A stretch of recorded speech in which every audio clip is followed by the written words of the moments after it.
A girl stands on the doorstep, her hands trembling, her eyes shining with tears. For 6 years, we thought she was gone forever. This is the sister who came back. The day my younger sister Lydia disappeared, our lives shattered. 1 minute she was walking home from school, like she had 100 times before. The next, she was gone. No witnesses, no answers, just an empty bedroom and the sound of my mother crying through the night. For years we searched, we hoped, and slowly, painfully, we learned how to live without her.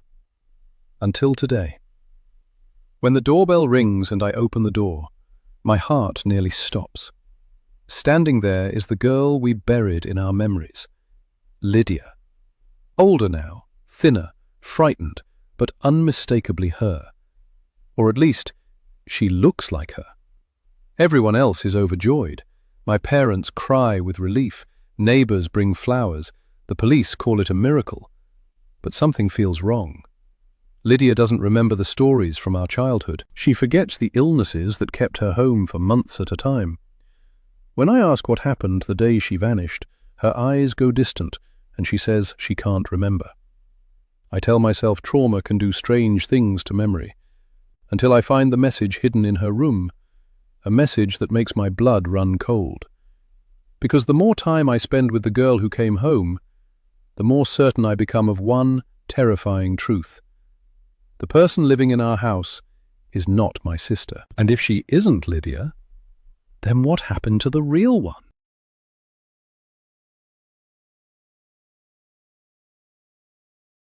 Prologue. 7 years ago, CCTV recording, Police Interview Room 1, Leith Police Station. The girl sits at the far side of the interview table wearing a large grey hoodie, sleeves pulled over her hands and hood up, partially obscuring her face. Her gaze remains fixed on the table, rarely looking up at either police officer for more than a moment. PC Phelps pushes a paper cup of water towards her, but she doesn't move to pick it up. "Do you remember what time you woke up?" The girl glances down. Her shoulders rise in a shrug. "It was light outside. I don't know. My head hurt." DS Harper leans forward in his seat. "What woke you?" "The smell. It was sour. My chest felt tight." She presses her sleeve against her mouth. Her face is pale, her eyes sunken as if exhausted. "What did you do?" "Nothing. I was scared. Then Mum came in and helped me get out." Her hands twist inside her cuffs. "What was the source of the sour smell? Did you see that?" The girl shakes her head quickly. "I didn't go in the kitchen." "Was there anyone else in the house that morning?" The girl pauses, thinking. "No." "You're sure?" Her eyes shift towards the camera in the corner of the room, away from both officers. "Yeah." "What about your sister?" She looks up, but still won't make eye contact with either officer. "What about her?" she says quickly, her tone sharp. "Where was she?" The girl swallows. "Out? I don't know. Sometimes she goes out early." "Did you hear her in the morning? Getting ready, making her breakfast, moving around the house or anything?" The girl's foot taps under the table, visible in the lower right of the frame. "No." "Look, if you did, I didn't." Her tone is firm, almost cutting. There's silence for 12 seconds. The girl's eyes dart to the door twice.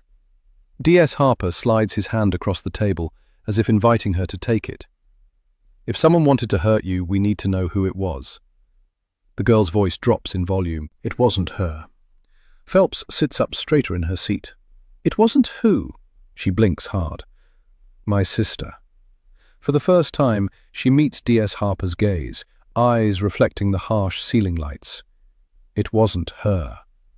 The officers exchange a brief glance before Harper flips his notebook shut. Recording ends. Chapter 1. Wendy. It always starts with a dead body. That's how they draw in the viewers, the bloodthirsty public sitting at home on their sofas, yearning for gore, more murder, more death. Cozy crime? There's nothing cozy about murder, despite what the viewing public think. I switch off the TV, the living room plunging into silence, the room surprisingly dark. The sun has begun to set, so I stand up from my armchair and circle the room, clicking on the lamps and pulling the curtains together. The doorbell chimes, startling me out of my reverie, and it takes me a moment to gather myself, my heart pounding. I glance around the living room, and of course everything is where it should be. Perfectly acceptable to invite a visitor inside if needed. The whole house is uncluttered, which makes a huge change from how it used to be, back when the girls were small and the floor was permanently littered with toys, discarded socks, scrawled upon pieces of paper, crumbs ground into the carpet. I sigh with a little sadness. I miss those joyful, messy days when I dread the doorbell ringing and the exposure of our domestic chaos. At the time, I was embarrassed if anyone popped round unannounced, and I saw their eyes skim the evidence of my failure to keep on top of things. What I'd give to have that back. Now my footsteps echo around the empty house most of the time. It's a different life now, that's for sure. A quiet, middle-aged life.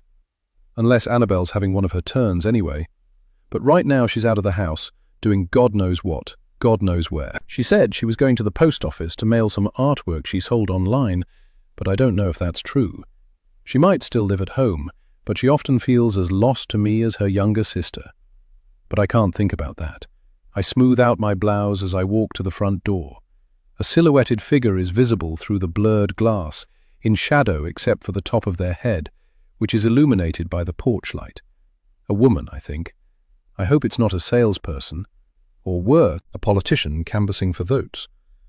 But when I open the door, I immediately know she's not a salesperson. There's no ingratiating grin or faux friendly patter, just a faint half smile and an uncertain look in her haunted eyes under her dark green beanie. I repress a sigh. One of Annabelle's friends. The girl shifts from foot to foot, and I scan her skinny frame. Sorry, Annabelle's not home. Not sure when she'll be back. Maybe text her? I make to close the door, but a bony hand shoots out and stops me, her fingertips pressed against the blurry glass. Her black nail varnish is badly chipped. She shakes her head, and her strawberry blonde hair ripples, catching the light and igniting a feeling in my chest, something I can't quite place. No, she says, her voice soft and reedy. Please. I stop, my subconscious knowing before I do. I tilt my head, about to reiterate that Annabelle's not here, that I can't help, but the words die in my throat as my gaze lands on the wee mole on her jawline, about the size of a sesame seed. I know that mole, a mole I pressed a finger to every day since she was born, until that terrible day. She nods as if encouraging me to realize the truth. Mum, it's me, she says, saying the words I thought I might never hear again. My eyes fill with tears which spill down my cheeks. My knees buckle under me, but I grip the wall and hold myself up. The girl's eyes also sparkle, tears threatening. It's me, Lydia. I've come home. Chapter 2. Wendy. It's me, Lydia.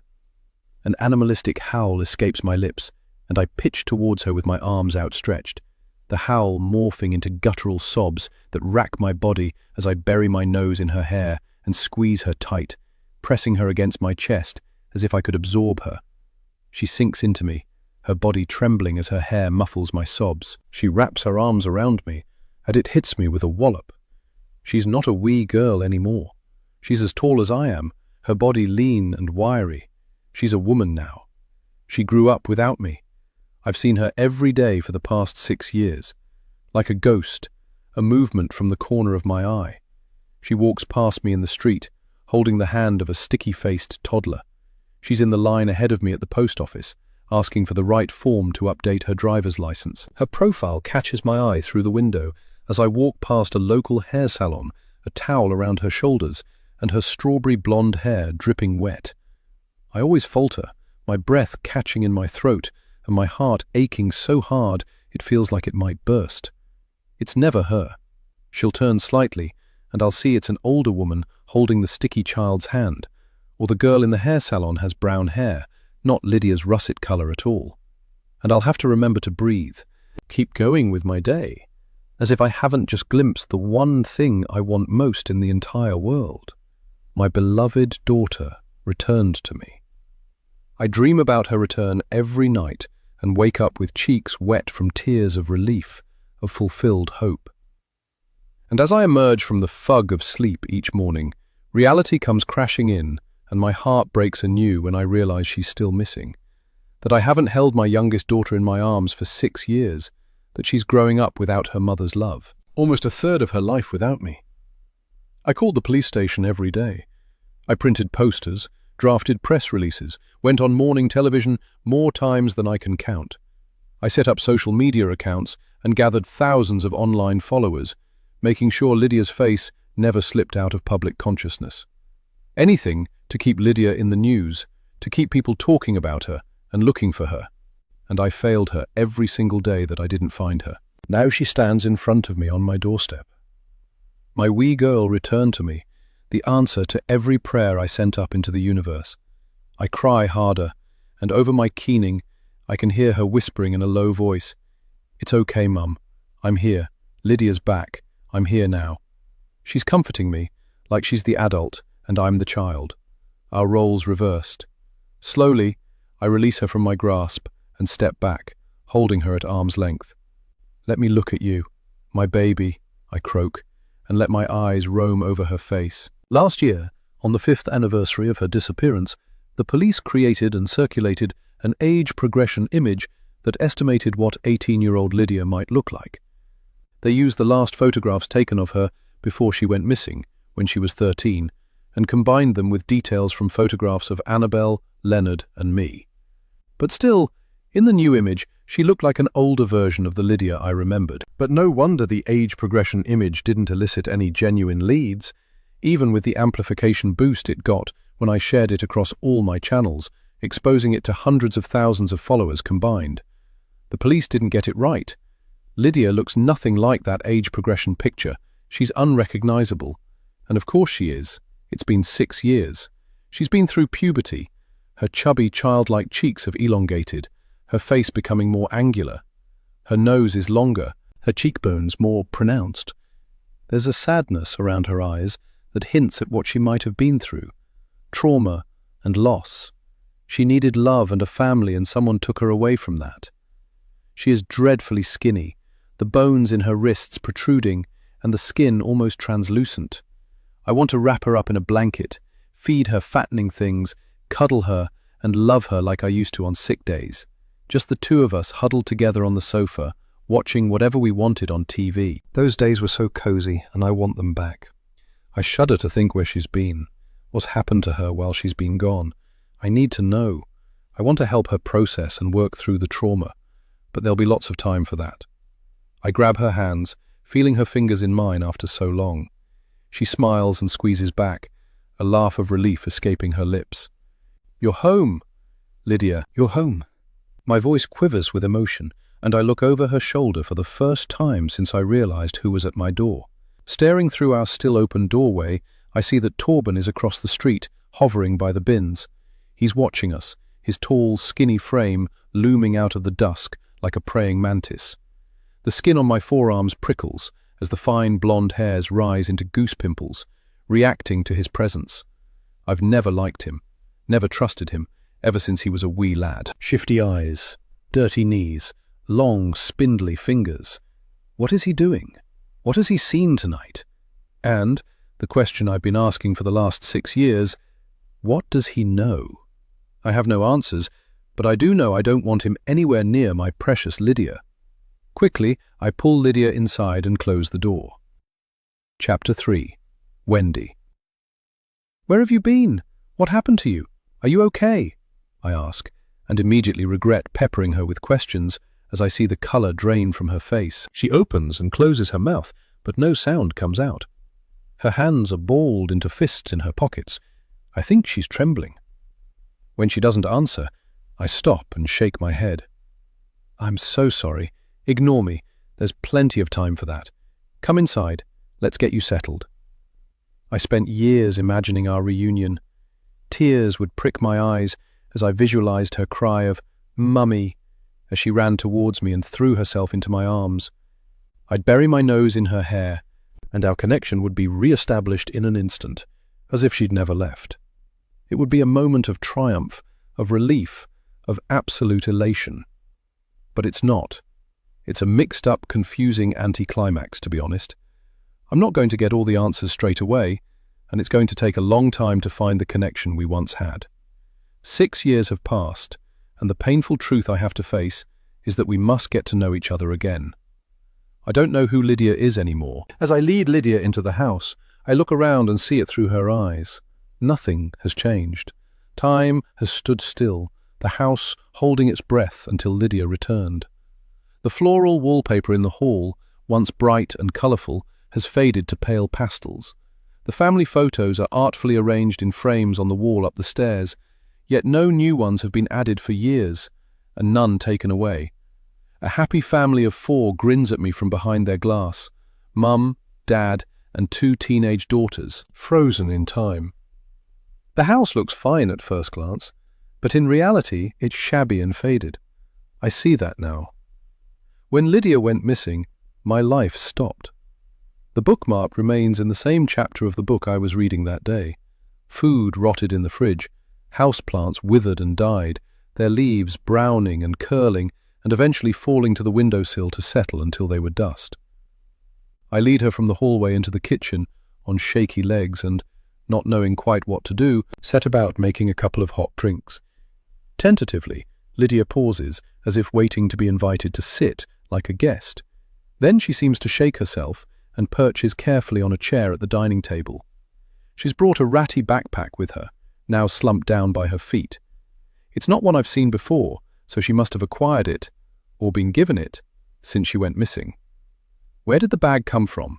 Who has she been with? Has she been safe? Did someone hurt her? Perhaps I should preserve some of her stuff, keeping it uncontaminated so the police can test it for forensics or something. But I can't imagine how she'd feel if I take away the only belongings she brought with her, talking about the police in the same breath. It doesn't seem fair somehow. But surely it's important to get justice for whatever she's been through. And not just Lydia, but all of us. The whole family was impacted by Lydia's disappearance. I set the mugs on the table and take her hand in mine, feeling my life has changed yet again. Our moment is interrupted by the clatter of a key in the front door. Lydia whisks her hand away and tenses, glancing at me with a question in her eyes. She swipes at her eyes with a knuckle, and I know the moment is over. "Annabelle's home?" I say in a faux cheerful voice, while dread bubbles up in my throat. Chapter 4. Wendy. "What a surprise you'll be for Annabelle," I say quietly, trying to feign excitement at the sisters' reunion. But my pretense has no impact. Lydia swallows, and I wonder if I see a shiver of fear as she flicks her eyes in the direction of the front door. We listen to the sounds of Annabelle removing her jacket and shoes in the hall, and her footsteps advance towards the kitchen. I'm so tuned into Lydia that I brace too, and my stomach churns with nerves. How will Annabelle react to the return of her sister? Their relationship was fraught at best when Lydia went missing. At times it felt like I was the only unifying force, and that without me they'd never speak. Certainly their sisterly bond had broken down. But I have a flicker of hope too. They were once inseparable, a few short years before Lydia's disappearance. So much so that I even felt a wee bit excluded from their members-only club. Leonard always said it was cute that they seemed so close, and that they didn't need anyone else. But I wanted space to be their mother. Maybe there's a way back to a semblance of that, despite everything. Annabelle doesn't call out to greet me. She puts a lot of effort into avoiding speaking to me, and sometimes can go days without having to acknowledge my presence in the house. But it's become easier that way, so I let it go. Things will have to change now. We need to be a family again, for Lydia. When Annabelle reaches the kitchen doorway, her steps falter. She surveys the scene. Lydia and me sitting at the table, mugs between us. I hear Annabelle's sharp intake of breath as she recognizes what this means, but she still doesn't speak. "Hi, Annabelle," says a querulous voice, and I realize it's Lydia greeting her sister. I look at Annabelle through Lydia's eyes, and what I see is not positive. When Lydia left, Annabelle was in the rebellious stage. She dyed her blonde hair black and wore makeup and eyeliner like a mask to hide her real self from the world. Now, her blonde hair is still black, but it's a mohawk running down the center of her skull and carefully shaved around the edges. Her ears are weighed down with piercings, her lobes stretched with black plugs, and each finger on both hands has a dainty tattoo, Japanese symbols. Annabelle has never explained the meaning of, not to me anyway. Probably something from manga or anime. I stand up and put a hand on Lydia's shoulder, showing Annabelle with my actions that Lydia is part of things now. Lydia came home. She's back. And just like that, my eyes fill with tears and my voice cracks with the emotion I've been holding back since I opened the front door earlier this evening. Lydia's home. Annabelle's frozen in the doorway, her face even paler than usual as she stares at Lydia across the kitchen. She takes a step forward, as if propelled by a push from behind. A small cry escapes from her lips. "Lydia?" she whispers, a crack in her voice. Lydia stands up, and my two girls crush together in a hug. My chest compresses with emotion, and my hands itch to get out my phone and snap a picture, or even better, record a video. But no, some moments are not for social media. They're for observing, for living in the moment. So I stand, and I watch as my daughters reunite for the first time in 6 years. I can see Annabelle's shoulders shaking with what I think are suppressed sobs, but when she steps back, there are no tears on her face. I haven't seen Annabelle properly cry since she was about 10. Even today is no exception. She's so self-contained. The hug over, Annabelle holds Lydia at arm's length, tilts her head, and looks her sister up and down, no expression on her face. It's as if she's looking for clues. My stomach twists. I have no idea what Annabelle will do here, whether she'll resume the close bond my daughters once had, or if Annabelle's relationship with her sister will be just as broken as all of Annabelle's connections seem now. At 25, Annabelle is a lone wolf with seemingly few friends. It's as likely that Annabelle will hiss at Lydia like an angry cat or launch herself at her younger sister, fists flying. I close my eyes briefly in a silent prayer. Please don't drive her away, I soundlessly beg. I've lost her once, I can't lose her again. I'm frustrated that I let Annabelle have so much power over my life, my future. But unpredictability can be a weapon, and it's one that Annabelle has always wielded. Instead of anything violent or aggressive, Annabelle finishes her appraisal of her sister and nods once, stepping away and opening the fridge like it's a normal day. No more hugs, no welcome back. But at least she's not been hostile, I reassure myself. This could have been worse. With her back to Lydia and the kitchen, Annabelle throws a question over her shoulder, her tone curt. "So, where have you been?" Chapter 5. Annabelle. "So, where have you been?" I ask, and then I have to turn away, burying my face in the fridge. There's something so exposing about this feeling of total defenselessness mixed with grief and ardent curiosity. It makes me want to hide, especially as I can feel Mum's eyes on me, calculating whether she can take a picture or film us for social media. I can practically see her fingers twitching towards her phone, and I want to push Lydia out of the door, protect her. No one needs their most vulnerable moments captured and broadcast, even if Mum thinks otherwise. I feel Mum flinch at my question. So she hasn't asked Lydia anything. It's so typical. We spend years looking for Lydia, pestering the police with theories, walking the streets with her photo in our hands, and when Lydia turns up on our doorstep, Mum just makes her a cup of tea and starts writing a shopping list. She's scared direct questioning will scare Lydia away, and I can see by the flick of her eyes that she's annoyed I'm asking the questions she wanted to ask. She was taking her time. Maybe she had some sick fantasy about interviewing Lydia on camera for all her precious followers. To my surprise, Lydia meets my gaze and starts to talk, her voice careful and soft. "I have memory issues. There's a blank around the time I left here. I don't know how I left or why. Maybe I'll never know." I can't look at her directly. When I do, I want to hug her and never let go. But I don't know if she wants that. Where Lydia used to snuggle up to me whenever we were on the sofa together, her apple-scented hair tickling my nose, this new Lydia feels like a stranger. There's a gap between us carved by time. I don't know her anymore. I want to cry. I want to say, I missed you. I want to tell her about all the hard days, the lonely days, the nights I went into her room and cried into her pillow, trying to smell her scent on the dusty bedsheets that no longer held a memory of my little sister. I want to tell her how many times I felt regret and guilt about being a typical older sister while she was here, leaving her out, calling her names, telling her to hide and not seeking. I want to say, I thought you were dead. And I can never tell her that sometimes, in the dark, lonely nights when I couldn't sleep, I imagined all the awful things that bad people might have done to her, and a part of me hoped she was dead, because at least no one could hurt her that way. But instead, I swallow all my words, turn and open the fridge, rooting through our groceries with my back to the kitchen. It's too much. There's so much to say that I instead say nothing. There'll be time for that later, when our mother isn't hovering nearby, watching my every move as if I'm the devil incarnate. I've always known that Mum suspected it was my fault that Lydia disappeared, like I drove her away or something. She shifts in her chair behind me in the kitchen, and I can almost feel her thoughts beaming at me through her skull.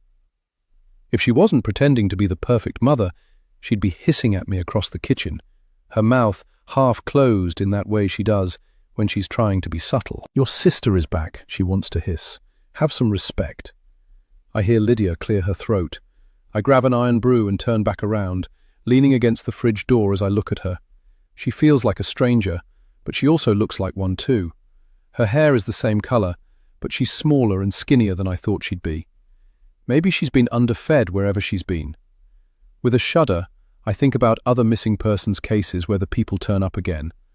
The women in Ohio, the girl in Austria, the other girl in Austria and her children. The horrors they were subjected to. Please don't let that be Lydia. I need to know where she's been, so I can somehow purge those images from my head. I curse my vivid imagination. I raise my eyebrows at her, prompting her to continue. She takes a breath and releases it slowly before she starts talking again. So it's hard to say what happened right at the start, whether someone took me or whether I left by myself. Maybe it was some kind of mental breakdown. But I'm sure I didn't want to leave. She smiles at me and my heart swells. Her voice sounds different than it used to, her Scottish accent less pronounced, her vowels more neutral than mine or Mum's. Can people's accents change that much? I thought they were formed and fixed in childhood. Unless, perhaps, trauma can change someone so intrinsically. My poor sister. I try not to look too interested in her response, as if I could somehow scare her away if she senses my desperation for answers. I open my iron brew with a hiss and take a drink, the bubbles trickling down my throat and threatening to make me cough. I wait, and I hope that Lydia can give us more. I lived in a big house. It was busy, lots of kids. Eventually I saw a therapist who helped me access some buried memories. Memories of my family, of you all. I remembered my name was Lydia. Her eyes flick from me to Mum and back again, damp and shining with suppressed emotion. And that's when I knew I needed to come back. I wanted to find you all and be part of this family again. My eyes prickle with tears and my throat constricts. I swallow the lump in my throat and mask my emotion by taking another sip of iron brew. At the table, Mum leans forward and envelops Lydia's tiny hand in two of her own. She's always been like this with Lydia, cloying, too much, overbearing, pushy. So you had suppressed your memories of home, of us? Lydia opens her mouth and closes it again, a flush rising on her pale cheeks. I regret the question and wish I could take it back. Lydia has always been a sweetheart, kinder and gentler than the rest of us. The flush in her cheeks tells me she's feeling guilty for the pain she caused us. And I don't want that. This wasn't her fault. She's a victim. Of what or who, though, we don't get to know. But we'll have to find out. But what? That's enough, Annabelle. Stop hounding her. Mum stands up and steps slightly in front of me, creating a barrier between us, as if she wants to protect my sister from me. Suddenly, I'm transported back 6 years, reminded of how Mum always seemed to enjoy when Lydia and I were at loggerheads, normal sibling fights, amplified by Mum taking Lydia's side or being overly protective, casting me as the villain every time. Mum could swoop in and be the saviour, rescuing Lydia from her mean older sister. Mum meets my eye and I nod once, acknowledging that I won't ask any more questions for now. I can back down, this time. Sure, we need answers, but we don't need them immediately. What's happened has happened, and everything will come out in its own time. Pushing won't help anything. But I will find out where Lydia has been, and we'll get justice. Chapter 6. Wendy. The tone in my voice is exactly that which I had to employ years ago to handle teenage squabbles and childish bickering. I'm taken aback by how quickly I can step back into the role of mediator between my two children, no matter how much time has passed. Annabelle smirks. So when can we call the police? Let them know you're back. They'll need to know everything. I unlock my phone and scroll to the details for the local police station. It was once my most used number, automatically added by my phone to my list of favorite contacts. I called the police station sometimes several times a day, until the receptionist recognized my voice. That number is no longer in my favorites, and Detective Cho has moved on to another force now, but I will still call the station and tell them the news. They'll need to update their files and ask Lydia questions that I want the answers to as well. They'll want to investigate where she's been, if someone took her. They'll need to arrest someone, surely.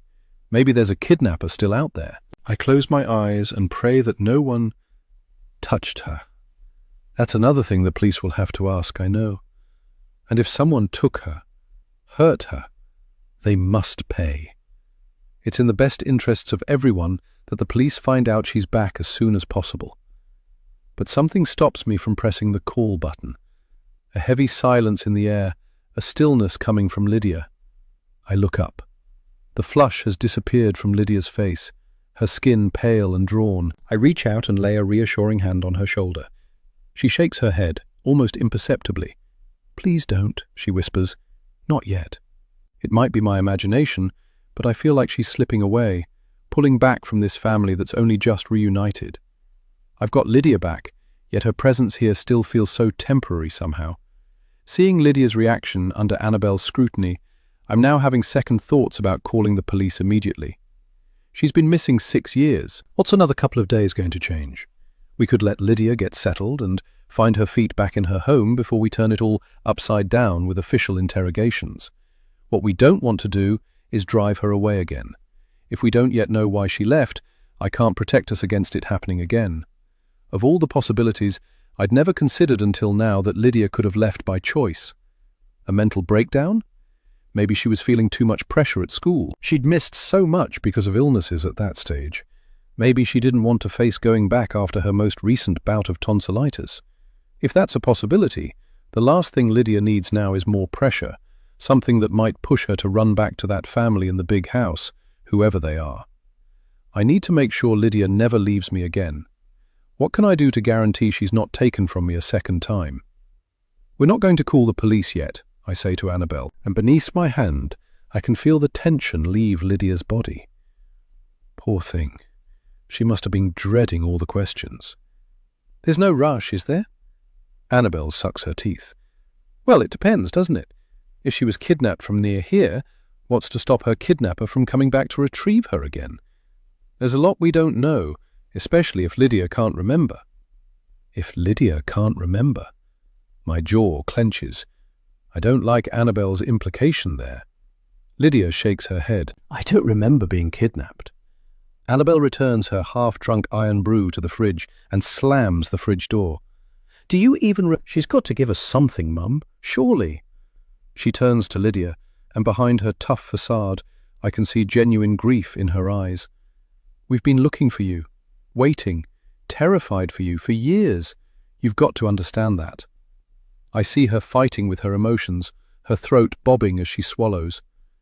When Lydia doesn't reply, Annabelle strides from the room, leaving empty air and an ominous silence behind her until the slam of her bedroom door rattles the house. She's always been good at destroying an atmosphere. I sit back down at the table and hold out my hand to Lydia. She hesitates for a moment and takes it, her tiny hand clammy in mine. Just then, there's a low rumble from the doorway, a menacing, angry growl. Lydia starts and lifts her legs up onto the chair, her eyes trained on a spot over by the door and her eyes filled with fear. Mac, our miniature schnauzer, now a grumpy old man with an impressive moustache to match. He's standing in the doorway, emitting a low growl, his hackles raised as he trains his eyes on Lydia, the fur on his back standing on end, every muscle taut and ready to spring. He curls his lips to reveal a row of sharp, white teeth. Chapter 7. Wendy. Mac, no! I clap my hands once, twice, but nothing breaks the spell. His eyes trained on Lydia like she's prey he needs to attack. I'm surprised to see him inside. At this time of year, he usually spends most of the day patrolling the garden, watching for foxes, seagulls and squirrels. He's got a little house out there, and when he gets tired, he'll take himself in there for a wee nap, only using his doggy door to come inside when he's hungry or thirsty. But today, he's come inside, probably alerted by our voices, and he's uncharacteristically aggressive in his stance as he watches Lydia. He's an angry little lad, but I've never seen his teeth bared like this. Lydia shrinks back further, and I look between them, my cowering daughter and growling pup. I'm speechless. Mac and Lydia were once inseparable. She walked him every morning during the school holidays, and he'd curl up on her bed each night. After she went missing, he used to whine outside her bedroom door until I opened it for him, when he'd scurry inside and sniff every corner to try to find her. He pined for her, but now, apparently, he hates her. And she is pretty unsure about him, too. For some reason, of everything Lydia missed out on while she was away, the loss of her bond with her dog hits me hard, and I swallow the lump that rises in my throat. I stand and step in front of Lydia, blocking Mac's view of her, and it's like a spell breaks. He drops the snarl, shakes himself, and trots away. I hear the familiar click of the doggy door slipping back into place as he enters the garden. Lydia looks at me, a grateful smile on her face. "Thank you," she says, her voice breathy. I wave her off, uncomfortable that my own daughter needs to thank me for caring. I feel a pang for what I missed, the entitlement of teenagers, the sheer expectation of their needs being met, and no gratitude or acknowledgement when it happens. Of course, I resented that with Annabelle, as anyone does, but there's a sadness there that I never got to go through those normal teenage challenges with Lydia too. She froze in my mind at 13 and never grew up. And now I have to update my entire mental map of who she is. It won't happen overnight, and that's okay. Have you been around other dogs? Maybe he can smell them on you. She shakes her head as I shrug. I don't know what's going on with him. I make a mental note to give Lydia a handful of dog treats later. Surely he'll change his mind as soon as he's had some treats and got close enough to smell her familiar scent. That must be it. He needs to get closer to her. She does look different. Maybe she smells different too. But she's still the same old Lydia underneath it all. We have some things to get used to, all of us. Everything has changed since Lydia went missing, even as it felt like time stood still. It's a surprise to find, as I gaze at my daughter's face, that I don't know who I am anymore either. I was once a wife and mother of 2 girls. I cared for them and kept our family happy. That was my identity. Next, I was the mother of a missing girl, which was so all-consuming that it became the only thing in my life. People recognized me in the street, got in touch to share their own stories, offered money and help to look, contacted me with theories and sightings. I was a touchstone and the spearhead of the search, an influencer even. Bizarrely, it seemed I was a beacon of hope and encouragement to other parents also in this tragic position of having a missing child. But it's not like I pursued that role. Finding Lydia was my only goal, my sole identity. Since the moment I realized that Lydia didn't turn up at school that Tuesday in May, I've lived a half-life, waiting for her to walk back through our door. My husband and I officially separated, I left my career, and my relationship with Annabelle crumbled. But nothing mattered except getting Lydia back. I've lived through so much. Who am I now? Can I pick up the pieces of the life I once lived? I kept your room the same, I say, to fill the silence and stop my swirling thoughts. I suspect Lydia is overwhelmed, I know I am, and she was always the quieter child of my 2. Although you'll have grown out of all your clothes, and you won't want your toys and books anymore, I guess. She gives a tight smile. Let's go see your room, I say in a forced, bright voice. Maybe that'll help trigger some more memories. Chapter 8. Wendy. With a fresh mug of tea each, we ascend the stairs. I push open Lydia's bedroom door and step aside for her to go inside, but she hesitates.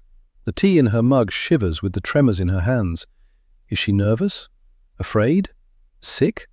It makes my heart ache that she'd feel anything but excitement and comfort when returning to her home. The places she's been since she went missing, they're the places for nerves and fear. Not here, not back with her mum. But who am I to determine how she should feel? I've no idea what she's been through after all. Not until she opens up to me. Lydia steps into her bedroom, and for a moment it's like I'm looking back in time. She's a fully grown adult now, but if I squint, I can pretend she's the size she was when she went missing. Still thin as a rail, a few inches of height difference. She tucks one arm around her waist, hugging herself as she holds her tea in the other hand. Her eyes roam the walls, papered with posters she'd pulled from magazines, now faded, their corners coming away from the dried-out blue tack. I see her eyes snag on a poster of a Korean boy band, all looking moodily into the camera. BTS, I say proudly, and she startles and turns to look at me. I paid attention. I know they were your favorite. She shrugs and looks down at the rug. I can't remember any of their songs, she says in a quiet voice. I want to drop my mug of tea to the carpet and gather her into my arms, but there's something about the way she's standing that tells me she needs space right now. I want to step right back into the motherly, caring role I once so effectively embodied. Will that sort of nurturing still come naturally to me? And will she want it? That may not be where she gets her comfort anymore. She's 19 after all, and she hasn't had a mother's love for years. The thought floors me, and I sit down on her bed with a whoosh of air escaping from my lungs. No one to help her through puberty and her first period. No one to comfort her when she was sick. No one to reassure her after a nightmare, or help her negotiate friendships and first loves. I couldn't be there for her, but I never stopped caring, doing what I could. I used to wash her bedding once a month, so it was fresh in case she came back. It's been a year or two since I did that, and I need to change her sheets so they're not dusty when she goes to bed tonight. A thrill fills my chest. My daughter will sleep under the same roof as me tonight, for the first time in 6 years. Her Jellycat toys are lined up where her single bed meets the wall, and I watch as she moves to the foot of the bed and picks up a black and white dog she used to call Pip. Jellycats, she says, a note of sadness in her voice. I can't imagine what it must be like to return as an adult to your childhood bedroom and find it frozen in time, designed for a version of you who no longer exists. Everyone at school loved these back then. She inhales through her nose, and I notice a look of distaste cross her face before she rearranges her features to hide it. Perhaps it does smell musty in here. For a moment, I wonder if I did her a favor or a disservice by keeping her room like a mausoleum. But perhaps that will help her regain some lost memories. Which gives me an idea. I know where your old diaries are. I never read them, but you might want to look through them now. See if you can refresh your memory about that time. What do you think? A look of relief washes over Lydia's face, and her shoulders drop as she relaxes. I think that would really help. Thank you. I pull the diaries from their hiding place in a shoebox at the back of the top shelf in her wardrobe. It's not strictly true that I didn't read them. I did, and so did the police, but Lydia doesn't need to know that. We needed to do everything we could to find her, and combing her diaries for clues was vital.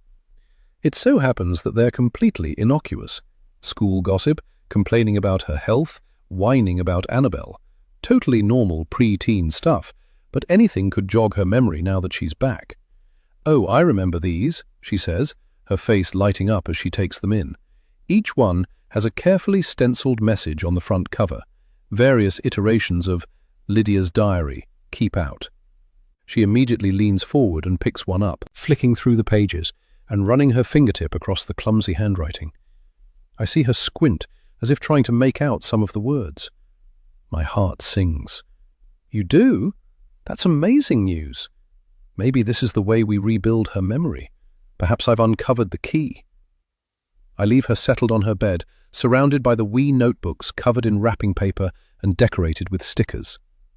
In the kitchen, I start dinner, a warm feeling in my chest that I can feed both my girls tonight for the first time in 6 years. After dinner is ticking over by itself, I return upstairs to check on Lydia, as if she might disappear at any moment. But there in the hallway is Annabelle, standing outside Lydia's room with her eye to the gap in her sister's ajar door. Annabelle stands stock still with a sour look on her face, her knuckles white where she grasps the doorframe. I stand silently, watching Annabelle watching Lydia, a stone forming in my stomach. Today should feel like a celebration, but instead my guts churn with dread. Annabelle has always been jealous of her sister. She believed Lydia was my favorite, no matter how much I protested. She even accused Lydia of faking illness sometimes, for attention. As if anyone would wish for unnecessary treatments and days in bed instead of playing with their friends. How will Annabelle cope when the news of Lydia's return comes out, when everyone rushes to see the prodigal daughter, to congratulate us and celebrate? Will Annabelle's old jealousy rear its ugly head, or has she grown out of that now she's an adult? Worse still, how will Annabelle's fragile mental health cope with all this change, this new family configuration after so many years of just the two of us in this house, coexisting? A thought niggles, not for the first time since Lydia's disappearance. Did Annabelle have something to do with her sister going missing? Did Annabelle drive her away? The police did question her, especially with what they already had on file, but it never led to anything. Still, my doubts rise to the surface again. All I know right now is that I need to protect Lydia from anything that could harm her, at all costs. Chapter 9. Annabelle. My sister is back, but she's different now. It's like part of her is missing. I watch Lydia through a gap in her half-open bedroom door, her slight frame moving noiselessly around her bedroom. It's so weird to see her in that room, which felt like a shrine for so long. I've always believed that dogs can sense people's true nature. Someone who seems charismatic and friendly, but a dog hates them? Bad. Someone grumpy and standoffish, but a dog wags its tail and tugs towards them? Good. So why isn't Mac warming to Lydia? And Lydia's no better, shrinking away from him. I don't think she's even stroked him once since she arrived home. She's already bagging up the clothes Mum kept in her drawers, too small now for her adult-sized body, her movements purposeful and firm. There's something weird about that. She's barely been here 5 minutes, and she's already throwing her old things away without a thought. She doesn't pause to examine things or remember wearing a certain outfit. Even her fluffy pink earmuffs that she wore every day for a whole winter, she tosses them in the bag without a second glance. No sentimentality, no memories, nothing. A movement in the corridor, and I turn to see Mum hovering behind me, her expression fearful, as if I might be about to stab Lydia or something. It's all I can do not to roll my eyes at her, but I ignore her and turn back to look at Lydia one more time. She can't deny me that. My sister is back, and I need to soak it in, to persuade my brain that this isn't a figment of my imagination or a dream. Mum would be standing here, staring at Lydia, if I wasn't already. But it's what Lydia does with the jellycats that chills me to the bone. Pip, Hector, Pinky, all of them once treasured and loved, talked to and played with, dragged to sleepovers and tea parties, now grabbed in unceremonious handfuls and stuffed into the plastic bag to go straight to the charity shop. She doesn't even look at them, doesn't pause, doesn't remember. And that's when I know. What Mac has already been trying to tell us. This isn't Lydia. Chapter 10. Wendy. What about your own children? I ask, tentatively, as I usher Annabelle away and step over the bag of soft toys by her door, including the jellycats she once adored. I remember her euphoria when she opened those gifts on various birthdays and Christmases, and now she's shoving them emotionlessly into charity bags. Don't you want to keep them for that? She shrugs and reaches for an old Build-A-Bear wearing a sailor suit, one she'd got for her 7th birthday. I look away, turning to open a dresser drawer and pulling out some old crop tops that only a pre-teen could get away with. The diaries are unopened in a pile on the floor next to her bed. I guess she'll get to them later, when she's ready, one step at a time. I ask a few gentle questions, but she doesn't respond with more than a word or two, no matter how much I probe and prompt. She's quiet, taking in her surroundings and not engaging in idle blether. Maybe she's not in the mood. Perhaps she's tired. Instead, I give her updates about our neighbors and family friends she used to see regularly, people who stood by me during the initial weeks of her disappearance, dropping round with food and hopeful wishes. I don't mention that many of them faded away when Lydia failed to return home, as if a missing daughter was somehow contagious. But as I jabber away, I can tell Lydia's mind is elsewhere. She offers a casual, now and again, but doesn't engage beyond that. Doesn't she want to know what she missed? I'm sure she's been through so much, but so have the people she left behind. My marriage fell apart, and Annabelle withdrew more and more until she was basically a recluse.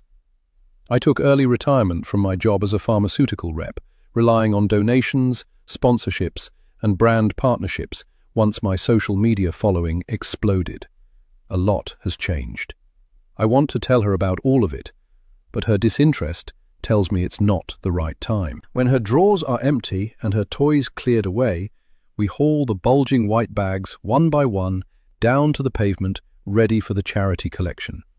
I guess clearing out is her way of coping, of settling in and making this house feel like home again. I stand by the window a few hours later and watch as the white van drives by slowly and stops when the driver sees the bags. He barely glances at them as he throws them into the back of the van. My daughter's belongings, her whole childhood, so carefully preserved and curated, now discarded, gone. Chapter 11. Windy. The next day, Lydia and I go out for a girls' day of shopping, lunch, and blether.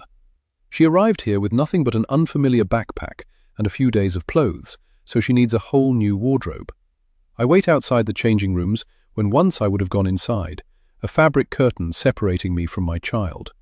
She chooses multiple pairs of jeans, t-shirts, and some hoodies, and I encourage her to get a couple of nice summer dresses for warmer days on the way.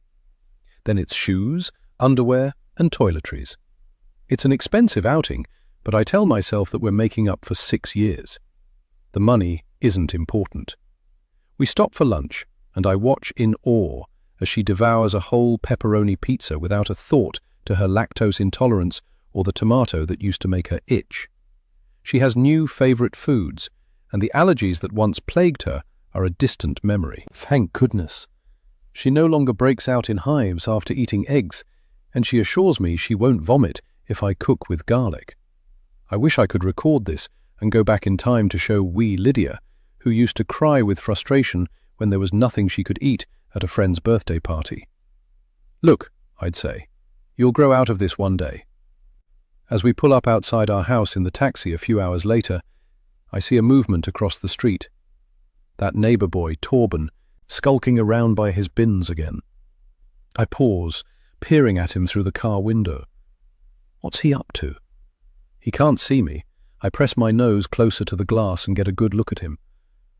I've never trusted him. He used to kick his football against his garden wall over and over until it drove me batty. Hanging around in Annabelle's room until the sun dipped below the horizon, pointedly ignoring my comments about his need to get home for dinner. And then the way he acted after Lydia disappeared, well, I can only hope that the police were right when they declined to look closer at him and his whereabouts that day. I still think they should have taken a keener look at that boy. Now that he's an adult, he's just as shifty, perhaps more so. He's never made eye contact with me, always looking off to the side, trying to get away. Certainly not open to a blether or anything neighborly like that. Untrustworthy, like a person with something to hide. I'd never ask him to take in a parcel or look after my spare key like I would some of our other neighbors. What secret is he keeping? I know there's something. He's got a black bin bag. It looks like he's putting out his recycling, but you never know. Who's that? Asks Lydia, and I look at her in surprise. Her expression is blank and open. She really doesn't recognize him. I thank the driver and open my car door, ushering Lydia out from my side so Torben doesn't see us. Nobody, I say quickly. Lydia climbs out and I slam the door behind her. The taxi pulls away and I link my arm into hers, turning her towards our house so her back is to the neighbors. Come inside. I have an idea. Inside, I show Lydia old family videos of her playing with Mac as a puppy, photos of them curled up together on the sofa. I hand her treats for her to distribute, to endear him to her, but they both seem as wary of each other as ever. Nothing helps. I'm baffled. I've heard stories of dogs remembering owners years later, but for some reason that isn't the case with Lydia, and I have no idea why that would be. Time, I tell myself, that's what's needed, and vigilance, because I don't trust Annabelle. After spending the whole day with Lydia, I decide it's important to give her some space, and I retire to my bedroom for a rest. I must have fallen asleep because I don't hear Annabelle returning, and I'm woken from my nap by raised voices, Max barks, and then shouting downstairs. Annabelle's home, and something bad has happened. Chapter 12. Annabelle. Max squirms in my arms as I clutch him to my chest. He's shivering, afraid. I can't believe she's done this. He's your dog. You tried to hurt him. Annabelle!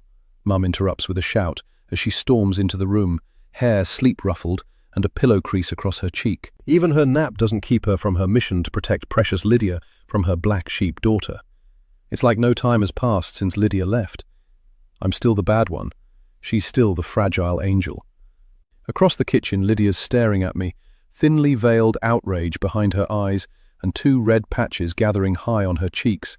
She doesn't like that I've challenged her, that I'm questioning her. She's not used to it. As soon as she hears Mum's voice, she flinches and her body language shifts. The outrage in her eyes fades and she pretends to be afraid. Afraid of me. She's playing a role, and it's designed to make me look bad. I should keep her on side, pretend I believe, but I can't play Lydia's game. I'm not that calculating, and even if I was, Mac's safety and health are much more important than any petty sibling victory. The real Lydia would agree with me. It's lucky I arrived when I did. She was about to. I raise a finger to point at Lydia and explain, but Mum cuts me off. That's enough, she hisses. I roll my eyes and lower my accusatory finger. There's no point. Mum has already crossed the kitchen to stand by Lydia to show her solidarity. She's so desperate to show Lydia she's on her side. She's so terrified Lydia won't stay. What's happening? Mum asks in a quiet voice, directed at Lydia. She starts, but I'm faster and louder. She tried to kill Mac, I yell, unable to hold it back. I'm shaking with outrage and fear at what nearly happened, at what I walked into the kitchen to find moments ago. Something snapped inside me and I grabbed Mac and started yelling. And Lydia doesn't even know what she did wrong, or she's pretending. Either way, Mum will understand if I can just get her to listen.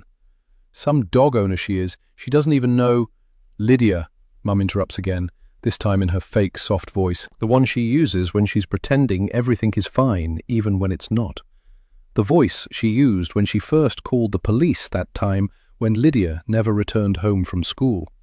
I'm sure it's nothing, officer, but we're awfully worried. She holds out a hand to signal to me that it's not my turn to speak. Is everything okay? Lydia looks distressed, her cheeks flushed and her hair sliding out of its messy bun. I just wanted to give him a treat and I thought... She waves behind her at a chocolate bar, broken into squares on the counter. One is missing. He seemed to want it. Dogs love getting human food, right? I thought Max would like it. His name is Mac, I correct her, not Max. I don't bother to pick her up on what she just mentioned about dogs loving human food. It was very important to Lydia that Mac only ate food made for dogs, and Mum and I have stuck to that even since Lydia disappeared. No scraps, no leftovers, only dog food. I turn to Mum. How can she get her own dog's name wrong? Why would she think he likes chocolate? What is going on here? Lydia's cheeks flush, but she doesn't acknowledge me. Instead, she hums quietly to herself, as if trying to pretend none of this is happening. Mum looks away, but I can't drop it. Everyone knows that chocolate is poisonous to dogs, I carry on, my voice louder over Lydia's humming. Even people with amnesia, I say, miming air quotes over the final word. Annabelle, we can't. Just because Mac's not rolling out the red carpet for her return like everyone else. I give Mum a pointed look.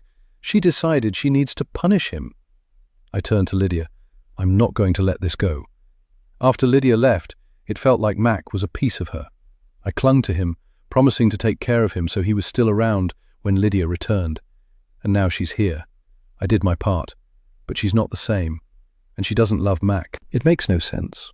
Or it makes perfect sense when you accept that this is not Lydia.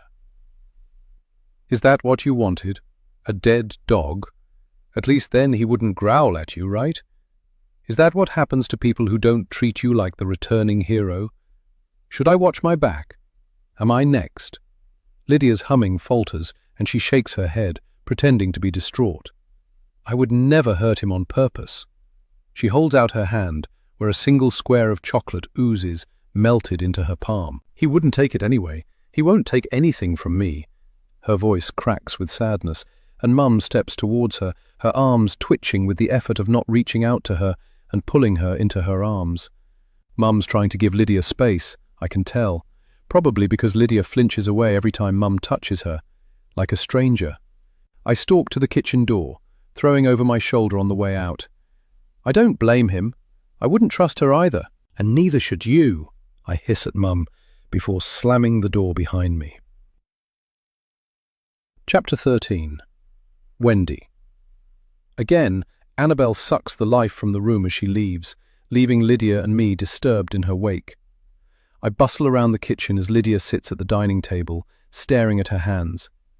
I hand her a cloth for her to wipe the melted chocolate from her palm, which she does slowly, as if in a trance. Annabelle's words echo around my brain. I wouldn't trust her either, and neither should you. Is this jealousy that Lydia has returned, and Annabelle is no longer the center of my world? I shake the thought away. Annabelle can look after herself. Lydia needs me. Chocolate is poisonous to dogs, I tell her gently, scooping up the chocolate bar in its wrapper and sliding it back into a drawer. Her face falls. She looks stricken. My poor Lydia. I must have forgotten, she says quietly, and sniffs as if she's about to cry. It's been a long time, it's understandable. I turn back to her. She's sitting at the table, hunched over herself, as if she wants to disappear. Screw it, I think, and I walk over to her, arms outstretched. She looks up at me, her face blank for a moment before she realizes I'm offering a hug. She slowly stands and steps into my arms. While she was missing, I dreamed of hugging her, of pulling her close, of feeling her body relax as she sunk into me like she used to when she skinned her knee or fought with a friend at school, of pressing her cheek against mine and smelling her hair. Now she stands there stiffly, her hands hovering around my waist like she can't quite bring herself to touch me. It's a soulless hug, with no echo of the daughter I once lost. She'll come around, you know, I whisper to her now, although it's more that I'm trying to reassure myself too. I try to pull her in tighter, but she resists. I let her go, determined not to force it this time. I'm a forcer. I always have been. From being a child, I've decided what I want and gone to get it. I can't stand feeling out of control or powerless. Even in the face of the most tragic events, I have to take ownership. I even tried to force Lydia's return. When she went missing, I made bringing her home my full-time job. I travelled the local area putting up posters, going into shops with recent pictures to ask if they'd seen her, drafting my own press releases, contacting local news and radio, and even going on daytime TV to sit under the bright lights and answer invasive questions. I called the police station daily to ask for updates, and I took long-term leave from my job until eventually they offered me early retirement. We were lucky. My cousin set up a GoFundMe, so our costs were taken care of in those early weeks of limbo and futile searching. I was surprised by people's generosity. Donations poured in not just from friends and family, but also from strangers and people I'd only met once. I got recognized on the street, and if it had been in any other circumstance, I would have felt like a celebrity. And at the end of every long day, pacing the streets, asking questions and showing Lydia's photograph to everyone I met, I'd return home to our quiet house, where Lydia's bedroom door remained firmly shut, and Annabelle sank further and further into herself. Eventually, I turned to the internet for solidarity and comfort. It turns out there are a lot of people who want to connect and even help. True crime enthusiasts who want to help solve the mystery. Others with missing family members who want to exchange experiences, former police officers, psychics, and then there are the trolls. The less said about those, the better. Anyway, in a moment where I could have sunk into a pit of despair, a small group of internet followers helped me clamber out, and that small group grew into a big group. Followers, subscribers, friends, eventually. True to my personality type, I tried to force Annabelle out of her hole, dragging her on flyering expeditions and making her go through photographs with me to find the most up-to-date pictures to share with the media. Looking back now, I think it did more damage than good. We'd flick through the plastic-covered pages of old photo albums, holding our breath, as we discovered evidence that my daughters had once loved each other deeply.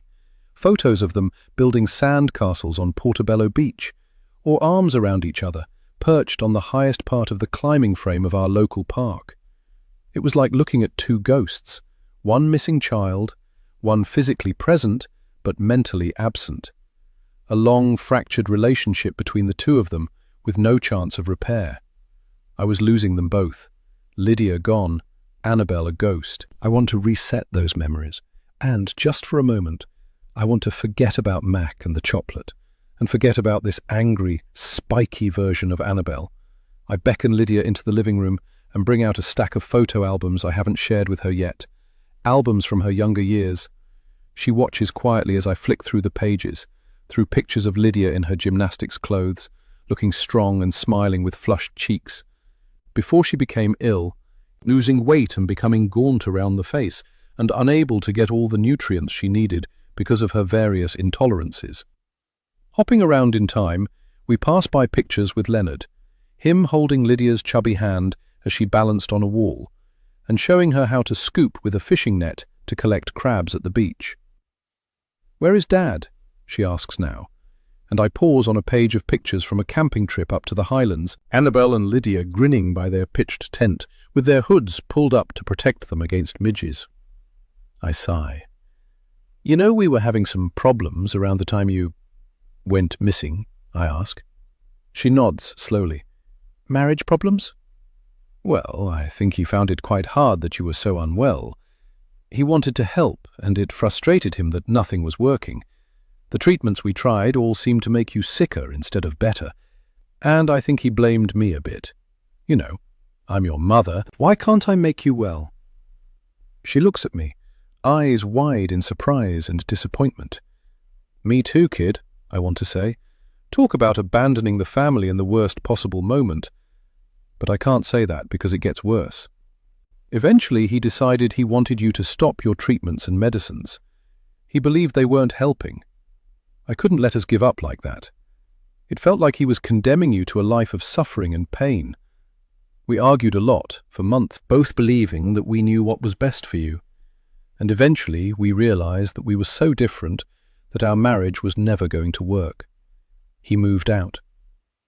He abandoned us.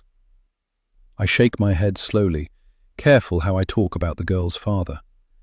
He wanted to take both of you with him, but I fought that as hard as I could.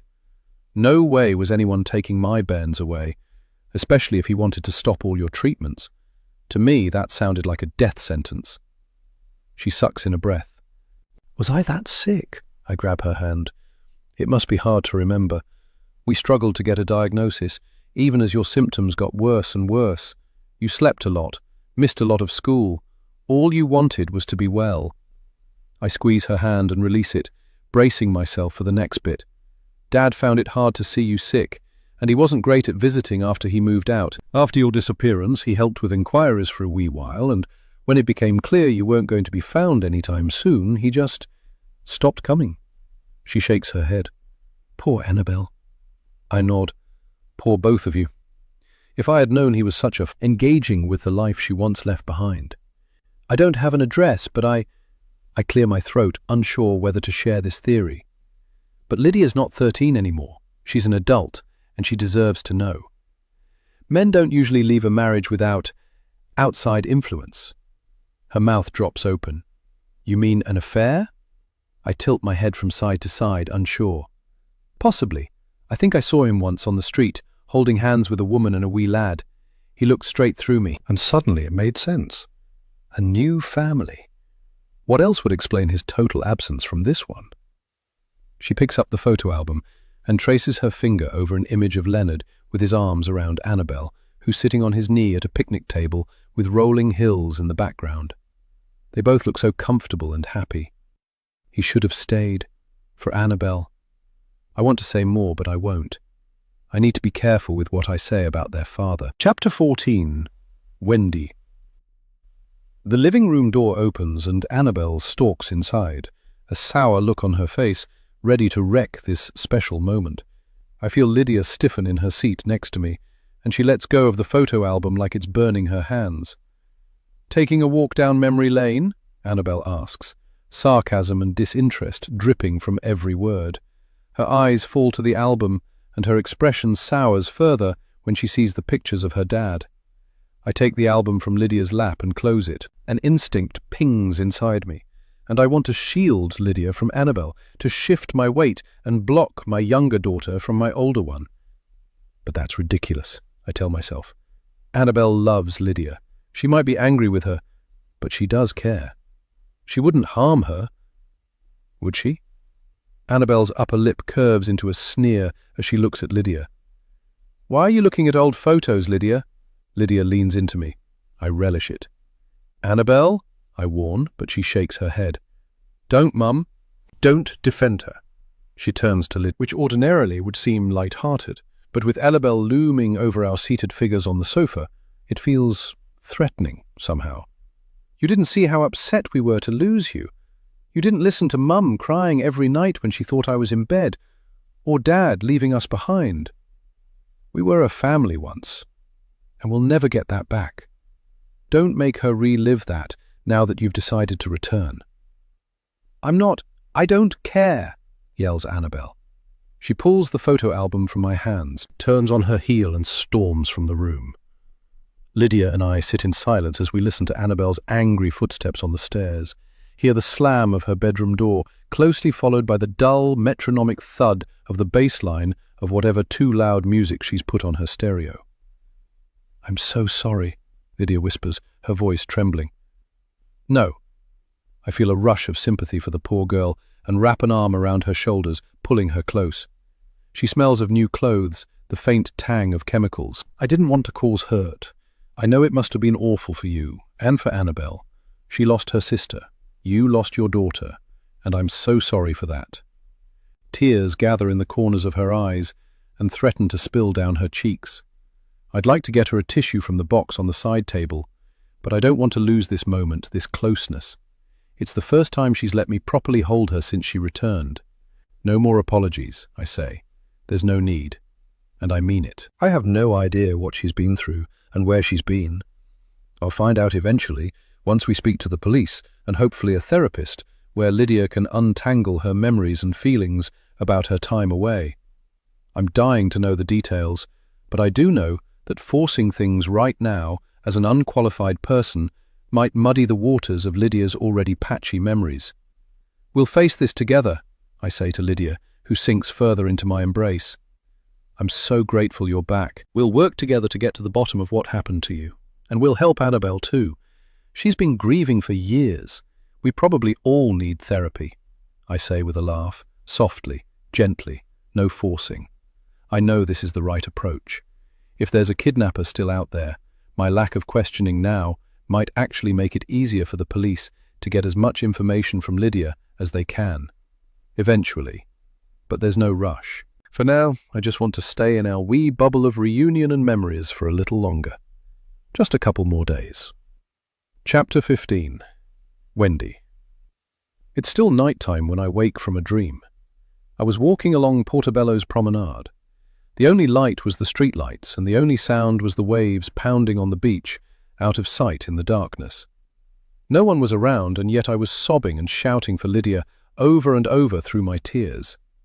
I awake with a start, Lydia's name on my lips. It takes me a moment to shake the dream from my consciousness, and for a minute or two it feels like I've gone back in time, right to those early days of Lydia's disappearance. I feel like I've lost her all over again. It was only a dream, I tell myself, but I can't shake it off. so I sit up in bed and let my eyes adjust to the darkness of the room. It must still be the middle of the night. There's no blue glow around my bedroom curtains. Many hours still until sunrise.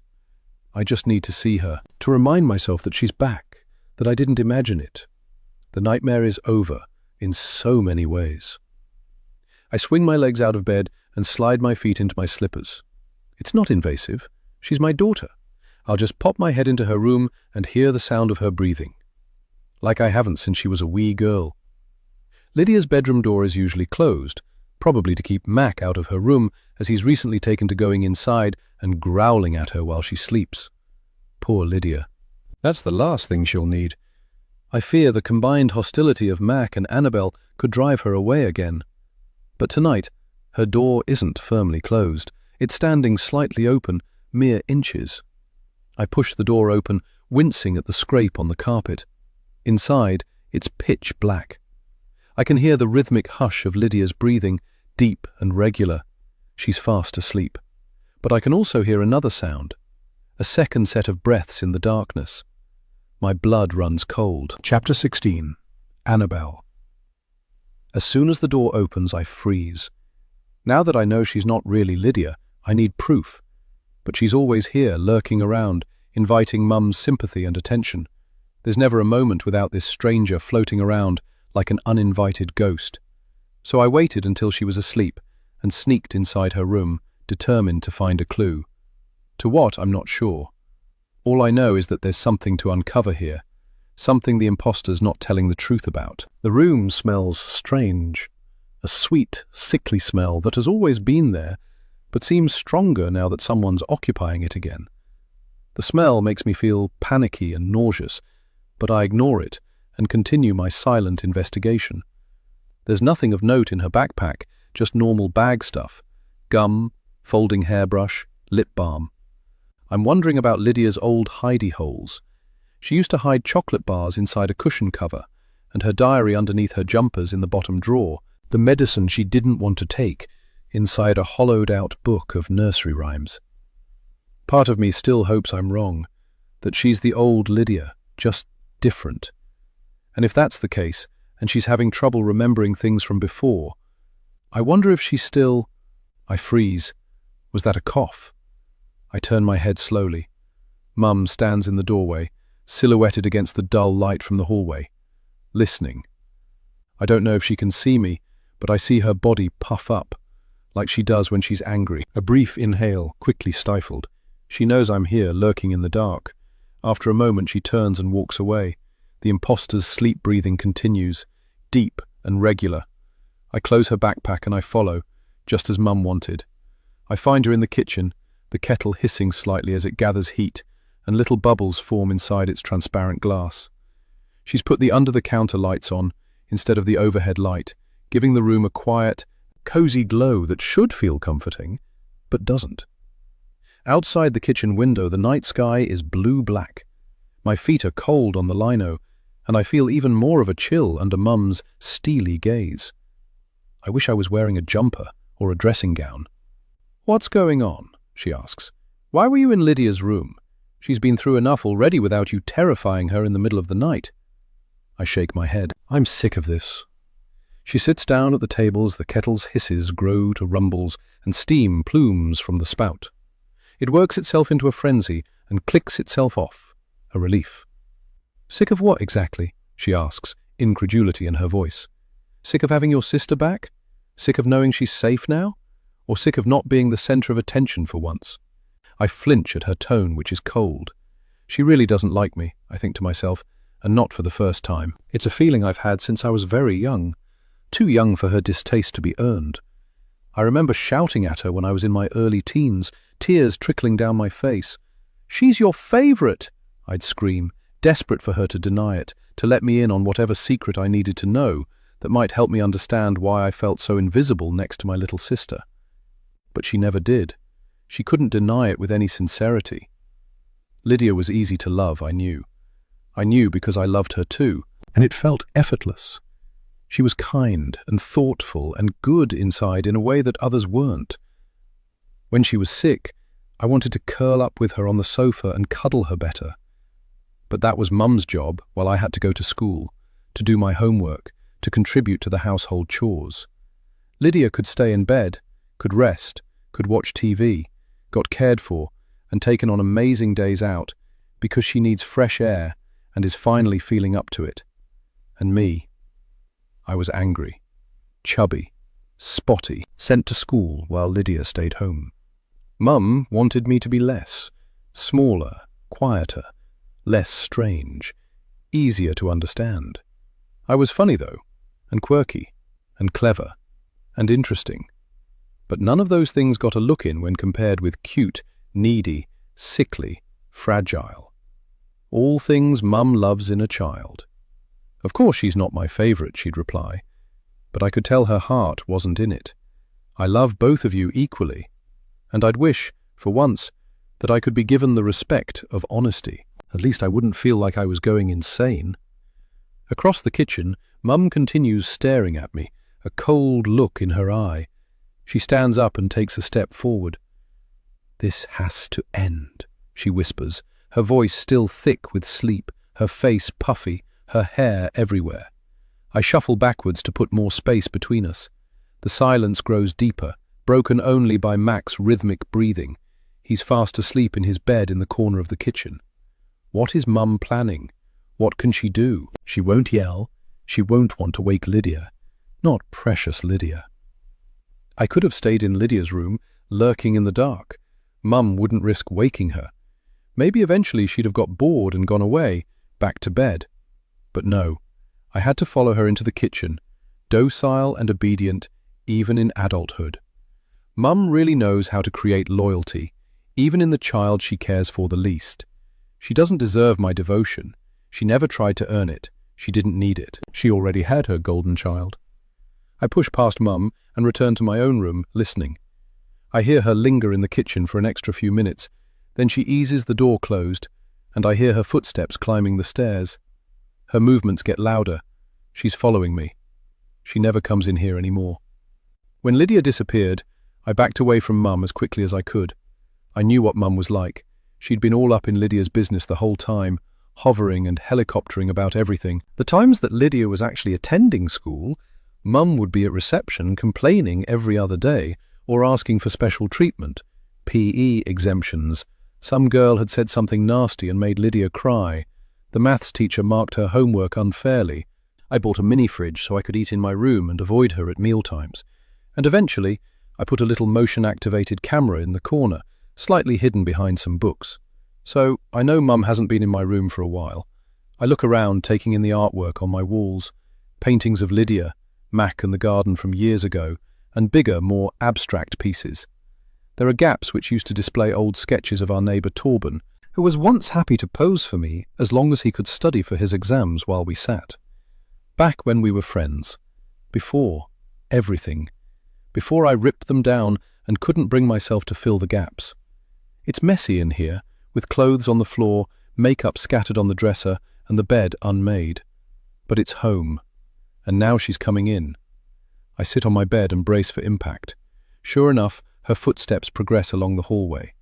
I hear her pause at Lydia's door, probably checking on her like a baby. She's an adult. Leave her alone, I want to yell. The footsteps continue, and she pauses outside my door. A shorter pause this time. My door swings open. She stands there, holding a cup of tea. Only for her, I notice. If Lydia was awake, she'd be carrying 2 cups. I know this. "I'm sorry I said that," she says in a half-whisper. I cop my head but remain silent. "About you wanting to be the center of attention." I raise my eyebrows. I wonder why she's bothering to apologize. She doesn't usually. "I know Lydia's leaving was hard for you too, and that all my attention went towards finding her, getting her home. First you had a sick sister, and then a missing one, not enough left over for you." My throat swells and I swallow hard. She's right, but I never expected her to acknowledge it. I thought she'd go to her grave pretending that she treated Lydia and me equally. I shake my head. As much as I've wanted to hear her say this for years, now that she's finally said it out loud, I feel like it's too late. I'm hardened and distanced now, calcified. I'm like a sea creature in a hard shell, impenetrable. There's no going back, I realize. She can fawn all over fake Lydia and be overprotective all she likes. It doesn't hurt me anymore. Mum has been intentionally absent from my life for so long that I no longer need her. I sit in silence, and Mum's eyes roam all over my room, taking in my pictures. She walks towards one wall and peers closely at one of my paintings, a copy of a photograph Dad took of Lydia and me from our childhood. In it, my arm is thrown around Lydia's shoulders and we're half bent over, laughing. Mum smiles at the picture and turns back to me. "You're really good. I didn't realize how much you've improved. You could do something with this. I could be the mother of a famous artist." My smile doesn't reach my eyes. The compliment itself doesn't affect me, but the notion behind it does. You could do something with this. Years ago, before Lydia disappeared, I had plans to go to art college after I finished school. I'd never been academic, but I'd always got good grades in art. London, I thought, or New York, far away from Portobello and Edinburgh. But then Lydia disappeared and Dad left, and as much as I didn't like Mum, I needed to stay at home in case Lydia ever came back. She needed an ally if she returned. And as much as Mum didn't want to fuss over me and helicopter around me as much as she did around Lydia, she still needed someone else around. She needed to feel needed, and she didn't want to be alone. Plus, every plan I made to leave seemed to hit a brick wall. When I ever mentioned that I'd like to move out or get a full-time job, there'd always be some reason I couldn't. Once I was offered a job in Glasgow, and suddenly Mum sprained her back, bedridden for 2 weeks, unable to get up by herself, even to use the bathroom. She needed me, she'd say. She'd pay me a carer's allowance, she'd tell me. I had to turn the job down. Another time, a friend invited me to move into her flat share in Edinburgh city centre, and at almost the same time, the therapist Mum made me see since before, increased the dose on my meds, and the side effects were so unpleasant that I couldn't face the idea of moving just then. I've been in limbo, waiting for news of Lydia before I can start my own life. And now Lydia's back. Or someone is, anyway. A person claiming to be my sister has entered my house. It's the thing I've desperately wanted for my entire adult life, and yet it all feels so wrong. Chapter 17. Wendy. I lay awake in the dark for hours after that, unable to relax or get back to sleep. Eventually, I do as I had originally intended when I first woke in the night. I slide out of bed and creep to Lydia's bedroom. I open the door softly and watch her as she sleeps, listening to her regular breathing and thanking the universe for returning her to me. I once thought I had the worst luck of anyone. It felt like I was being tormented, and I didn't know how to cope. Abandoned by my husband, detested by my oldest daughter, my youngest possibly dead or captive. But now, as I listen to Lydia's breathing in the darkness, I feel like the luckiest woman alive. Annabelle can hate me if she wants. She'll always be my daughter, even if she's spiky and angry. It's not over yet. There's always time to make things better. And yes, it hurt me when Leonard left. But I'm an adult, and I can admit that our marriage hadn't been great for a long time. Even if he did have an affair, I can admit that infidelity is a symptom of a failing relationship, not a cause. And I had been so consumed by Lydia and her health for years. No wonder Leonard felt abandoned. No wonder he sought out affection elsewhere. But even in hindsight, I'd rather he left than Lydia had been neglected or her health problems go unresolved. I did what I had to do. I lost my husband in the process, but so be it. No regrets. The end. And now Lydia's back, and despite everything, I feel like I have everything I need in this world. Someone to care for, someone to protect. I'm a mother again, in all the ways I always loved that role. I watch her for so long that I lose track of time, listening to the rhythm of her breathing, the snuffles of her dreaming. As I watch, I think about how I've gone from someone with nothing to lose to someone with everything on the line. I don't think I can survive losing her a second time. Tears prick my eyes, and as I reach up to smudge them away, Lydia turns over in her bed, mumbling something unintelligible to herself. For a second, I wonder if she's saying, "Mum." I can't lose her again. I'll do anything to keep her here with me. anything, and I return to my bed and sleep like a baby. Chapter 18. Annabelle. When I wake up the next morning, I pull on my dressing gown and wander downstairs, yawning as I enter the kitchen to put on the kettle for coffee. But in the kitchen, I stop short. My yawn ends, and I stand there with my mouth hanging open. The kitchen is empty and freezing cold, the back door standing wide open. Someone has been here. To my surprise, a thrill of excitement fills my chest. Has the con artist finally realized her ruse isn't going to work? Has she made a run for it? Maybe I've won. Triumph reverberating through my brain, I rush upstairs. I stifle my ragged panting and push open the door to Lydia's room. But there she is, still sleeping peacefully just as she was in the middle of the night, her arms flung wide and her mouth hanging open. Not a care in the world, no guilt, no conscience. The cuckoo in the nest. Disappointed, I back out of her room and pull the door shut. I look around the rest of the house quickly, but it doesn't look like a break-in. Everything is in its proper place, except my breath catches in my throat. No, it can't be. I whimper. Mac? I check all his usual hiding spots, but I know I'm right. I rush out into the back garden, my bare feet soaked by the dew. I check under bushes and behind the shed. The garden gate stands open, leading out into the lane. It's usually secured with a deadbolt. I don't understand how it could be open, unless someone inside our house unlocked it. Out on the street there's nothing except a neighbour's ginger cat who rolls onto his back as soon as he sees me, begging for attention. I ignore the cat and rush back to the house, pulling my dressing gown around me to protect against the morning chill. Mac is gone.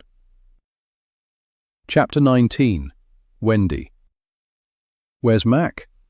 The voice wrenches me from sleep, and I sit up in bed, startled. Annabelle leans against my bedroom door frame, arms folded across her chest. Without her spiked-up mohawk, she looks gentler, but also much more unkempt, the shaved sides of her head making her look ill, like her hair has been falling out or she's been burned in a fire. I resist an urge to get up and smooth her hair back, make her look presentable. I mumble, my brain not yet functioning. She stands up straight and walks into my room, brazen as anything. She rips open the curtains and sunlight stabs me in the eyes. I flinch and raise a hand to my face. Come on, Annabelle. She ignores my protests. He's gone. The back door was open. And the gate. He got out. Her voice trembles a little. Oh, I say, frowning. That's not good. I'm not a dog person, but Mac's been part of our family for so many years now that I would feel a twinge of sadness if he's gone. Are you sure? At times, since Lydia's disappearance, he seemed like my only comfort in this world, the only thing I had left who needed me. Annabelle certainly didn't. She made that abundantly clear. And my husband, well, he was already gone before Lydia disappeared. But Mac was there for me through thick and thin, even licking the tears from my cheeks as I cried myself to sleep from missing my baby. He's an old man now, but he's still as loving and cute as he was when we brought him home as a puppy. Annabelle and Lydia bickering over whose bedroom he would sleep in, but curiously absent when there was a poo to pick up. But most of all, I'm blindsided by a rush of anxiety and dread, just as I felt that horrible day 6 years ago, as if I've travelled back in time and Lydia's gone, disappeared without a trace. It's not Lydia, I have to tell myself in a stern voice. Annabelle escorts me downstairs like a security guard, and we sit down at the dining table to look up the number for the local police station and the nearby vet practices. I'll call them all soon to report Mac missing. I hear movement from upstairs and my stomach clenches. Lydia must be awake. Annabelle's going to find a way to blame Lydia for this, I just know it. I need her not to take it out on Lydia. No matter what, I'm always going to fear that Lydia could disappear again as easily as she did 6 years ago. And I won't let Annabelle's hostility be the reason she leaves this time. I can't let that happen again. I need to protect her. "Where is he?" Annabelle asks again. "Where's who?" comes Lydia's reedy voice. She's also in pyjamas, a pair of mine that I'd only worn a couple of times. Light pink with dark pink hearts. Fleecy. They're far too large, and her small frame looks tiny, swathed in the vast expanses of fabric, like a doll or a toddler playing dress-up.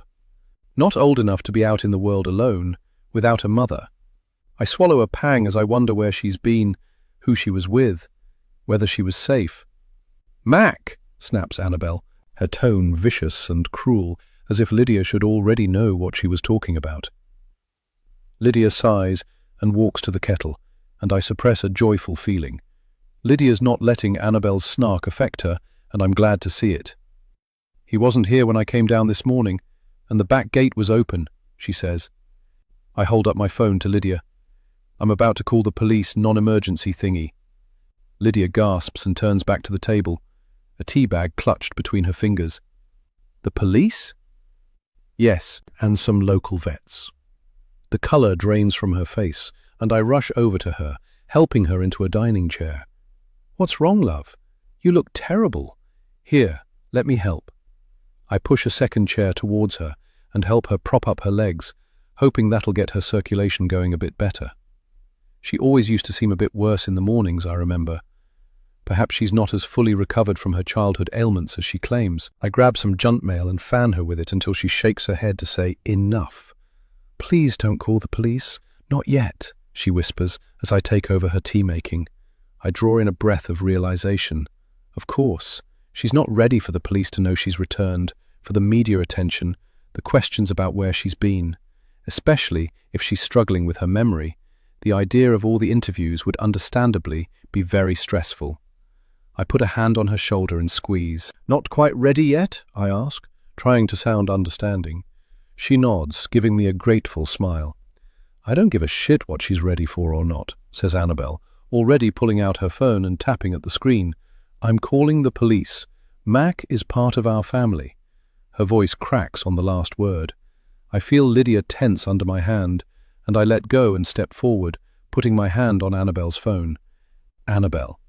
She shakes her head violently and pulls her phone away from my grasp. "Lydia is an adult. She's in good health. She's come back home." "Look at her," I hiss. "She's probably got horrible PTSD. We spent all those years searching for her, wanting to know the truth, and now we have the ability to find out what happened.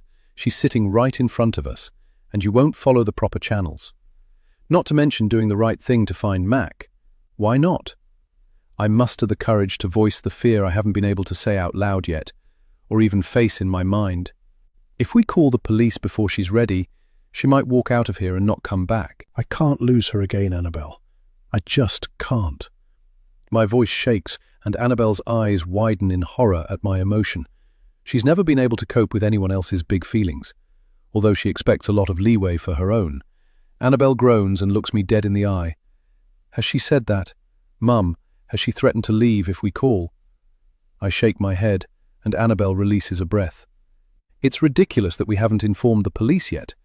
They could be out there, finding the people who took her, using information she will give them to make sure her kidnappers are in prison, or whatever, right? That's what we want, isn't it?" Lydia looks up and I meet her gaze, exchanging a moment of understanding, as we're both pummeled into submission by Annabel's angry tone and harsh words. And she's not done yet. "Mac's gone and he could be anywhere. Running around on the busy roads, hit by a car." Annabel pauses and takes a shaky breath. "And you're saying that Lydia's immediate comfort is more important than a dog's life?" She waves her hands in frustration as she speaks. I try to keep my tone even. "Well, Lydia is a person. Mac is a dog." "Don't give me that shit. Mum, you're so terrified Lydia will run off again that you're walking on eggshells. And you," she turns to Lydia, her eyes blazing. "You know what I think?" Lydia shakes her head, speechless with discomfort. "I think you hate that Mac doesn't like you, that you can't somehow charm him like you've charmed Mum. He's not fawning all over you like you think he should. And I think you let him out on purpose while we were asleep. I think you wanted to get rid of him." "No," Lydia says with a gasp. "I love Bullshit. You don't love that dog. You can't go anywhere near him. He growls so much. You tried to poison him. You called him Max. And now he's mysteriously gone, and you won't let us report that he's missing." Tears spill from Annabel's eyes, and she angrily swipes them away with her fist. I've rarely seen her cry from sadness, I realize. Only ever anger. "What's next, hey? Will I go missing mysteriously in the night too?" There it is. There's the sarcasm and the anger I associate with my oldest daughter. Lydia stands up, swaying, and I resist the urge to reach out and hold her up. I want to step between my daughters to protect my youngest from Annabelle's wrath. Always. Annabelle, I know you love Mac. I know what a comfort he was to you after Lydia left. And Lydia's home now. He's an old dog and... I trail off. I don't know what I'm saying. That it doesn't matter that Mac's missing? That he'd die soon anyway? None of these are good points. Annabelle lets out a sarcastic bark of a laugh. What? So Lydia's home and so I don't need Mac anymore? Is that what you mean? She storms into the hallway and I hear rustling. She comes back into the kitchen wearing her coat and wellies over her pajamas. Where are you going? I ask. She pulls up the zip on her jacket and shoves dog treats into her pocket. To look for Mac, of course. She turns to Lydia. The sister I knew loved Mac. The old Lydia would have been out looking for him as soon as we realized he was gone. What? Lydia stutters. What do you mean? Annabelle smirks and turns away, throwing over her shoulder. If Mac's not home by lunchtime, I'm calling the police. And if you have nothing to hide, that shouldn't be a problem, should it? Chapter 20. Annabelle. It's not a warm day, even though it's meant to be late spring. The wind comes off the sea and tears through the legs of my cotton pajamas as I stalk from the house, my breath coming in adrenaline-fueled gasps. I'm so angry. But I know it's masking other feelings, feelings that are harder to face. Sadness, betrayal, loneliness, disappointment, fear. Anger is easier than all of those, so I clutch it to my chest like a shield. I peer between parked cars along the side of our street, behind bins, around hedges in people's front gardens. Nothing. I keep shouting for Mac, rustling the bag of his treats, whistling for him. Nothing. I head towards the sea. He loves the beach, loves burying his furry face in piles of half-dried seaweed or picking up driftwood to drop it at our feet. Maybe he's gone there to play, but when I get there, the beach is deserted and the tide is in, the white-capped waves rolling in and almost licking the sea wall. Above my head, seagulls circle, watching me, ready to swoop if they see a morsel to scavenge. I slump onto a bench and stare out at the grey-blue water, tears pricking my eyes. This isn't about Mac, even though I'm worried. This is about Lydia. When Lydia first went missing, I felt I was walking on quicksand, the ground shifting and crumbling beneath my feet. Everyone else pretended like the ground was solid, but I knew the truth. Every moment of the day, there was a horrible, gnawing dread in my stomach. The only time it went away was when I was asleep, and it came rushing back as soon as I awoke. How could I carry on with my life like normal when anything could be happening to my little sister? How could anyone? I'd see people still doing their shopping, getting their nails done, laughing at jokes. Normal lives. Why was everyone still going to work or school instead of out looking for her? The only time I felt remotely solid was when I was out walking, looking for Lydia in every window, on every bus, in every shop. I would pace the streets around our area, glancing into open doorways, imagining that someone had snatched her and was hiding her inside their home. Like that Austrian man who took that 11-year-old girl on her way back from school. She'd been a captive in his house for years, just streets away from her home, and her family had no idea. What if that happened to Lydia? She could be a captive, just a few houses away. If only I knew where to look. And now, here I am again, walking, looking, imagining the worst.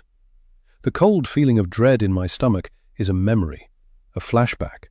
It's not how I really feel. Every time I closed my eyes, I would see her face, her wavy hair escaping from its plait, her big smile with her giant teeth, her tiny frame lost inside one of my stolen hoodies, her fingertips barely poking out of the sleeves. We were sisters back then, sharing our things, bickering, playing imagination games, even when I felt too old for them. I kept expecting her to walk back through the door. "Want to play hide and seek?" she'd ask, just like when she was little, when she had energy and colour in her cheeks. And the worst part was the guilt. Every argument, every fight. That time I locked her out of my room. That time I told her she couldn't play with me and my friends. That time I said her games were too babyish for me. Could I have stopped this? Could I have saved her? The truth is, I missed her even before she went missing. Because she didn't want to play anymore anyway. She didn't have the energy. She disappeared long before she left. I lost her twice over, and no one got it. The police asked stupid questions, as if Lydia had just run away. Did she have any older friends? Any recent arguments? Threats to run away. My parents blamed each other. My dad saying Mum was too overprotective, too cloying. Mum saying Dad didn't care about helping Lydia get better. Not that it mattered once she was gone. My friends tried to help, but they didn't understand. No one did. Well, no one except Torben anyway, until he betrayed me too. I stand up from the bench, scanning the promenade in both directions for Mac, my eyes catching on every dog, checking and checking until my eyes ache. A springer launches itself down the ramp and into the sea after a stick, swimming back to drop it faithfully at its owner's feet. A lab shakes, covering a shrieking, laughing toddler with water. None of them are Mac. I sit down again, but not before my eyes catch on a lone figure wandering towards me, hands in pockets, slow-paced like he's got nowhere to be. As if thinking about him had conjured him here, against my will. My breath catches in my throat, and a surge of anger ignites in my chest. I stand up and walk away as fast as I can without running, retracing my steps back to our road. Turning the other way, just as I have every time I've seen him in the last few years, but I hear his shout, "Annabelle!" The wind catches it and whips it away, but I falter. Am I ready for this? I don't know. I slow my steps, but I don't turn around and I don't stop walking. He catches up as we reach our street, my house on one side and his on the other. A torture I've had to deal with every day since it happened. Studiously avoiding looking at his windows, checking if he's looking out at just the wrong moment. Mostly, we've managed not to bump into each other for so long that I know it's not just me doing the avoiding.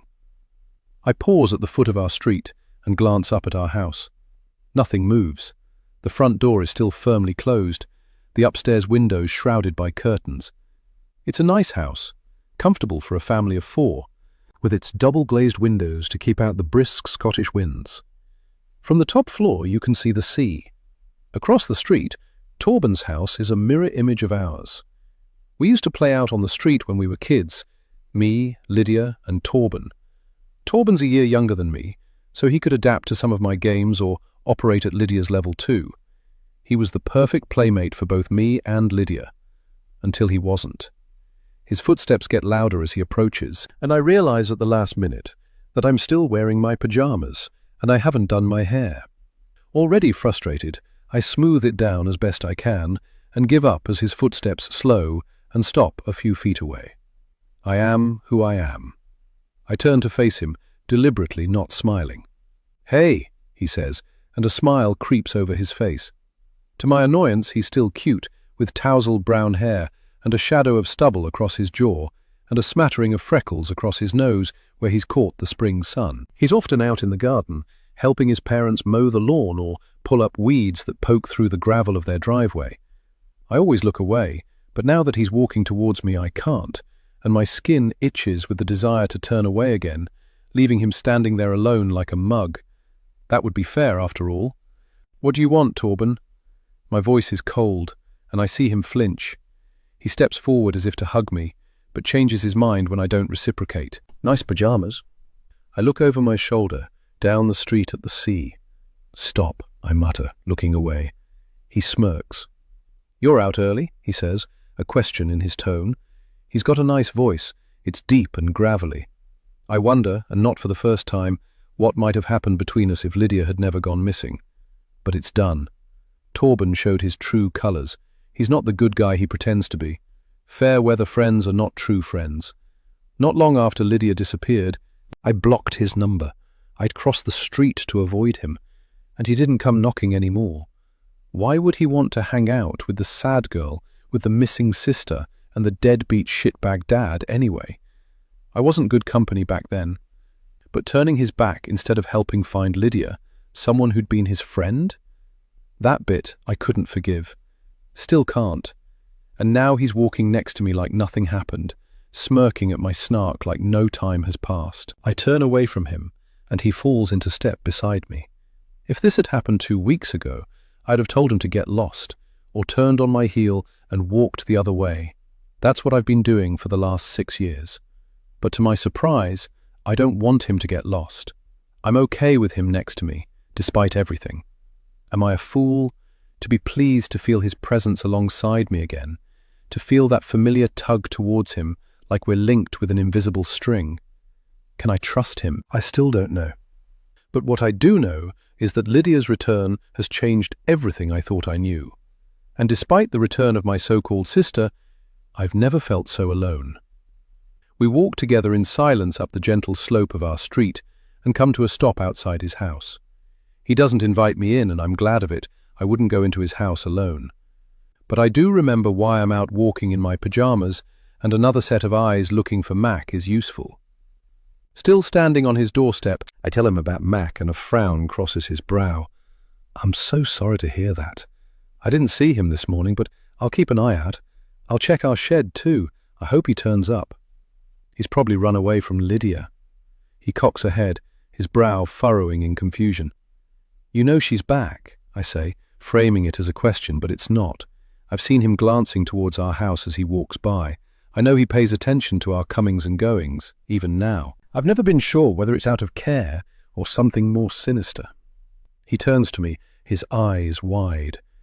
That girl is... He points at our house, and I realize he must have seen her coming and going. He often works at his desk by their front window. He probably saw her arrive the other day. He shakes his head in disbelief. He didn't recognize her as Lydia. She's come home? I nod, my eyes raking his face, looking for something, anything, I don't know. Did he see what I saw? Our eyes meet, and we exchange a long look. Without needing to say anything, I know we're on the same page. Of everyone in my life, and there aren't many nowadays, despite everything that happened between us, Torben is the one person I can say this to, and he won't try to get me sectioned. You see it too, don't you? I ask tentatively. He shakes his head lightly, but it's not a no. That she's... His words fade. She says she's my sister. I gather up all my guilt, anger, frustration, loneliness. I ball it all up and straighten my shoulders. I look out to sea again, feeling the salty wind on my face and tugging my hair. But that's not Lydia. Chapter 21. Wendy. As soon as the front door slams behind Annabelle, I turn to Lydia in full fix-it mode. I hand her a cup of tea with 2 sugars, and I usher her into the living room, where I put on some comforting background TV. 2 fresh-faced presenters on a sofa with an image of the Thames behind them. Just give Annabelle time, love, I say to her, and she nods, the mug cradled between her palms, hunched over on the couch like she's been punched too many times. Maybe it would help to talk to the police soon, I ask, trying to ignore her flinch. They'll have contacts for therapists and things, specialists, to help you unlock your memories and work through any trauma. I move to sit next to her and put a hand on her knee. As much as I know it'd be easier in the short term to shove everything down and pretend nothing happened, we can't pretend forever. You'll need to face it at some point, and you can start getting on with life. Surely that's what you want, too. She nods again, but her expression is blank with pain. I hate seeing her like this, hate knowing that my suggestions make her so unhappy, so afraid. I just want to fix it. Aside from reassuring her that I'm not going to call the police, and that I'll try to prevent Annabelle from calling, I don't know what to say. We descend into silence, both thinking, both in pain. She's so quiet I almost miss it. You said you couldn't let me go a second time. I look up sharply. So don't, she whispers. So quiet I have to watch her lips to understand. My mouth drops open and my mind reels. The living room turns sideways around me. I knew she wasn't ready for the police, but is the situation so dire that she'd leave? I feel so helpless, not knowing where she's been, why she left. It's possible she could just up and leave as quickly as she did last time. After all, I still don't know where that house is, the one she remembers living in. She could go back there and I'd never see her again. Is that... I swallow the bile that rises in my throat. Is that what she's saying? Is she threatening to leave if we call the police? My body feels hollow with panic as I imagine our house without Lydia once more, her bedroom empty and cold, only Annabelle for company, my life in front of my computer, desperately trying to generate attention on my daughter's case. I can't go back. I won't. So instead I change the subject, scrabbling for reasons she could stay, reasons why this is the best place in the whole world for her, a place she can rest and recover, where she is loved. You're an adult now. I assume you have things you're interested in, subjects you'd like to study if you went to university, or a job you'd like to pursue. She's still, but I can tell she's listening, thinking. I try not to smile, pleased with myself for finding my way through her armor. I don't even know if she has qualifications, if she went to school after 13. My poor girl. Is there anything you can tell me about where you've been? She shifts in her seat and takes a sip of tea. Things are coming back to me in little snippets, she says, and my heart soars. There's hope. I nod at her to continue. I think it's being here. Back home, I mean. Maybe it's all the memories. It helps being here, sleeping in my room, and seeing those photographs. Maybe it unlocked something. I stand up, ready to get the albums out again, but then I sit down again. There's time enough for that later. Lydia suppresses a smile behind her mug, and I feel another surge of hope. If she's feeling comfortable enough to laugh at me, we're making progress. If only we could make progress in other areas too, like with Annabelle. I'm sorry about Annabelle, I try, and she flinches. Like she flinches every time Annabelle enters a room or comes up in conversation. I know she's not easy. She'll come around. Can you tell me a little bit about her? I know we used to get on. I saw it in the pictures, and she didn't used to be so... Spiky? I finish. That word seems to describe Annabelle so well, both her looks and her personality. Lydia smiles. Spiky, yes. Lydia's right. Annabelle used to be soft and kind, just like Lydia herself. It'd be easy to say that Annabelle changed when Lydia left, that losing her sister hardened her. But the truth is that the bulk of the changes in Annabelle happened before Lydia left, long before. I wonder how I can explain this to Lydia without feeling like I'm betraying Annabelle. But Lydia's living in the house with her. She deserves to know who she's living with, at least to an extent. If she's walking on eggshells all the time, she needs to know what eggshells to avoid and how she can best manage Annabelle's moods. Annabelle has some mental health issues, I start. They began before you, well, when you were still at home, but we shielded you from the bulk of it. It was all a bit serious for someone of your age to have to worry about. But she got help and ended up with a good doctor here in Edinburgh, who she still sees, and she's on a strict medication schedule to keep everything under control. And so far, I cross my fingers and hold them up to Lydia, who smiles, her mental health is managed. It's why she's still at home, though. I didn't think she'd cope, living independently or working full-time. And luckily, now we've paid off the mortgage, we're financially in a position where it's manageable for me to be the only breadwinner. There's more. I'm sure Annabelle will tell you more herself once you guys become more comfortable with each other. Lydia listens carefully as she finishes her tea. Then she puts the mug on the coffee table in front of us. Thanks for telling me. Annabelle makes more sense to me now. She stands. I'm going to go and get dressed. Maybe it'll be nice for Annabelle if she sees us looking for the dog too. I fight back a pang of guilt that I didn't tell Lydia about what led to us finding that doctor or keeping such a close eye on Annabelle's medication schedule. But timing is everything, and I'm still hoping that my girls can find their way back to an affectionate relationship one day. That can never happen if Lydia knows the full story about her older sister. Chapter 22. Annabelle. That's not Lydia, I say again, tilting my head backwards, indicating across the street towards our house. Torben's eyes flick over my shoulder and his expression sours. He shifts his feet, scraping little stones against the tarmac pavement under his boots. He says, making a quiet rumble in the back of his throat. My heart plummets. Talking to him was a mistake. I thought I could confide in him, that he might be the one person who would listen. By the look on his face, I can tell I was wrong. I've pushed it too far, and I've trusted too early. He doesn't believe me. He thinks I'm crazy. I squeeze my hands into fists, feeling my fingernails sink into the skin of my palms. Sharp. I can't trust him. Perhaps I never could, but I'd needed to say it out loud to someone.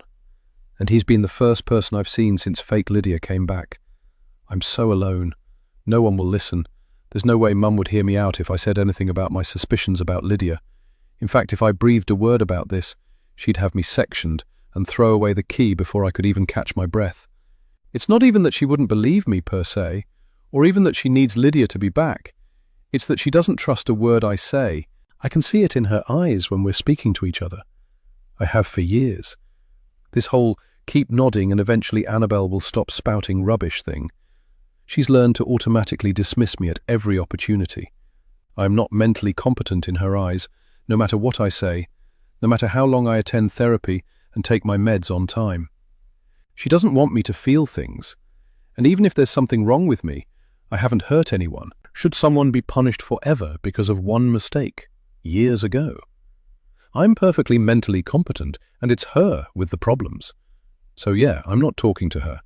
And my friends, the few that I once had, drifted away as they got jobs and moved into the city for work, or away from the city for more space to house their growing families. Who wants to be friends with the sad, medicated, unemployed girl who still lives at home and sabotages any opportunity she gets?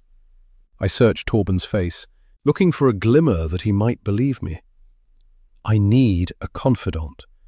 I need someone to believe me, and he was the only person I could think of. We were friends, once. He cared about Lydia, a long time ago. He was affected by her disappearance. A strange look crosses Torben's face as he takes in my words, his eyes scanning the horizon. Disgust crosses his face. Hatred, frustration. Whatever he's feeling, it's big and it's negative. My stomach twists. He doesn't believe me. He thinks I'm deluded. Perhaps I am. Danger, my instincts shriek. Get away. I've made a terrible mistake, telling Torben my suspicions. If the girl in my house isn't Lydia, it's still possible that somebody hurt my sister. And after Lydia went missing, in the eyes of many local people, my mother included, Torben was the main suspect. What have I done?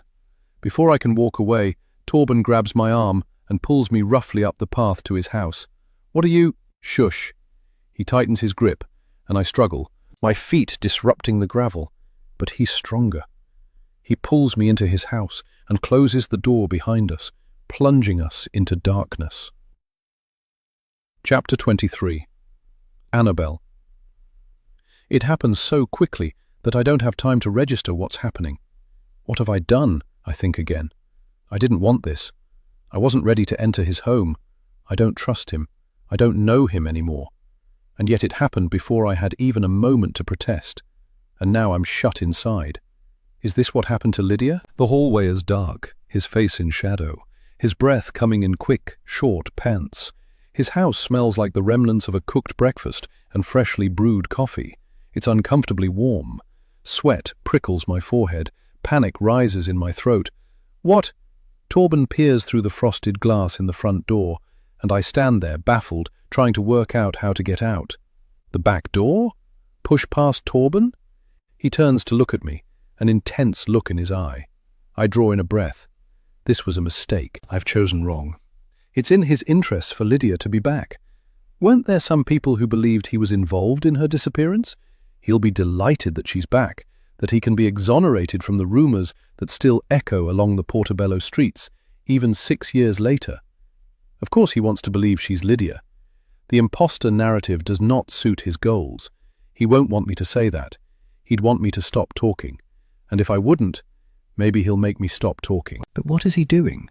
Why pull me into his house? Unless he wants to threaten me, to warn me never to say that again. The hallway radiator blasts heat at me, and I feel fear rising in my chest, creeping up my throat. After all, if that isn't Lydia, then what happened to her? Did Torben have something to do with her disappearance after all? I move towards the door, but he blocks my way, turning the key in the lock. Have you never wondered why I stopped being friends with you after Lydia disappeared? he asks, his voice low. My breath catches in my throat, and he notices me looking at his hand on the door handle. I start, and my voice comes out as a squeak. I clear my throat and try again. I try for empathy and compassion, anything to keep him calm and keep me safe. People spread rumors about you, right? That can't have been easy, that they thought you were involved. He smiles and shakes his head. I will him to step aside, to move, but he stands resolute, a barrier between me and the outside world. Can you let me out? I ask quietly. Look, he says, pointing at one of the small panes of glass that aren't frosted, where you can get a clear view of the road outside. I hesitate, and he backs up into the hallway, giving me space. Reluctantly, I push my face up to the glass and peer outside. I gasp. It's Mum and the imposter, walking slowly along the road, peering under cars. I can see Mum shouting, calling for Mac. Lydia is holding a bag of dog treats pinched between two fingers, like she doesn't want them to get too close to her. Her gait is strange, a little lopsided, like she's avoiding stepping on the cracks on the pavement. Didn't think you'd want them to see you, he says, beckoning me into the house. Especially not talking to me, the bad news boy from across the road. But it's quiet here, and we can talk properly. Mum and Dad are playing golf. House to myself. Cuppa? I swallow the fear rising in my throat and nod. This is a terrible idea, and I should not be here. Chapter 24. Wendy. It feels strange to be out walking around Portobello with my daughter again, for the first time in 6 years. I want to hold her hand, to parade her in front of the neighbours who I know are watching. I can practically see their net curtains twitching. We walk past Archie, a man in his 70s with a wee border terrier who always tries to nip at Mac if we're out with him. I nod, and Archie nods back, but he doesn't smile. Are you friends with many of the neighbours? Asks Lydia, glancing at the grand tenement blocks that line the road as we approach the sea, their large bay windows on the top floors looking out across the water. Inside, they're all high ceilings and varnished wooden floors, much too grand for the term flats, but that's what they are. I shrug, and suck air through my teeth in a hiss. That's not an easy question. They helped a lot when you went missing, I eventually settle on. She nods, seeming to accept my answer. I'm glad she doesn't have any follow-up questions. We go single file to walk past a large communal bin and 2 oncoming teenage boys walking shoulder to shoulder who don't move to share the pavement. They're both wearing sports gear, probably off to play five-a-side at the Power League. I tut over my shoulder at them and reclaim my position next to Lydia on the pavement. We're leaving our street now, and the wind picks up as we head towards the seafront promenade, seagulls swirling overhead. After Lydia went missing, the flurry of concern and media coverage began to fade after a few weeks.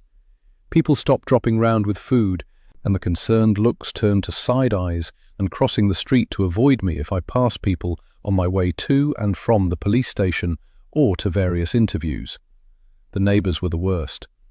Before, we'd known people in passing, especially the parents of kids the same ages as mine, enough to exchange pleasantries and know each other's names. But when Lydia didn't reappear after a few days, I became a pariah. No more Tuesday morning Earl Greys with Sally at number 43 after school drop-off. No more beachside blether with the other dog owners. No more of Mrs. Rafiq's proud updates about her son studying medicine at university. Just faux sympathetic smiles and, "I'm in a bit of a rush today, let's catch up soon though."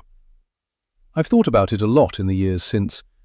At first it felt like they blamed me, like they believed I drove her away, or worse, that I was somehow involved in Lydia's disappearance, like I'd killed her and hidden her body under our floorboards or something ghastly.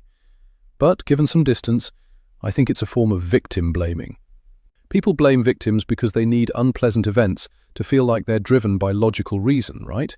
People feel uncomfortable when they hear about a lung cancer patient who has never smoked, or a burglary at a property with a sophisticated security system. It's much easier to blame a rape on a short skirt than it is to accept that it could have happened to anyone, no matter what clothes they chose to wear. I'm not justifying that belief, just trying to understand it. So those around me wanted to find a reason why Lydia must have left, to convince themselves that whatever happened to her would never happen to their own precious offspring. They needed to avoid the fact that the world is random and cruel sometimes. It was easier to believe I must have done something to deserve it. And with that, they distanced themselves, as if I had somehow caused Lydia's disappearance, or like it could be contagious, and by associating with me, their own precious child might similarly disappear. And now she's back, and I can tell those suspicious busybodies to shove it where the sun doesn't shine. My daughter is back, and it wasn't my fault.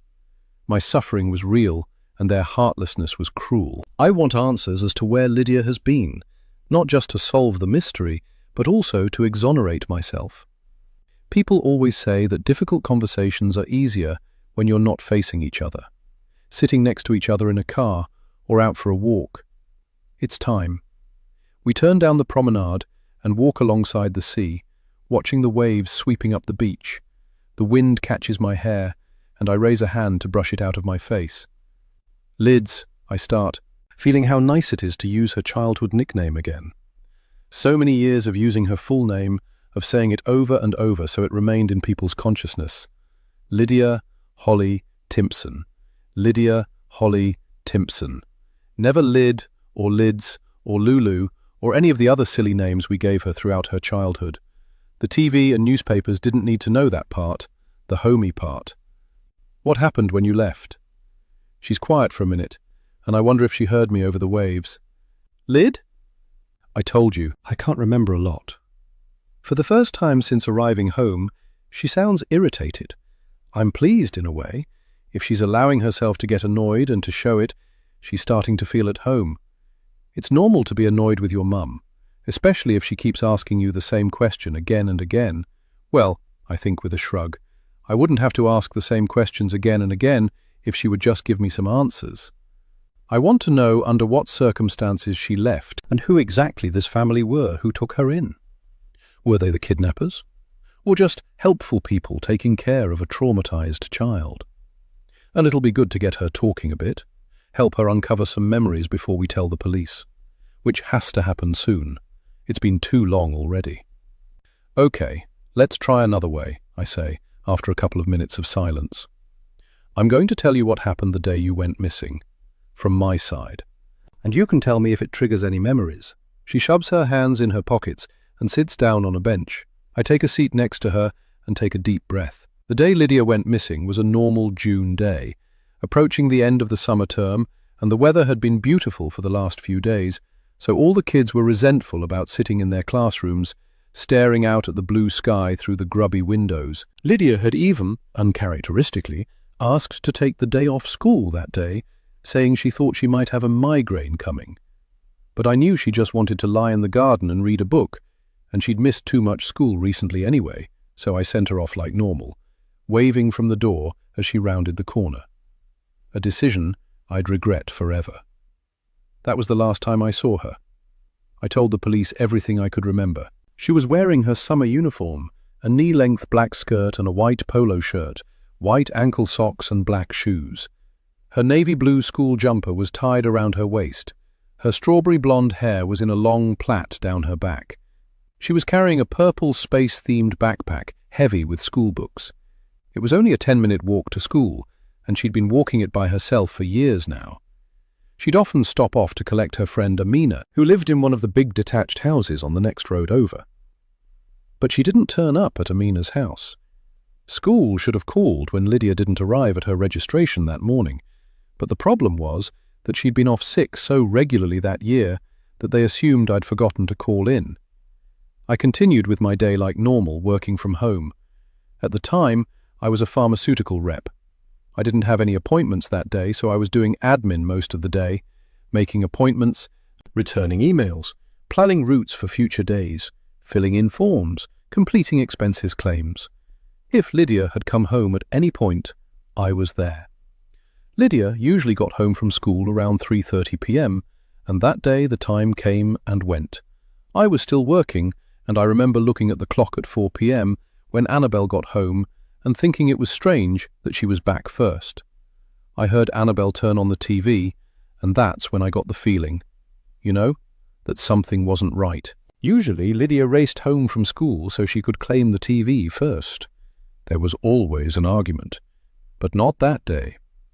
When I asked, Annabelle said she hadn't seen Lydia all day. She'd assumed her sister had stayed home from school. When I called the school, they said the same. The nausea started, a curdling, churning feeling in my gut that never went away, until this week. I called Leonard, who was by then living in an apartment near Haymarket, hoping he'd picked her up at some point to have some one-on-one time with her. I was always trying to get him to be more involved, especially since we'd separated. But no, he hadn't seen her either.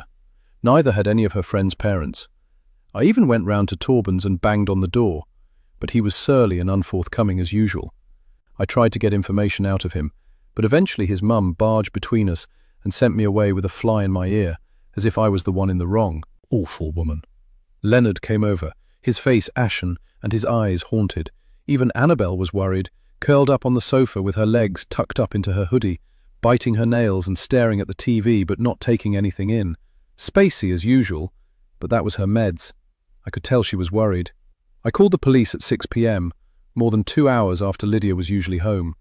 Over 10 hours after she'd originally walked away from me. 2 officers came over half an hour later. Eventually they found shoe prints in the gravel on Lydia's route to school, along with evidence of a scuffle. The wearer was never identified. A few days later they found Lydia's backpack, covered in mud and under very suspicious circumstances. But they never made an arrest, and that was the start of the 6-year-long nightmare I just crawled out of. Now it's Lydia's turn to talk. Chapter 25. Annabelle. I mean, she looks like Lydia, says Torben, handing me a large cup of strong coffee. It smells amazing, so much nicer than the cheap stuff Mum buys, but I can barely stomach a sip or two. I won't turn my back on him. I still don't know if I can trust him. I take the cup and lean back into his sofa, trying to look like I'm not on edge. It's cooler in the living room, the windows open and the sea breeze fanning into the room. The sweat has dried on my skin. She's got the right colour hair, the same height and build, he continues, fading off and taking a sip of his coffee. I watch his Adam's apple bob as he swallows. I lean forward, resting my forearms on my thighs and cupping the mug between my palms, pleased to have someone to talk to about this. But anyone can dye their hair and lose a little weight if they already look a wee bit like someone. His mouth drops open. Surely not. That's insane. I shrug. People can do things like that. I've been researching, and there's quite a few cases. There's the girl who claimed she was Madeleine McCann a couple of years ago, remember? And the French guy who moved in with a family from Texas, claiming to be their lost son. He sits forward in his seat, his eyes sparkling with intrigue. Oh yeah, I saw the documentary about that one. My heart beats faster. He believes me. He's on the same page. There was even this case of a girl who... I stop myself. When Lydia first went missing, I found a case of a girl who disappeared for years.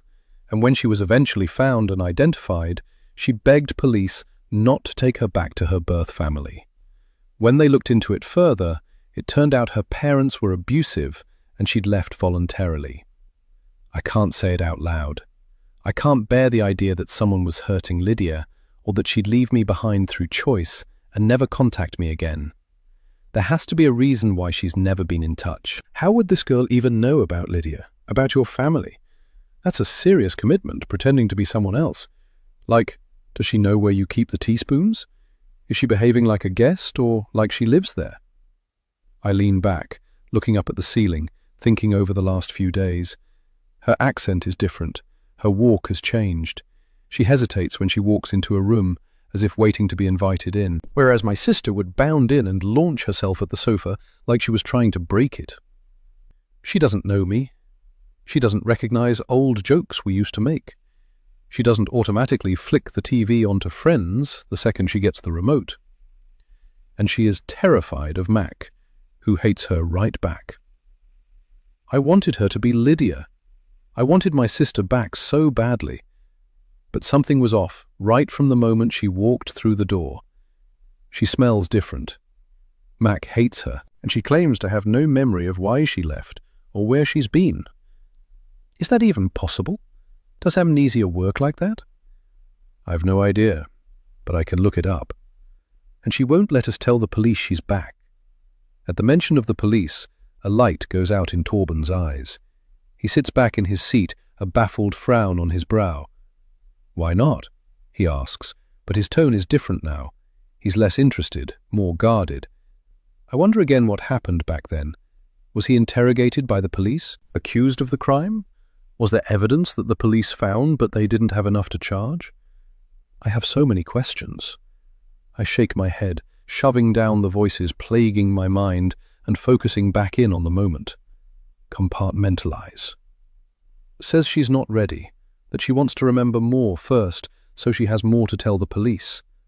And Mum went along with it, cozying up with her and showing her all the old family photos and videos, trying to trigger memories or something. It's messed up. Your poor Mum, to play this trick if it's true. That's the thing, isn't it? If it's true. Because if I'm wrong, and this is really Lydia, the big changes in her must mean that some absolutely awful things happened to her, to change her so profoundly. She's had such a horrific 6 years that trauma means she can't remember anything. And then she finally comes home, and her sister doesn't believe her. That's even worse. He nods. You'd be taking a risk. Yep. So I have to be careful. Gather evidence. Wait until the right moment to spring a trap and get justice for the con. Because if she's not Lydia, there's a con artist in my house, and we don't know what she's capable of. He heaves a huge sigh. This is big. I feel overwhelmed with what I have to do and the risks involved. By challenging this imposter, I might be risking my life. Mum's life. Mac's life. I can't afford any mistakes. I look at Torben, his face a man's face now, with stubble along his wide jaw and a wisp of chest hair emerging from the top of his shirt. But underneath all the manly features, I can still see the friend who played with me and Lydia all those years ago, digging to Australia on the beach and shrieking as the cold waves crept up his legs. Maybe I was wrong about him. Maybe everyone was. So tell me, I say, remembering his question as we stood by his front door. Have you never wondered why I stopped being friends with you after Lydia disappeared? I get a sudden wave of sadness that we haven't spoken in the past 6 years. Our friendship implosion due to distrust, suspicion, and fear. What happened 6 years ago? He swallows hard, and a look of sadness crosses his face. I wanted to help Annabelle. I nod, encouraging him to say more. I remember how much he helped in those early days. In that awful limbo time, he came over every day, offering to help with the search, sharing things online and flyering around Portobello. But all that stopped when, well, he turned his back on me, on Lydia.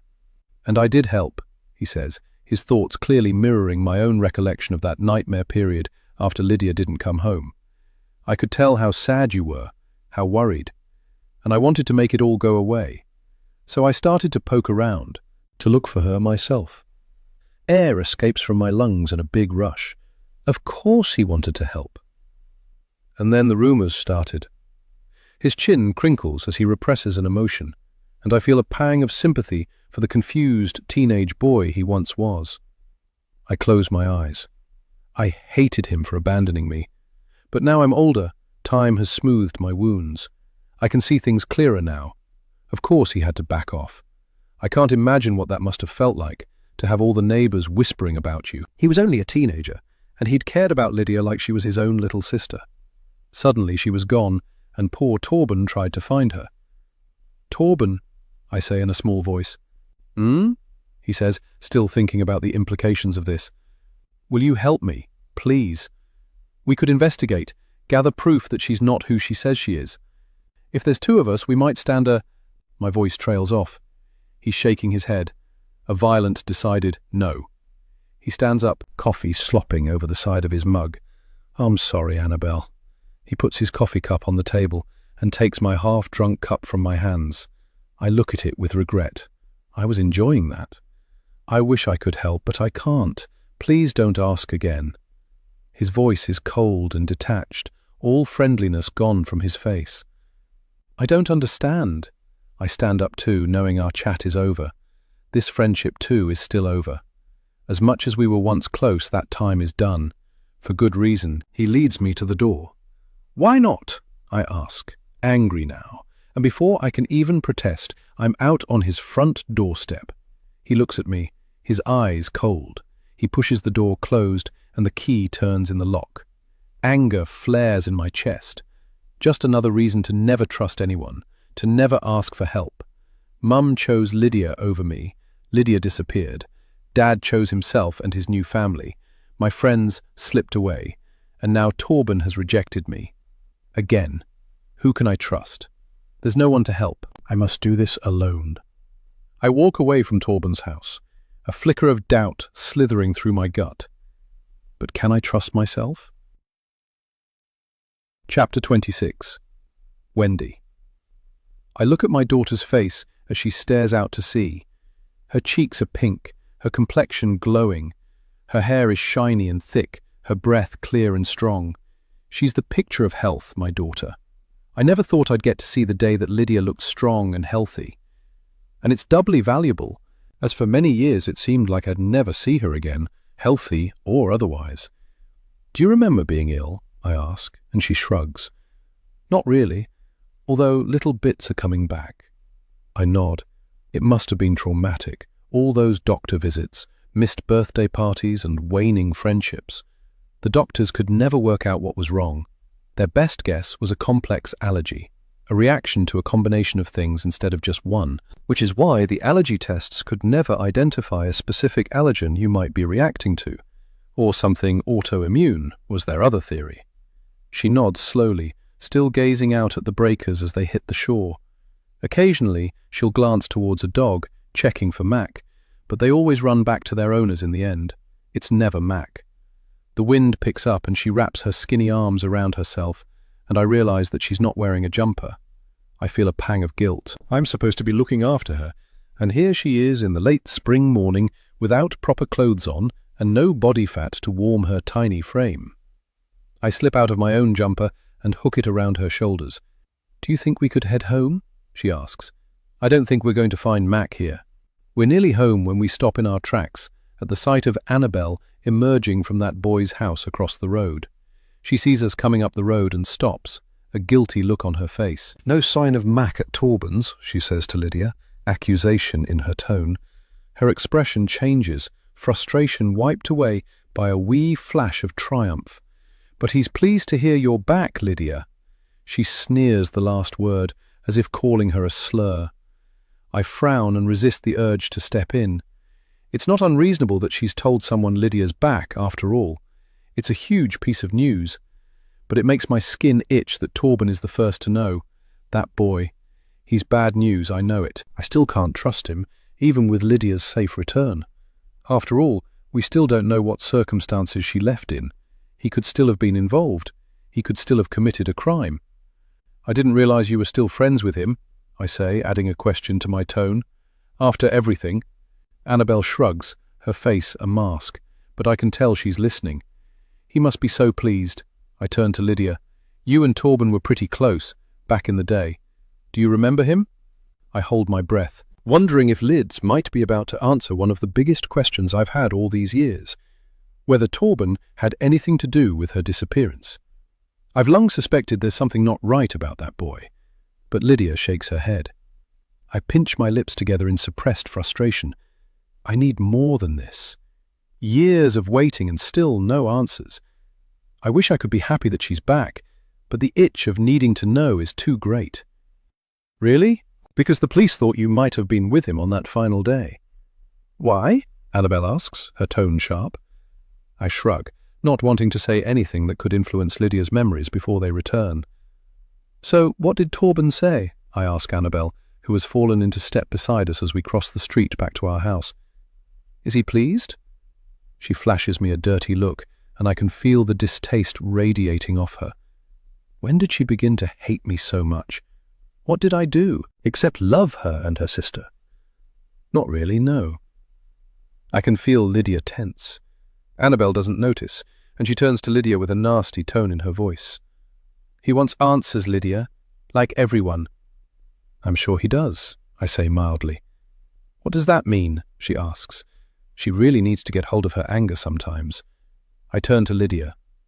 A lot of people suspected Torben had something to do with your disappearance. There was a lot of talk. Rumours, you know. Her eyes widen and she glances over her shoulder back at Torben's house. People at school called him a murderer, says Annabel, her cheeks flushed with outrage, as if Lydia was the one making the accusations. They accused him of killing you and dumping your body in the sea. He got beaten up multiple times. Your return was meant to clear his name. I'm sorry I can't remember, Lydia says quietly, and my heart goes out to her. Maybe you'd remember if you went to the police, answered their questions. See a therapist or something, for God's sake. We've all been in limbo while you've been off God knows where. The least you could do is let us call the police. She stops and turns to face Lydia, her voice becoming louder. We deserve answers. Torben deserves his name clearing. This is pathetic.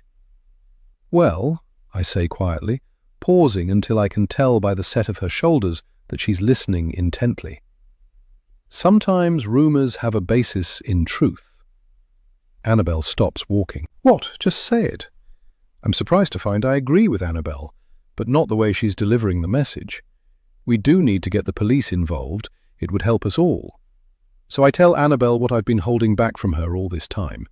The real reason her friendship with Torben came to such an abrupt end 6 years ago. The police found Lydia's backpack not long after she went missing. Annabel rolls her eyes and starts walking again, trudging up the path to our front door. I never saw her trying to rekindle her friendship with Torben after that. But now I've seen her leaving his house. It's time that she knew. They found the backpack in Torben's house, covered in mud. Chapter 27. Wendy. That's absolute bullshit and you know it, she says, her voice loud and accusatory. He was helping. He wanted to find her as much as we did. But I also see her glancing over her shoulder at Torben's house, her brow furrowed as she processes the news.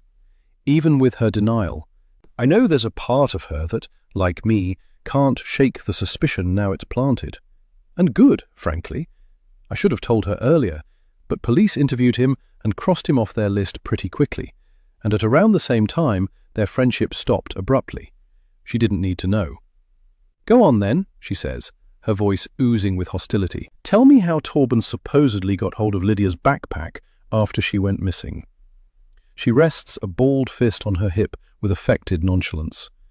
Even if that's true, it clearly didn't indicate his involvement, or they would have charged him. She raises her voice, probably trying to mask her uncertainty. I walk faster and unlock our front door, holding out an arm to usher the girls back into our house. That's enough, Annabel, I hiss. Not on the street. Lydia steps past me and into the hallway, but Annabel stays on our garden path, her hands on her hips. I beckon her inside, but she shakes her head. What? You don't like everyone knowing our business? Exactly, I say, beckoning her towards the open door. She lets out a nasty laugh. That's rich, considering how much of our lives you've aired on social media. So you can put it all out there to thousands of strangers. But I can't talk to my sister, she mimes quotation marks in the air, on my own street? Is that it? I reach out and grab her coat, realizing with mortification that Annabel has been wandering all over the street in her pajamas.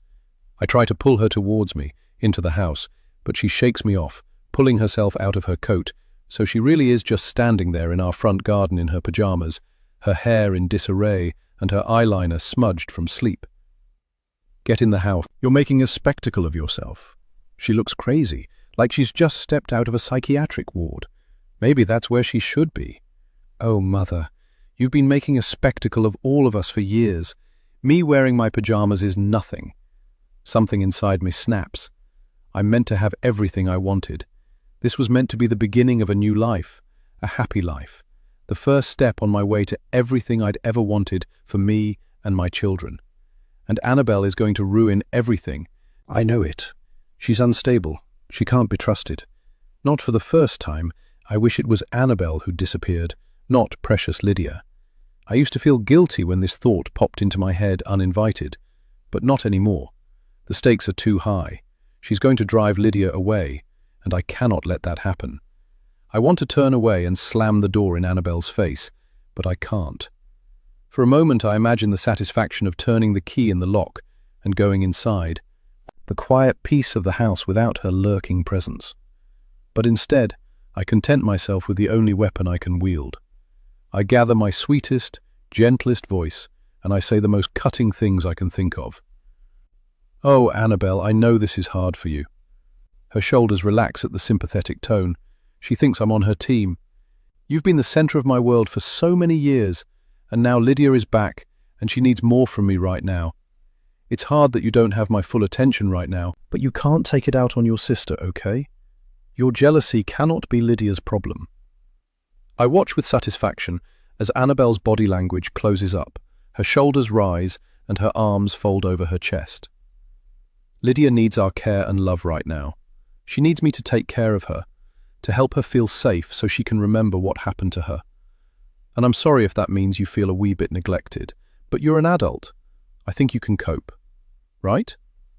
Game. Set. Match. While she's stunned into silence, I usher her into the house and close the door, just in time as she explodes in a yelling fit which would have echoed across the road and mortified us all.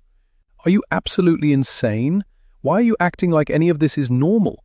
I'm not a child anymore, and I'm not the one who needs to face the truth here. If we ever get the full truth..."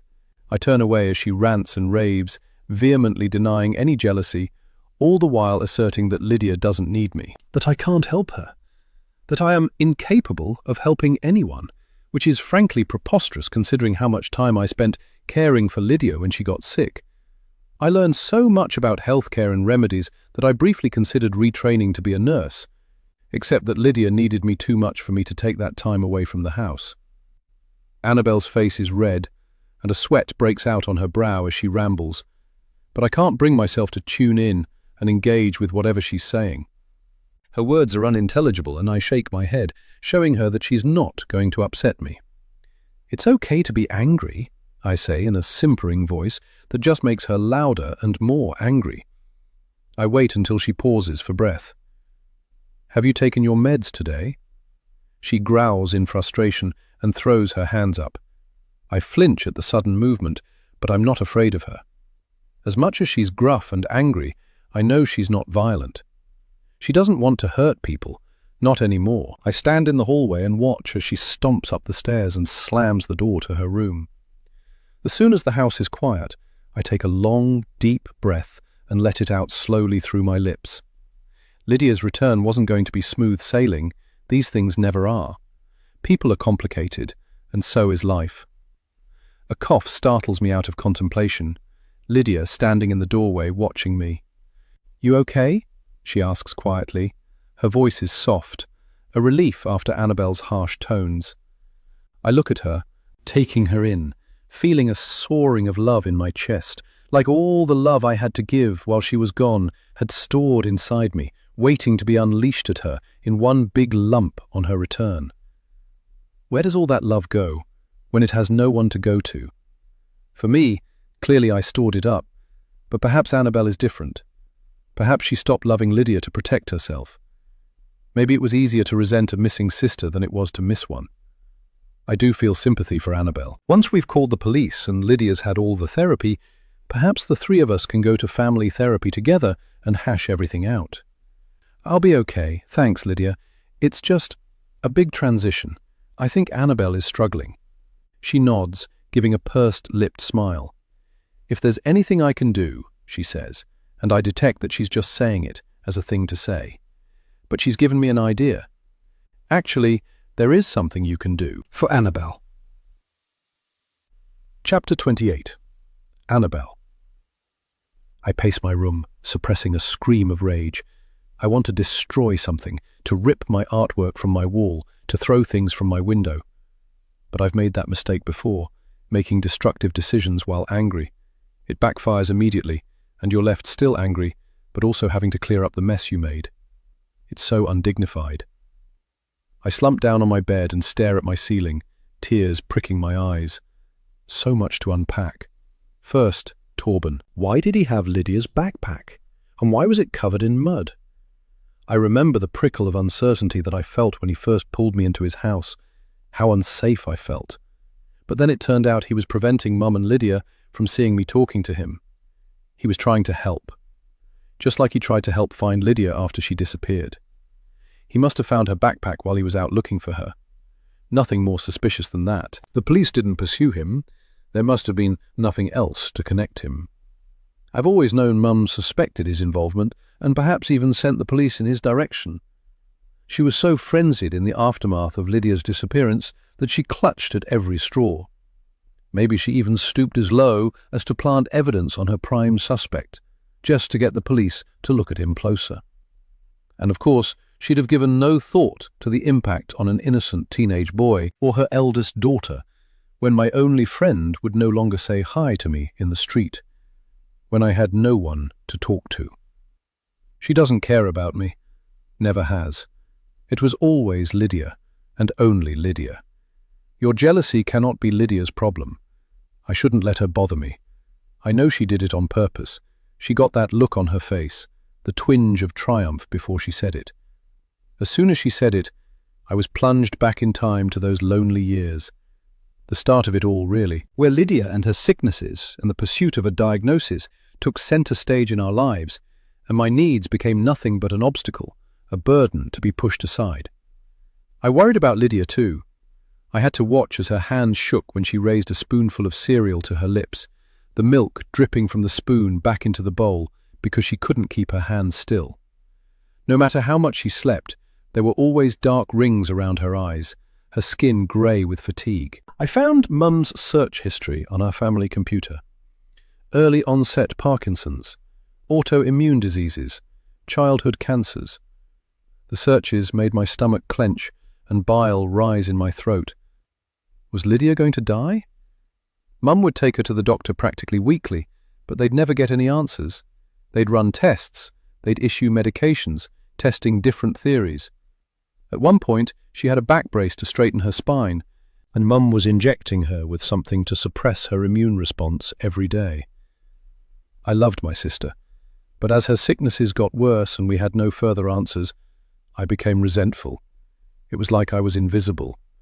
At dinner time, all the questions would be for her. How are you feeling? How was your day? Do you have a headache?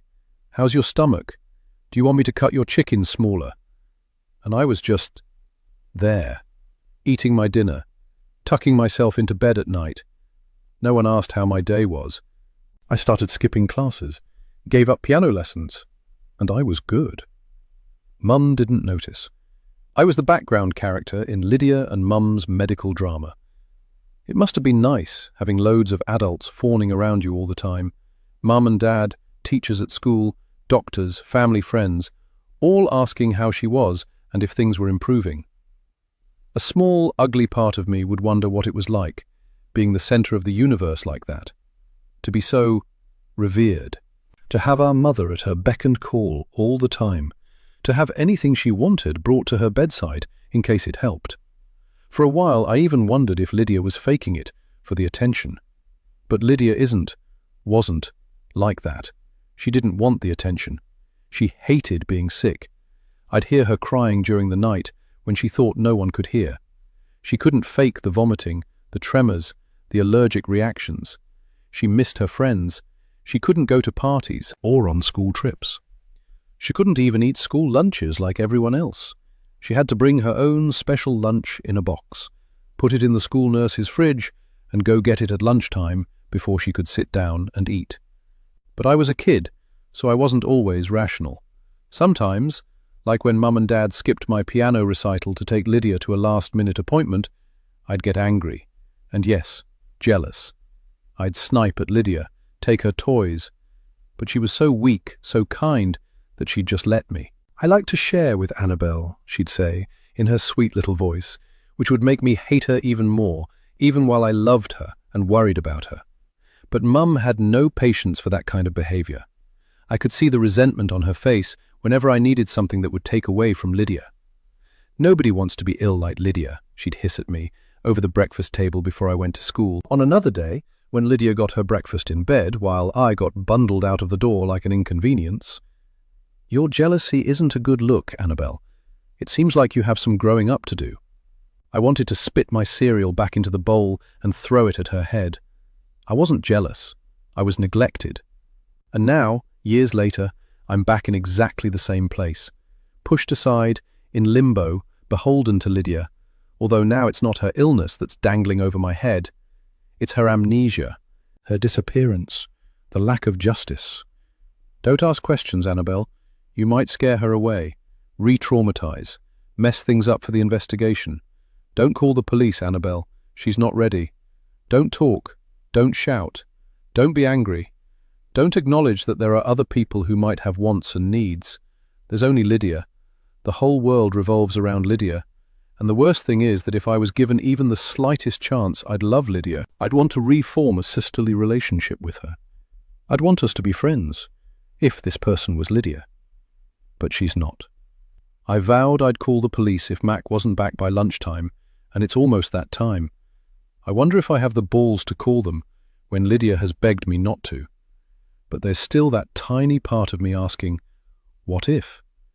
What if it is Lydia, and I'm hurting my own sister, denying her experiences, questioning her intentions? And yes, traumatizing her if I call before she's ready. How hurtful that would be. I bristle when I hear the knock at my door. Mum, here for a second round, I'm sure.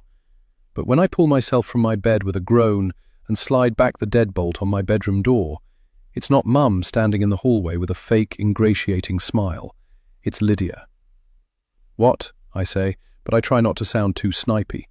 This is the first time she's knocked on my door since she got back. Her cheeks pink and she shuffles her feet in her brand new M&S slippers. I was wondering... She runs a hand through her strawberry blonde hair and looks into my room. I pull the door closed, so I'm blocking the doorway. That's my private space. Yes? A shy smile creeps its way across her lips.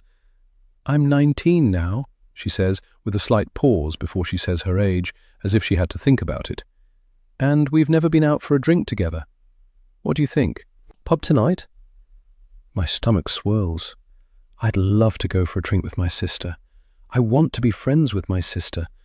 But this isn't my sister. The thought of spending time alone in a pub, sitting across from this stranger one-on-one for hours, makes me feel nauseous. But maybe we could keep an eye out for Mac on the way. I cough and let go of my door, letting it swing open and watching Lydia's eyes flick behind me, taking in my room. I wonder again what this imposter wants. Is she trying to rob my family? Good luck to her. We don't have anything of value. Is she gathering information for some long-term plan? My eyes flick again across her face, trying to compare this imposter to the Lydia I remember, the one from the police age progression images, and the one I see in old childhood photos. She sees me looking and angles her head away. I don't know, but there's something about this imposter. Something I can't quite put my finger on, but it's like the answer is staring me in the face.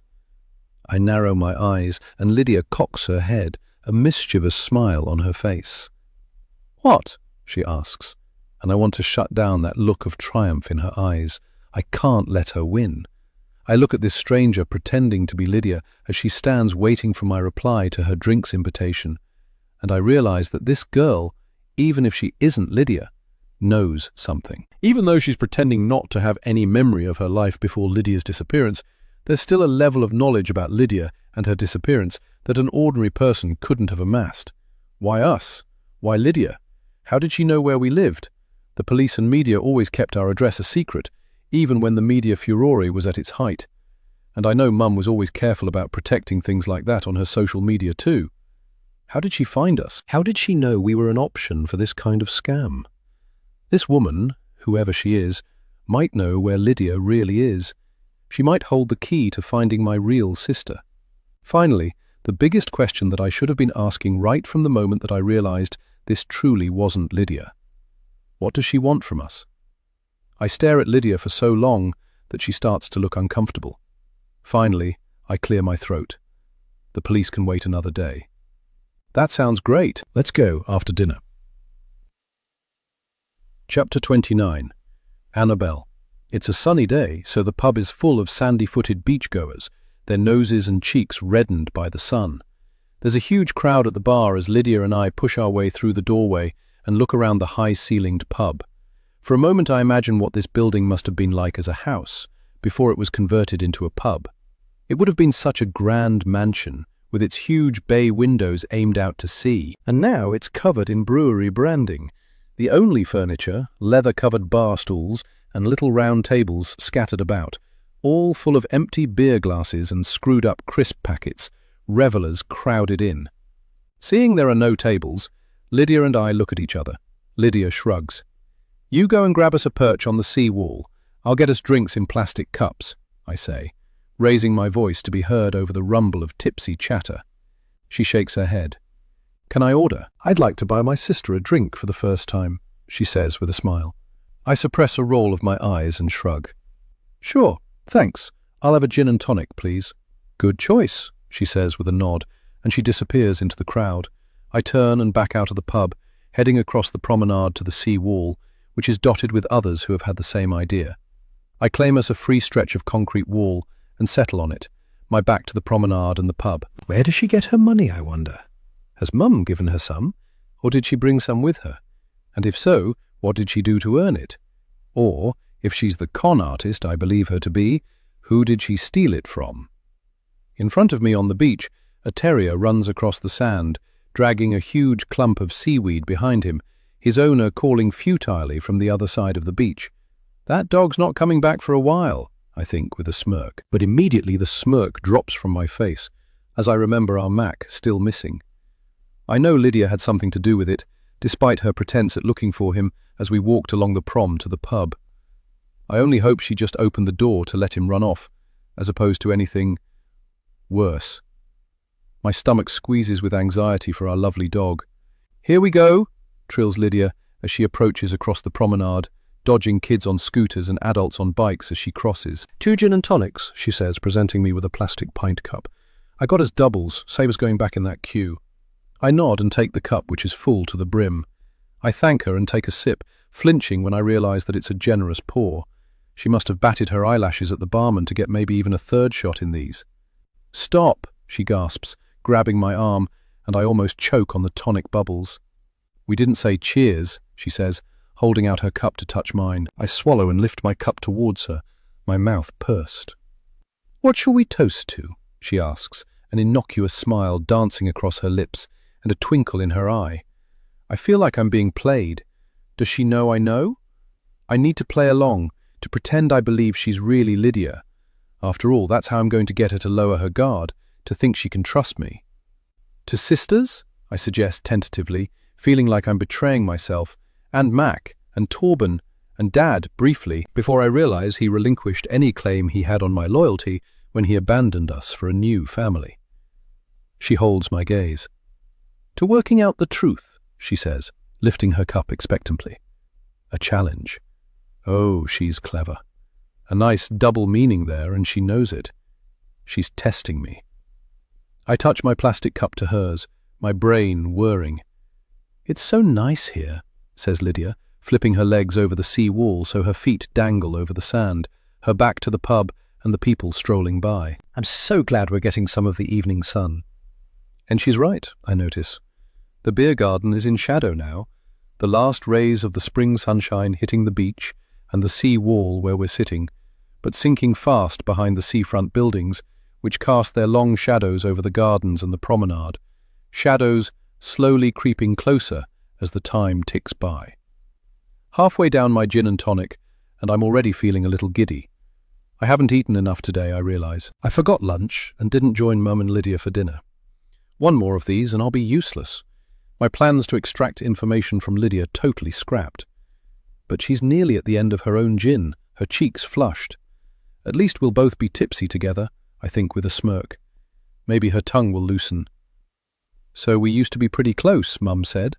Lydia asks, clearly thinking along similar lines, use this time to gather information. I think she misses when we used to be friends, I shrug. "We did hang out and stuff, yeah. Can you really not remember?" She nods. Bits and pieces are coming back, but it still feels like I'm stepping into someone else's life. I raise my eyebrows, impressed. Isn't that a recommended technique for liars?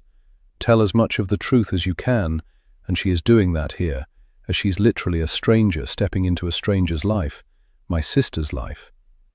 "Mum said you felt a little ignored after I went missing."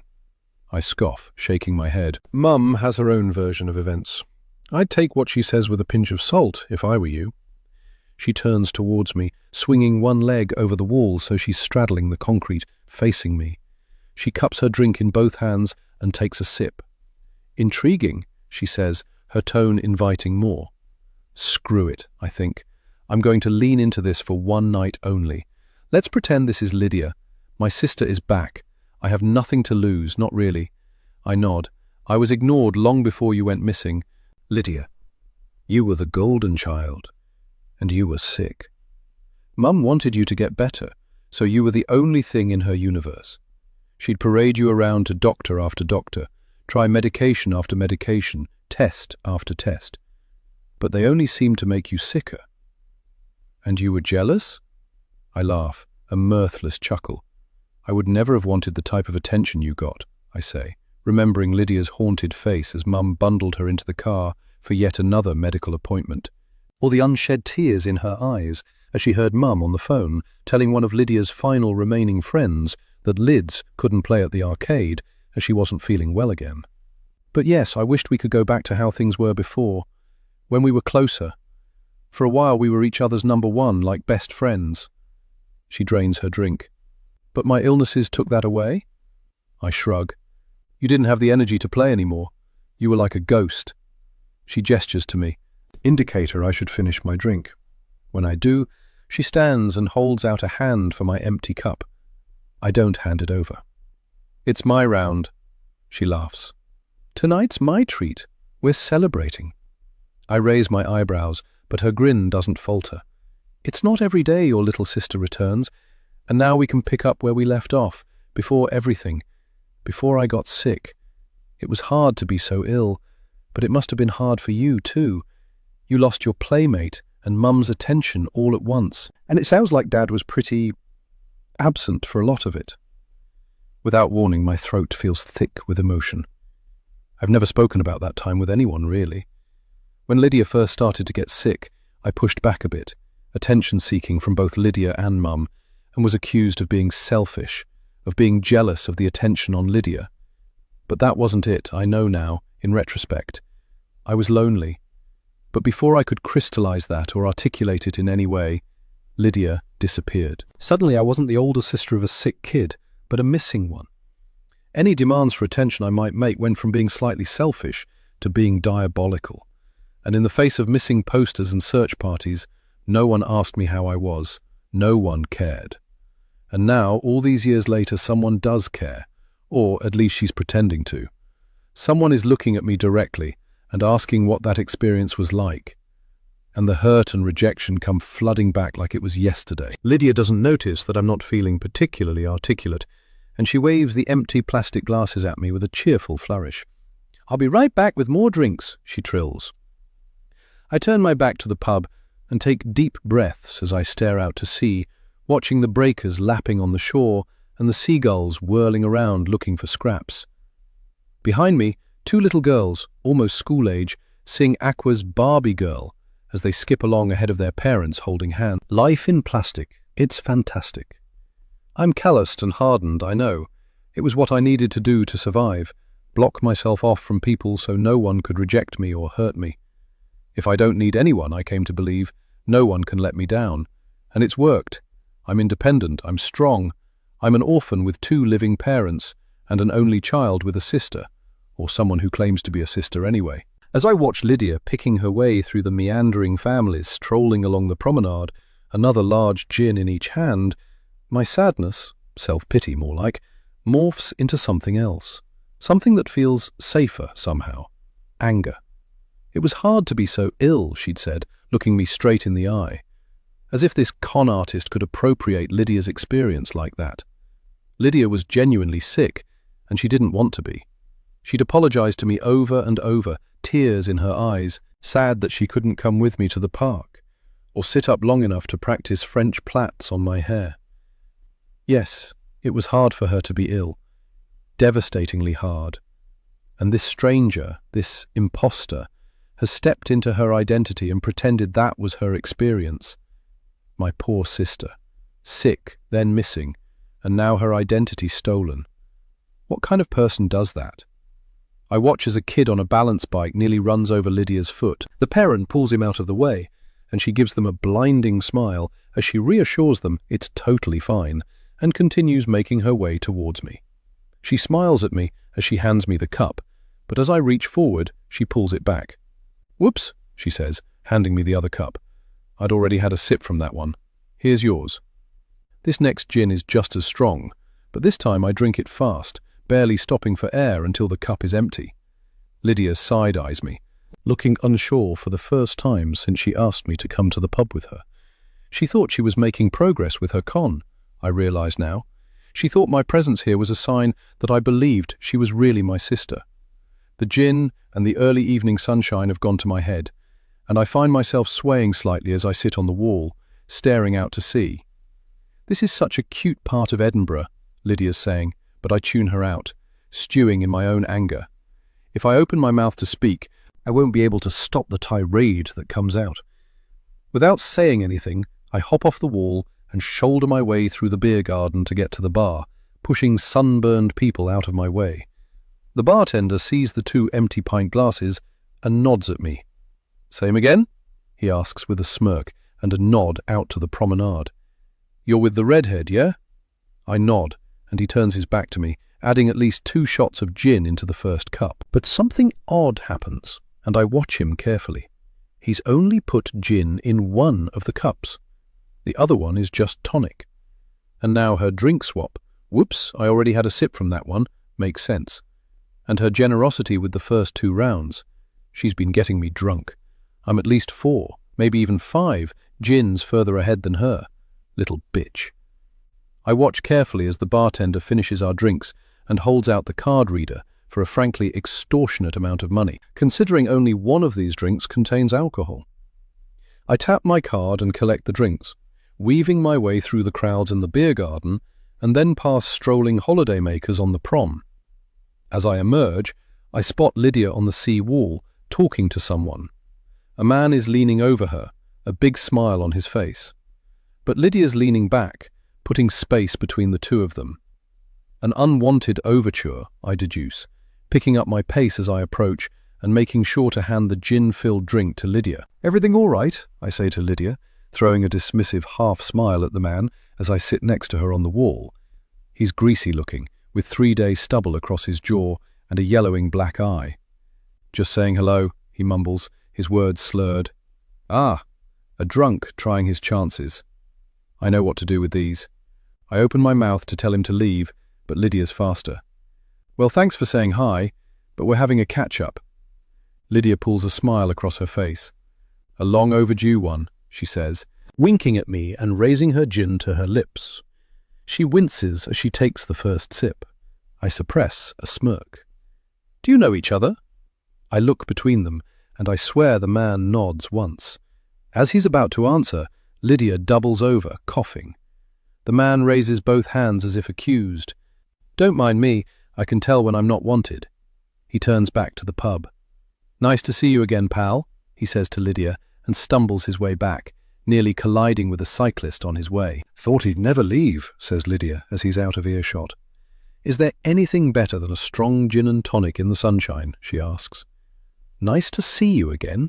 Did you know him?" I ask, and she takes another gulp of her gin, closing her eyes at the strength of the spirit, buying time. "He called you pal," she shrugs. "Mistaken identity. I don't remember anyone from back then." Did she know that guy? And if so, does that mean anything? It doesn't necessarily prove or disprove my theory that she's an imposter. She could be the real Lydia and still have someone recognize her. After all, it seems like she's been out and about living her life, as opposed to caged in someone's basement. I bite my tongue, mentally filing this away. She's about halfway down the drink when I see the telltale flush creeping up her cheeks, the one which would have arrived much earlier had she been drinking from the start like me. In contrast, the plain tonic is diluting the alcohol's effects for me, removing any trace of hope that this is my sister or that we are just out for a nice drink together. No, there is no nice drink with this evil person. She's playing a game, and I need a plan. But for now, the drinks are too strong and my anger too much. I wish I could remember more, she says, her eyes flicking to me. There are so many memories we could share. I can barely suppress the roll of my eyes. This again. She probably thinks she's so clever, pretending the trauma of her kidnappers led to amnesia, playing on our sympathies and our sensitivity to her ordeals, gathering information so she can continue to impersonate my missing sister, but no more. I drain my drink. You are not my sister. She freezes, her feet dangling in midair over the sand as she hangs her legs from the sea wall. We're about 6 feet up from the sand, and for a moment I imagine shoving her off the wall and leaving her behind, running home and locking our door, calling the police so they're waiting when she returns. What do you mean? She says in a faux hurt voice. I thought we were building something. And now it's my turn to show my hand, or at least to show this imposter that she doesn't have the measure of things quite yet. There's more going on here than she thinks, and no amount of information gathering is going to give her the knowledge she needs. I stand up, brush my hands along the backs of my thighs to dislodge any sand.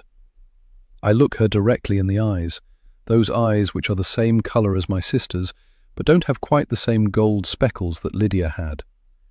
If you were really Lydia, you wouldn't have come back here, not after everything that happened. The imposter's face pales.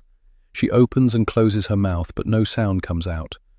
That's how I know you're not her, and you should do exactly what the real Lydia did and get the fuck out of here and never look back, or something bad will happen to you, like it did to Lydia. I turn around and walk away. Chapter 30. Wendy. The house is quiet, and for the first time in years, it's not the heavy, lurking silence like a weight over my head. Now it's a peaceful, temporary quiet, which I know will be over as soon as my daughters return from their drinks. I'm frankly surprised that Annabelle agreed to this, but a small part of me dares to hope that it signifies the beginning of a harmonious, happy home life for all of us. A new beginning. Maybe Annabelle is coming to terms with Lydia's return.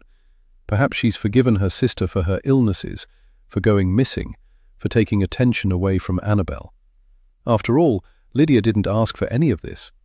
I wander around my quiet house until I find myself hovering in Lydia's doorway, inhaling the scent of her room now that it's occupied. It used to smell of dust and laundry detergent, if it had been one of those times where I'd washed her bedsheets in the hope she'd return home soon. Behind it all, there was a stale, lingering scent, like something decaying. Now I can smell her skin, her shampoo, her deodorant. The decay odor is gone. I could cry. I'm so happy. The only thing we're missing now is Mac. I make a mental note to contact the vet again, to ask if they've had any reports or leads as to his whereabouts. I can't bring myself to make posters. Too many memories. I'll do another door knock around the neighbours tomorrow. And we're also missing Leonard, I suppose, although I've been pleasantly surprised that Lydia hasn't asked too many questions about the whereabouts of her dad.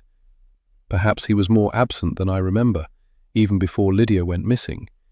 He had already left by that point. I'll attempt contact if Lydia asks me to, I decide.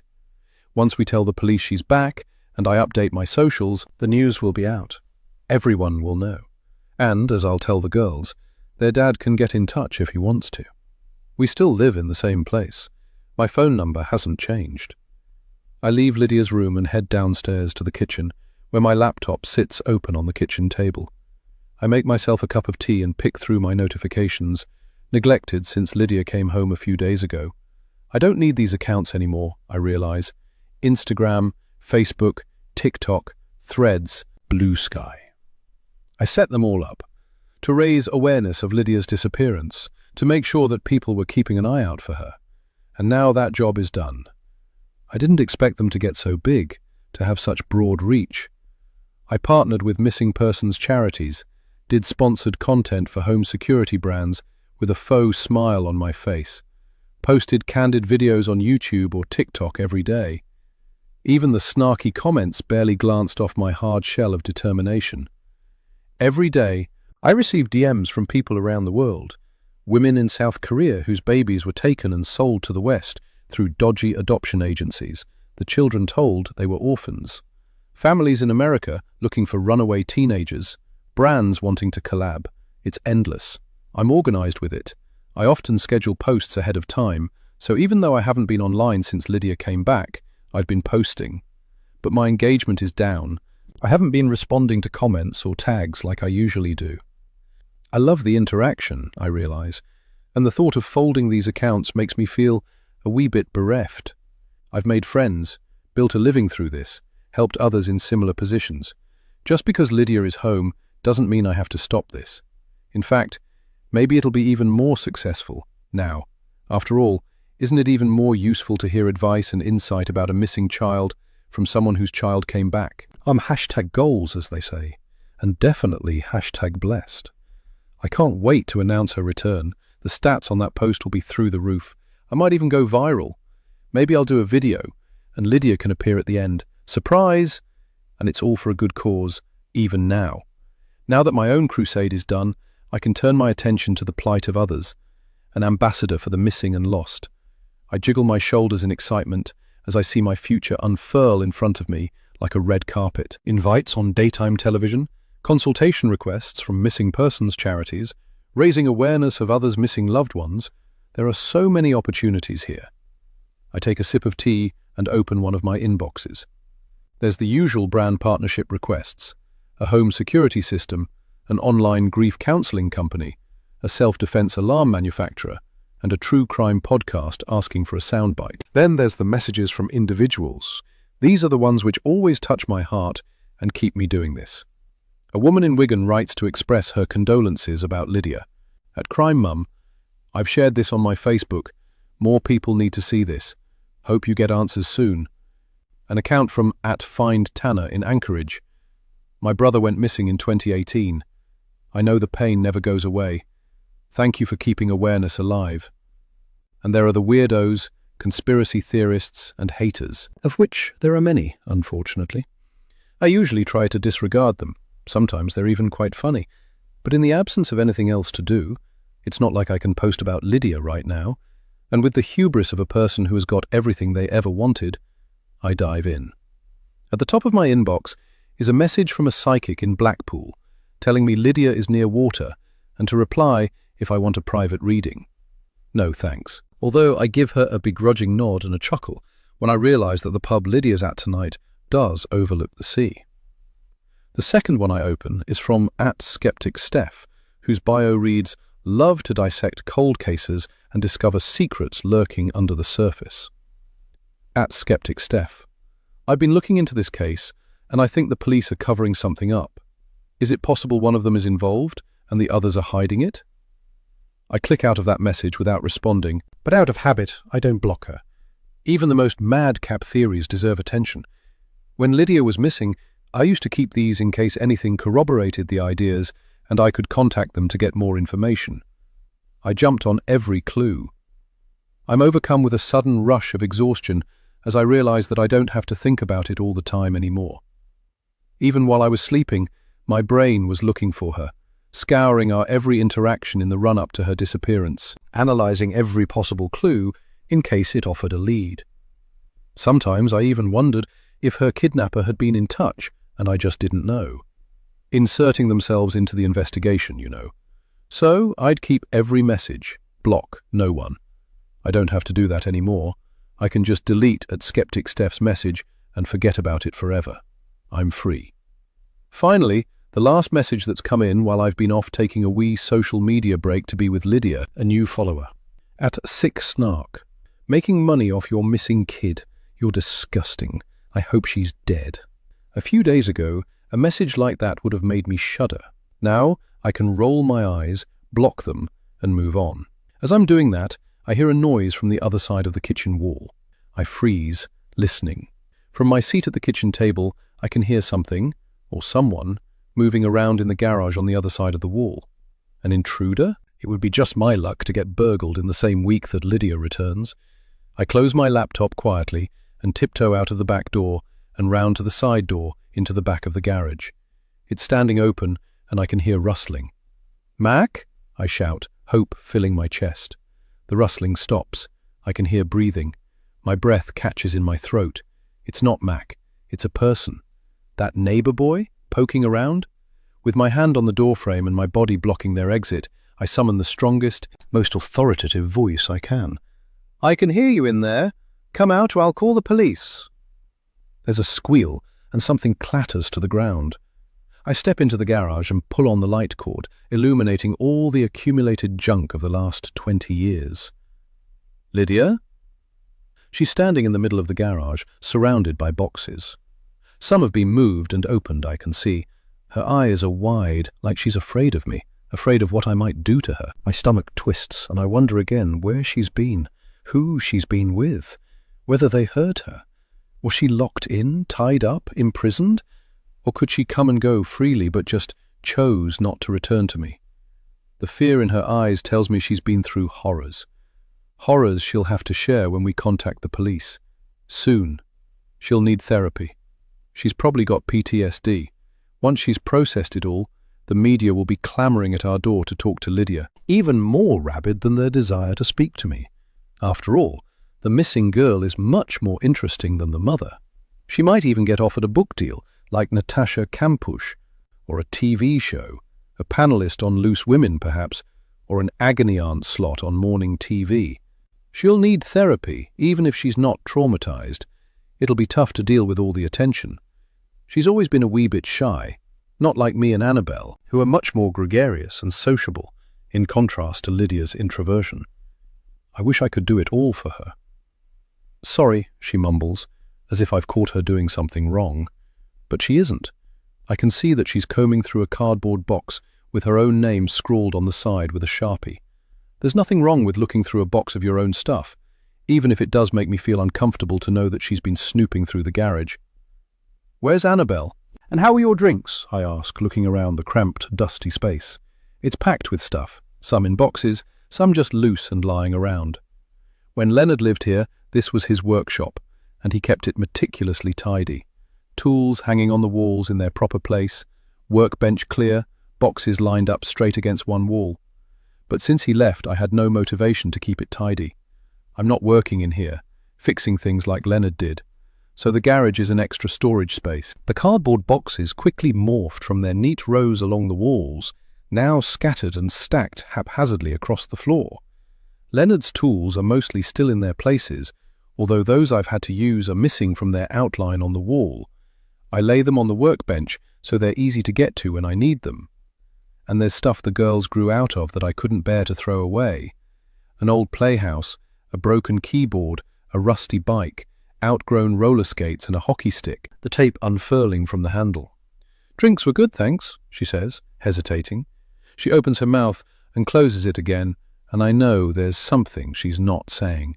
And I'm pretty certain it relates to Annabelle and something she's done. Do I want to know? I'm sure I'll find out eventually. And Lydia's here, so at least Annabelle hasn't chased her away. Perhaps that's all I need to know for now. "We need a clear-out in here," I say to Lydia, but she's not listening. She's staring into the box she's opened, the one with her name on. "What's this?" she asks, and I frown at the tone in her voice, which I can't quite identify. Trepidation, maybe? Fear? What could she have found in here? I step towards her.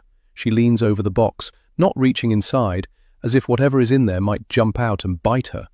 I move closer and peer inside, braced for a rotting mouse or something mouldy. But it's none of that.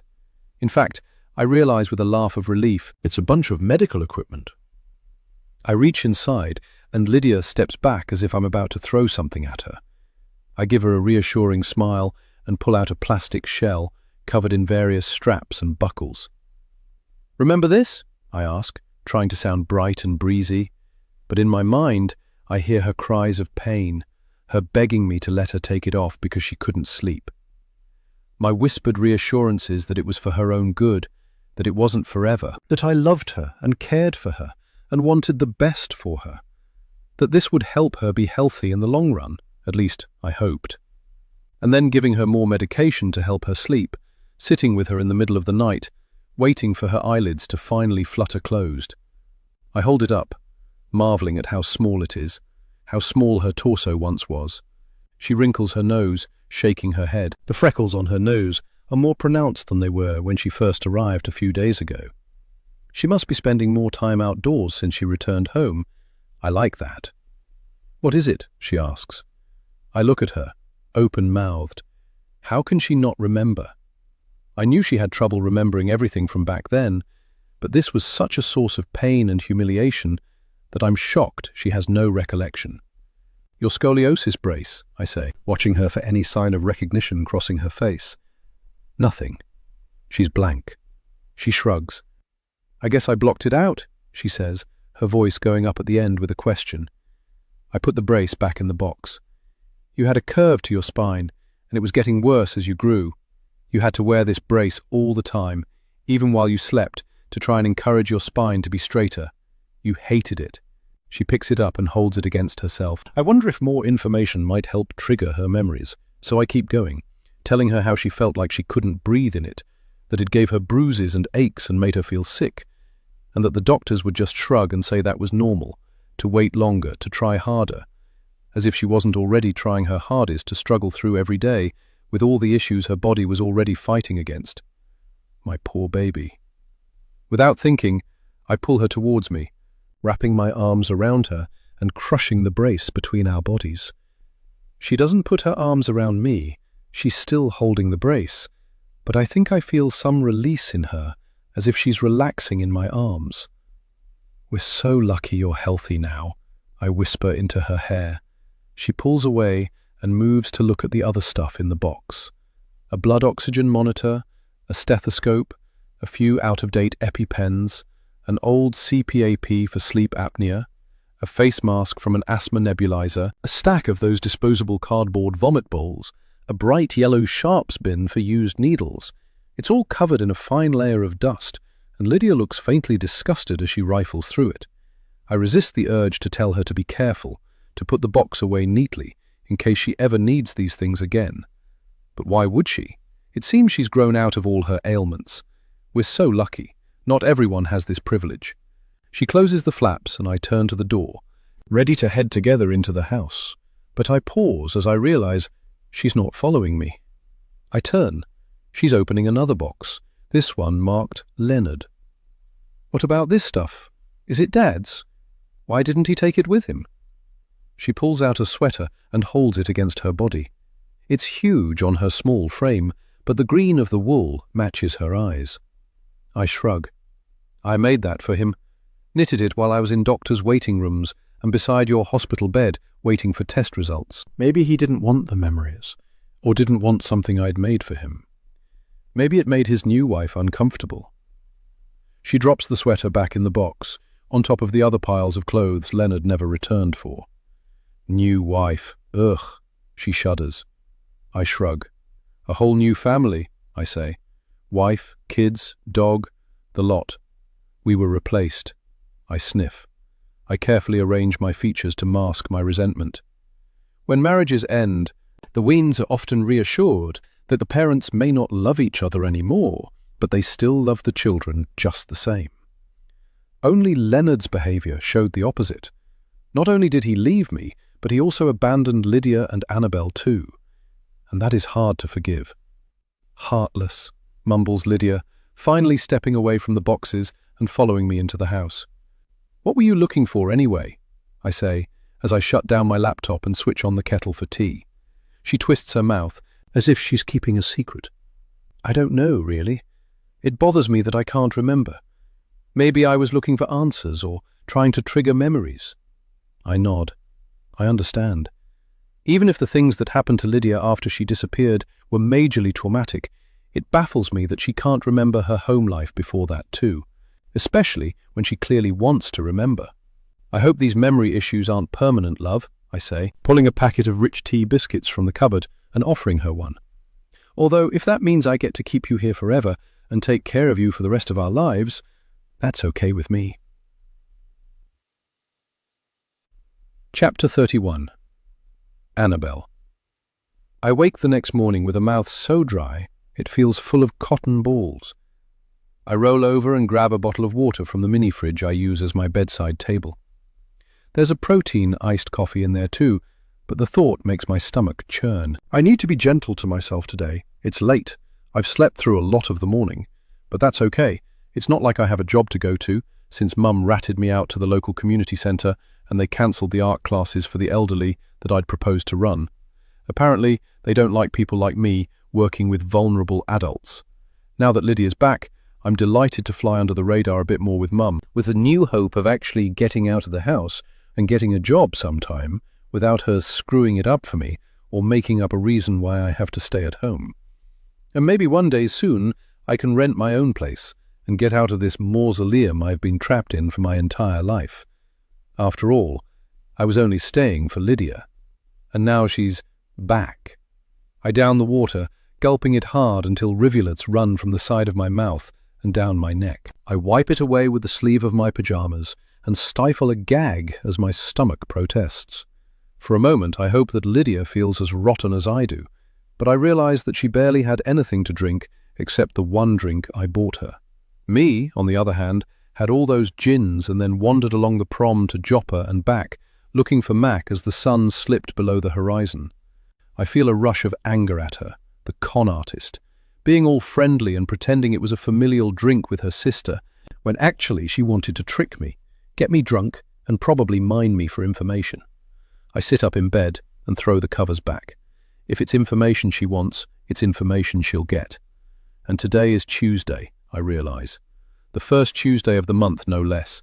Perfect timing. Chapter 32. Annabelle.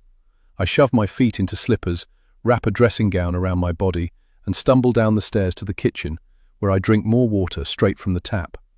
When I turn around, wiping my mouth on my sleeve, I'm startled by a figure in the doorway. Lydia. Leaning against the doorframe, her arms folded, a smug expression on her face. I glare at her, immediately filled with rage, but no, today requires a different tack. "Morning," I say, in the most neutral voice I can dredge up. She raises her eyebrows in surprise. "Morning?" she says, like a question. She's clearly confused at why I'm being so friendly after my accusations last night. "Coffee?" I ask, holding up the cafetiere. She nods, eyeing me with suspicion. She watches me in silence as I make the coffee, and then she follows me as I take it through to the living room, where I pull a photo album off the shelf and open it out onto the coffee table, alongside our mugs and the coffee pot. "What are we doing?" she asks. I suppress a smirk and flip it open to a page in the middle. These are all our school photos, dating from as early as nursery and showing us getting older and more awkward as we head towards puberty. Then there are the blank pages after Lydia's final picture, age 13. I did have one more school picture, but Mum just shoved it into the back of the album, loose. Without Lydia's angelic face alongside it, my own image wasn't important enough to display on the pages. I leave the album open on Lydia's last photo. It's a good quality photo, and it's big too, 7 by 10 inches. There's a dove grey background, and it's an upper body shot, Lydia leaning both elbows on a soft surface and leaning towards the camera, one cheek propped on her hand and a genuine smile on her face. She's skinnier than the previous picture from the year before, and the shadows under her eyes are darker. Her illness must have been getting worse, but still she was at school as opposed to sick at home. I make a show of pushing down the cafetiere plunger and pouring the coffees. Lydia's imposter sitting next to me, her knees together and her hands tucked under her thighs. She's nervous, I realize. She doesn't know what I'm planning. I feel a thrill at the power. This must be how she feels all the time, impersonating Lydia and knowing I know. It's a rush. Once both coffees are poured, I hand her a cup. I wait until she's nearly raised it to her lips and then, "Don't worry, it's just coffee." She pauses, confused. I affect a faux friendly smile. "I haven't put anything in your coffee." She puts the cup back on the table without taking a sip, and I hold in a giggle. "I wanted to look at this picture of you. Really look." It might be the light, but I think she goes pale. I hold the picture up next to her face and make a show of flicking my eyes between her and the picture. "Well, you're pale like her, and you have the same strawberry blonde hair." I move the picture closer to my face and squint. "Different eye, though. I don't know what you're... And here, look." I point to Lydia's jaw on the picture, and I start to reach out towards the imposter's jaw, where the bone is more angular and sharp. "I think your face shape is..." "Stop!" She slaps my hand away before I touch her. I withdraw my hand, a thrum of triumph that I've rattled her, as she puts her hands back in her lap like they're electrified. She shakes her head. This is ridiculous. I nod. I totally agree. She clenches her jaw in frustration. I hope you know I'm giving you an easy ride right now. This could be a whole lot worse. I could call the police, or the press, or the paparazzi. She looks at me sharply. I'm not ready for that, I told you. Mum supports waiting while I try to recover some memory. I'm not falling for that, and I wasn't finished. I reach forward and pick up my coffee, downing half of it in one gulp. I pause and wait while it hits my empty stomach, bracing for nausea which doesn't come. Hopefully this hangover is brief. There are worse things than the police in this community. Portobello is a lot smaller than it seems. What do you mean? People will have seen you out and about, and people talk. Even if we haven't openly announced Lydia's return, you'll have been spotted, gossiped about. Did you see Wendy with the girl with red hair? Is Lydia back? And Mum can't keep it quiet. She'll be dying to post it on her social media accounts. She's got quite the following, you know. She swallows and reaches out to get her coffee, but she just holds the mug, doesn't drink. What are you saying? She asks, her voice harsher than usual, her careful tone gone. Just get to the point, Annabelle. I stand up and stretch. Just that it's the first Tuesday of the month, and you should be prepared to answer some tricky questions. She swallows loudly. What? I shrug and feign casual indifference, even though I'm buzzing. Nothing gets past them. They'll see right through you, and one of them will probably call the police. She stands up and paces to the window, staring out at the road and the sea beyond. Who? What's happening? I'm not playing these games. I suppress another giggle. She might not be playing these games, but she's definitely playing some of her own, and I'm going to win. I lean forward as if I'm imparting a great secret, and I whisper, You should leave. Now. Chapter 33. Wendy. I'm on fire today. I've tidied away the terrible mess Annabelle left in the kitchen this morning, coffee grounds everywhere, and the photo albums all over the coffee table. That girl needs to take some responsibility. I've vacuumed all the carpets except for Annabelle's. She won't let me have a key to her room, otherwise I would have done in there too. You can't be too careful with this group. They're judgy and they have a lot of time on their hands. A complex combination, all mostly retired women with that post-menopausal bullshit detector which I value so much. It's like women get to a certain age and they shed their people-pleasing instincts. I like them. They're my friends, and I'm delighted to host. We started off as a book group about 15 years ago, but as our tastes diverged and life got in the way of reading, we became more of a social club. We meet once a month, mostly at my house in the last couple of years. With only Annabelle at home, it was easy to prepare for hosting, and it was nice to have a break from the monotony and feel some life back in the house, even for one afternoon a month. And that afternoon is today. I buy some fresh flowers from the florist on the high street, lilies for the kitchen and roses for the living room. They'll fill the house with their fresh scent. Even though the weather's looking like it'll be nice enough for us to be in the garden, which will be lovely, with the begonia in bloom for spring, I have time to run the lawnmower around the garden and do a quick check for any Mac poos.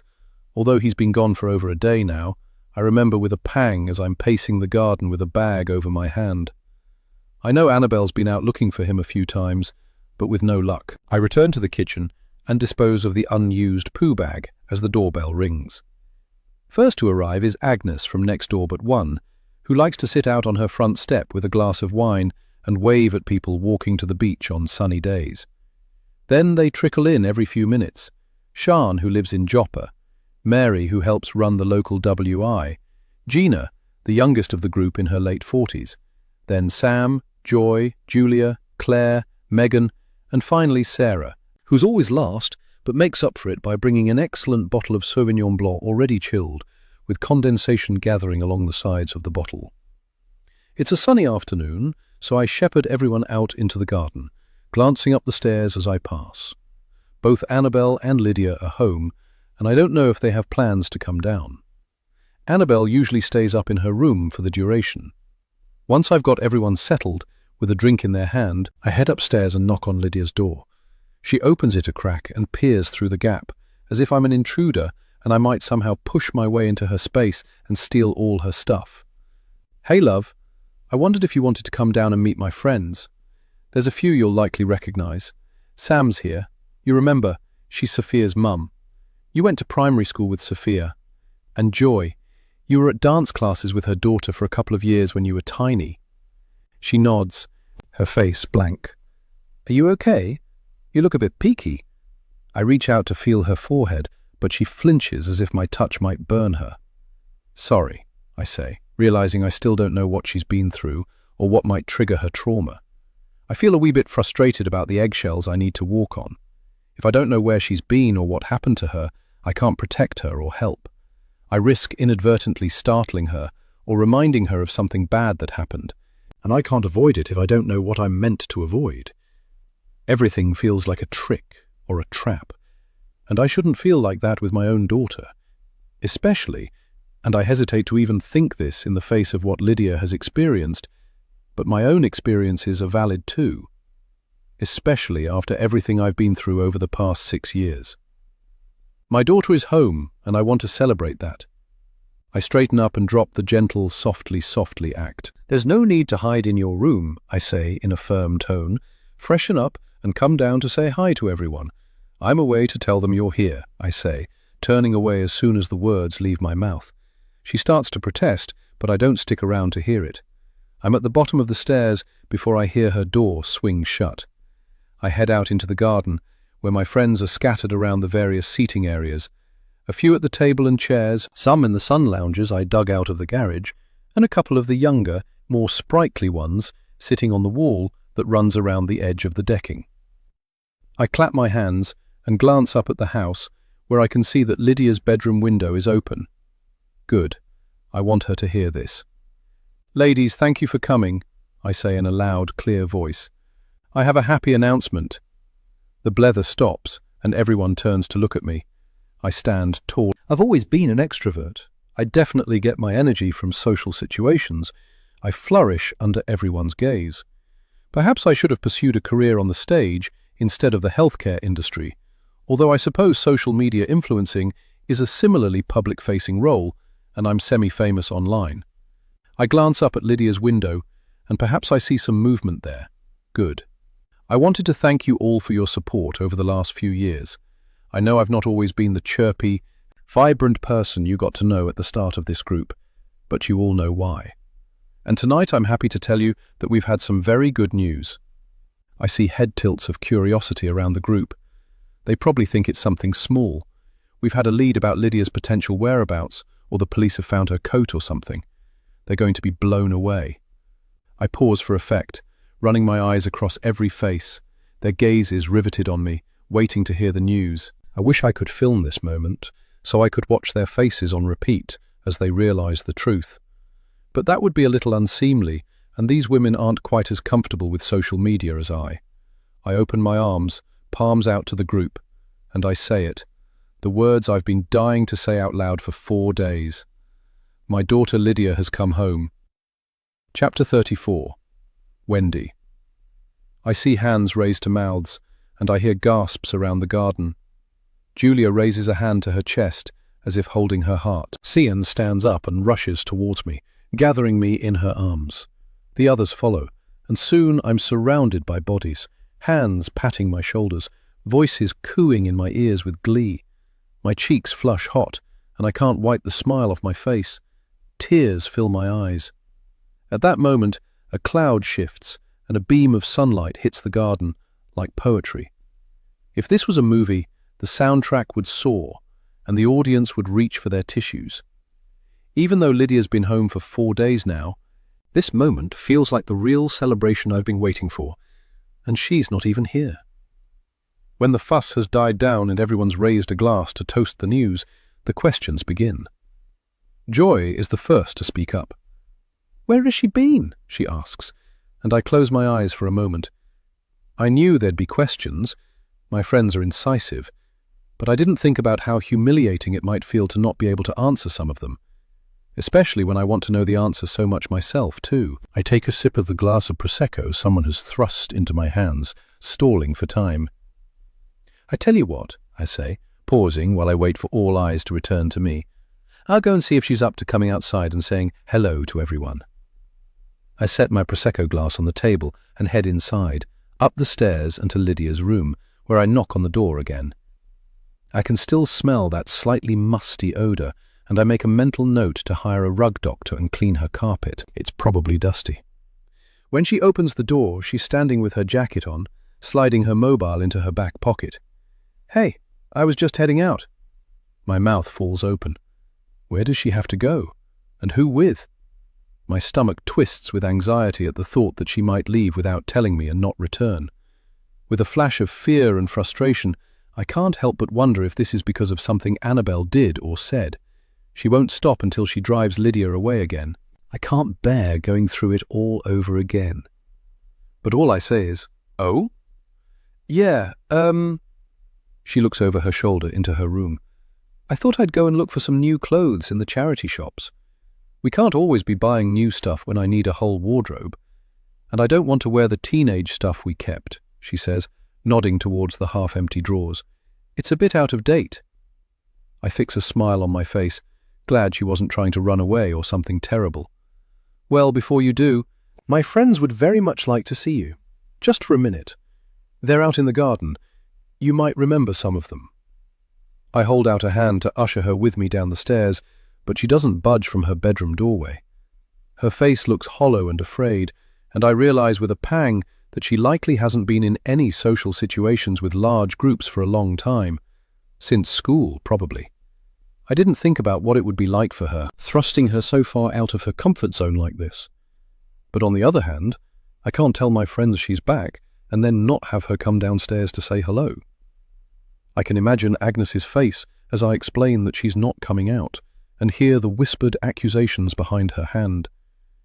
Maybe she's just imagining that Lydia came back. The grief must have got to her.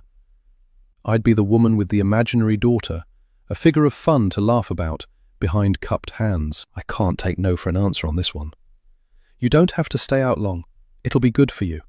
I beckon to her, and to my delight, she steps forward into the hallway.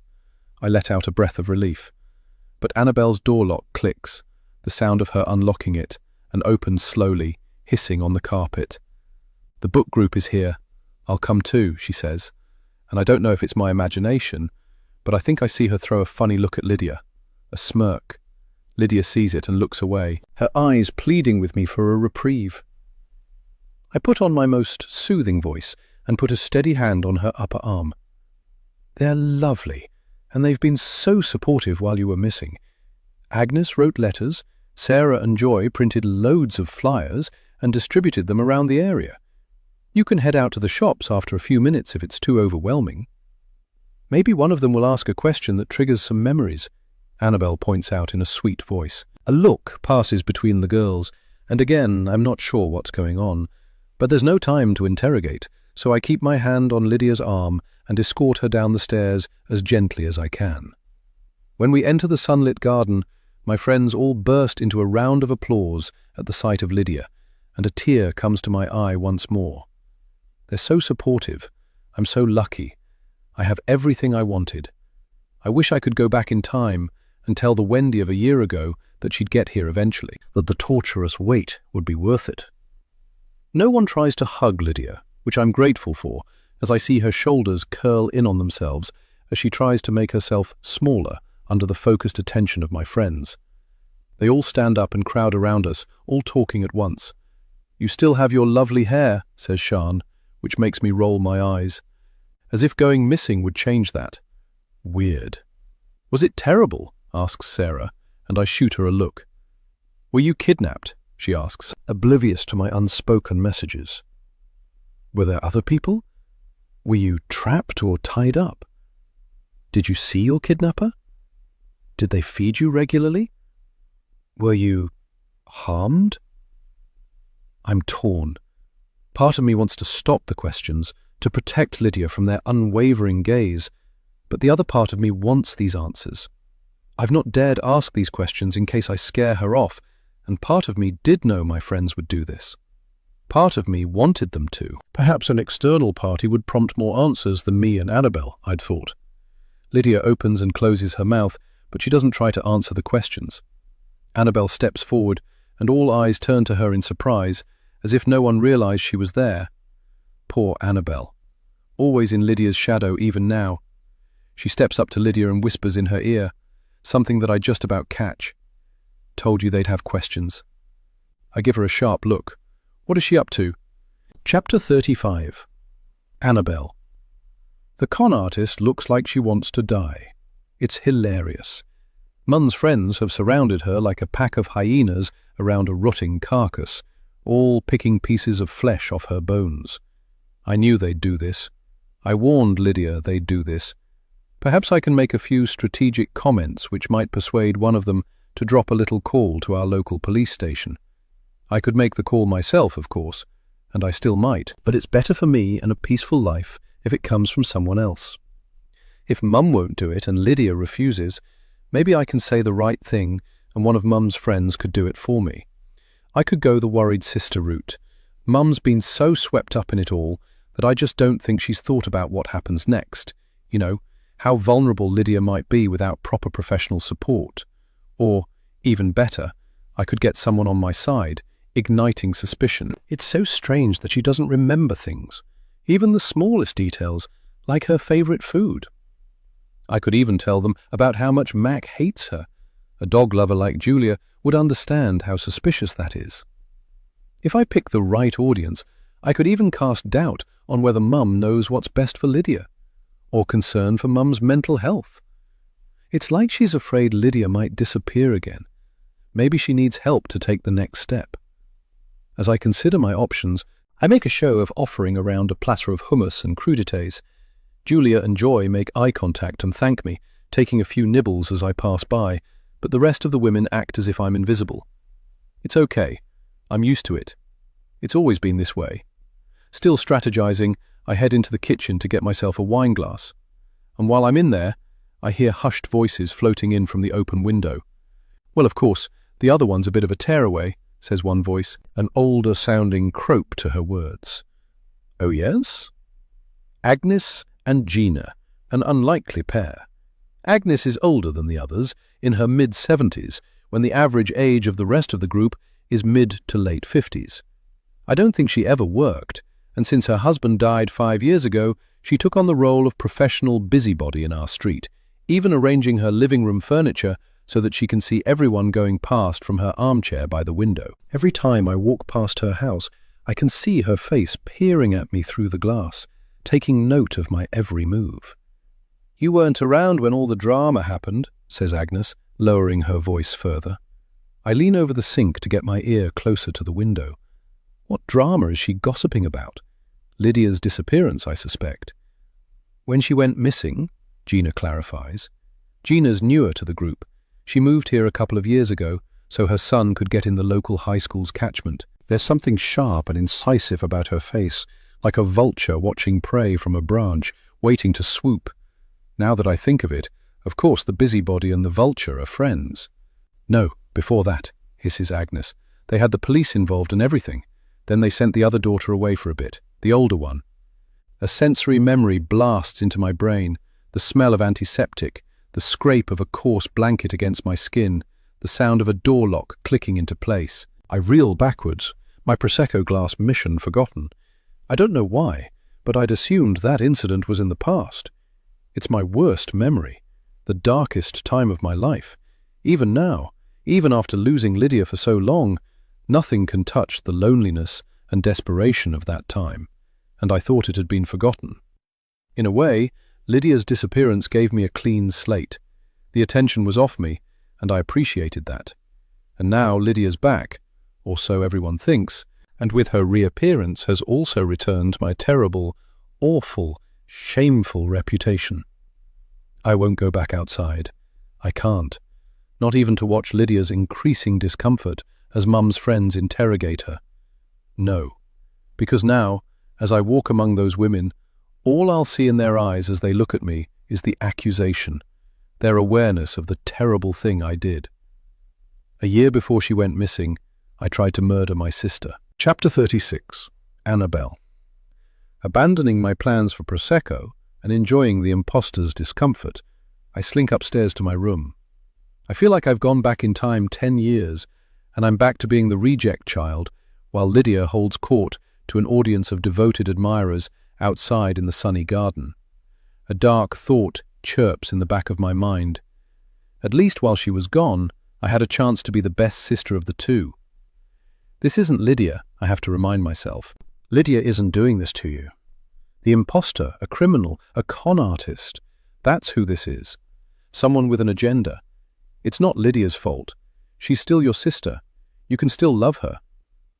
In my room, I pull my curtains across the window to block out the glaring sunshine, and I throw myself on my bed. My room is my sanctuary. I've filled it with things to make me feel comfortable, to feel like I have control. When Lydia disappeared, I was on the cusp of adulthood. I'd left school, and I was applying for universities. A year later than all my friends because of being in the mental health unit during application time. When the offers started to come in, Lydia had just gone missing. Mum and I didn't even talk about the large, fat, university-branded envelopes full of paperwork that slapped onto our doormat every few days. We just left them on the table by the front door until the deadlines for accepting the offers passed. Getting away to study didn't feel as important anymore, and certainly no one was asking about my academic future at a time when my sister could be murdered or captive. The only important thing was #FindLydia.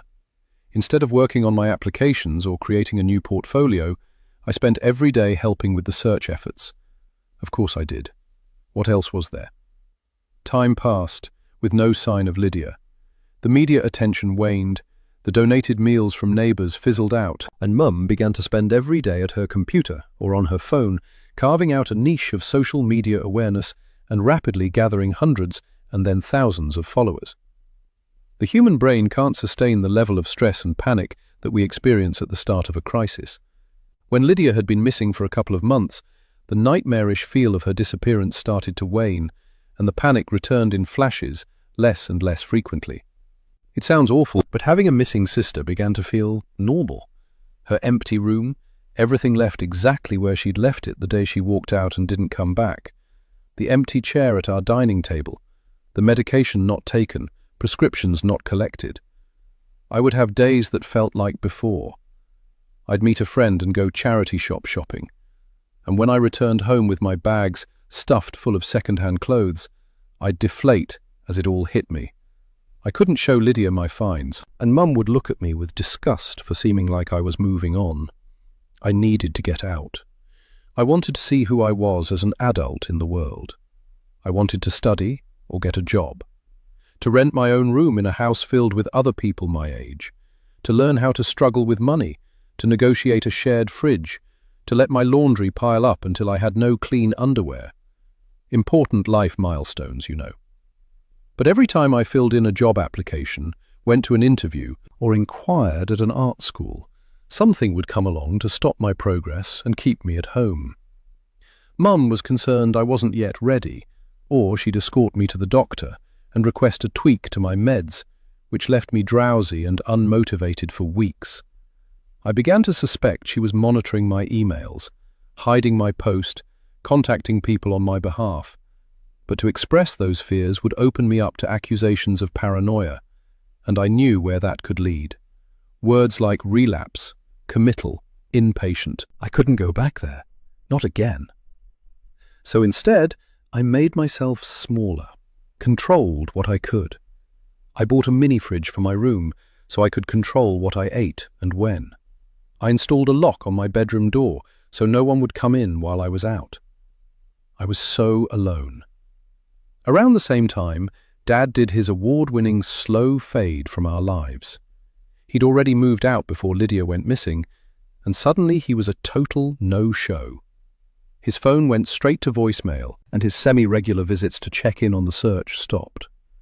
The love I had for him curdled into resentment, especially when he didn't return my calls week after week.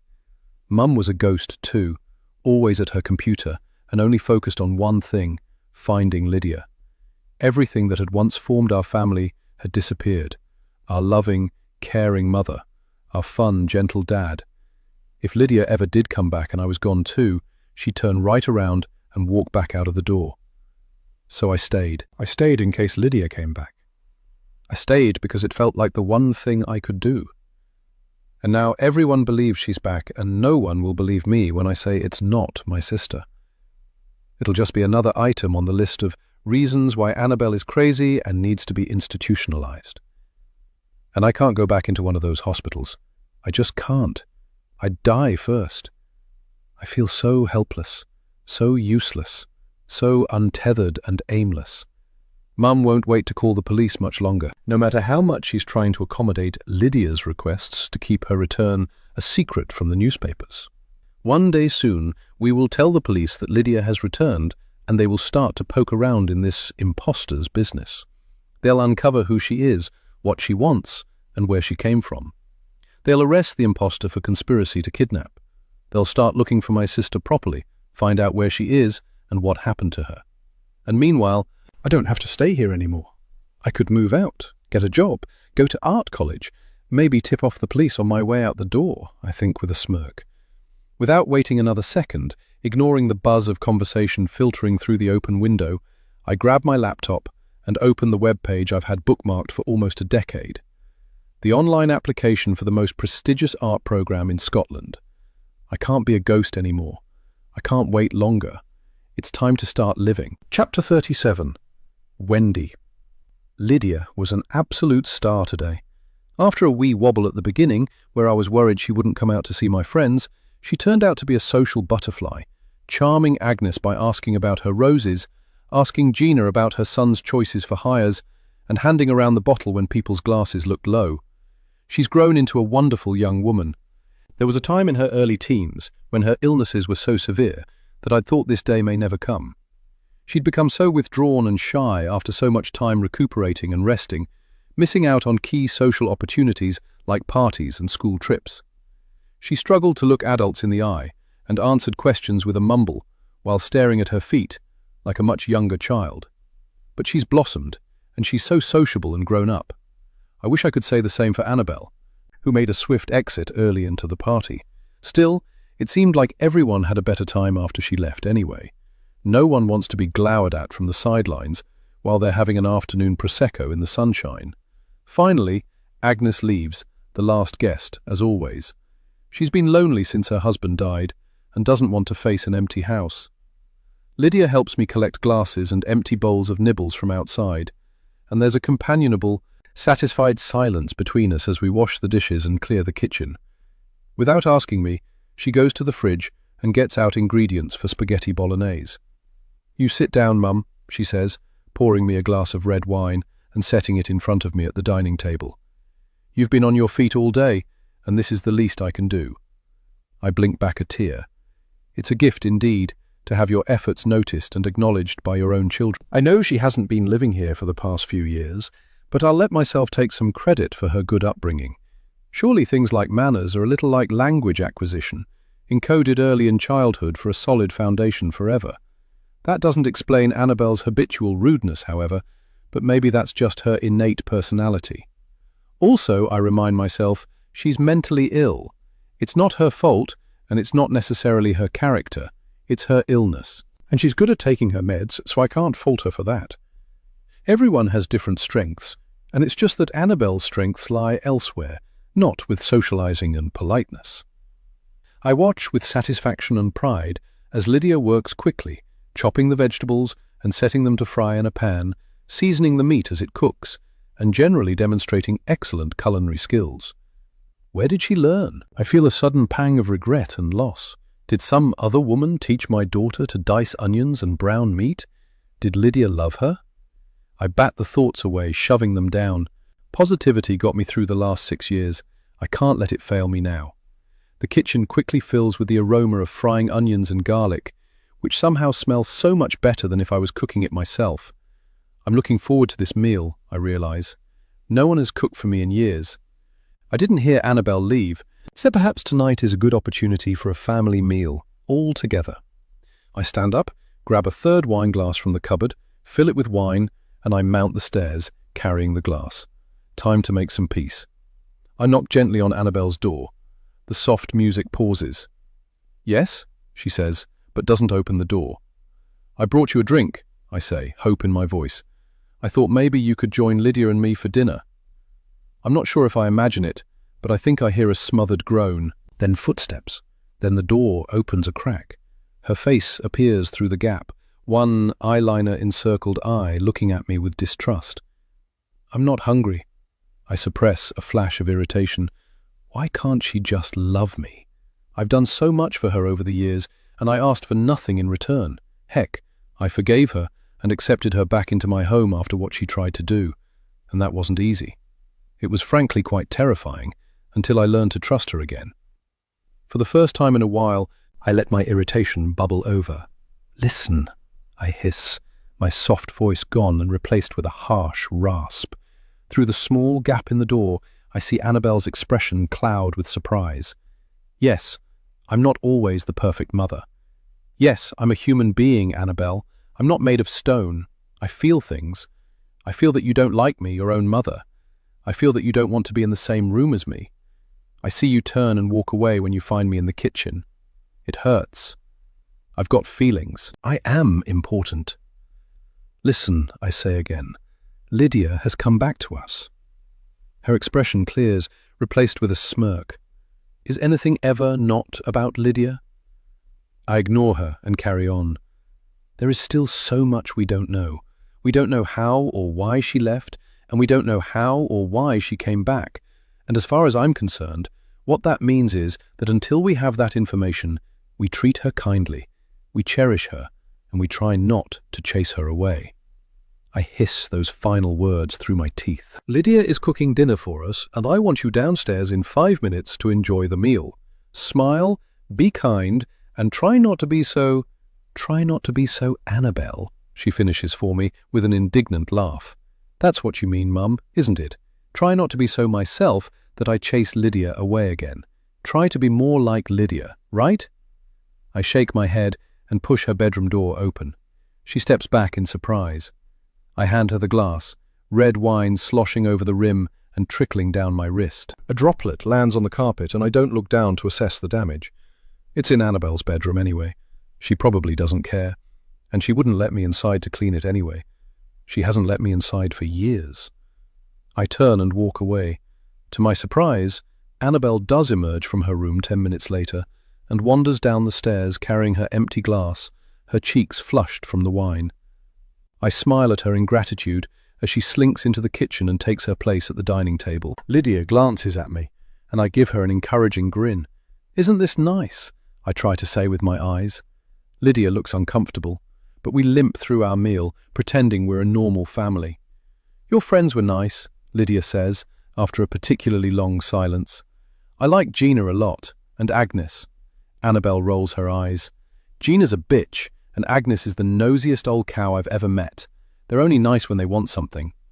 Lydia puts down her knife and fork. You're saying that because they don't like you. It's such a sisterly jibe that I almost crow with joy. My girls are fighting, just like a normal family.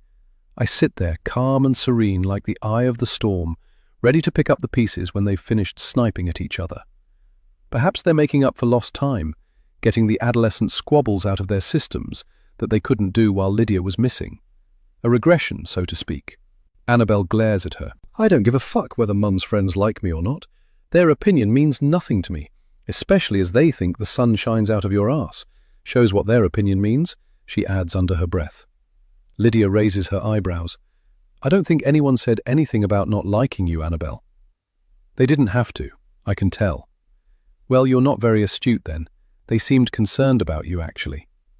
Annabelle swallows hard, as if something got stuck in her throat. I heard some of them talking about how you got sent away, Annabelle, she says, her voice sweet and curious. What was that about? A heavy silence fills the kitchen until Annabelle collects herself. Nothing, she hisses. That wasn't about anything. Nothing that's any of your business anyway. Surely it is my business, though. If you got sent away for something that might affect me. Well, I didn't, so shut up about it. She slugs some wine and slams the glass back onto the table. And also, you were here back then, living in this house. She gestures around the room with her fork, and I watch silently as a piece of spaghetti falls to the floor with a wet slap. For a moment, I expect Mac to scurry over to it and hoover it up. I feel a pang of sadness when I remember he's gone. Annabel doesn't register the poignancy of the moment and continues like the battering ram she is. Presumably you would remember, if you're really my sister. You'd know exactly what happened and why. So there's no need to talk about it, is there? If you're really my sister. Annabel's words ring through the air. Not this again. That's enough, both of you, I say, once again in that tone I haven't had to use for more than 6 years. Mum, I'd like to know. One of your friends today said some things about Annabel's past which were quite concerning. That she got sent away for doing something. Lydia looks at me, eyes wide and innocent, her whole face covered in concern. I'm just worried about her. I'd like to know what to look out for, you know, to keep her safe. And you. My bedroom is next to hers. What if she... Annabel pushes her chair backwards, and the legs scrape loudly on the kitchen tile. Your concern is bullshit. You don't care. You want more information on me, on this family. She leans down and shoves a finger in Lydia's face. I don't know what you're up to or what you want, but I'm going to work it out. I'm going to find out where you've come from, and who you really are. By the time I'm done with you, you'll be rotting in prison for the rest of your life. And with that, she turns on her heel and storms from the room, leaving Lydia and me sitting silently at the table, staring into our bowls of delicious bolognese, no longer hungry. Chapter 38. Wendy. Annabel's bedroom door slams, and the house seems to rattle with the force of it. Lydia bows her head and sniffs, and I'm filled with sympathy. All she wants is her old life, the one she left behind. She didn't ask for any of this, especially not these baseless accusations from her paranoid sister. I make a note to call the GP, perhaps talk about tweaking Annabel's meds. Her paranoia and suspicion are really ramping up lately. I hope she's not heading for another wee breakdown. I stand up from my seat and step to Lydia's side of the table, placing an arm around her shoulders. She tenses under my touch and then relaxes into me. Still getting used to being home, understanding that she's loved, and letting it happen. The damage of the last few years must be immeasurable. I look forward to everything being out in the open and getting Lydia some robust counselling to work through all of this. But for now, I have to be her rock. Annabel means well, I say, simultaneously cursing myself that I can't say anything more robust or helpful. She was your protector, you know. Lydia looks up at me, her eyes glassy. What do you mean? When you were sick, she'd bring home your schoolwork, deliver notes from you to your friends, shut down anyone who was spreading rumours about your illnesses or that you wouldn't be back. She's a fierce friend. And a fierce enemy, Lydia says, her tone resigned. That, too, I agree reluctantly, but she'll come round. We're all still getting used to this new life. It'll take time. Lydia sniffs again and shrugs. I can see her gathering herself for what she says next. I know she struggled with her mental health. I want to respect her privacy, her right to keep her medical history confidential if she doesn't want to share it. But at the same time, Mum, I'm living in the same house as her. I need to know if there's a possibility I might be in danger. Her eyes flick from side to side, and she adds quickly, even if it's an accident, I'm sure Annabel wouldn't hurt anyone intentionally. I keep my expression neutral as I remember that day 7 years ago. The sound of Lydia coughing, the sulphurous smell in my nose, the panic, the locked door, no key in sight. Yes, she does deserve to know. At least some of it anyway. And I begin. Annabel struggled with being a teenager. Depression, hormones, not being the centre of attention. And my separation from your dad too. She was always close to him, so when he faded from our lives, she took it hard, especially as you were so sick at the time too. She nods. That must have been hard. I don't intend to go into details. That's Annabel's right to share if she wants to. But what I can tell you is that she made a mistake. There was an accident, I say, picking my words carefully. What kind of accident? Her tone is sharp. It bothers her that I'm not answering her questions. My stomach twists, and I'm so tempted to tell her. I can see the hurt in her eyes, like I'm choosing Annabel over her. And I'm not. I wouldn't. I'll let Annabel tell you. It's her thing to tell. You were a victim too, she says, her lips pursing in a childlike pout. I just shake my head. "But she wouldn't hurt me, surely?" she asks, eyes wide. "You showed me the photo albums. We used to play together. We loved each other." A lump rises in my throat, and I swallow it down. I clear my throat and carry on, revealing the parts I feel I can. She's perfectly fine as long as she keeps up her medication. Lydia swirls spaghetti around her fork, but doesn't raise it to her mouth. "Is that why she's still at home? Not living independently or something? She strikes me as the kind of person who would want to move away, to start her own life." For a moment, I get a flash of how this house would feel without Annabelle's lurking presence, her silence sloping into rooms, her sarcasm and resentment. Her room dark, the door locked, just shuffling and low music coming from inside. Instead, it would be just me and Lydia, like roommates and friends. No tension, just companionable mother and daughter time. I sigh. Maybe it's time Annabelle did move out. I've tried so hard to support her over the past few years, and one of the ways I've done that is by showing her that she'll always have a home here, that she can stay as long as she needs. She's proven herself capable of coping with independence. She takes her meds, she sorts out her own food and laundry. Maybe we're not so far away from the next step after all. I'll talk to her about this next time she's in a good mood. "Perhaps you're right," I say to Lydia, and she grins at me, likely thinking the same thing as me, how peaceful this house could be. "But what I do want you to know is that you're safe, Lydia. You're safe in this home with me and Annabelle. We're your family, and this is your home. I wouldn't do anything to make you unsafe, and that includes Annabelle. If you weren't safe with her, I would tell you." Lydia gives me a dark look, almost a glare. Her usually sweet face is transformed into something shocking and ugly. I recoil, but then it's gone, a resigned smile as she looks down at her plate. She sighs, "I just feel like while I'm here I deserve to know who I'm living with." While I'm here, panic fills my veins. Am I interpreting that correctly? It sounds like she's implying she might have to leave if she doesn't find out the truth about Annabelle. I can't lose Lydia again. I open my mouth, almost tempted to tell her everything.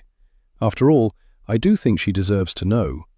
But there's part of me that agrees with Annabelle. Lydia was there back then. Surely it's better to get her therapy, to help her recover those memories herself in an organic way instead of forcing it. She's your sister, Lyd. That's never changed. She waited for you to come home, like we all did, and she missed you. So much. Maybe more than I did, even. That last bit isn't true, but it sounds good. Lydia pushes back her plate, half-eaten. "Mum, I'm not even sure if I should sleep with my door unlocked." A chill trickles down my spine. I feel the same, I want to say. I'm scared of Annabelle too. But I can't. Chapter 39. Annabelle. 7 years ago. It was one of my last art classes before the summer, and I was working on my portfolio for my advanced hire. I had my earbuds in and was listening to Karen O's latest solo album while I put the finishing touches to my self-portrait. I felt like myself while I was creating art, able to forget about my worries and just focus. And I was so proud of this particular project, a series called Fragments of Identity, which used a collage of torn-up photographs, magazine clippings, old letters and layers of acrylic paint. Mixed media, apparently. I usually thought that the essays we had to write to accompany our work were a load of bull, but I actually believed in this project. Today I was working on the third in the series, and I'd managed to capture a lost look in my eyes that I felt reflected how lost I felt in my life. Lydia's illness seemed to be getting worse, and Mum had pulled her out of school for the whole term. The sister I used to hang out with was gone, replaced with a pale ghost who barely spoke. I was lonely and desperately worried about Lydia, and the art room was the only place I could let go, even just for the duration of the lesson. I'd raided the bathroom bin a few times and was tearing up empty medicine boxes and medication leaflets, along with some blurred selfies I'd taken with an old disposable camera, layering them onto the canvas board. I was already planning my essay in my head, an explanation about how chronic illness doesn't just affect the sufferer, but also the people around them. I barely looked up when Mr. Ryder, the headmaster, came into the room, but it caught my eye when I noticed the 2 police officers hovering behind him in the doorway. Mr. Ryder pulled Miss Fraser aside, and I looked back down at my work. But I started to pay attention when I noticed the other pupils looking up and putting down their paintbrushes and clay. I took out an earbud just as Miss Fraser turned and pointed me out to the officers, their high-visibility jackets glowing. They didn't move, and neither did I, just staring at each other across the classroom, like we were facing off across a boxing ring. My cheeks grew hot, and my whole body seemed to fizz like an Alka-Seltzer, going hot and then cold. I hadn't done anything wrong, had I? I couldn't think of any time that I'd broken the law or even done something accidentally. I hadn't even shoplifted. Unless. My blood froze, and for a second I thought I might be sick. Maybe this was it, the thing I'd been dreading without looking directly at it. Maybe Lydia was dead. "Annabel?" said Mr. Ryder, and his already tall frame seemed to grow even taller, towering over Miss Fraser and the police officers next to him. "Can you come here, please? There are some people who would like to speak to you." I could feel my classmates staring at me, their eyes boring into the back of my head as I put down the pieces of torn photographs and wiped my hands on my apron. "Someone's in trouble," jeered Elliot, a skinny, greasy-looking boy who'd been my rival since the beginning of high school. I glared at him and walked across the room, my shoes sticking to the lino under my feet. It was the longest walk of my life. Miss Fraser, her wavy hair falling out of her messy bun like usual, looked me right in the eye and gave me a nod, like she was saying, "It won't be as bad as you think." I gave her a half smile, trying to tell her I was ready for whatever it could be, but I wasn't. Nothing could ready me for what was about to come. My cheeks burned with humiliation as I felt all the eyes on my back. The police officers, a man and a woman, led me out into the corridor, and Miss Fraser came too, standing right next to me protectively, her shoulder almost touching mine. Mr. Ryder stood back at a slight distance, like a security guard. I wasn't sure who he was guarding, the police or me. "Annabel," said the woman police officer, who looked like she was in her mid-30s, fine lines around her eyes but otherwise smooth skin. Her hair was scraped back in a low bun at the back of her neck. "We'd like to speak with you, please. Can you come with me?" There was a fleck of toothpaste at the corner of her mouth. I couldn't stop looking at it. How embarrassing for her, I thought. The last normal thought I'd have that day. "We've got the meeting room next to the staff room," said Mr. Ryder, gesturing down the corridor with one of his long arms. He'd always reminded me of a spider.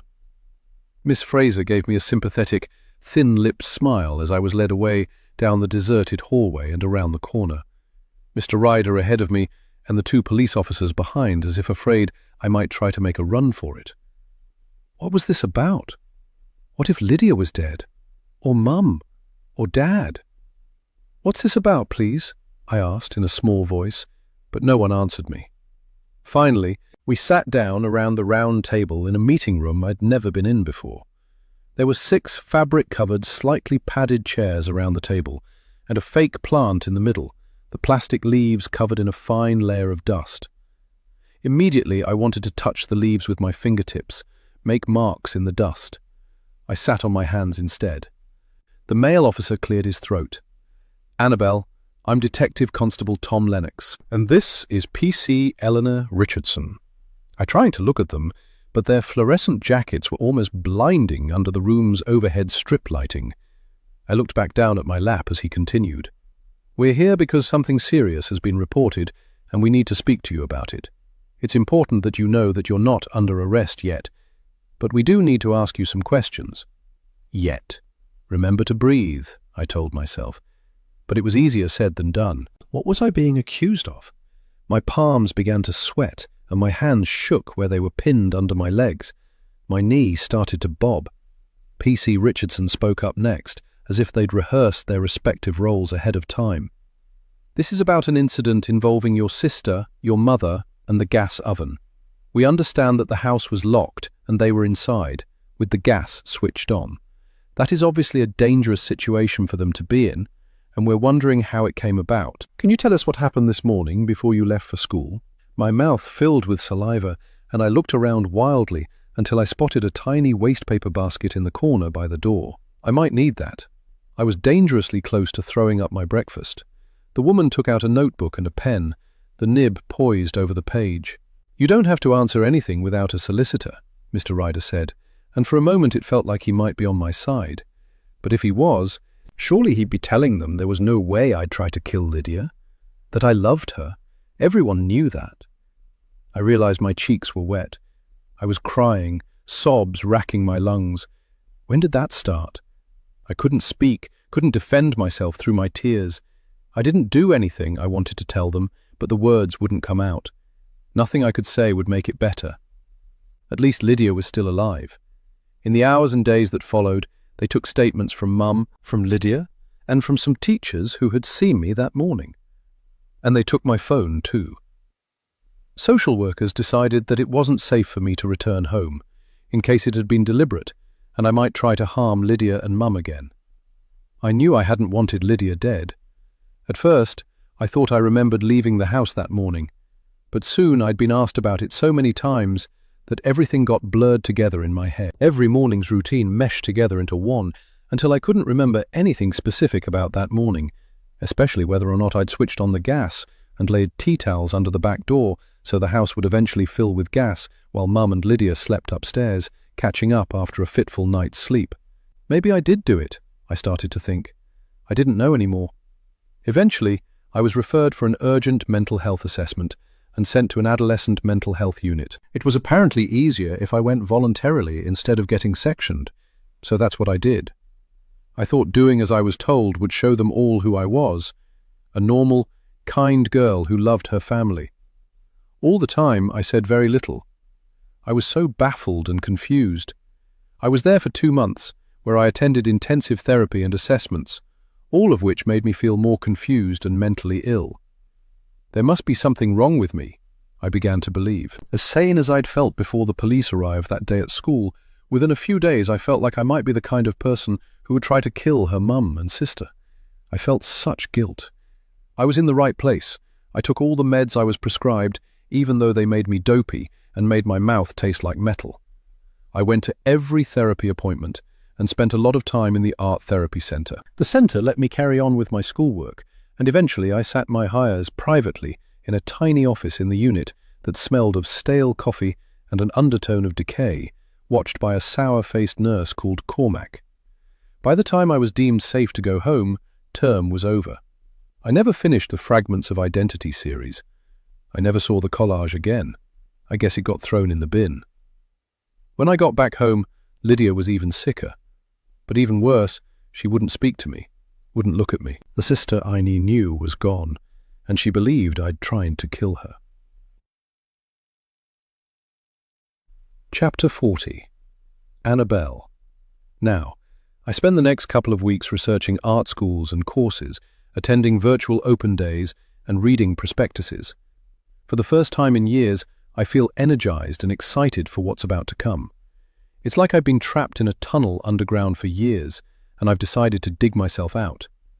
Eventually, I settle on the Glasgow School of Art and their BA in Fine Art.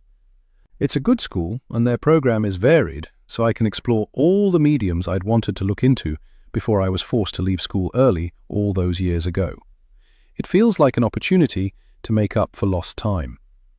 I only hope I can be as creative as that younger, more hopeful Annabelle, the Annabelle who hadn't yet been broken down by the world. I know a couple of old school friends who settled in Glasgow, so I could even move into someone's spare room, leave Portobello and this mess behind forever. And then it's the best part. I start working on my portfolio. I never stopped making art, but my efforts since leaving school were lackluster. I'm not sure why. Perhaps because I'd been so broken down by the way I ended up in the mental health unit, never getting to finish my hires portfolio, or perhaps because my home life was so strange and echoey after Lydia went. It was a struggle to feel creative while living in a mausoleum. In the last couple of weeks, I realized what it could be. My meds. I've taken them religiously since returning from the unit, terrified that if I missed a dose, I'd be sent back. But when the imposter showed up, Mum's attention was so diverted away from me that I knew she wouldn't notice if I stopped taking them. And when I did stop, suddenly, all my creative urges returned. It honestly makes me sad to think that I could have been making art all this time, if not for these evil little pills I've been prescribed. So no more. They go in the bin, one by one, and I immerse myself in my art. And I still feel like myself without them. No mood swings, paranoia, delusions, nothing of the symptoms I was initially told I had. Maybe I grew out of them, or maybe they were never there in the first place. Maybe I was fine all along. I feel fine. No, I feel better than fine. I feel galvanized and inspired, like my brain is working on a new level. Every day I go out and walk for an hour after breakfast, calling for Mac and reattaching missing dog posters that have detached from lampposts. And then I come home and work. All the time I'm working away at my portfolio, my mind is in overdrive, puzzling out Lydia's disappearance, where she could have gone, how this imposter knew to come here, what she knows, what she wants, and, most importantly, where is my sister? I sketch, I sculpt, I cut and paste, I paint and I write. Mum and Lydia mostly leave me alone. They asked questions at the start, but when I refused to tell them what I was doing, they backed off, happy in their own bubble of self-delusion, pretending everything's okay and that there isn't a cuckoo in our nest. The pieces come fast, and I feel like I'm in the most creative mode of my life. In a couple of weeks, I have 20 pieces for my portfolio, and a written statement to explain the pieces and their theme: double lives and chronic illness. It feels like both a tribute to the real Lydia and an exposé of her imposter. I take old photographs of Lydia and combine them in collage with photographs of the new Lydia, taken without her knowledge and always blurred, because she won't let us see her clearly. Sometimes I paint over them, a mask, a spill of paint, always obscuring the imposter's eyes. In my statement, I describe how people with chronic illnesses are forced to live a double life, performing wellness while privately suffering, like Lydia did so often during her childhood. But I know the real message behind it all. This is not my real sister. I'm in the garage one day, looking for old paperwork to use in a collage, when I find Lydia's old scoliosis back brace in a partially open box. My breath catches in my throat as I hold it in my hands. It's tiny. She was tiny, so fragile, and now gone. I'm almost knocked over by a wave of emotion. Wherever she is now, I hope she's not in pain. I hope her illnesses are manageable. I hope she has someone to look after her. Whatever happened to Lydia, wherever she is now, this back brace will never fit her again. She'll be an adult now. She doesn't need it. I get the idea for the biggest, most impactful part of my portfolio submission. I mount the back brace upright on an old mirror so it looks like it floats, and I add silicone skin impressions inside the brace, ghostly remnants of the wearer. Like Lydia was here moments ago, as if she left so fast that little parts of her remained behind. I surround the base with old pill packets and add a tiny speaker playing whispered monologues, as if Lydia is talking about her illnesses. I write in my statement about how medical devices shape the body and identity, how the brace imposed form on Lydia's body and represented medical surveillance, and the tension between correction and constraint. I write about the brace as a kind of armor for Lydia, protective but also imprisoning. It represents the performance of correct posture and the erasure of natural form. It's perfect. And finally, my portfolio is done. I submit my application, and I wait.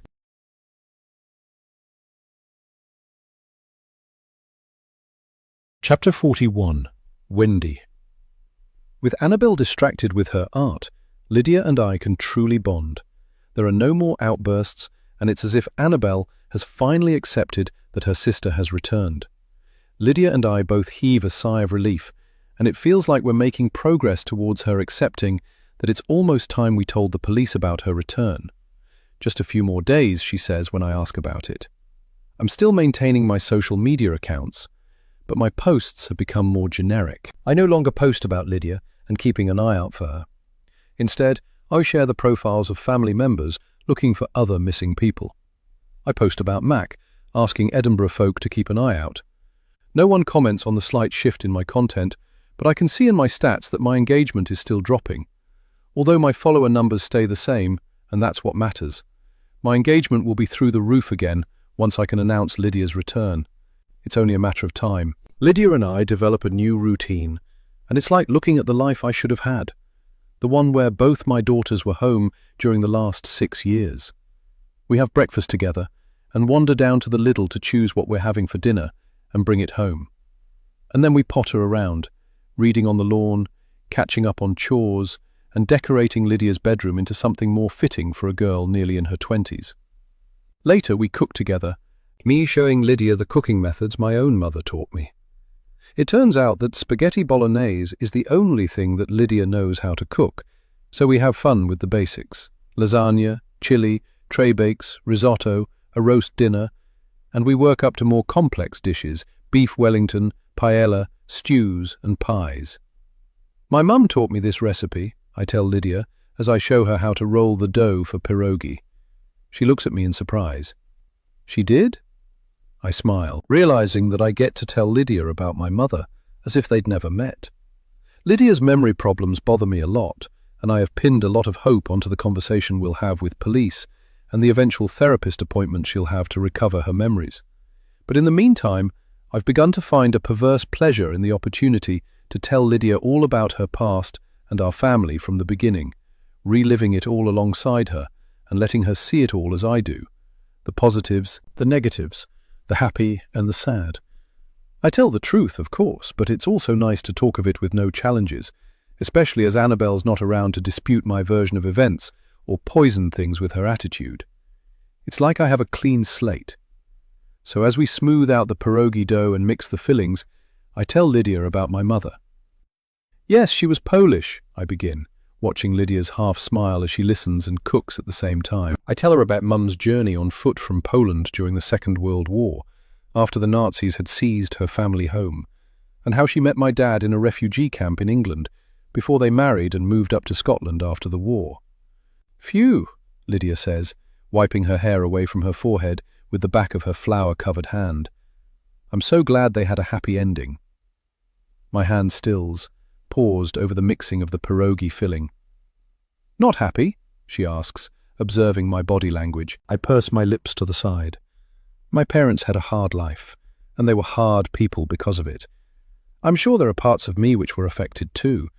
We lost so much. I shrug. But that's life, I guess. What did you lose? She asks, and puts down her spoon to stand next to me, a hand on my arm. She's such a sweet girl, so comforting, so emotionally aware. She's easy to talk to, so I tell her. I had a brother, I say, my voice catching. Had? Stalling for time, I rinse my hands and sit down at the kitchen table, while Lydia continues to spoon pierogi mix onto the pieces of dough we've laid out. He died when we were 12. He was my twin.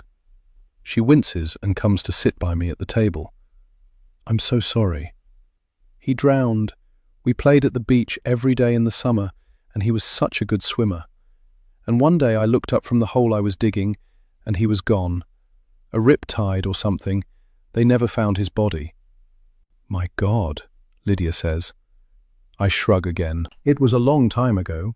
Still, he was your twin, and it must have changed your family too. I nod.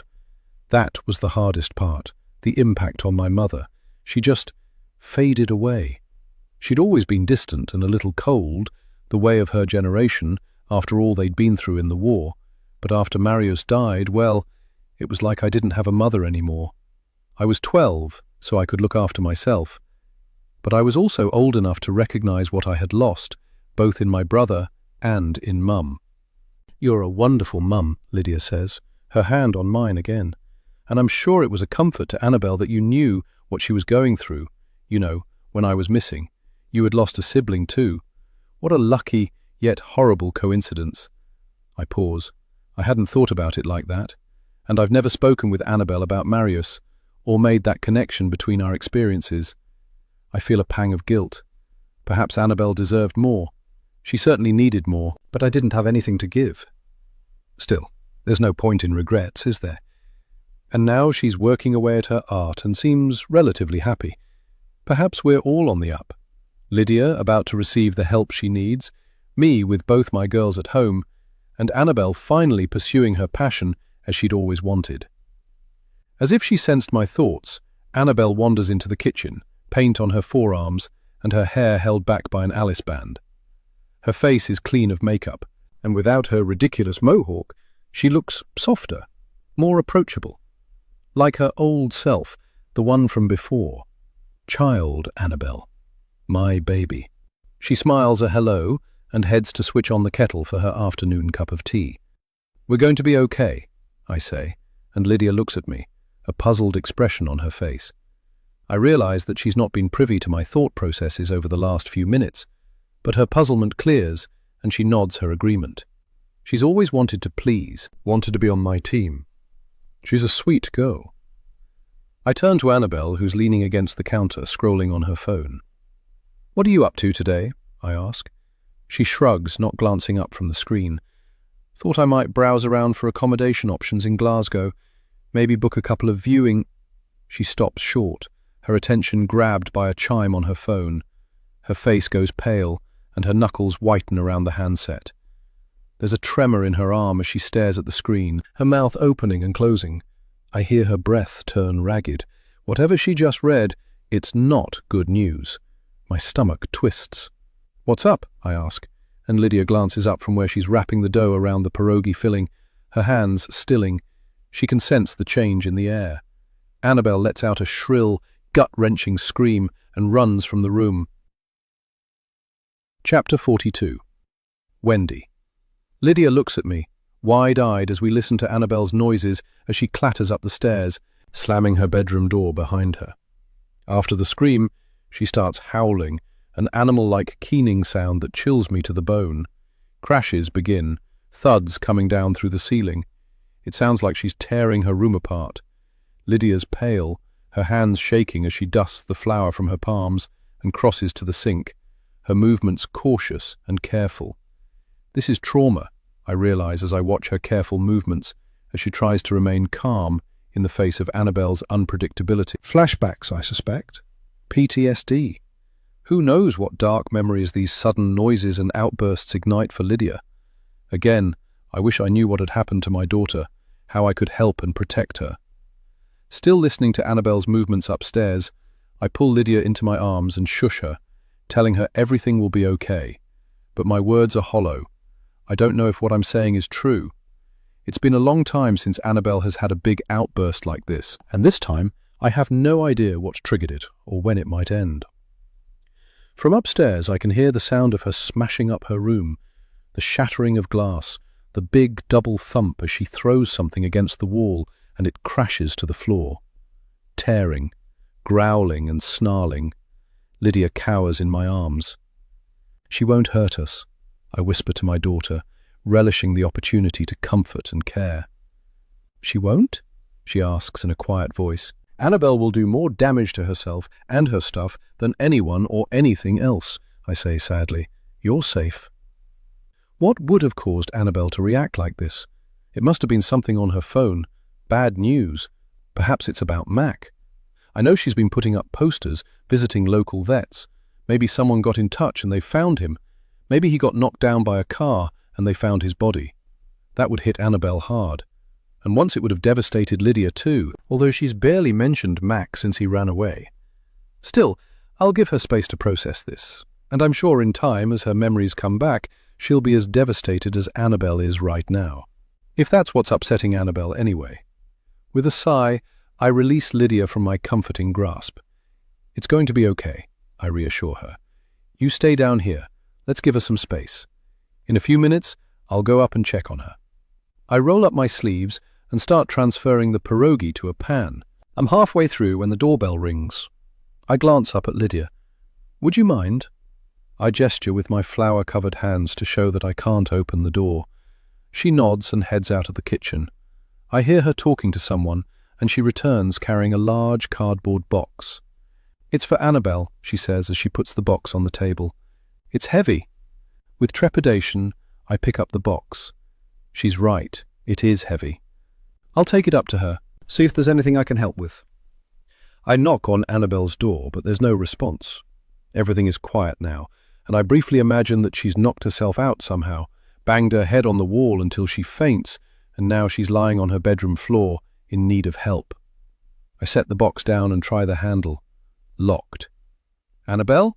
Open up, please. I need to check you're okay." Nothing.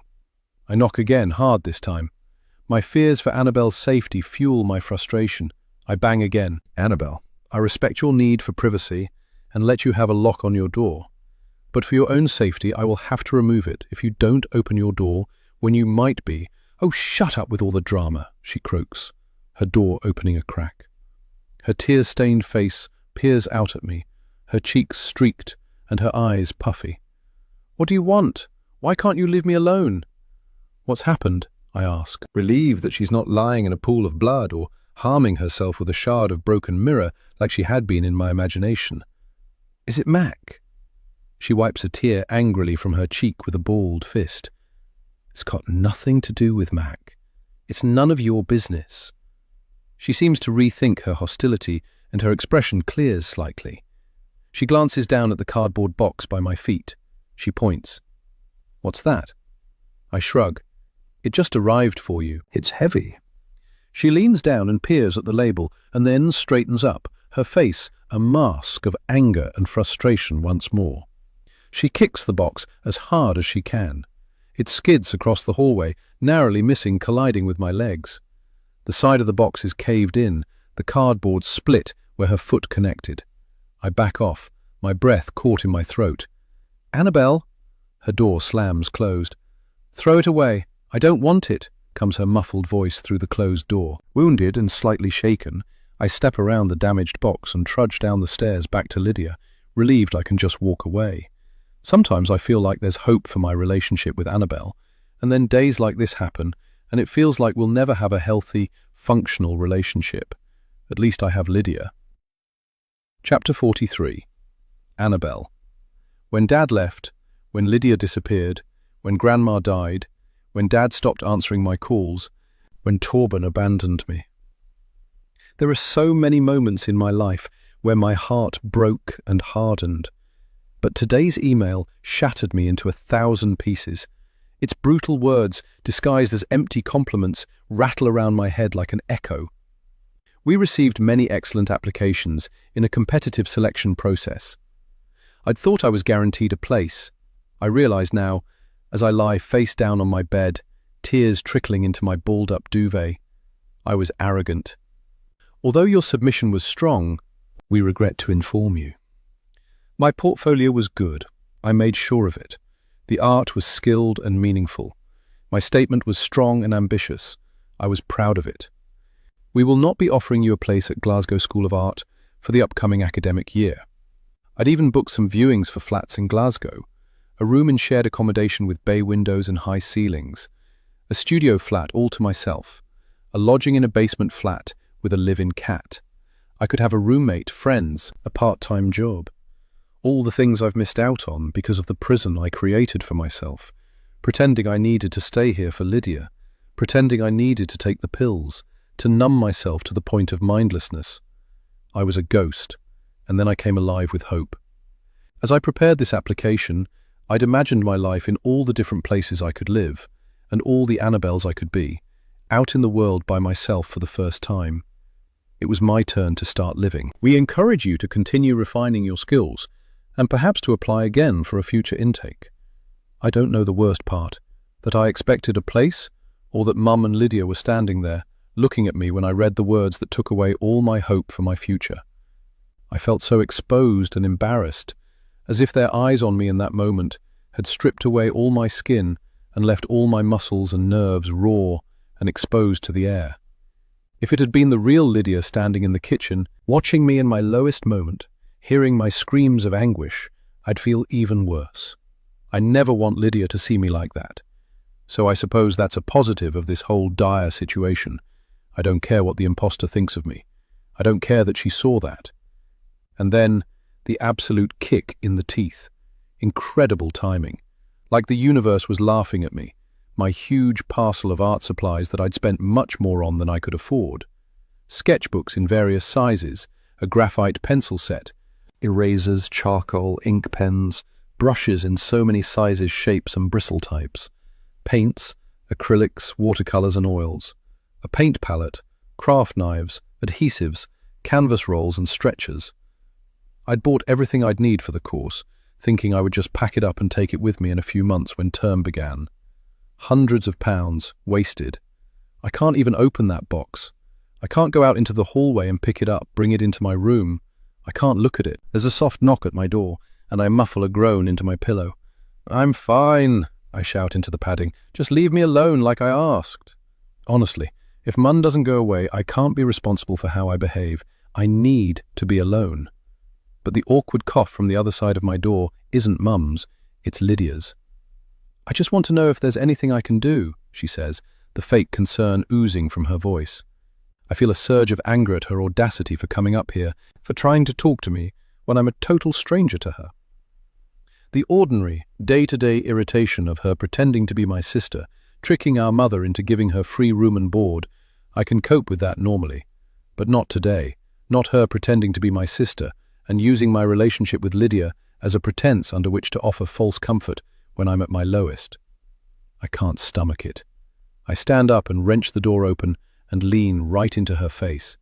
I make my words slow and clear, as if she has no brain. "Get away from my bedroom, you awful ghoul!" And I slam the door in her shocked face. But to my astonishment, she doesn't leave. She knocks again. "What do you want?" I screech, and it's clear to both of us that I'm not talking about why she knocked on my door just now. I just wanted to know if there was anything I could do to help. I wrench the door open again. "I'll tell you what you can do," I point at the box of art supplies. "Take that box into the garden, build a bonfire, and burn everything inside.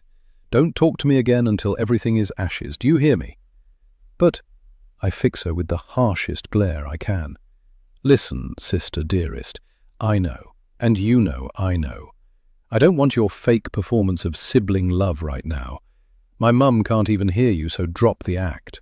She gives me an awkward giggle, looking over her shoulder at nobody as if to show an imagined studio audience how ridiculous she thinks I'm being. But she turns away and crouches to pick up the art box. As she stands, she blows a strand of strawberry blonde hair out of the way of her eyes. "I'll look after this for you. Keep it safe. You let me know when you change your mind and want it back." "Burn it," I spit and slam the door. Chapter 44. Annabelle. I let myself have a couple of days to mope, and then I'm okay again. After all, there are other options, other art schools, other life paths, other missions. And in the meantime, I need to get back to uncovering whatever the heck is going on with this girl impersonating Lydia. It's time to push some buttons and return to the detective work I'd abandoned in the excitement of waiting for the application response. It's nice to have some goals, expose the imposter, find Mac, get a one-way ticket away from this place.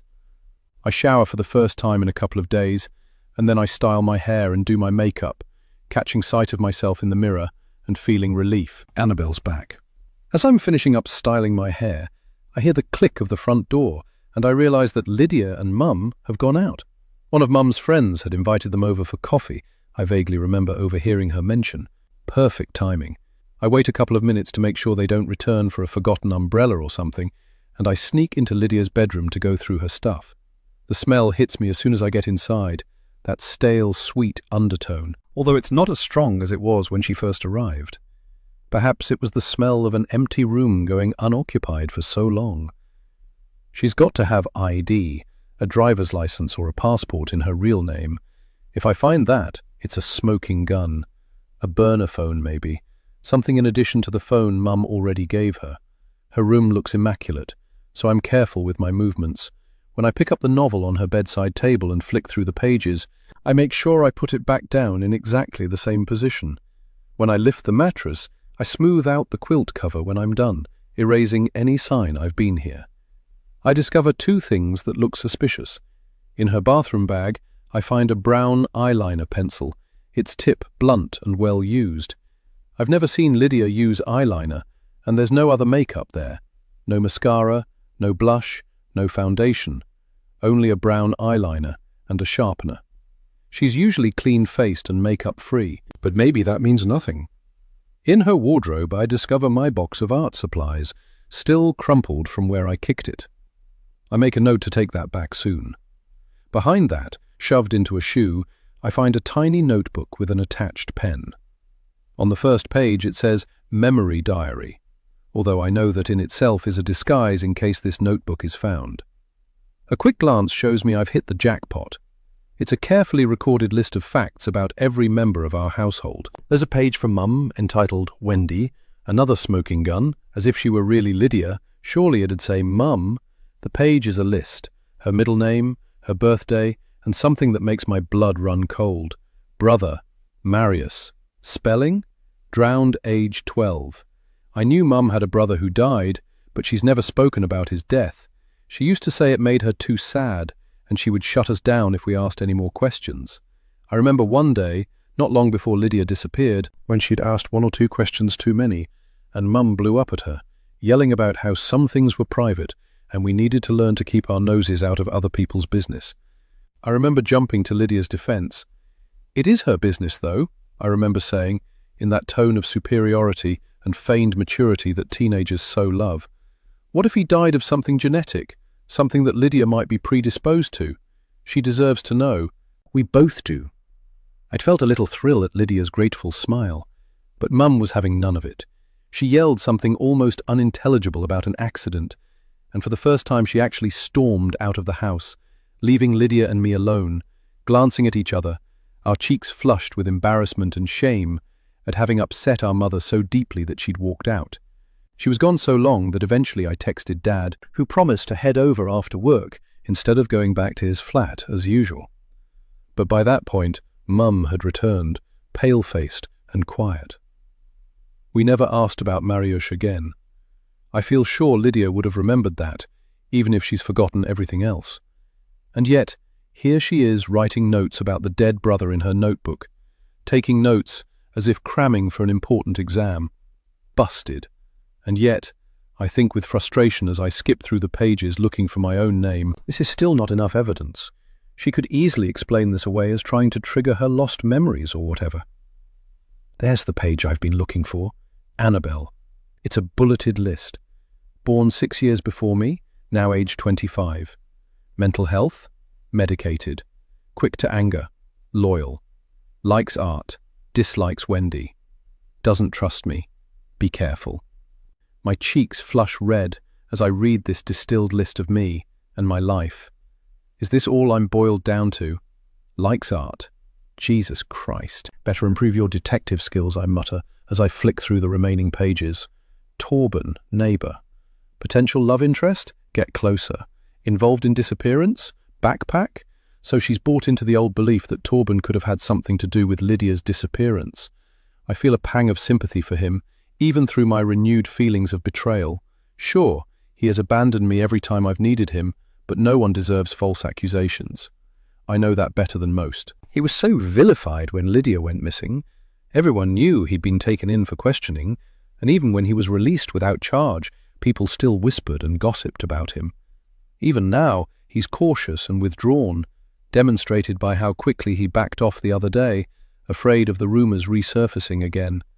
I've got to protect him from this imposter if she's trying to toy with him too. To an extent, I'm okay with her being here in our home. I know I can protect myself, and I'm sure Mum can too. She's tough, and she's wily. Whatever this imposter is planning, Mum will come out of the other side, surviving and thriving, I'm sure. Like a cockroach surviving the apocalypse. But Torben deserves so much better. He's kind and trusting, an easy victim for a con artist. And I'm sure she is. A con artist, that is. I wonder if she's done this before. Maybe there are other families she's infiltrated. She's perhaps been doing this for years, hopping from home to home, spinning a sob story to get free accommodation for a few months, hacking into their savings and learning where the valuables are kept. I flick through the notebook once more and stop dead when I come to a page in the middle, one with a longer list than the others. Lydia. Chapter 45. Annabelle.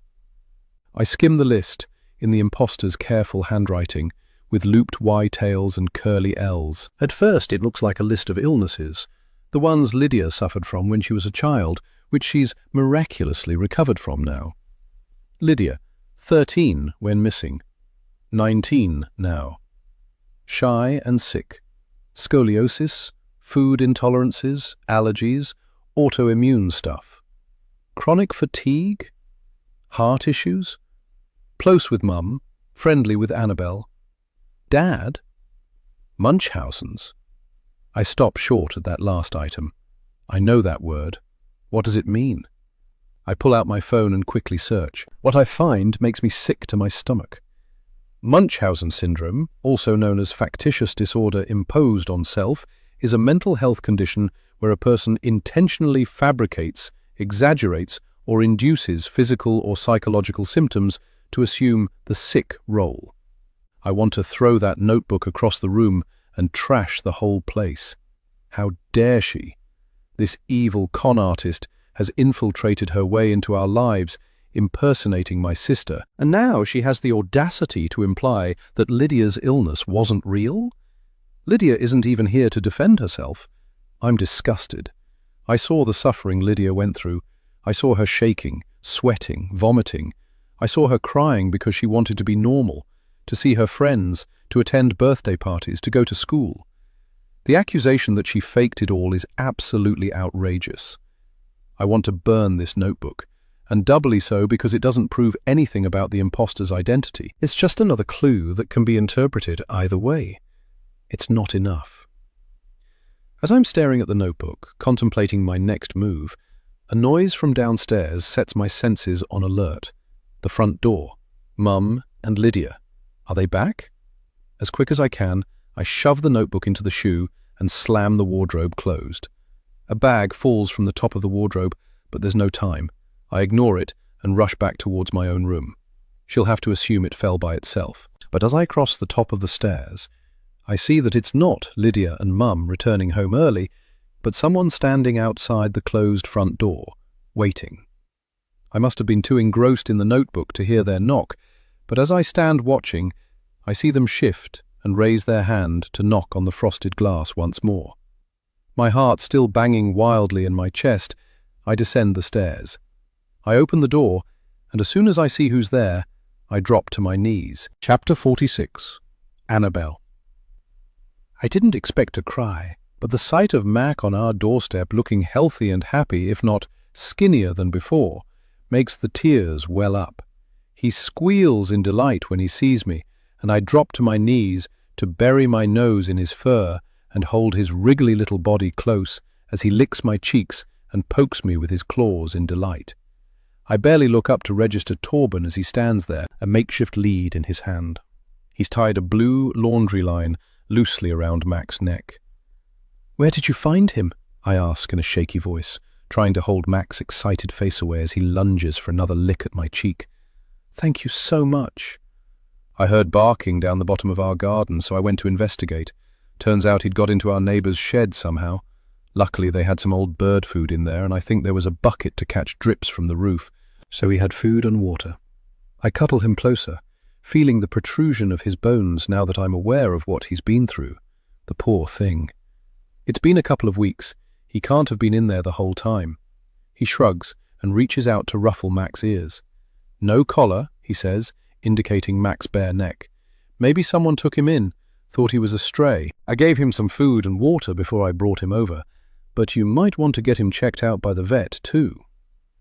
I gather Mac under my arm and stand up, brushing my hair out of my face and wiping my eyes.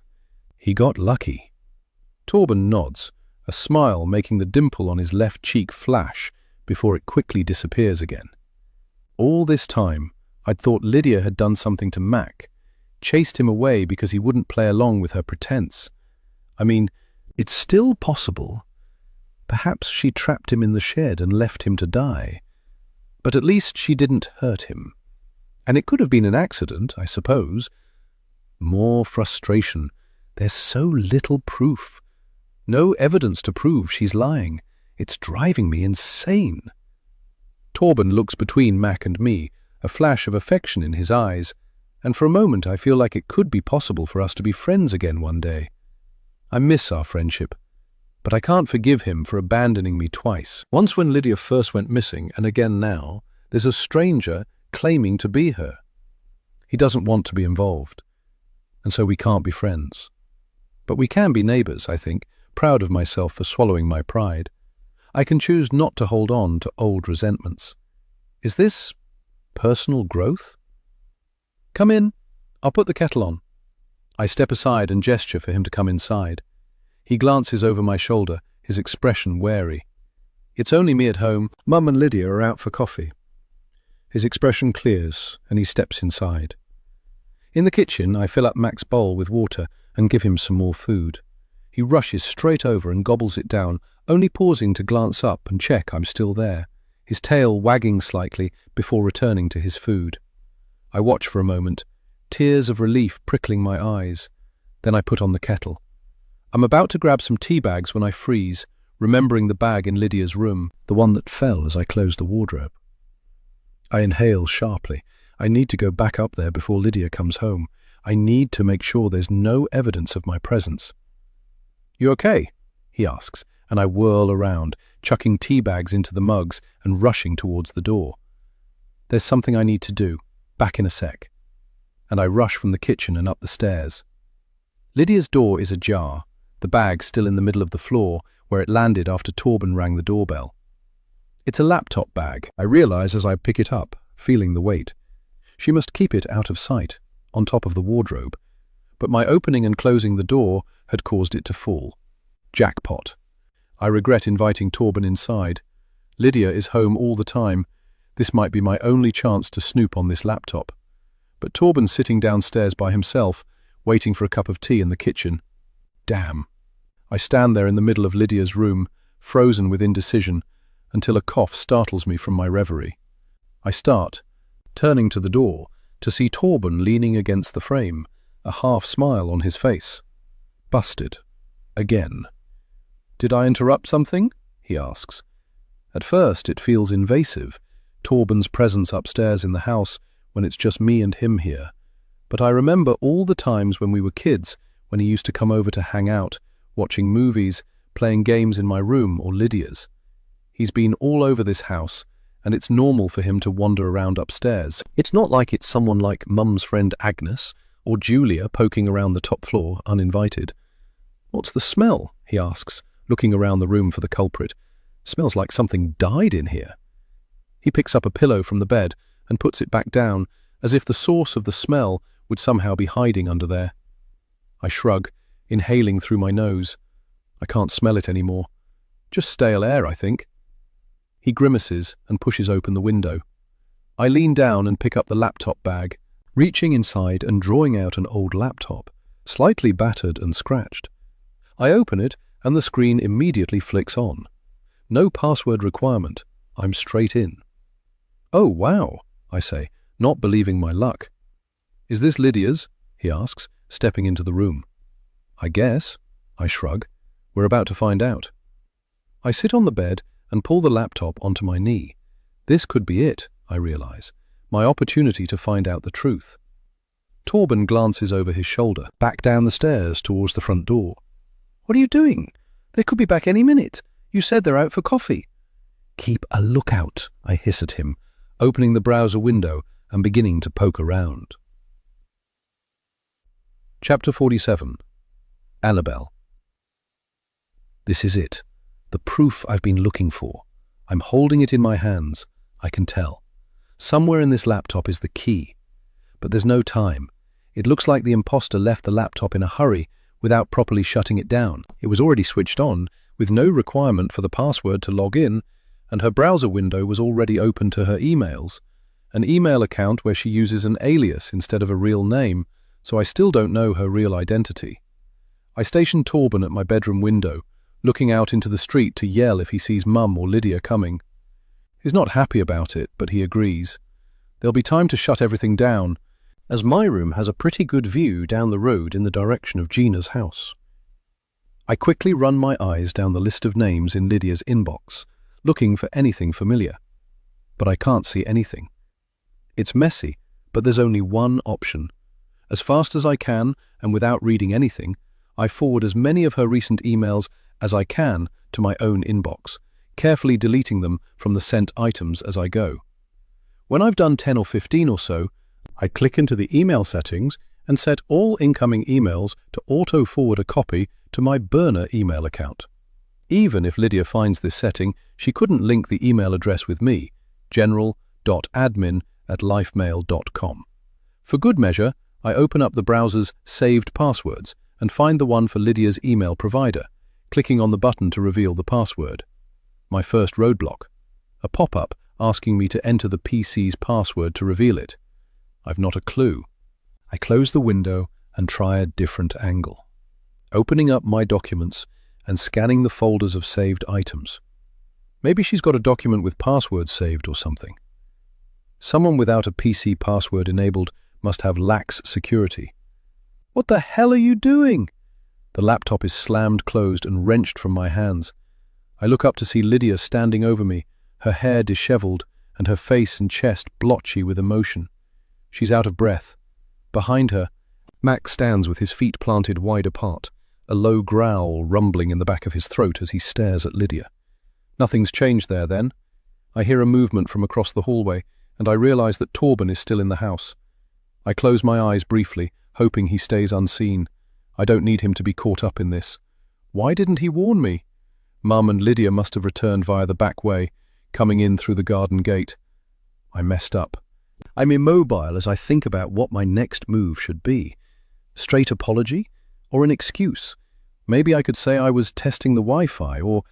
No, a partial truth is simpler. Sorry, I didn't mean to snoop.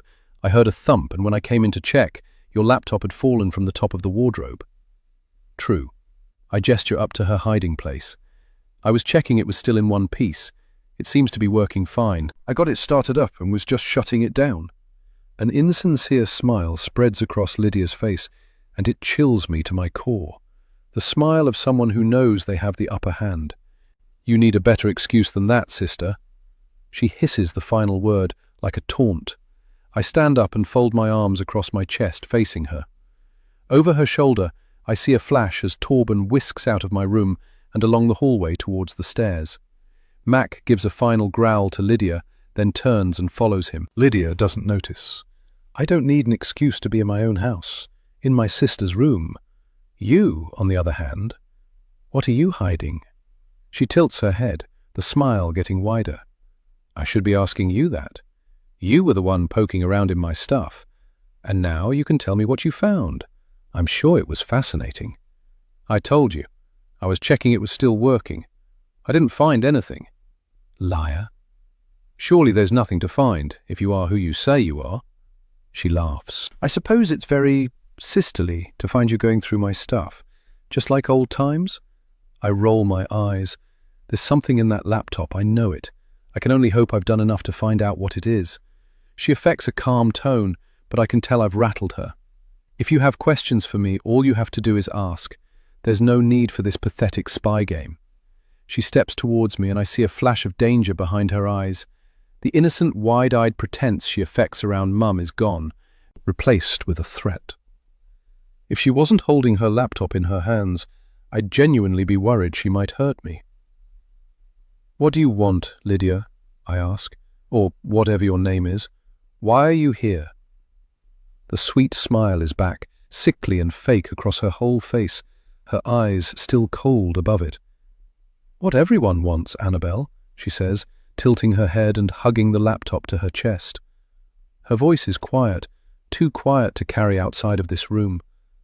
A family, a home, and if you have a problem with that, I have no qualms in pushing you out of the way to get it. You think you know everything about me, but I can assure you that you have no idea what I'll do to get what I want. It's the closest we've come to an admission that she's not Lydia, but it's still not enough. I have to bring out the big guns, flush her out of her lair like the little weasel she is. I affect a voice as sickly sweet as Lydia's, and I step up to her so I can feel her breath on my cheek. She smells of coffee and baking, with an undertone of Mum's perfume. Poison. You'll be pleased to know that your homecoming celebrations are about to kick off. I've tipped off the press that you're back. It's only a matter of time before our house is surrounded by journalists and photographers. They'll be here any minute. Let's see how easily you can slide into this family once your face is on the front cover of newspapers across the country. Shall we? Chapter 48. Wendy Mac is back, his tail wagging so hard that he's wiggling around the kitchen as I fuss over him. I pick him up and cuddle him. He smells of dust and mold. Although he's looking skinny, he seems pretty healthy. I give him a pat and a dentistick because his breath smells bad, and I'm just checking to make sure his water and food bowls are full when I hear the screams from upstairs. Full-blooded yelling, like the girls' worst arguments when they were teenagers. I'm at Lydia's door in moments. "What's going on?" I gasp, my lungs in overdrive from the run upstairs. I scan the situation, wondering what Annabelle has done. Has she hurt Lydia? The thought is never far from my mind after what happened years ago and how Annabelle has reacted to Lydia's return. I honestly thought she would be delighted her sister has returned, but instead Annabelle seems almost threatened, as if Lydia could take something away from her. Nothing is further from the truth, and I wish she could understand that. Lydia just wants a loving, healthy relationship with her sister and a calm, stable family life. It's my job to protect her and make sure she gets that. The last thing I want is Lydia to leave again. Lydia rushes around her room, emptying clothes from her drawers onto her bed. She's panicking. Her movements are erratic, her breaths coming fast and shaky. I push past Annabelle from her position, lurking in the doorway with a triumphant smile on her face, and I put a calming hand on Lydia's arm. "What's happened?" I ask again. "What's happened is that the truth has come to bite her, and she can't face the consequences of her actions," says Annabelle with a smirk. For a second, I imagine shoving Annabelle out of the room and slamming the door in her face, but instead I shoot her a look and focus back on Lydia. "Lids?" I say softly, trying to gently encourage her to slow down, to pause her erratic movements. "Whatever it is, we can solve it, together." She ignores me and reaches for a hairbrush. "Remember, you're safe here. You're home." Annabelle lets out a cruel laugh. "This isn't her home, and she knows it. Why do you think she's freaking out so much? The truth will come out, Lydia." I lead Lydia to the bed and sit her down, miming deep breaths to calm her. "What truth is she talking about?" Lydia bursts into tears, sobs racking her chest. I want to gather her into my arms like she's a wee bairn, but I can tell she's about to speak, so I don't disturb her. "I said—" She heaves a breath and starts again, wiping tears from below her eyes with the back of her hand. "I said I wasn't ready. Your party was one thing, but no police. And no—" She coughs, and then reaches for a tissue, blowing her nose loudly. She pauses to catch her breath. "No media. I can't bear the idea of cameras in my face, of everyone talking about me before I even have my own memories back. The press running stories about things I don't even know yet. Can't you see how awful that would be?" I sit next to her on the bed and put an arm around her skinny shoulders. "We understand, don't we, Annabelle?" I shoot my eldest daughter a disapproving look. She gazes back at me, her face impassive. Then she turns around and walks out of the room, leaving Lydia and me alone. Lydia sobs once. "She's called them," she manages, "and they're on their way." "Who? The police?" She shakes her head. "My photo will be all over the news, and they'll find me." My stomach swirls. "Don't let them take me again," she wails, and plunges herself into my arms. Chapter 49. Wendy. The media are on their way. Damn Annabelle, damn her. I had plans. I helped Lydia get settled in, helped her feel at home, and then we were going to go to the police, let them interview her and get her the therapy she needed while they uncovered the truth of what happened to her. And then, only then, were we going to go public with the news. In a managed, gradual way. There was an order to how we'd go about this, and yes, part of the reason behind the cautious approach was to protect Lydia, to help her feel safe. And another part was the storytelling element, making sure that we released the information in a way which generated maximum engagement and allowed me to transition my social media accounts into a new phase, one of support and charitable works. I'd imagined a wee video for socials on my website, me on the sofa, a close-up on my face. "The Timpson family have some news," I'd say to camera with a smile.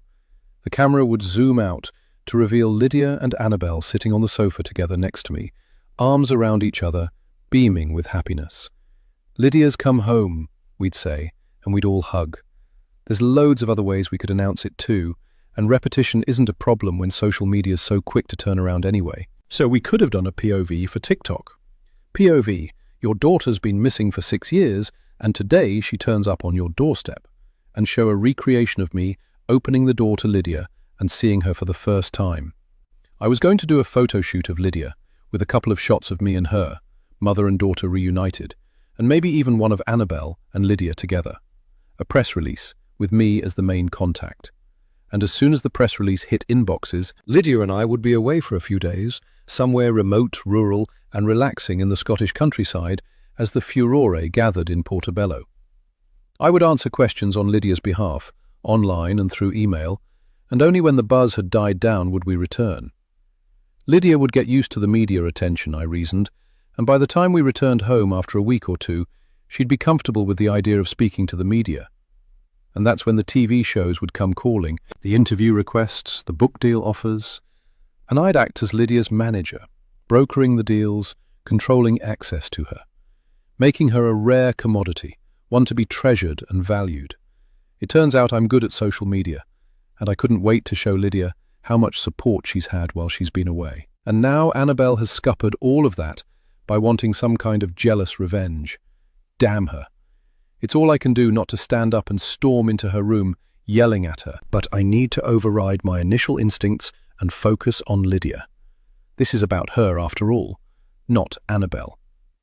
Lydia stands and continues gathering her things, shoving them into piles on the bed.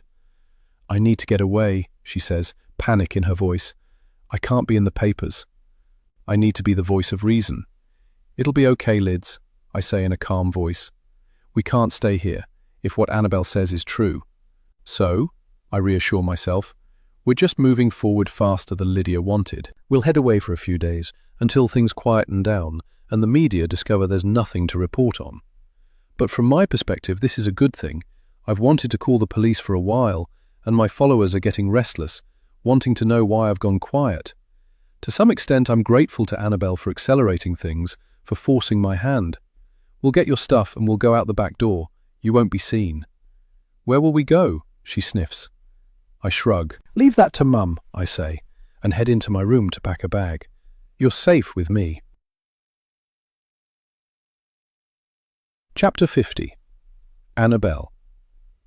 The house is peaceful without Mum and Lydia, especially now Mac is back. It was hilarious watching them sneak out of the back door and across the garden, peering both ways out of the back gate before they scrambled away. It was especially amusing knowing that all of their stress was for nothing. Of course I hadn't alerted the media or whatever. I've no idea how to even do that. Although now I see how much it freaked her out, I'm tempted to work out how to do it for real. But Lydia's reaction was telling. She knows she'll be found out eventually, and she's terrified of who will find her. I wonder what she's hiding, what she's scared of. I don't care where they've gone, but I do know they'll be back. I revel in having the house to myself, wandering around each room without being on edge. I hadn't realized how much the con artist's presence was bothering me. Not knowing her motives or what she wanted meant that I couldn't relax or let my guard down at any point. Naturally, I've stripped her room to the bones, and I've found nothing odd except that blunt eyeliner pencil I came across last time. She must have taken everything incriminating with her. It's not long before I open my laptop and skim the subject lines of the emails I forwarded. A lot of them are innocuous. Booking confirmation, free pizza on your birthday, join our loyalty card program. I curse myself for being so indiscriminate when I forwarded, but in my defense, I was short on time. But then I see it. A message that's come in since the forwarding. Sender, M. Subject, we know who you are. Jackpot. I'm desperate to read the whole thing, but I resist, and instead I slam shut my laptop and tuck it under my arm, grab Mac's lead, and head across the road to Torben's house. "Thank you so much for your help earlier," I say, as soon as he answers the door. He looks uncomfortable. "I just got out in time. I was lucky they came in the back door, so I could sneak out the front." "I'm sorry you had to do that." Before I can tell him about the email, he gets in first. "I don't want to be involved in this, Annabelle," he says, but he steps aside and gestures for me to come inside. I can hear the rumble of voices in the living room as we pass the slightly open door. His parents watching Friday night TV. The companionable sound of a happy family contentedly ticking over, their everyday a calm and stable environment. No one plotting or scheming or pretending to be someone they're not. I feel a pang of loss for the normal life I could have had. But instead, I walk past the living room and into the kitchen that's a mirror image of our own, opening my laptop at the dining table. He'll understand once he sees this email. "I thought you might want to see what's here," I say, opening up my inbox. "What, Lydia's emails?" He looks slightly disapproving. "Well, she's not Lydia, for one," I say, frowning at him. I feel prickly and defensive already. "I want to know why she's here, what she wants from us. She could be dangerous." He sits down at the table across from me, his eyes pointedly looking everywhere but at me and my laptop screen. Lydia's forwarded emails all listed at the top of the inbox. I haven't opened them yet, but I can see that a couple of extras have come through since I forwarded. Emails delivered since I asked Lydia's inbox to forward a copy of all new arrivals. "Okay," he says, gathering himself to speak. "Let's think about this. For the purposes of this conversation, let's say she's not Lydia." Which she's not. My fingers itch to open the email and find out what it says, but I drag my eyes away from the screen. But carry on. He pauses and then continues, looking a little irritated. "She's been with you for, what, a couple of weeks?" I nod. "And in that time she's bonded with Wendy, tried to bond with you, she's looked at old photos and asked questions about family history. Gathering information on Lydia, yes. And she's committed no crimes." "That we know of," I interject. He ignores me. "She's not tried to take anything that's not hers or disrupt your lives in any way. It seems like she's not here to hurt anyone. What's your point?" I try to keep my tone steady. He lays his hands on the table, palms flat against the varnished wood. A muscle twitches in his jaw. "We don't know what she's running from. She must be pretty desperate to enact this scheme, and as much as I don't advocate preying on innocent, grieving families and exploiting their pain, I also don't agree with putting someone in danger, even a criminal, unless strictly necessary." When he's finished, he sits back and looks at me, his expression tense. I lean back in my chair, and Mac takes the opportunity to leap onto my lap. I fondle his soft ears, trying to swallow down my disappointment. Time and time again, I've tried and failed to connect with Torben. You'd think I'd stop trying. He's not an ally. He doesn't want to help. He never did. "What are you on about, putting her in danger? I just want the truth." "We don't know what she's running from," he says again, and I can't tamp down my frustration. I don't care, frankly. What I care about is my sister. Where's Lydia in all this? This woman knows something, Torben, and I'm going to find out. I click to open the email and turn the laptop so it's sideways on, the screen visible to us both.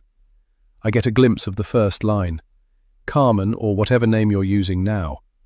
Torben stands up, and Mac jumps from my lap to fuss about Torben's feet, thinking there might be a treat or a walk in it for him. "Yes, maybe she's a criminal," he says, echoing my thoughts before I can voice them. "But maybe she's escaping domestic violence or a stalker. Maybe she's mentally ill and genuinely thinks she's Lydia. Or maybe she's looking for money and thinks your family are a source to be tapped." "A criminal or a grifter, then," I say, ignoring the option where the imposter is a victim. I have a good imagination, but I can't stretch it that far. He shrugs. "Or, and you said it yourself, perhaps you're wrong, and this is your sister, who has been through something horribly traumatic, and it's changed her. And you, once her biggest supporter, refuse to believe her.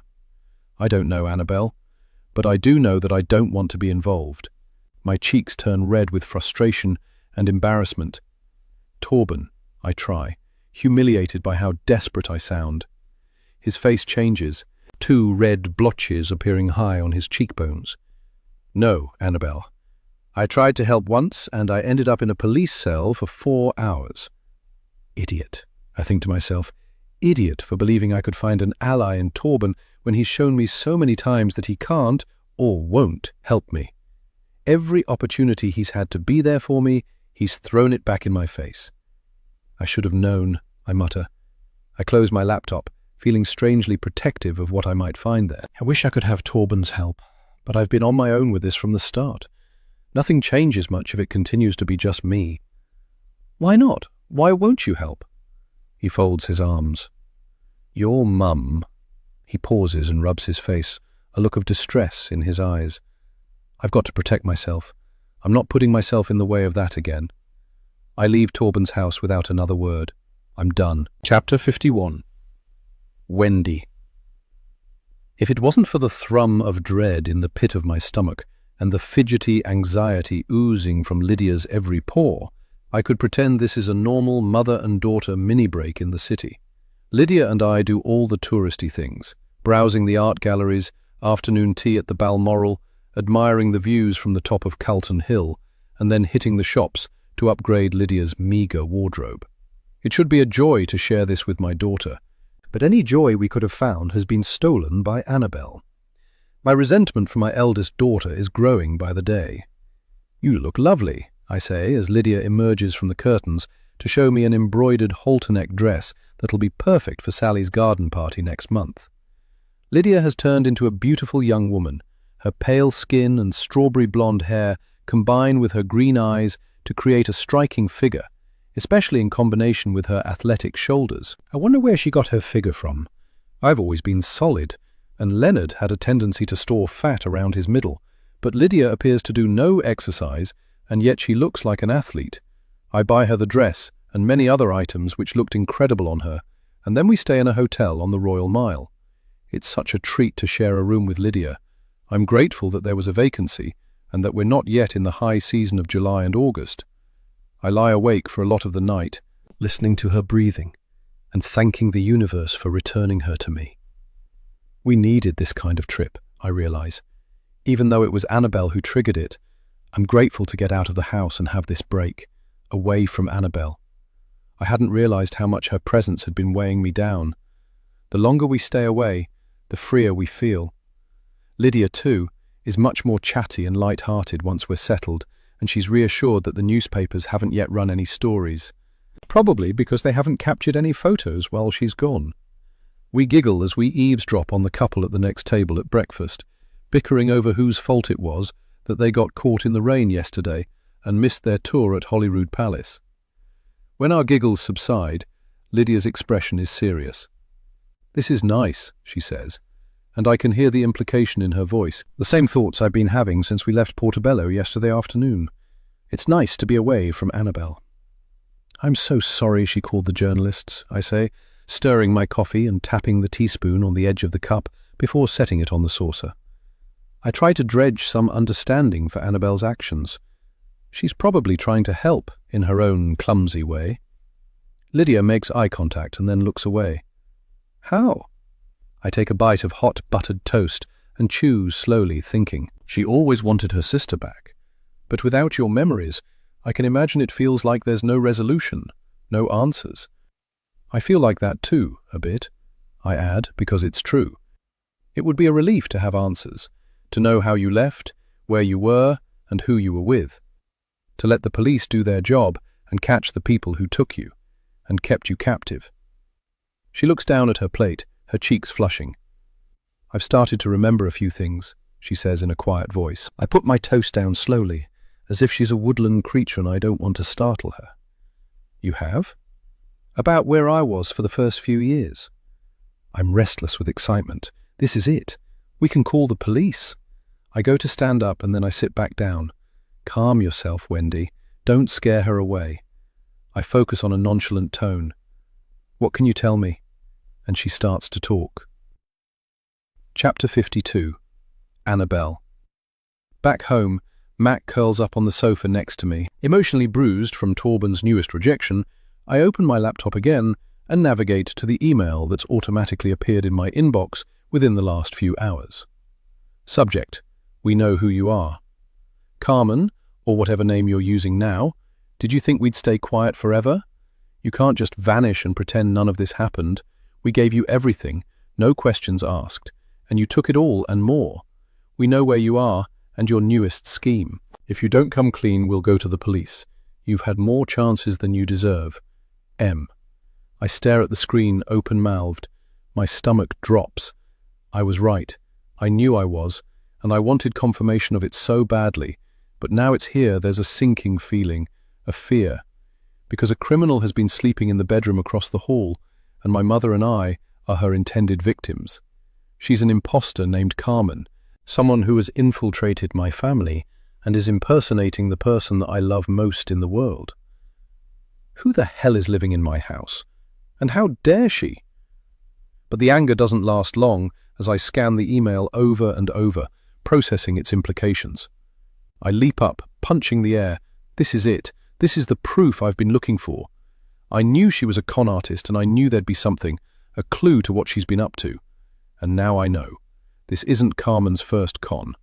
And here is an email from a previous victim. It's not much, but it's a start. Slow down, Annabelle. This email isn't enough. It doesn't prove anything, doesn't name a crime. Don't get carried away, I tell myself. Be methodical. This is an investigation. I spend the rest of the afternoon making plans and working out my next steps to unmask Lydia and expose Carmen. I respond to the email sender, a cautious, non-leading reply designed to tease out more information. Subject: we know who you are. Hello, I found your email on Carmen's laptop. She's impersonating my missing sister, Lydia. I deserve to know the truth about Carmen and who she is. Please reply. Annabelle. Finally, joyfully, I do the thing that Carmen thinks I've already done anyway.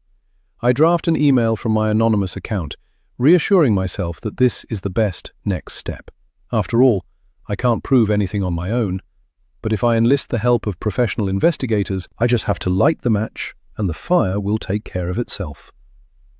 Subject: urgent tip. You should look into the disappearance of Lydia Timpson, who went missing 6 years ago, aged 13. Local rumor is that the girl has returned, but they're not reporting it to the police.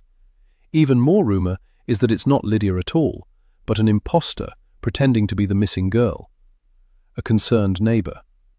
I include our address and send it to a couple of tabloids, the ones which care little about facts, proof, and truth.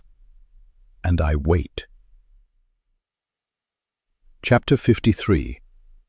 Wendy. I don't remember being kidnapped, she says carefully, her eyes not focusing on me. She's far away, recalling things that have escaped her memory for a long time, dredging them from the depths. I don't remember leaving home that day or what happened, so I don't know how they did it or why.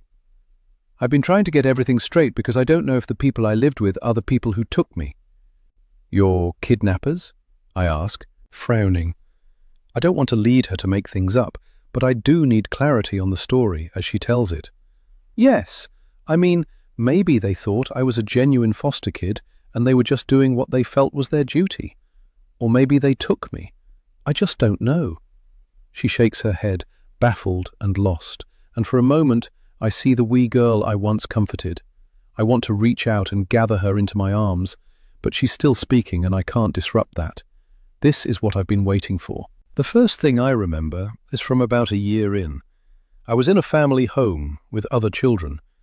They called me their foster child, and I never questioned it. They told me that I'd been living in bad conditions and that I'd been removed from my home temporarily. I believed them. I guess maybe with the Annabelle stuff, it made sense? I feel a burst of pain in my chest, quickly followed by anger. The damage Annabelle has done is unfathomable. They told me, if I was patient and good, that eventually I'd go back home. To you. And Dad. I nod, even though I'm still trying to get my head around everything. We were homeschooled, me and the other kids, and we didn't go out much. The house was remote, down a narrow lane away from any other houses and in the middle of lots of trees. It was big and very cluttered. No internet or phones for the first few years. They had strange rules about friends and going out, like they were trying to be totally self-sufficient and we shouldn't need the outside world. For the other kids that was normal, but to me it seemed strange. They must have been born there or arrived when they were very young. What were the adults like? She shrugs. The mother was kind, but strict. Although she had other children, it seemed like I was special to her. I found out just before I left that she'd had a daughter who died, and she liked to foster because it made her feel useful. Like by caring for children in need, she was somehow caring for her daughter too. I shake my head, memories flooding my mind. I understand that. I lost a baby once, long before you or Annabelle were born, and it does strange things to your mind. She looks up at me, shock on her face. I'm so sorry. I shrug, forcing my thoughts away from that dark time. It was a long time ago. The pain fades, even if it never fully goes away. She reaches across the table and places a hand on my own. Despite everything, I smile. Please go on, I say, careful not to derail her. My fingers itch to reach my phone and record this. For the police, for socials, it's gold, but I resist. So the mum had issues. Any other adults? The dad was distant. He worked away a lot. He seemed uncomfortable that I was there, but he loved his wife, and I think he knew she needed it, this extra nurturing role. The other kids were a mix, and I think some were other foster kids, and others were their biological kids, although it was never clear. Except one girl, the oldest.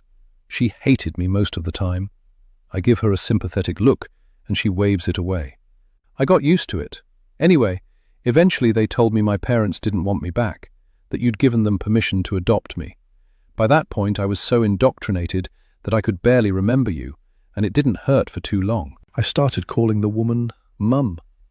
I flinch, but I don't let my own emotions get in the way. Her cheeks flush, and I'm grateful to see she knows that would bother me. And how did you get away? She nods. The mum and the other kids had trained me to believe that the outside world was dangerous, and that if I went out, you'd try to snatch me, and that you weren't a safe person to be around. But as I turned 18 and became a legal adult, I started to question the stories I'd been told. I started to steal coins if I found them lying around, trying to get enough money saved to get away. Finally, the oldest girl, the one who I'd thought hated me, helped me get out in the middle of the night and showed me which way to walk through the woods to get to the nearest town. I think she was happy to see me go. Her head drops, and she looks sad. I squeeze her hand. You okay? She looks at me, pain across her brow. I feel bad. She did care for me, in her own way, the mum. I know she would be hurt that I left without saying goodbye. But I have to remember that it's likely they are criminals, kidnappers, that I am their victim. And that's hard. She nods. I get it, even as I'm filled with rage that this woman stole my child and indoctrinated her against me. But I understand the need to nurture, to help, even if it hurts. Me and this woman have more in common than anyone might expect. Chapter 54. Annabelle. It's a grim day, the sea an angry slate grey as it pounds the shore. The wind is sharp, pricking through my waterproof jacket like needles as I walk from the train station to the street named in M's reply email. The house is set back from the road behind a large overgrown hedge and along a winding, patchy gravel drive where weeds poke from between the stones. It's clear from the approach that this house once belonged to someone with money, and that money is either no longer around or it's not getting spent. As I get closer, the drive turns to reveal a shabby house with huge bay windows and sandstone streaked with lichen and worn by wind and sea salt. The once grand facade is chipped and pitted, its tall sash windows caked with grime. Ivy grows up one wall, narrowing a first-floor window to a small porthole. This place gives me the creeps. I scan the windows but see no movement, although there's a light on in a ground-floor room, the bare bulb visible through the grimy glass. I step up the stone steps and press the bell, but I can't hear if it works, so I hammer on the door, listening to the echo of my knocks inside. Nothing. I knock again, even louder this time, until my knuckles sting.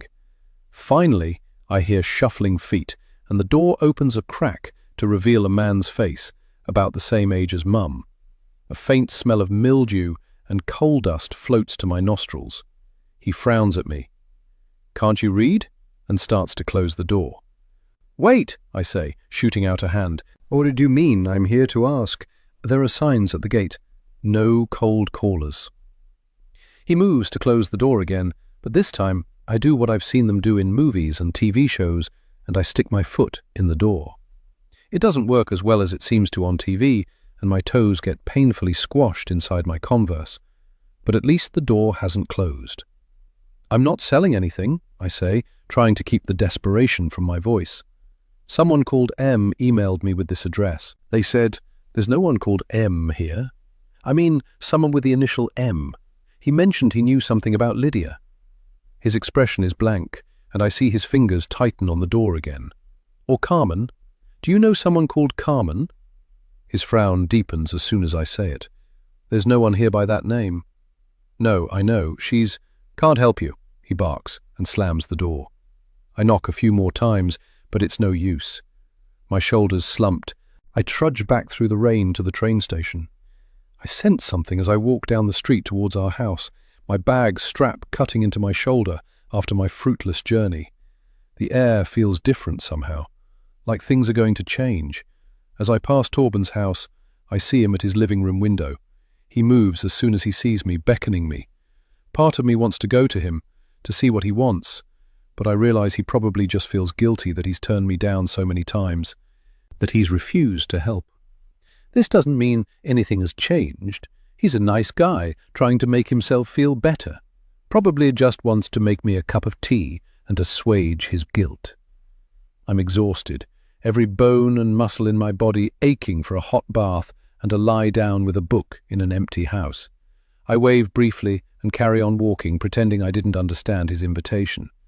But when I cross the road to our house, I realize what Torben was trying to tell me. There's a cluster of people, mostly men, standing on our doorstep, some with cameras and some with recording devices, some aimed at the road and some at the house. They're here. The story is out. They're like a cluster of vultures, jostling each other, puffer jackets zipped against the sharp drizzle. They're blocking the path, tangled mic wires and notebooks already open, pens poised. The ones with cameras are the most obnoxious, aiming their long lenses at the house. Idling by the side of the road is a van, satellite dish on top. One of them turns and sees me, immediately dropping his takeaway coffee cup to the floor and muttering into his phone, "The sister is here now. I'll see what I can get," before he shoves his phone into his pocket and turns to aim his microphone at me. The others notice, and soon there's a wave of shouting, all aimed at me. I pull my hood over my head and tighten it around my face. "Did you know where Lydia was all this time? Is it true your sister is back? How is she? We just want to know she's all right. Are the police going to catch her kidnappers, or did she run away?" Microphones jab at my face, and the click of camera shutters fill my ears as I push through the crowd, a pang of guilt in my chest. I invited this into our lives. For a moment, a thought pierces my panic. What if I'm wrong? What if Lydia is Lydia and I've just set the wolves on my own sister? How hurt she must be that I don't believe she's really my little sister. How hard it must be to return to your family and be rejected. I shake the thought away, just as a camera lens hits my cheekbone. I shove the photographer out of the way. He shouts indignantly, but there's nothing else he can do, and rush up the garden path, fumbling in my pockets for my keys. After what seems like forever, I finally find them and shove them in the lock, frantic, until I fall through the door and close it behind me, muffling the shouts. I'm out of breath, a slick of sweat beading my brow. I wouldn't wish this on my worst enemy, I realize.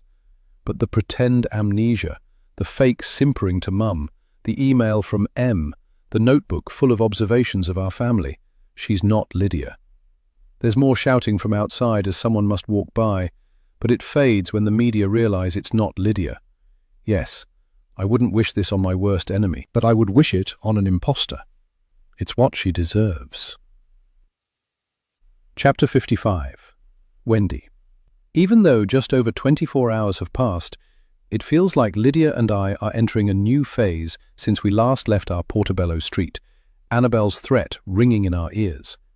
The weather is dire, and we watch the rain from our taxi window as we crawl through the grey streets from Edinburgh to Portobello, passing pedestrians with their raincoats pulled around them, hoods pinched together across their faces. My daughter is back, I think to myself, in the warmth of the taxi, feeling it more than ever since Lydia returned. She's really back, and she's starting to remember things. Once we get settled back at home, I'll broach the subject of calling the police. It's time. I can't imagine how Lydia would disagree now. My thoughts keep returning to the sad house she described, with its ragamuffin, isolated band of teenagers, a mix of foster kids, and the couple's biological children. And the two parents, a grieving, mentally unwell ghost of a mother, and a strict, distant father who prefer to turn the other way. It's better than I could have imagined, I think, with a pang of disloyalty. I know that Lydia was traumatized by her experience, but I am delighted to hear that my worst imaginings are far from the truth. At no point was she blindfolded and restrained in a windowless room, or used and abused, raped. I'm free from all my worst fears. I could skip, I could sing. It's the best case of a worst-case scenario. But as we reach the top of our road, the taxi slows, and from beside me I hear Lydia's breathing quicken. I look up and squint through the rain-dashed taxi window. A gaggle of dark North Face jackets jostle for space outside our gate. Annabelle was as good as her word. The media are here. "Stop, please," I demand from the driver, before we get too close, before they see us.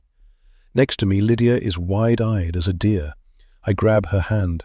The taxi slows to a stop, and the driver turns around in his seat, an irritated frown across his brow. "This where you want to be?" "We'll be okay," I say to Lydia, trying to sound cheerful and like this isn't a big deal. "We'll keep our hoods up. They'll get nothing."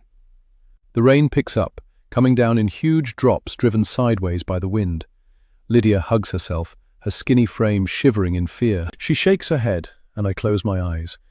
We could go round the back, but I know since Mac's return, the back gate is locked, the bolt slung across to keep him safe.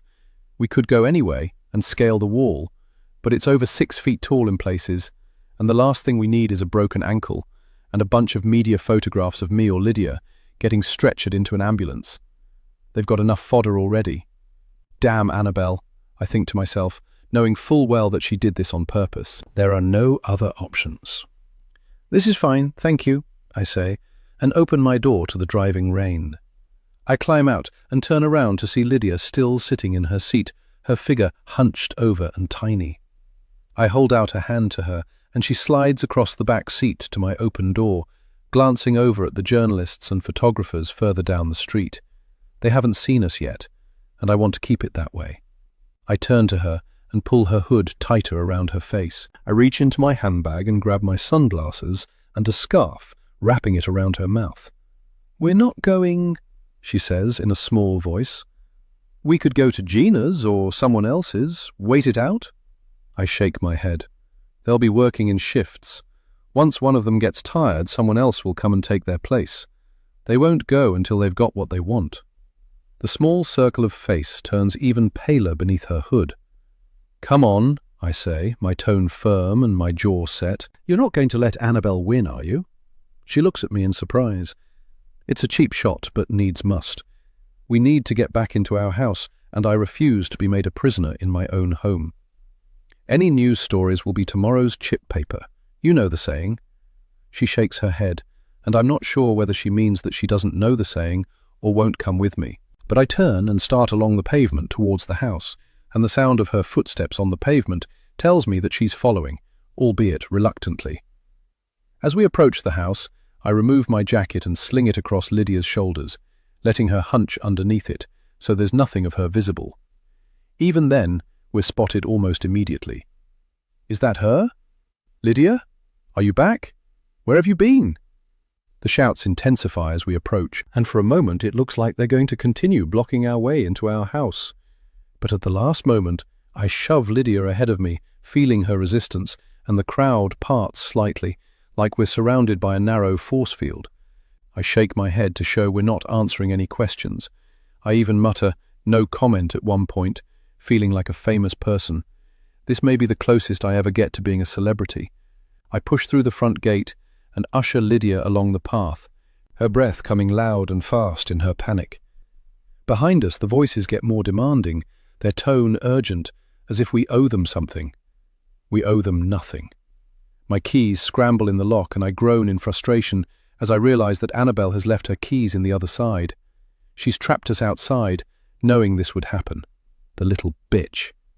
I've never used physical discipline, but for a moment I imagine slapping her smug wee face, and I feel a thrill at the thought. I bang my fist on the door and press the doorbell over and over until I hear Annabelle's footsteps making their way down the hallway at a studied and purposeful pace. Next to me, Lydia cowers under my raincoat protector. My clothes dampen as the rain soaks through. I push closer to the house, trying to get out of the wet. "Come on, Annabelle," I shout through the door. She opens the door with a huge grin on her face, all performative welcome. "You're back," she says, pulling me inside. I turn to see Lydia inside safely, but Annabelle is one step ahead of me. Within seconds, she rips away my raincoat cover where it sits across Lydia's hunched shoulders, pulls down Lydia's scarf and pushes back her hood.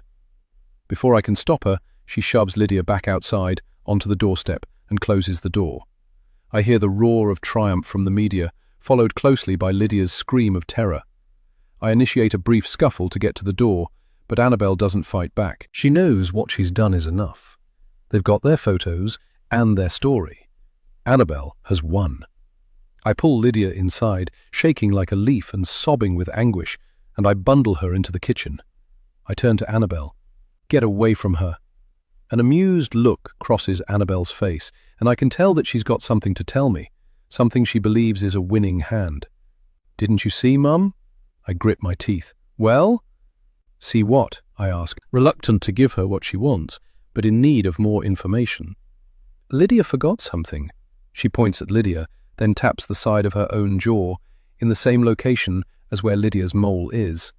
No mole. Chapter 56. Annabelle. I can't believe my luck. The first press pictures have been taken, and the smoking gun is right there. Carmen's clean, blemish-free jaw. And that's when it all fell into place. The thing that was bothering me about this imposter's appearance that I couldn't quite put my finger on. Lydia had a mole on her jaw, and so did this imposter, until today.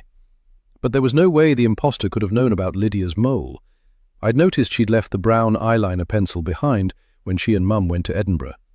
I assumed she'd have another one, but I'd overestimated her.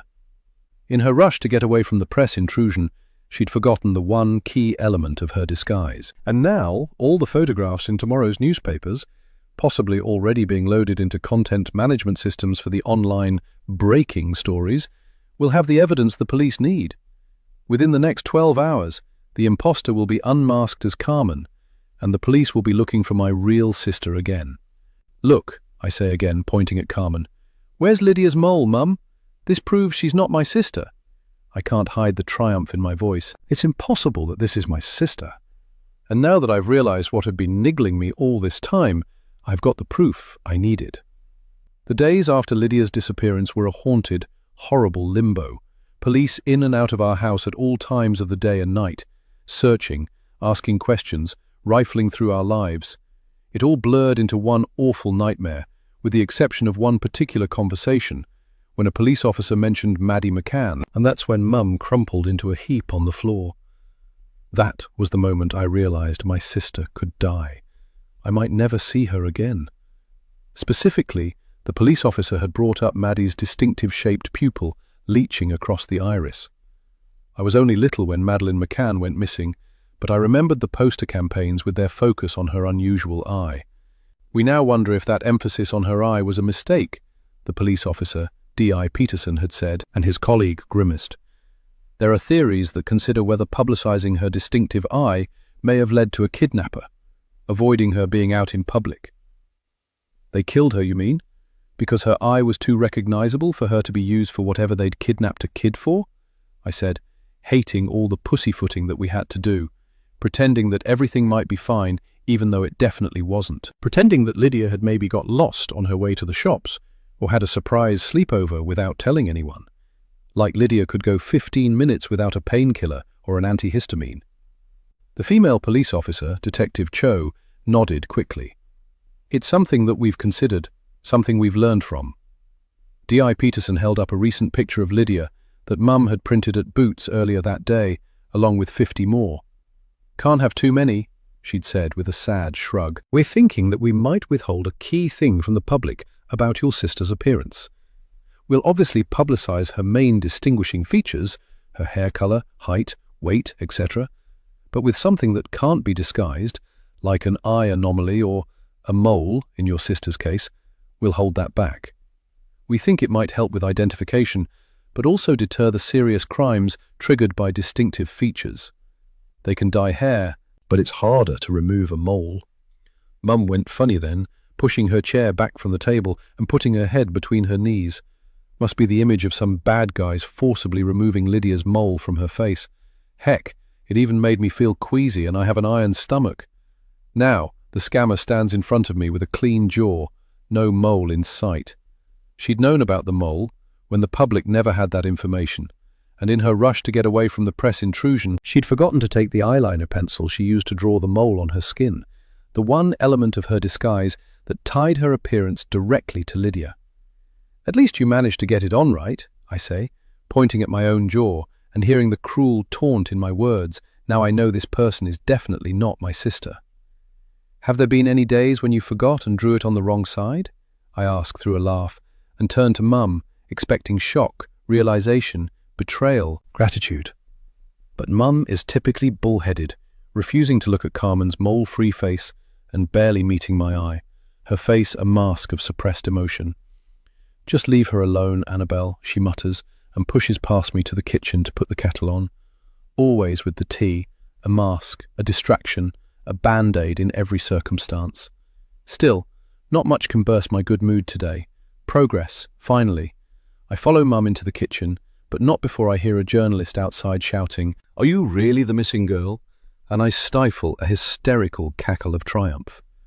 They're already asking all the right questions. Mum is already fussing around Carmen, putting the biscuit tin in front of her, sugar for the shock, and lining up mugs like tea can fix this. Nothing can fix this except a call to good old Edinburgh police.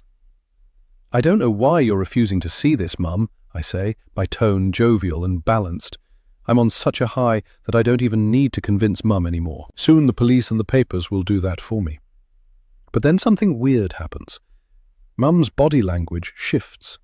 It's subtle, but when you've lived one-on-one with someone for so long, even if you don't want to, you eventually learn their ways, their body language.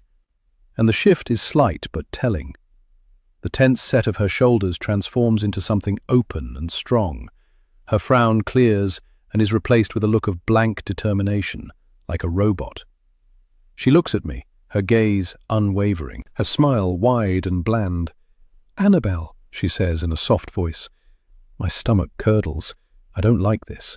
Even Carmen looks up, a puzzled expression on her face. I should have seen it sooner. Love, I'm so sorry. She reaches out and steps towards me, placing a hand on my arm and squeezing gently. I want to pull away, but I'm frozen to the spot. "It's okay," she croons at me. "This isn't your fault." "What are you—" But she shushes me, putting an arm around my shoulders and leading me out of the kitchen, away from fake Lydia's hunched form. As I leave the room, Carmen gives me a dirty look, as if she's jealous I'm getting Mum's attention now. We move into the hallway, towards the stairs. "Let's get you into bed, and I'll call the surgery." "What?" I pull my hand from her grasp, but she grabs me again. "I don't need a doctor. I'm fine." "Have you been taking your meds?" she says, her voice sickly sweet. "I know how easy it is to get out of your routine when you're feeling good, but that's the critical moment. When you're feeling good, you need to keep taking them, to stay feeling good. And when you stop, it comes back just as bad as before. Don't you remember them telling us that, I shake my head, as if to shake away the accusation. I don't take my meds because I don't need them. I've been fine for a long time. I've perhaps always been fine, although there's no point trying to convince Mum of this. I should have known. I should have guessed she'd do this. The closer to the truth, the harder things are to look at, and the easier it is to dismiss me as mentally ill. It's her last resort, and she's had it in her arsenal this whole time. I bet she's been telling Carmen all the stories about my past too, so she can undermine me when it's needed the most. All this time I'd seen Carmen as my obstacle, just Carmen, not Mum too. I curse myself for not thinking this through, for not understanding how deeply and desperately Mum needs this to be Lydia, not an imposter. She needed her daughter back, and if she listens to me and believes me, then Lydia goes missing all over again, the danger comes back, and so does the limbo, the loneliness, the waiting for news. I get it, but I'm also the collateral damage. I finally have proof that this isn't Lydia, and she's still denying it. I'm so exhausted, but also so relieved. All I need to do is show the police the media photographs taken today on the doorstep, and compare them with the photographs of real Lydia from before she went missing, and everyone will see that they're not the same person. The imposter has no mole. The relief washes over me, and with it comes a deep exhaustion. My work is done. Nothing can take that away, and I can finally relax and rest for what feels like the first time since fake Lydia turned up on our doorstep a few weeks ago. For once, I don't resist Mum's attempts at what she believes is care. This is how she shows love, after all. I decide to let her take care of me. The idea of mind-altering medicine taking me away from this reality sounds quite nice. It's been a while since I've been ill or let myself get looked after. I know the truth. I know I'm totally fine, and that's what's important. Sometimes a battle isn't worth fighting. I let Mum tuck me into bed and give me an array of pills, some of which make my eyes flutter closed. Chapter 57. Wendy. As I watch Annabelle sleep, I am reminded of the long nights when she was a baby, checking her breathing, waking at the slightest sound, responding to her every need. I loved those baby years, feeling so loved and needed. The way her wee hand would grab my shirt in her fist, her cheek against my chest as she slept. Now she's spiky and angry a lot of the time, but when she sleeps, her face slackens, her frown disappears, and she looks so much like the adorable baby and sweet toddler she once was. Before the world took hold of her and hardened her. I wish she would let me care for her more. I have loved looking after Lydia, especially in the past couple of days, when she's really needed me. Last night she just wanted to cuddle into me on the sofa and watch TV, and let me give her endless tea and biscuits. And then the added bonus of caring for Annabelle too, bringing her meds and tucking her up in bed. Finally, I'm back to where I want to be, in my natural state, mothering, nurturing, caring. Annabelle and I have been distant since Lydia's return, but there were a few times over the years since Lydia went missing when Annabelle let me feel needed, and I treasured every one. Glandular fever, various hangovers, shingles. Her illnesses let us put aside our differences, and I could be her mother again. And today feels like that. I'm so glad she let me care for her. When she wakes, I'll call the GP. Or perhaps I open up my phone and type a few words into the search engine. Maybe the GP isn't enough this time. Maybe we need to go further, do something more extreme with the promise of long-term success. I'm deep into my research when I feel Annabelle stirring next to me. When I turn to her, her eyes are open and she's glaring at me, her brow furrowed and hatred in her eyes. "What are you doing?" she asks, her eyes flicking to my phone screen and back to me. I lock my phone. "Nothing, just waiting to see if you stirred. I thought I could make Mental Health Act," she says, quoting some of the words she saw on my screen. She sits up in bed, her hair sticking up everywhere and her eyeliner smudged under her bottom lids. "You're trying to get me sectioned." I hold out my hands in supplication. "I was just..." She throws back the covers and swings her legs around to touch the floor, but she doesn't stand up. She's silent for a moment, swaying, looking down at her feet. Of course, the pills. I put a hand on her shoulder, try to help her lie back down. "Those pills can make you feel a wee bit groggy. Best to rest. It'll fade soon. Maybe some food will help." But she shoves me off her, struggling to her feet and holding onto the mattress with one hand as she sways. She closes her eyes and takes a breath. "Come on, Annabelle, back in bed." I try to use a powerful, nurse-like tone, But Annabelle's not interested. She turns to me and opens her eyes. "Get out of my room. I don't want you anywhere near me." Chapter 58. Annabelle. I fall asleep for 16 hours, and when I wake up, the photographers and journalists outside are gone, and it's as if nothing in the last couple of days happened at all. I vaguely remember waking up, seeing Mum's phone screen and blowing up at her, then falling back to sleep for another few hours. It was a risk to take the meds and let Mum look after me, but I'm glad I did. I wake up groggy, yes, but determined. That was the best sleep I've had in years, and now I'm ready for the next part of this fight. Because it is a fight, and I'm going to win. And I'll win before Mum can do anything to get me sectioned, although it's a race against time now. Once she's got an idea into her head, she won't stop until she's done it. And she has the means to get me sent away again. After all, she did it once before. As soon as I shake off the worst of the drowsiness, I get ready. I down an iced coffee from my mini fridge to expel the last bits of drowsiness. Then I find my red polo shirt from my brief stint working in a seaside diner a couple of summers ago, some practical trousers, and a shoulder bag. I take a brief look at the news, but there doesn't seem to be any stories yet about Lydia's return. Then I head out of the house through the back door without seeing Carmen or Mum. Good. I don't want to have to explain my whereabouts to them. An hour south on the train, the weather is brighter than in Edinburgh, but the old house still looks run down and neglected, even in the spring sunshine. I ring the doorbell once and hammer on the door for good measure. Someone comes quicker this time, and when the door creaks open, it's a guy about my age, his eyes narrow and untrusting, stubble across his wide jaw. "Yes," he says, hostility in his voice. I put on my most winning smile. "Package for Carmen?" His eyes cloud. "There's no Carmen here." There's something exhilarating about improvising. Undeterred, I carry on. "Do you have a forwarding address?" "Nope." He moves to close the door. I squash my toes into the door again, prepared this time. "Look, there's no package." He stops, his head tilting. He'd be handsome if he didn't look so run down and tired. "I'm here to find out about Carmen. She's in my house, and she's not who she says she is." He gives out a mirthful laugh. "You've got that right. Look, I'm not interested in getting involved. It took us long enough to get rid of her, and she's not welcome here. In fact, you tell her from me that we'll call the police the second she tries to come back. The stuff she left behind will go out with the bins." "Can I just ask?" "No, she's done enough. You're lucky my sister's not here. She's even more angry than I am." "What did Carmen leave behind? I could take it for her if—" He closes the door in my face. On a final, last-ditch impulse, I scrawl my name and number on a piece of scrap paper, along with a note saying I'm looking for more information on Carmen, and I shove it through the letterbox.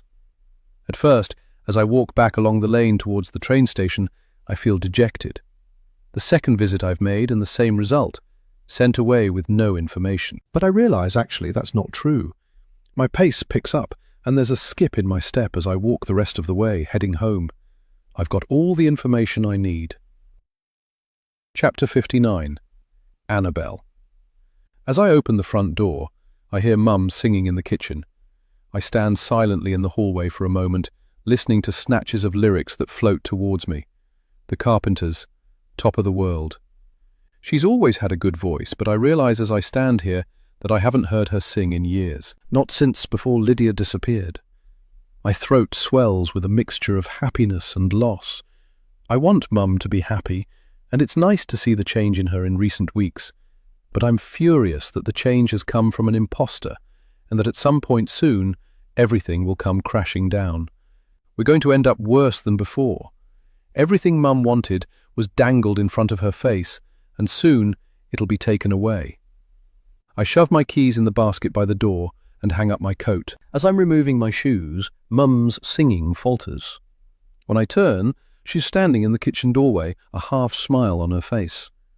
"How are you feeling?" she asks, her voice all sweet concern. "I hope the effects of the pills have worn off. It's almost time to take your meds."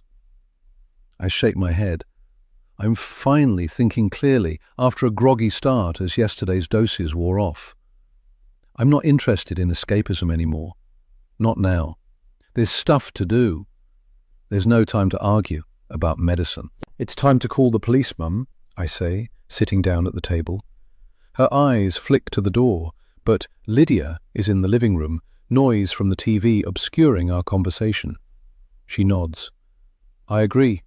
They need to start investigating who took her, looking into that house where she was held captive. She's getting her memories back now. I stop her with an outstretched hand. No, that's not what I mean. I take a deep breath and try to keep my tone steady, my voice calm. This isn't Lydia. We need to call the police to report that she's an imposter. Mum's silent for a moment as she processes what I've said. I watch her expression change from a happy, open half-smile to resigned irritation, her mouth thinning as she purses her lips. She closes her eyes for a second, and I know she's rolling her eyes. She takes a breath, steeling herself. Annabelle, leave the police to me. You focus on getting back to full health. Paranoia is a key symptom of your illness, and if we manage it with meds, you'll be back to your old self in no time. My face grows hot, and I relax my balled fists, trying to stay calm. How many times do I have to tell her I'm fine? There's nothing wrong with me. She opens her mouth to say something, but I talk over her, my voice louder than intended. I've been to the house she told you about, the one she was supposedly trapped in. They want to call the police, Mum. She's not welcome there. Whoever she is, whatever she did, she's dangerous.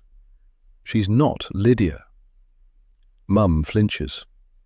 I know she wants to walk away from me, to pretend it's not true. Of course it's Lydia.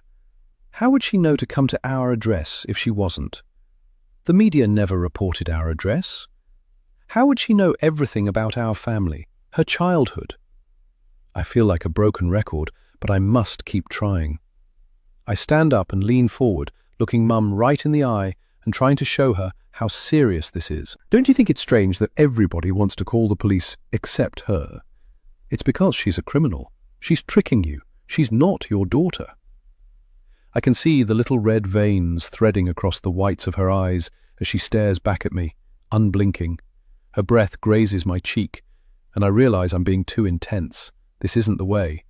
I step back to give us both some breathing space. Her words come quickly, as if pushed from her body by an unseen force. You're unwell, Annabelle, and I know that with mentally ill patients you're supposed to let them hold on to their beliefs if they're not receptive to reason, but I scoff and throw my hands in the air in frustration. Mum recoils as if I might hit her. I lower my hands and take another step back. My insistence isn't helping here, but nor is Mum's intentional misinterpretation of my every action.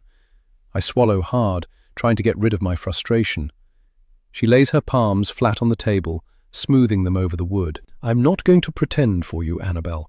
Not when Lydia has already been the victim. I'm not letting you accuse her like this, re-victimize her like this. Can you imagine how it must feel, going through what she's been through, and then coming home and having your own sister not believe you? She's your sister, Annabelle. She loves you. All she wants is your support.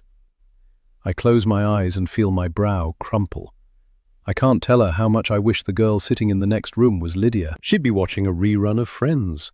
I'd be right next to her on that sofa, the two of us, surrounded by chocolate wrappers and half-drunk cups of tea, laughing at Chandler's slapstick moves and wishing Monica and Richard could have found a way to stay together.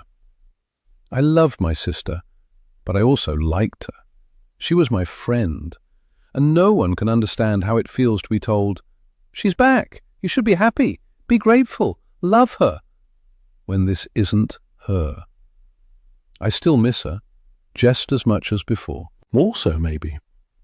Well, just like Mum, I'm not going to pretend either. I can't, and I won't. Fine, Mum, believe what you want. I head to the kitchen door, defeated and lost.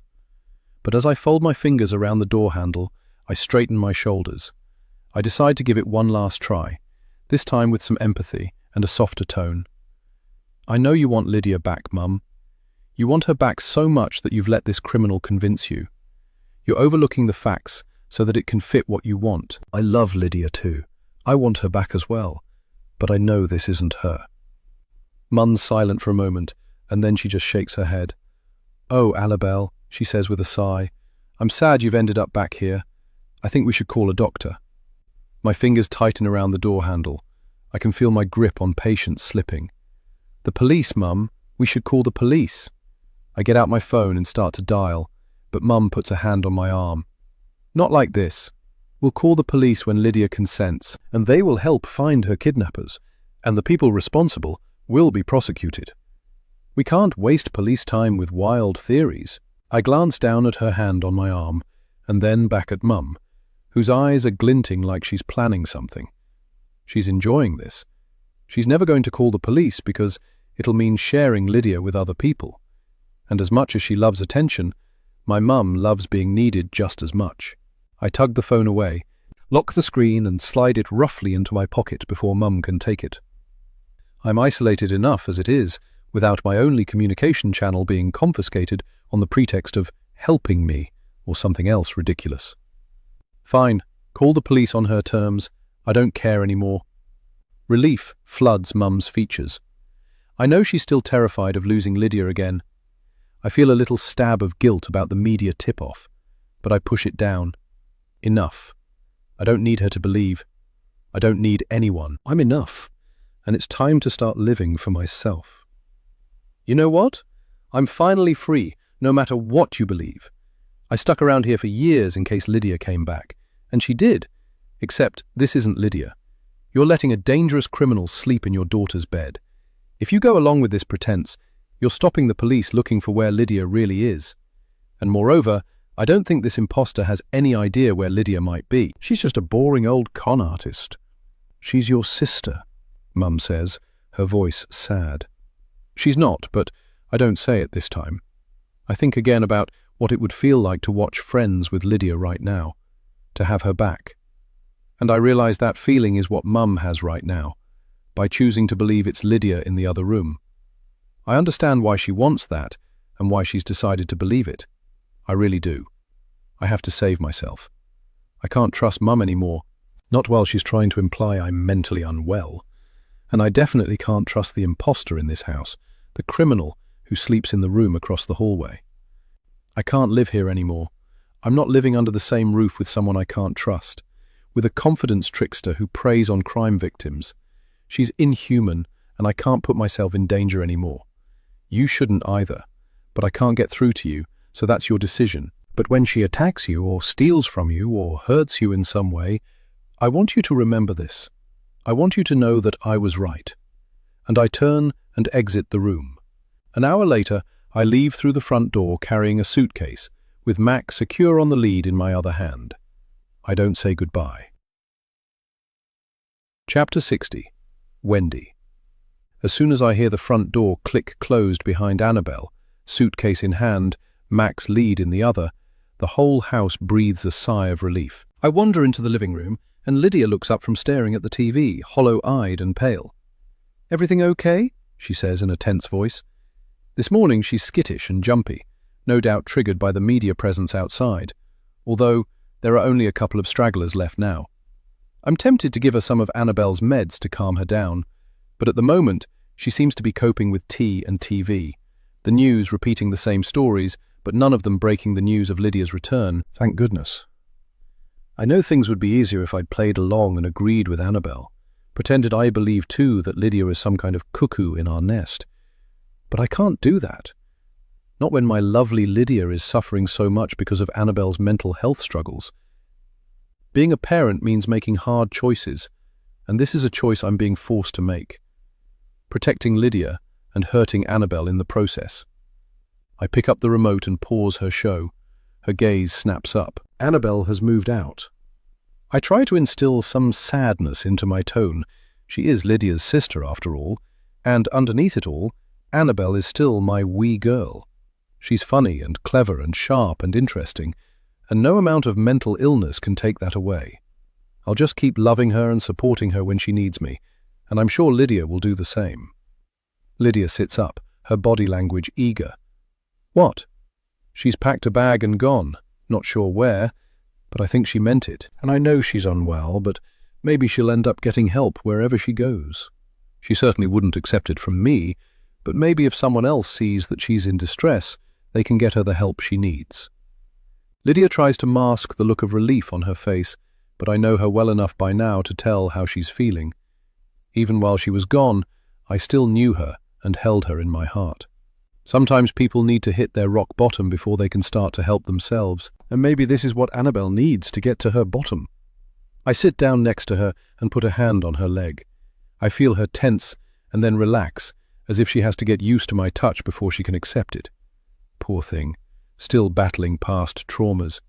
The doorbell rings, and as I leave the room I see Lydia press play on the TV once more, watching the news cycle and praying there are no stories about her. On the doorstep is a weasel-like man wearing a battered leather jacket, a dictaphone in his hand. "Mrs. Timpson?" he asks in a nasal voice. "Wendy? Lydia's mother?" I freeze, unable to respond. He holds out the recorder like a pistol in a duel. "Any comments to make on the return of your daughter? Why haven't you contacted the police?" I take a step back as if he has an infectious disease. "Look, you want your side of things out there.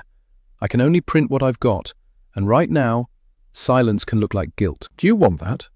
The tip of his tongue flicks out to lick his lips like a lizard. My hands shaking and my breath caught in my throat, I slam the door in his face with a mumbled, "No comment." Through the closed door I can hear he's still shouting, "We can run this story without your input, but you won't like how it looks. Online speculation is already ramping up. You won't be able to correct any inaccuracies unless you make a comment." I shuffle back to the living room, shell-shocked. I can't tell Lydia. I need to get her away before these stories start to break. I need her with me. She can't disappear again. She glances at me and I plaster a smile across my face. "So," I say, and trail off, slumping next to her on the sofa. I just need to breathe. In, out, that's all, and keep going. "So now it's just you and me," she says, a half smile on her face. "Making up for lost time," I say with a nod, squeezing her leg lightly. "I tell you what, it's such a nice day. I wonder if you'd like to go for a drive with me. Down the coast to North Berwick, see the Bass Rock and all the seabirds. You used to love it there when you were younger. Do you remember?" She nods vaguely, and soon we're in the car, companionably sharing boiled sweets and listening to the radio as we speed past hills and fields along the coast. I find myself reminiscing as I drive, and decide that it won't do any harm to remind her of more childhood stories. You probably remember it a wee bit, but when you weren't feeling well enough to go to school, but were well enough to get out of bed, you used to get pretty restless and sad, missing your friends and wishing you were well. It would always cheer you up if we went for a drive, and sometimes we'd visit the Scottish Seabird Centre if you were feeling up to it. It made me feel better about you skipping so much school, you know, if you were getting a bit of education too. She smiles and nods and sucks on her sweets, staring out of the window and looking content. We spend a lovely day wandering through North Berwick's winding streets and finish with fish and chips, looking out across the azure blue sea. We leave our phones in the car, so there's no risk of breaking news stories to wreck our peace. When we get home, I feel that level of deep tiredness in my bones. We've been outside in the fresh air, we're well fed, and we've spent the day in good company, relaxed and happy. We put a film on the television and snuggle up under a blanket, and halfway through the movie I make us special hot chocolates, my own recipe. A pinch of chili and some herbs to relax us and help us sleep even better. I know Lydia's had trouble sleeping since she returned home, but I expect tonight she'll have no trouble at all. We watch the film, and I observe her from the corner of my eye as she takes small sips of the hot chocolate, closing her eyes slightly and savouring every mouthful. She seems calm, and before the credits roll, her eyelids are already floating closed.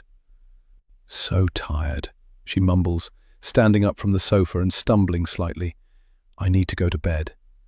I smile at her, so happy that my daughter is home, so grateful that she's okay, that we can spend this quality time together, delighted that she's about to get some good rest and wake feeling fresh tomorrow, ready for another day together, the two of us. "It's been a lovely day," I say, pausing the film and turning off the TV. "I'm feeling quite tired myself, so maybe we can finish watching tomorrow night." "Sweet dreams," I say, blowing her a kiss as she shuffles out of the door. I listen to her footsteps ascending the stairs, and I sigh with happiness. I've got everything I wanted. Chapter 61. Annabelle. I close my eyes and grit my teeth as I walk up the path towards Torben's front door, Mac tip-tapping along beside me with his tail wagging.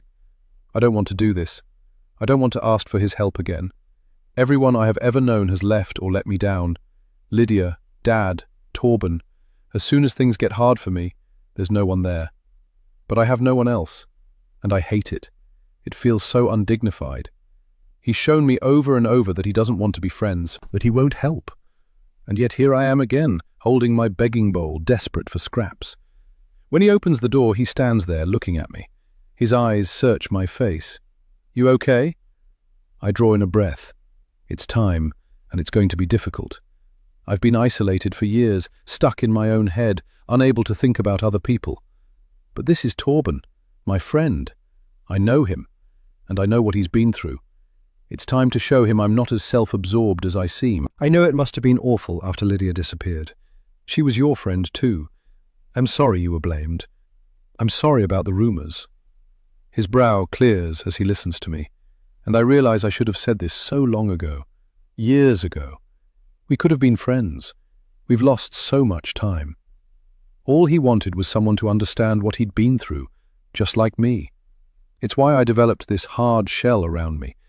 If I didn't let people in, I couldn't get hurt again. And Torben's just the same. I know you had nothing to do with Lydia going missing. I knew it all along. I should have done something, should have said something.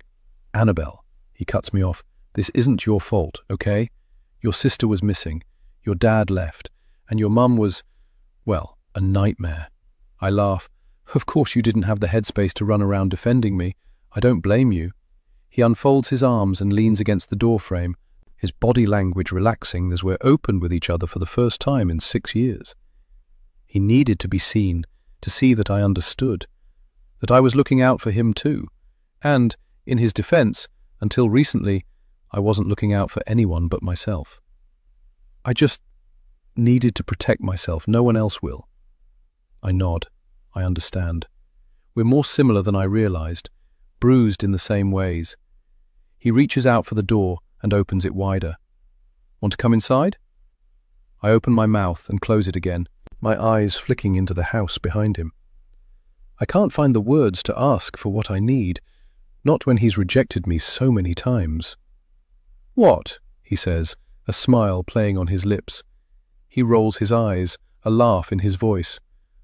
What do you want, Annabelle? From the spare room in Torben's house, I have a great view of Mum and Lydia's comings and goings. I got lucky.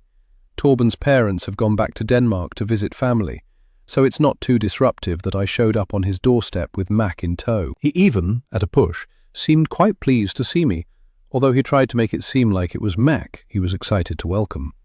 No funny business, he says, leaning against the doorframe and watching with his arms folded as I unpack my bag and occasionally peek out of the window, keeping an eye on the house. For a moment, I think he's implying I might try to shag him or something, but he quickly clarifies. You can stay, but I don't want you doing any weird espionage stuff. No breaking into their house in the middle of the night and getting the police called. And I certainly don't want to be involved. I give him a thumbs up. Gotcha, I say, even though he's pretty close to accurate on the extent of my plans. The thing is, as much as I'm not Mum's biggest fan, she's alone in the house with a criminal. I still don't know what fake Lydia wants from us, but at least I'm nearby if she ends up hacking Mum to death with an axe or whatever.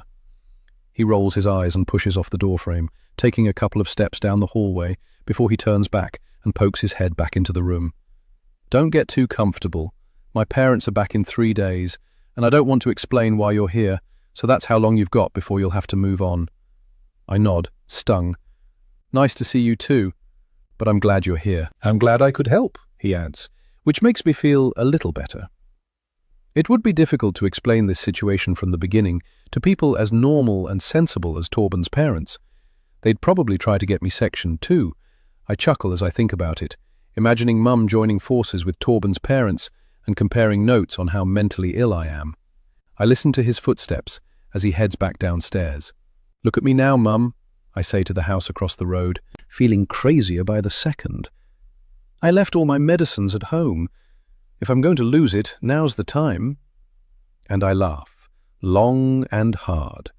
My strange hysteria moment is interrupted by my phone ringing, and I glance at the house one more time, as if expecting to see Mum standing there, her phone to her ear.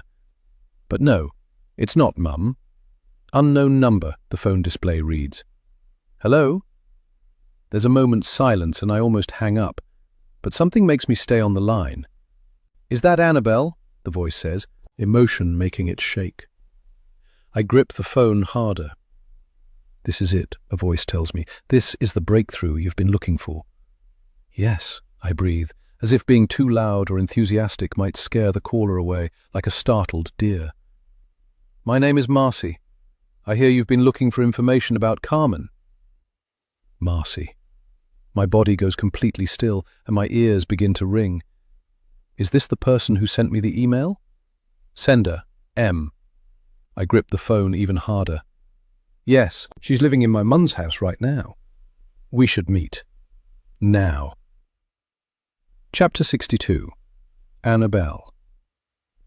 As soon as I step into the darkness, my instincts are on fire. It's a warm day, the sun is strong and there's a light breeze. But inside the tunnel, it's dark, damp and cold. Water drips from the roof, and the orange-hued lights running down the center of the rounded ceiling illuminate the walls, revealing murals and graffiti on every available space of the walls, even the slick ceiling. It's an old railway tunnel at the foot of Arthur's Seat, carved through the rock to link St Leonard's to Duddingston, originally built to provide a coal route into the city. It's now just a long, dark path used by walkers and cyclists, the railway line long gone. I've been here before as a child, hooting and yelling to hear the echo. Now, as an adult, my footsteps echo off the walls, and I feel no joy in the noises bouncing back to reach my ears, only fear that my own sounds might drown out those of a pursuer. Next to me, Mac's claws click, click on the concrete floor. He trots alongside me, happy on the lead, and delighted to be somewhere new, sticking his nose in all the unfamiliar scents. I'll meet you in the innocent railway tunnel. Come alone and head to the middle, Marcy had said. I'm 5 minutes early. I stand awkwardly in the tunnel, not able to sit on the damp concrete or lean against the slick walls. In the end, I settle for standing to the side, with my hands in my pockets, humming to myself to break the oppressive silence. Water drips on my head and shoulders, no matter where I stand. Mac whines, tugging against the lead, trying to lead us back the way we came. I pull a couple of treats from my pocket and make him do tricks for them, a nice diversion for us both while I wait. I check my phone and see there's no signal down here deep under the hill. The moment the minute hand on my watch clicks around to 1/2 the hour, a figure appears at the far end of the tunnel, an anonymous, dark silhouette against the sunshine outside. My stomach twists with nerves. What am I doing here? Why didn't I bring help? Torben had offered to come with me, but I could tell he didn't mean it. Hosting me in his house and getting involved in this mess when he never wanted to be anywhere near it again. That's enough. I couldn't humiliate myself further. The figure pauses, watching me. I feel so exposed. Backlit as they are, they can see me, but I can't see anything of them except their outline. After a moment, the figure shifts, and he or she begins walking towards me, their stride purposeful and unhurried. My palms grow slick with sweat, and I grip Mac's lead tighter in my fist. My stomach burns with fear. I've been so stupid, I realize, chastising myself. I'm here alone based on an anonymous phone call. Yes, the caller said she had information about Carmen. But why should I believe that? It's as likely that it could be someone who knows her, a co-conspirator. Or this could be someone involved in real Lydia's kidnapping, someone who doesn't like the questions I'm asking, who doesn't want anyone to find out the truth about what happened to my sister 6 years ago. I could be meeting with a murderer. This is so stupid. Whoever it is about 1/4 of the way along the tunnel now, their features still obscured by the light behind them. I squint, thinking that it looks like they're wearing a black beanie hat pulled low over their brow, a hood pulled up over that. I can't see their face. Can't even see if it's a man or a woman. Mac whines and pulls at his lead, trying to pull me towards the figure. No. All my instincts say this is wrong. I shouldn't be here. I need to leave.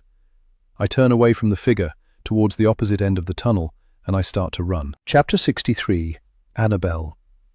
My feet slam against the concrete floor of the tunnel, and my breath echoes in my ears, bouncing off the tunnel walls as I try to get away. There's a shout from behind me, and a glance over my shoulder tells me that the figure is running too, their feet pounding on the tunnel floor.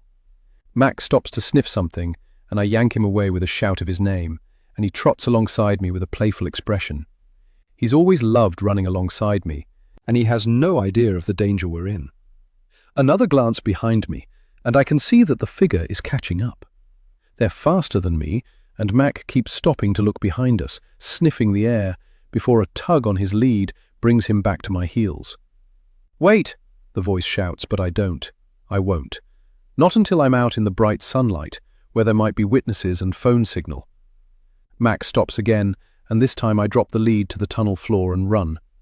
I hate leaving him behind, but I can't risk my life so he can sniff stale dog pee. He'll catch up. I run at top speed until I get into the open air. Out in the sunshine, I see hikers on the trails snaking up Arthur's Seat, cyclists on the path heading towards the tunnel, and a mother with a baby in a pram sitting on a bench nearby. It's a normal Tuesday, and all these people are out and about doing normal things. I'm safe. And now I realize I've massively overreacted, and I've run away from the first and only real lead I've been given in this Lydia mystery. Not only that, but I've abandoned Mac in the process. Lydia's dog. I've only just got him back. What an absolute idiot. I hear a squeak from the tunnel, and fear strikes my heart. Mac. If that stranger has hurt him, I'll never forgive myself. I step back into the tunnel, holding a hand over my eyes to peer through the gloom. "Mac!" I shout, but all I hear is my own voice echoed back at me. I can't see the figure.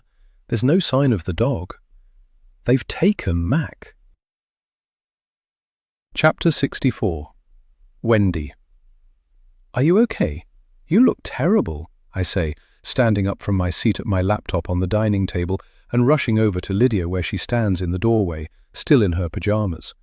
She staggers into the kitchen, hair everywhere, face an alarming white, with dark circles under her eyes. She looks exhausted.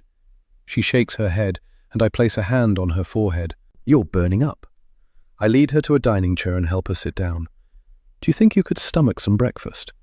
She looks nauseated as she shakes her head again. "What a shame," I say, and I mean it.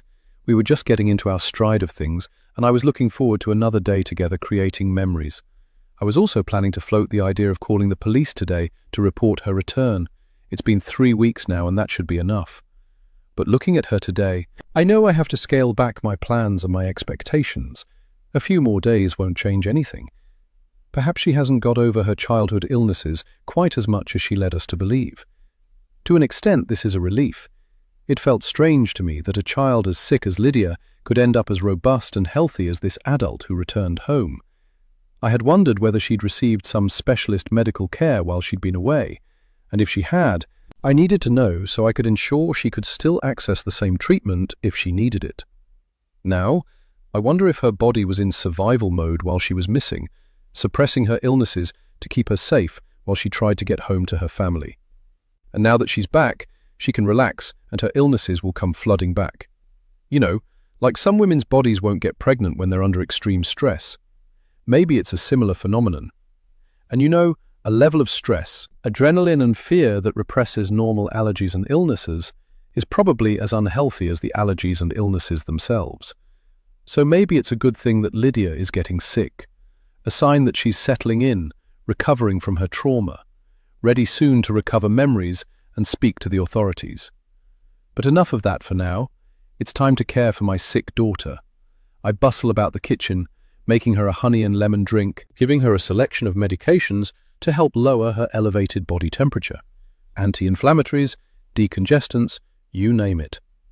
With this cocktail, you'll feel better in no time, I say, sloshing a little whiskey into the honey lemon drink and sliding it across the table to her alongside her wee collection of pills. This should knock her out for a couple of hours, and she'll wake up so refreshed, I know it. She smiles weakly at me. I stand up, grabbing her mug in one hand and her pills in the other. "Come on," I say, in a cheerful yet commanding voice that wouldn't sound out of place on a school matron or a nurse. I would have made a good nurse, I think, not for the first time. I escort her back to her room and make sure she's got enough tissues, water, and magazines to keep her comfortable and entertained. "I'll bring you up some breakfast when you're feeling peckish," I say, as I hover in the doorway, watching her, making sure she's comfortable. "Have you got everything you need?" She nods and gives another wee smile. "It's probably just a summer cold," she says quietly, her voice sounding rough and raspy in her throat. "I'm sure I'll feel better if I sleep it off. I don't need anything else." I stay in her doorway and she says, "Thank you for everything. You're looking after me so well." Her eyelids start to flutter, and I tiptoe from the room, making sure her door is slightly open, so I can hear if she calls out for me. I head downstairs and back to my laptop. I've been so absent from my social accounts lately that my followers have started to get a wee bit restless and antsy. There are concerned comments and DMs. "We miss you.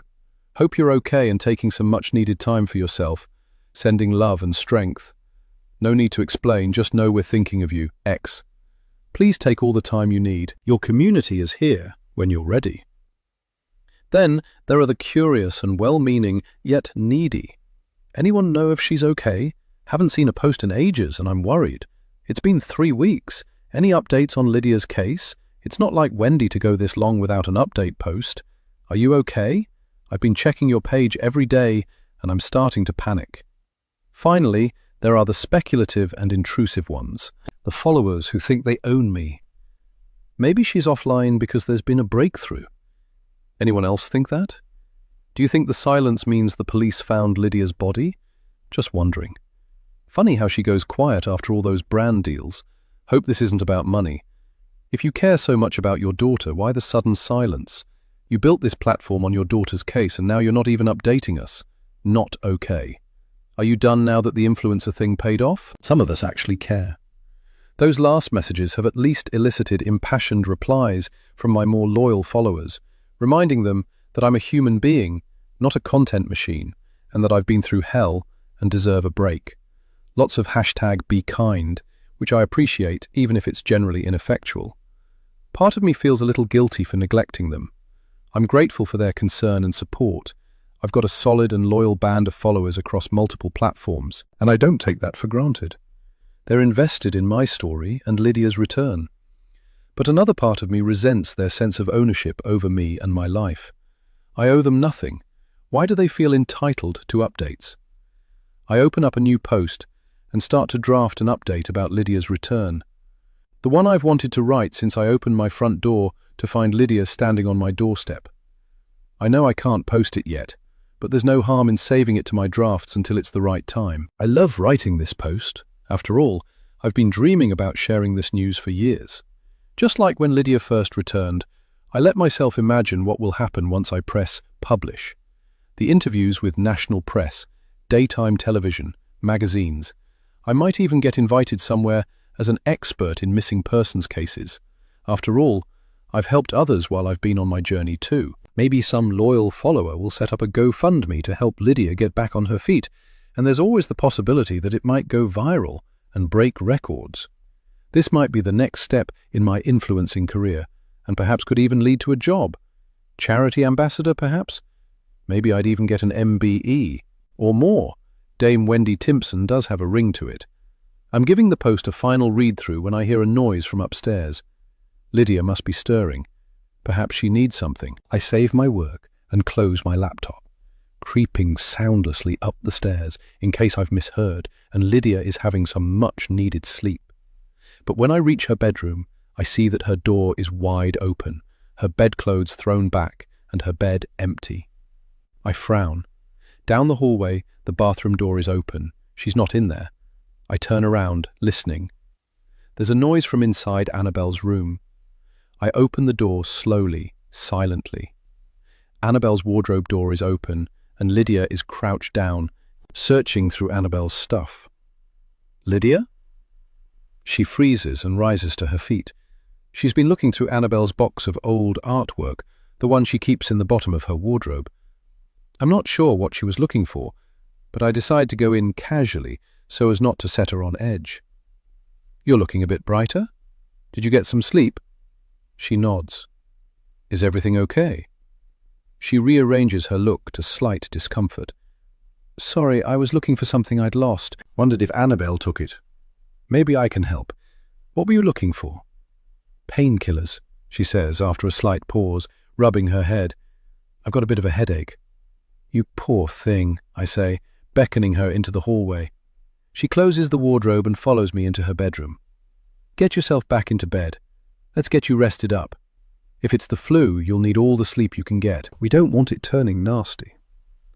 I tell her about a former colleague of mine who had a heart attack because he went running while still recovering from the flu. You don't mess with viral illnesses. I tuck her into bed this time, securing the blankets at each side of the mattress so she's tightly bound to her bed. It's like a weighted blanket. She'll have to wrench it from under herself to get out. "I always sleep the best when I'm this tightly tucked," I say to her in a sing-song voice. She takes a deep breath and settles into the pillows, a contented look on her face. "Can I bring you anything else?" I ask. "A snack or the TV if you want to watch some shows?" She shakes her head.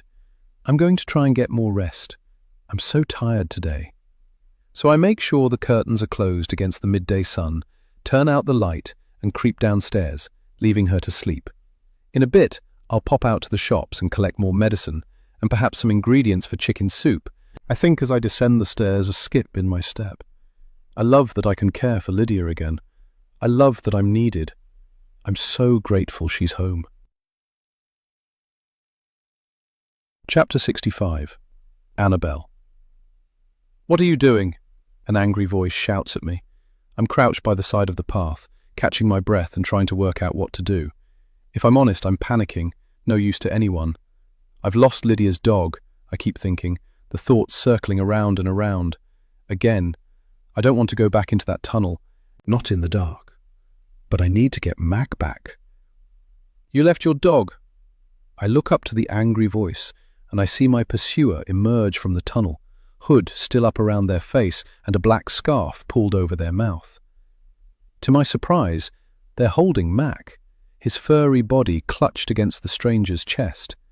I stand up, the surprise of it rendering me mute. Mac's not a friendly dog usually. He hates strangers.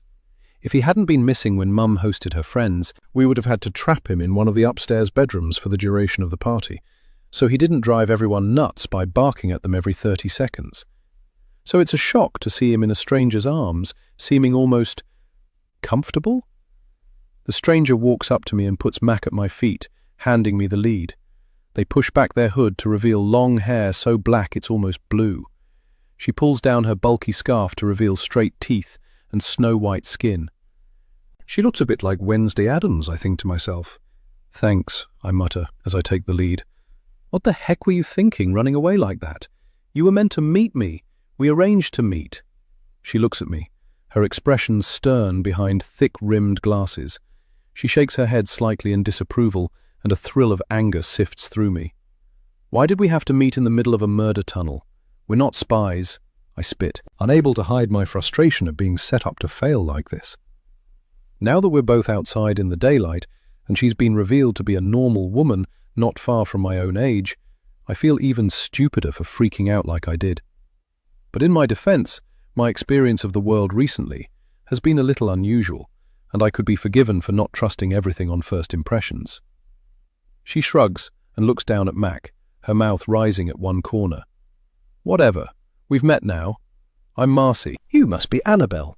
She puts both hands in her pockets, as if to make the point that she has no intention of shaking my hand or making any formal introductions except for names. And that's fine with me. I'm not looking for friends. "So, you're looking for your sister, Linda?" "Lydia," I correct her. "Right, and you think someone is impersonating her?" "Carmen, yes." And I explain about Lydia going missing 6 years ago and her triumphant return, followed by my suspicions that she wasn't Lydia after all. I talk quickly until I get to the part about hacking Carmen's laptop and finding the email from M. She nods. My brother wants nothing further to do with Carmen, even if it means getting the police involved. He says she's taken enough. Even calling the police and being involved in a court case, if it got that far, would be taking more. I get that. And you? I assume you sent her the email, threatening to report her to the police. Her cheeks flush. She's preying on innocent families, and she's probably been doing it for years. In your case, it's people who are already victims, already grieving.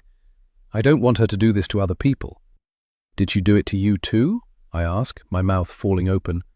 She pretended to be a missing person from your family. Marcy laughs. She sees my scowl and grins, which annoys me further. I didn't ask you to be here, by the way. You called me. If you remember, I say, my voice dripping with snark. Okay, sorry. But I do love the idea of a serial impersonator. How many Edinburgh families have missing children that she could impersonate? Statistically, that's quite unlikely. Not just Edinburgh, then. I don't know where she's been before. Do you? I tug Mac's lead and walk away to a bench by the side of the cycle path. Marcy follows and sits next to me, at least 2 feet of bench between us. A cyclist whizzes by, and I tug Mac towards me so he's not in the way, and he settles himself under the bench behind Marcy's legs. She reaches down and pats his head, and he lets her.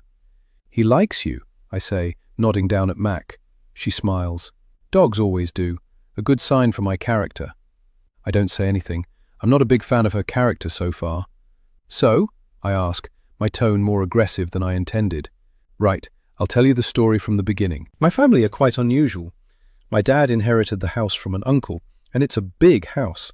A mansion, even though we don't have the money for it. So, when their own kids were little, my parents realized they had enough space and money to offer a home to kids who needed it, and my parents became foster carers. The extra income helped with upkeep for the house. They were official fosterers at first, but as the years passed it became a little unofficial, as more and more people heard about them. Occasionally, a runaway would turn up wanting a home for a couple of months while they got on their feet, that kind of thing. And Mum was happy to help, until... She looks down at her feet, her proud expression souring. Until Carmen, I prompt, and she nods slowly.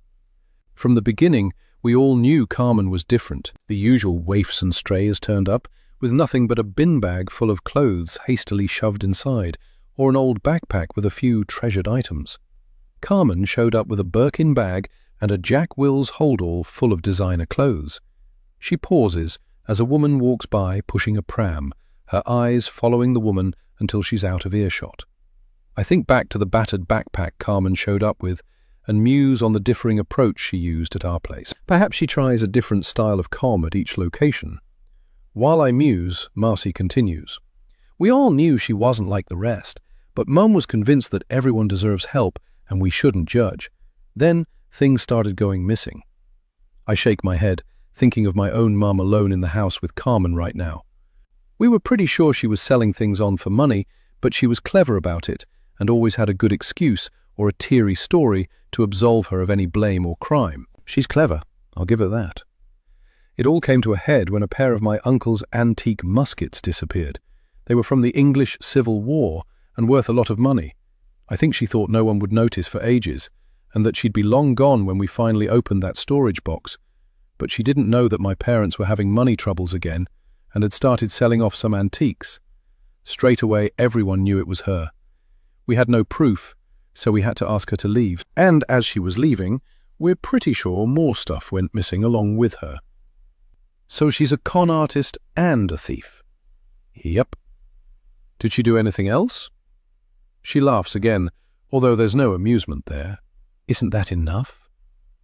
I roll my eyes. I'll be glad to get away from this girl, with her smug, I know more than you attitude.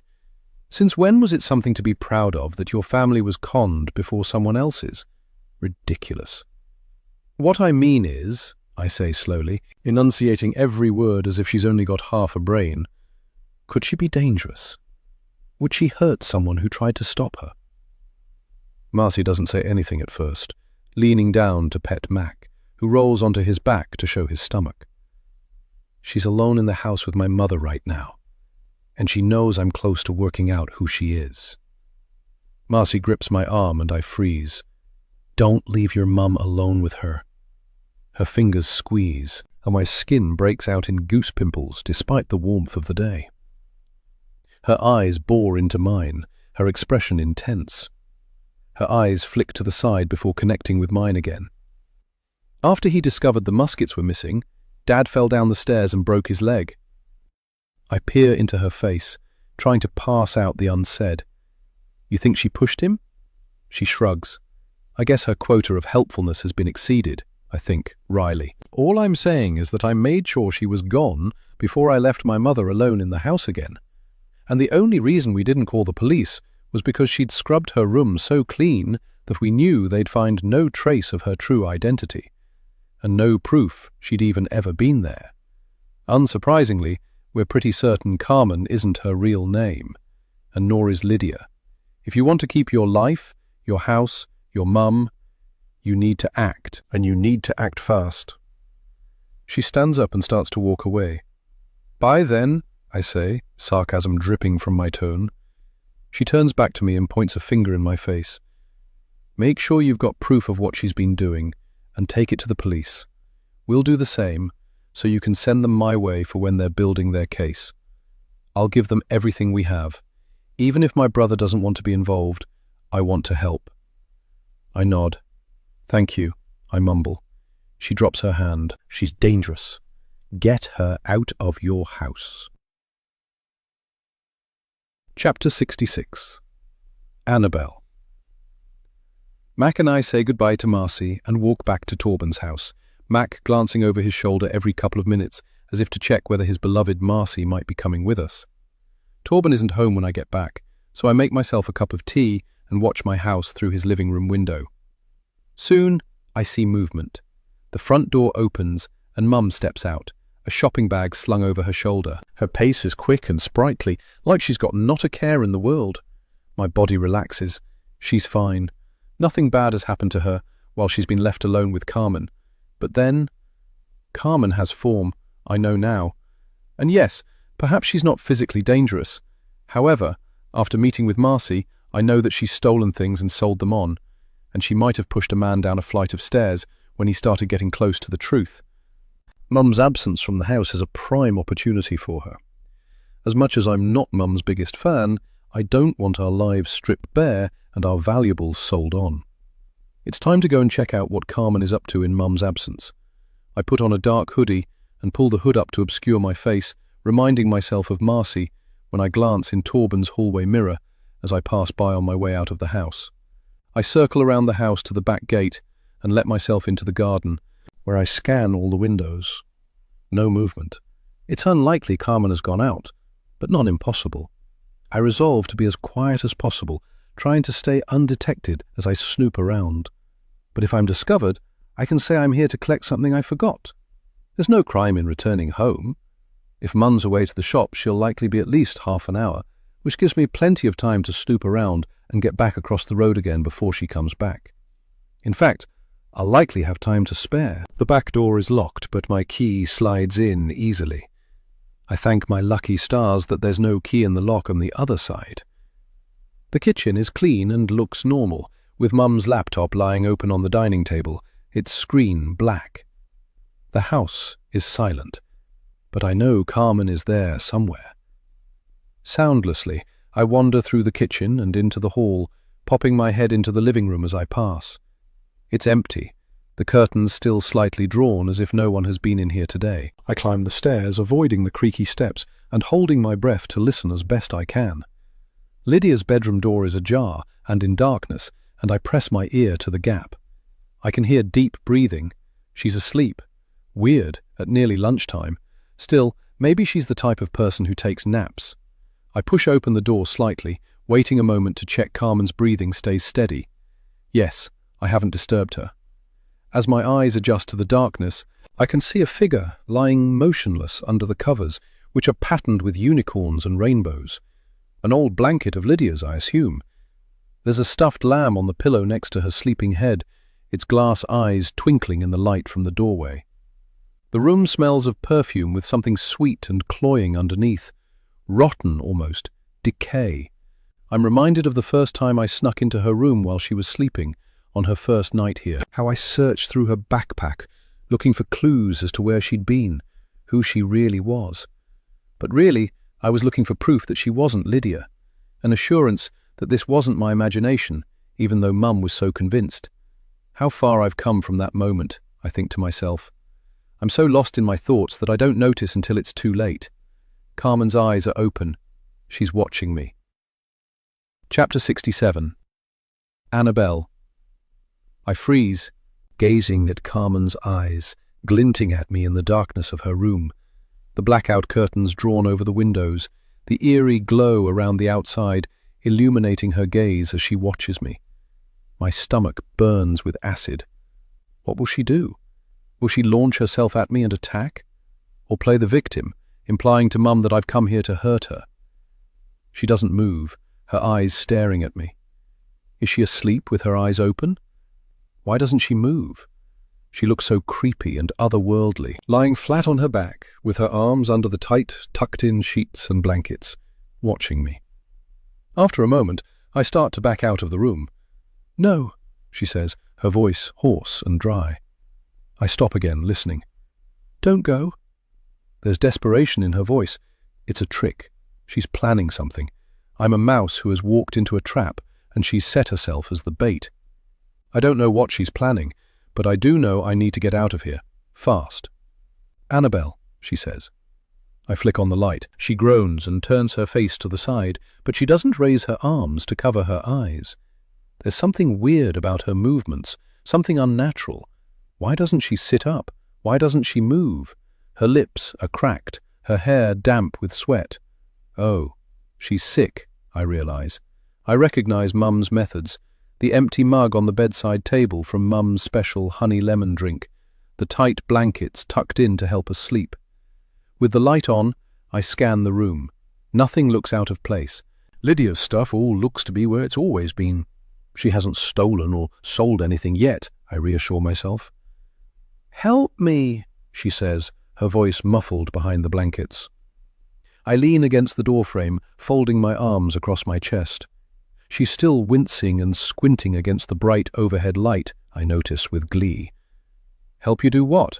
Help you impersonate my sister for longer? Help you rob my family like you robbed the last one? Or what?" She closes her eyes and shakes her head. "Please." I can't move. She's trapped me. I laugh. "Little blanket's too tight for you? Aw, poor baby." She strains against the blankets, but she can't even raise her shoulders from the bed. I've never seen Mum tuck someone in as tightly. I roll my eyes. It's clearly a trap designed to make me come closer so she can attack me while Mum's out and play the victim when she returns. And I'm not falling for it. "Carmen, you'll fake anything if it benefits you. You think I'm coming near you right now?" "No way." But as I watch, I see that her eyes fill with tears. And there's dried blood at the corner of her mouth where her skin has cracked. "I think she drugged me," she whispers, a tear appearing at the corner of her eye. Despite myself, I step closer. Carmen gives me a grateful smile.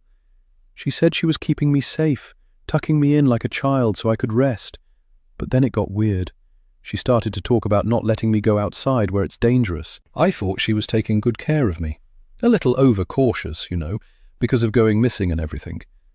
But then she got out the zip ties.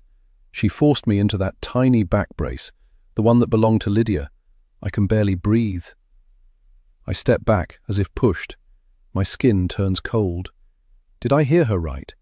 The one that belonged to Lydia. Finally, an admission. No more pretending. This girl is not Lydia.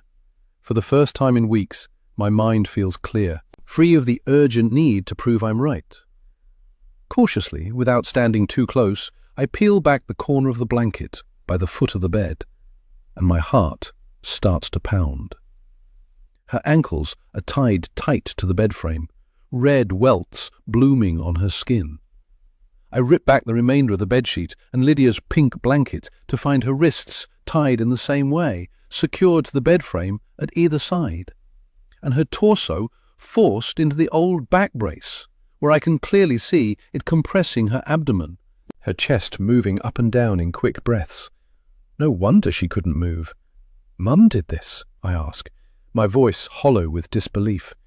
Next to Carmen's nodding head, Lydia's old sheep toy sits on the pillow, and I realize why that had looked so strange to me when I first came into the room.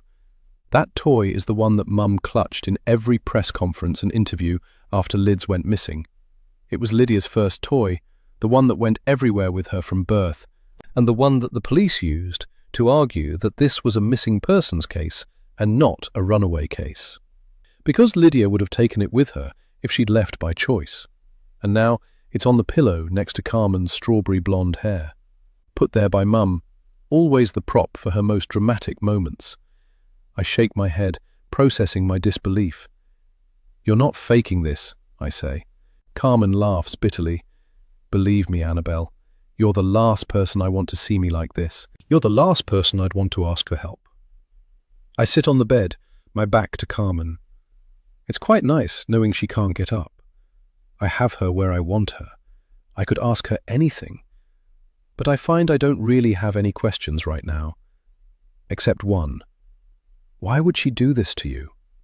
Another tear trickles from Carmen's eye, running down towards her ear. She thought I was asleep, but I could hear her. She whispered something. She turns her head and coughs dryly. "Water," she croaks. I stand up and grab her water bottle, gently trickling water into her mouth. A lot misses, and a damp patch spreads on the pillow beneath her. She nods her thanks and continues, her voice still hoarse but sounding smoother now she's had a drink. She said she'd lost 2 daughters. She wasn't going to lose a third. Her first baby and... Lydia. I swallow my rising nausea.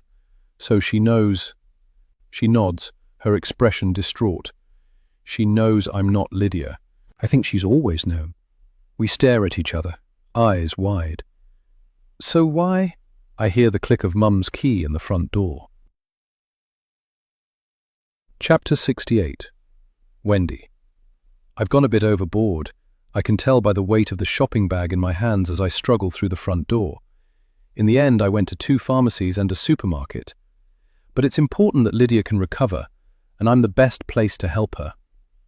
As I walk up our path, I see movement from the darkened window across the road. That boy is watching. I know it. In a moment of uncharacteristic immaturity, I turn to his house and send my sharpest glare. Even though Lydia's back, I know he had something to do with her disappearance. I won't stop until I know the truth and he's behind bars. And if the police won't do anything, I'm not above spreading rumors again until he's tried by the court of public opinion for a second time. I head straight to Lydia's room to find her curtains still drawn and her breathing still slow. I turn around, about to leave her to rest, when a cough from the bed alerts me that she's awake. "Oh, good," I say, and pop the bag down on the bed next to her legs. "I hope you had a good rest, and you're feeling a wee bit better?" She nods weakly, and I root around in the bag to find the new thermometer. We had a few in the house, but they're old, and I don't know if they lose accuracy over time, but this new one is a top-of-the-range one which you aim at the forehead. "You're a tad warm, but nothing to worry about," I say, glancing at the temperature reading on the thermometer display. "Those painkillers must have worked to bring down the heat. That's a great sign." She gives me a vague smile. I unwrap a throat lozenge, one of those herbal ones with the pungent flavor, and pop it into her mouth. She takes it gratefully, and I stand a wee bit taller. I've been so happy since Lydia returned. But now that Annabelle's gone, it feels like I'm stepping back into my true identity. The devoted mother, the selfless caregiver, the sufferer's advocate. This is my specialism. I just want to give when I love someone, and I'm so lucky I get to do this for my youngest daughter. I have lost time to make up for. It's only a week or so until the next book group gathering, I realize, and I'm looking forward to telling my friends about this, how much Lydia needed me, how hard I worked to ensure she was comfortable and made a full recovery. If I'm lucky, Lydia will be well enough to attend, and when people ask how she's been, she can tell them how much she needed me, and how noble it was that I put aside all my own plans to nurse her back to health. She grimaces at the flavor of the lozenge. "This is doing you good," I say, reaching into the bag for the tube of immune-boosting electrolyte tablets with vitamin C and zinc. I pull one from the container and drop it into her glass of water, where we both watch as the bubbles rise, the tablet shrinks, and the water turns from clear to orange. This will help you stay hydrated. Next, I set up a humidifier in the corner of the room, and I pop a couple of drops of menthol and eucalyptus essential oils into the water reserve. Immediately, the air fills with clarifying, minty flavors, and even my own airways feel clearer, even though they were perfectly fine to begin with. In fact, I've never felt so healthy. I hold out a tiny bell made of brass and engraved with old-fashioned images of ladies in bell-shaped skirts. Remember this? Her face looks blank, so I explain it used to be hers when she was sick as a child. It's yours to ring whenever you need something. I can hear it from anywhere in the house, and I'll come running. Her smile looks forced, and her eyes flit around the room as if looking for someone or something.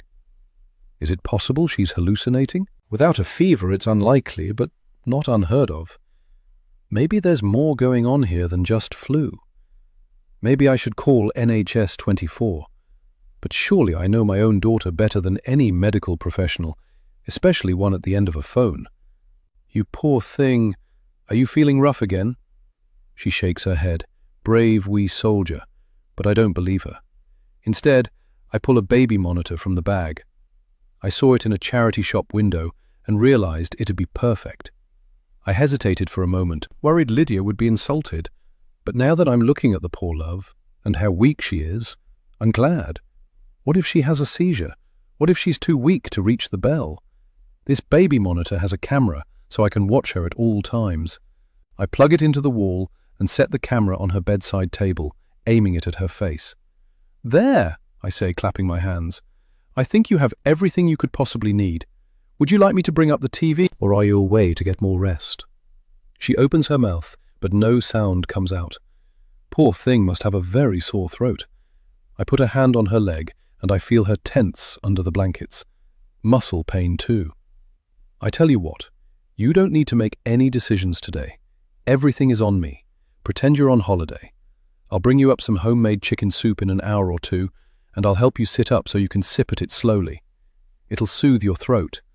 In the meantime, Dr. Mummy says you should get more rest. She seems to nod, and I'm gratified, so I keep blethering as I administer more medication and gather my purchases back into the shopping bag. After all, I say, smiling to myself, who knows you better than I do? Nobody. I cared for you through some of your worst sicknesses, and I'll be here for this one too. I know what you need, and I'm better than any doctor. Mother's instinct, after all. The doorbell rings and I frown. Now, who could that be? I glance at my watch. Lunchtime on a Tuesday. Maybe the postman. I pick up my shopping, make sure the brass bell is within reach of Lydia, and head down the stairs to the door. Chapter 69. Annabelle. I've never liked my mum. Sure, I loved her, like all kids love their imperfect parents, but I didn't like her. I couldn't always put my finger on the niggly feeling I had about her. It was all the little things, I realize as I'm curled up in Lydia's wardrobe, pressed against my own crumpled box of art supplies, listening to Mum's sweet, high-pitched tones as she administers to Carmen, pretending it's Lydia, pretending it's her daughter, pretending Carmen is sick, when in reality, she's drugged out of her mind and tied to the bed. When the doctor came to make house calls, Mum would hover around and smile when the doctor praised her ability to care for Lydia. She'd hover near the nurses if Lydia was in hospital, correcting them like she knew more than they did, as if she'd been to medical school too. I used to think Mum did know more than the doctors and the nurses, and Lydia thought she was a hero, her saviour. I couldn't burst that bubble for either of them by pointing out that Mum wasn't the expert. And Lydia had so many different illnesses that actually Mum probably was the expert in a way. Or so I thought. Little did I know that Mum was an expert, because it's likely she was causing many of these illnesses. Now that I can see it, I can't unsee it. All those rows of pill bottles in the bathroom, carefully forced into my sister's mouth every day. Not needed, probably making her sicker, not better. And Lydia never got better. Only worse. So unlucky, Mum would say. Poor, fragile, broken Lydia. It was nobody's fault, just bad luck. And Lydia would agree with her. Dad, too. We all would.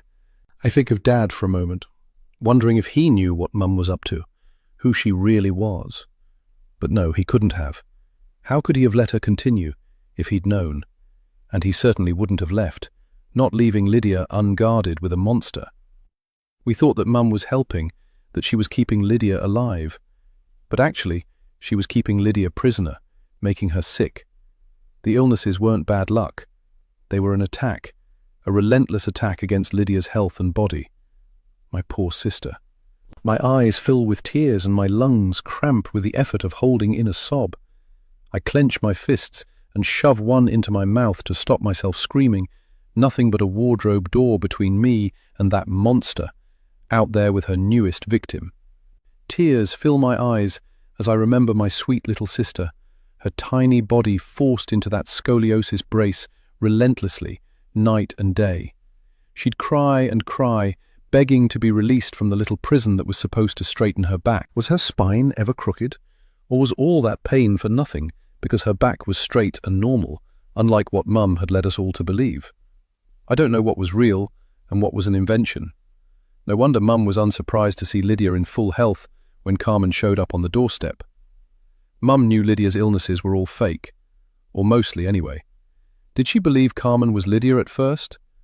Or has she known all along that Carmen was an imposter? Was this her goal? Since the day Carmen showed up on the doorstep. A new victim, but one who can't call the police because she's a criminal too. I think back to Carmen's notebook, the one filled with details she'd learned about my family, the list about what she'd learned about Lydia. Lydia, 13 when missing, 19 now, shy and sick, scoliosis, food intolerances, allergies, autoimmune stuff, chronic fatigue, heart issues, close with Mum, friendly with Annabelle. Dad? Munchausen's? The last item stood out to me at the time, but I didn't think too much of it when I found it, apart from to be incensed that Carmen would imply that Lydia was faking her illnesses. But now I can see it from a different angle. Maybe Lydia's illnesses were fake, but she wasn't faking them herself. Instead, her mother, the one person in the world who was supposed to protect her and care for her over anyone else, was causing those illnesses. There are many reasons why I've never particularly liked my mother. She's always loved to be the center of attention, especially when she can be perceived as a martyr. She's a good liar, and she can be manipulative. She likes to dominate conversations and enjoyed talking about her natural flair for medical care, boasting about how she'd never been to medical school but knew more about healthcare than the many doctors she saw on a regular basis with Lydia. And she's charming. So charming. She could talk doctors into anything, even if they'd already said no to a particular treatment for Lydia. Mum could always get them to change their mind, or if they didn't, she would seek a second opinion, and that doctor would agree with her in the end. She wouldn't hear the word no. It's all adding up. But why? For attention? For love? Dad had adored her, and so did Lydia and I. She had enough love, surely. Something in her childhood? I think back to what I know about Mum's youth, but nothing particularly comes to mind. She barely talked about her family and growing up, I realize. I hug my legs in the darkness, making myself as small as possible as I listened to her doting on Carmen, administering her meds and fluffing her pillows, her voice crooning and soothing. She really believes she's caring for this girl, I realize. As crazy as it seems, Mum thinks Carmen needs this and that she is doing a good thing. There'll be some mental gymnastics to explain the zip ties even. Something about complete immobility promoting thorough rest or something. However I confront this, I'm going to have to be very, very careful. She's not sane. She's not a person who can be reasoned with. Carmen isn't the dangerous one anymore. Chapter 70. Carmen. Where is Annabelle? What is she doing? I strain to raise my head, to look into the dark bedroom and see where Annabelle's hiding, but I can't move. I'm fully restrained, helpless, drowsy and drugged. It's terrifying, and there's nothing I can do. I've never been the type of person to accept injustice or a bad situation. There's always a way out, I'd tell myself. There's no shame in being a quitter, a runner, a fly-by-night. I've run away from bad domestic situations, refused to return to schools where bullies stalk the corridors, given up hobbies I didn't enjoy, left toxic people behind, even when I loved them. I even walked away from that cushy, unofficial foster home when I sensed the family's patience with my petty theft was wearing thin. I thought I was the luckiest girl alive when I found out about this place, a grieving mother who would stop at nothing to get her little darling back, and a little darling who looked so much like me. All I needed was a jaw mole and a box of Clairol Nice and Easy in light auburn. I'd stumble into the home, smile my way through the emotional reunions, feign amnesia and disappear as quickly as I arrived, with some life savings in my back pocket. On to the next adventure. But my God, was I wrong. There's nothing easy about this place. It's a living nightmare. At first I thought Wendy was so kind. I felt guilty for taking advantage of her pain, for exploiting that she had a missing daughter. The guilt was crippling. I nearly walked out over and over those first couple of days, especially when I kept getting everything wrong with Annabelle and the dog. I'm a quitter, you see. No shame. And I also land on my feet, so I had no concerns about moving on. But Wendy had so much love to give, and she made me feel so special, especially compared to Annabelle. She loved pitting me against Annabelle, making it clear that it was Wendy and me on a team versus Annabelle on her own. I'm ashamed of it now, but I loved feeling like I belonged. After a lifetime of rejection and loneliness, Wendy's house finally felt like a home, so I overlooked the red flags. I joined Wendy's team. I drank the sleepy tea, took the medicine, played along with Wendy's caretaking games. Sometimes I even imagined I felt a little under the weather, so Wendy could send me to bed and bring me ibuprofen and a little cup of water to wash it down. Being told you're sick makes you feel sick. I could tell she enjoyed how it felt to care for someone, and in my own way, I enjoyed being taken care of. My own mother would never. But as soon as Annabelle left, everything kicked up a gear. The care suddenly felt dangerous and cloying. There was a transactional nature to our exchanges, an understanding that I would pretend to be sick so Wendy could pursue that feeling of being needed. And the cures became more and more painful and disorienting. More medications, restraints, darkness. Already I don't know day from night. Annabelle? I call into the dark, resenting how needy my voice sounds, how afraid. Where is that girl? I hate that I have to beg for her help. I hate that I need her. My mouth is dry, a metallic taste across my tongue. My muscles shiver uncontrollably. My brain feels like it's full of cotton wool. Is this an overdose? Am I going to die too? A tear gathers in the corner of my eye and then trickles down the side of my face as I stare at the ceiling, my breath coming in short gasps. Annabelle, help me.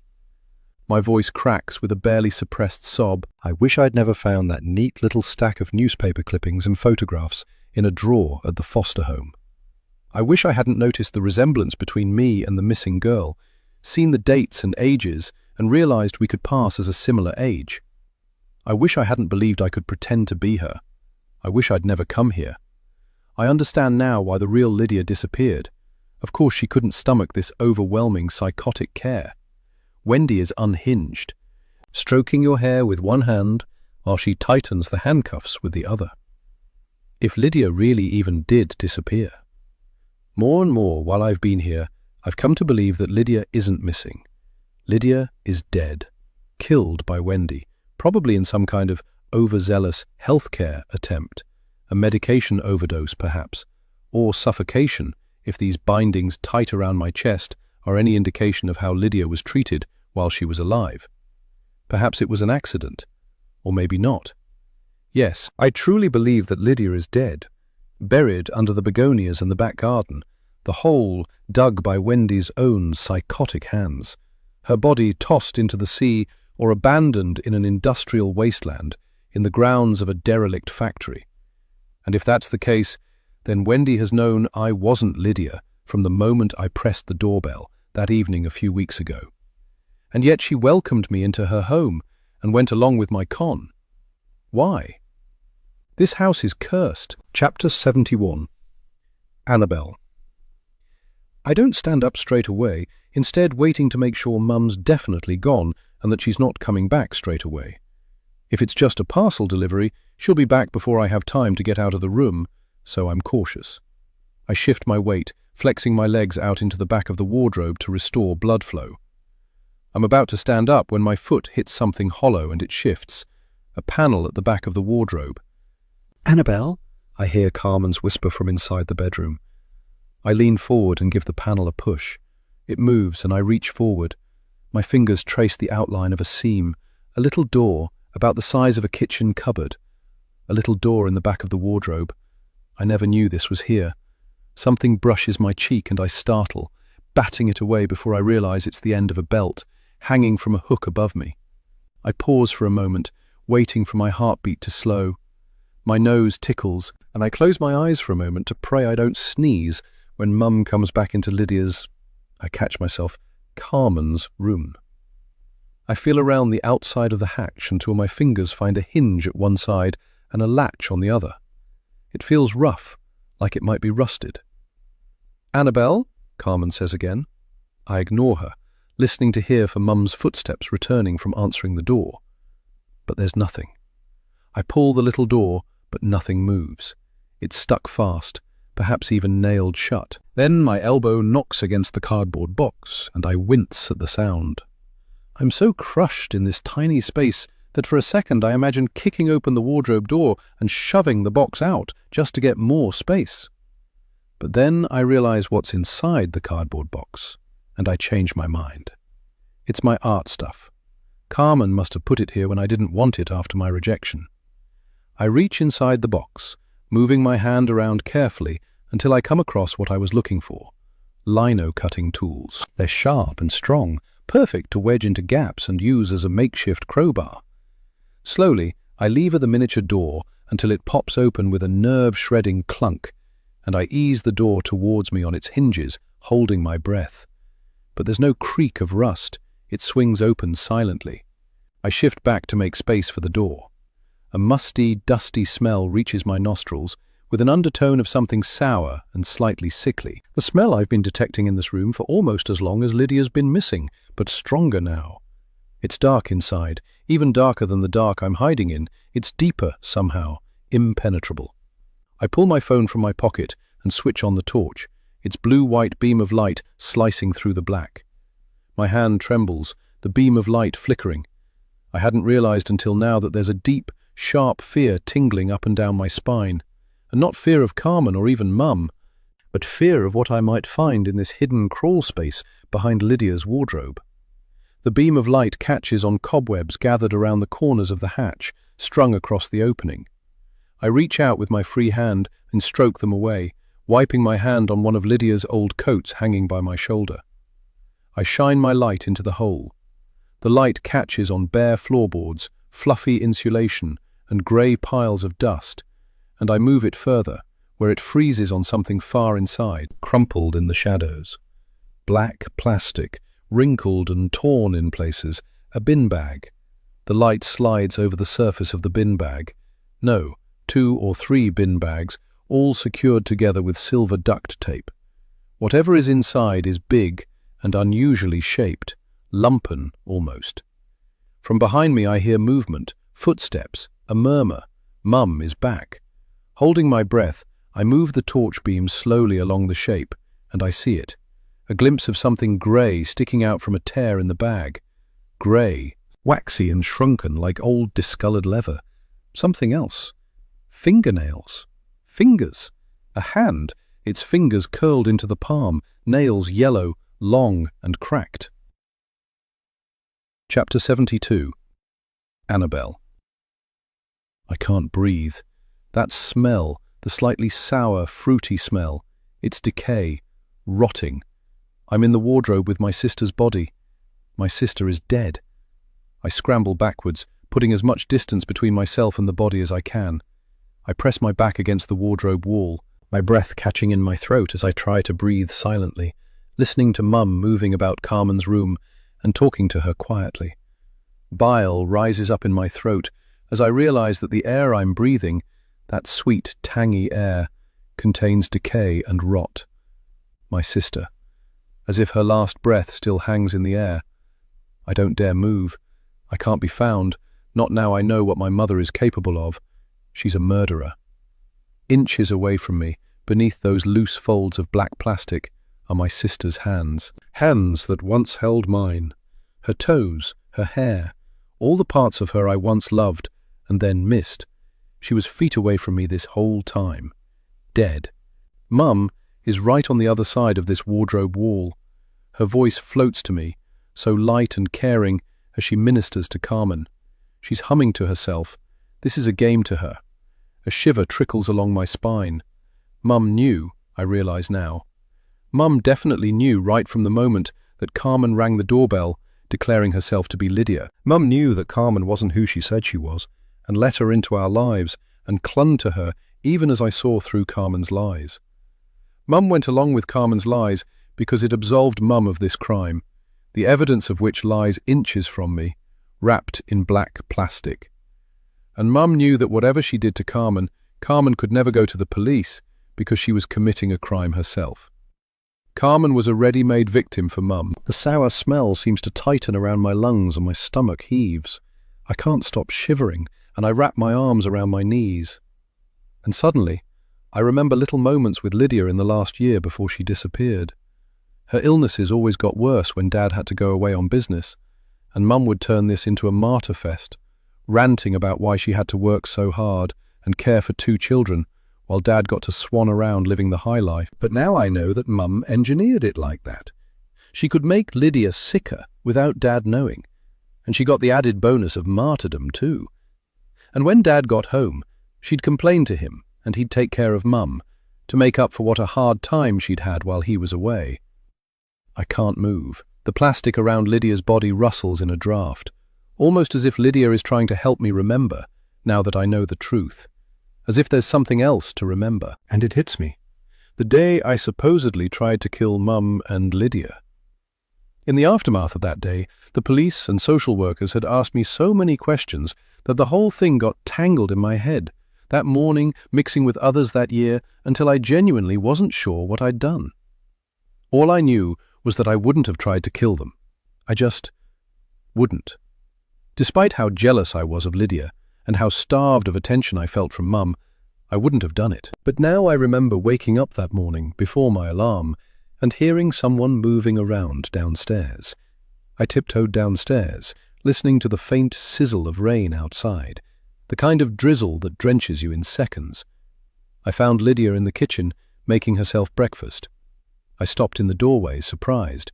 I hadn't seen her up and about in a few days, and certainly not with an appetite. I smiled at her, but she didn't smile back. "Can I ask you something?" she said, spreading butter carefully on a piece of toast, her voice quieter than a whisper. At my nod, she carried on. "Do you ever feel like Mum wants me to stay sick?" And I laughed. Oh, what absolute guilt and regret I feel now. "What? Of course not. She worries about you. She takes you to 1,000,000 doctors." Lydia had nodded, trying to smile. She turned back to her toast with a shrug. "I think she likes having someone to look after, that's all." I felt a pang of irritation. All I wanted was Mum's attention and love. I wanted her to want to look after me, and instead I got nothing. Lydia got everything and didn't even appreciate it. I brushed her off, even telling Lydia that Mum knew best. She was the expert in Lydia's care, after all. Mum told us that so many times. Now, trapped in the dark next to Lydia's remains, I know that my sister was right.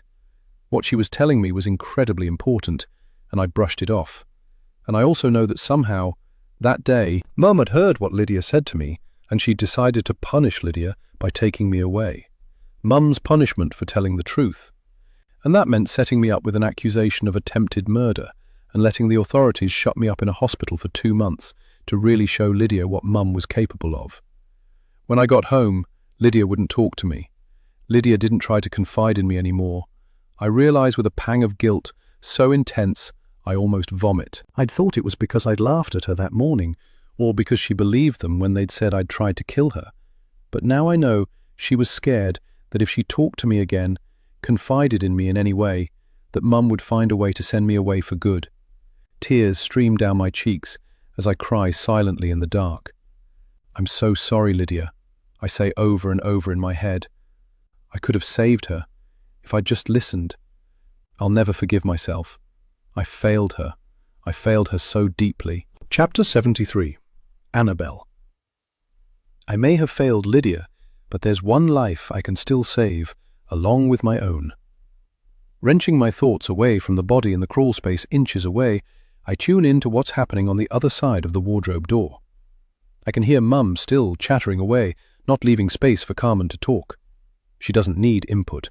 She just needs the caring, martyr self-image that administering to a sick person gives her.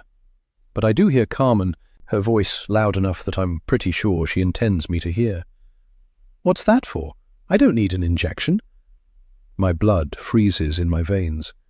"Don't worry, love. It'll help you sleep and you'll wake up refreshed in a few hours. It's a muscle relaxant. I used to give it to you when you were feeling bad and it helped a lot. Remember?" The last word is dripping with subtext.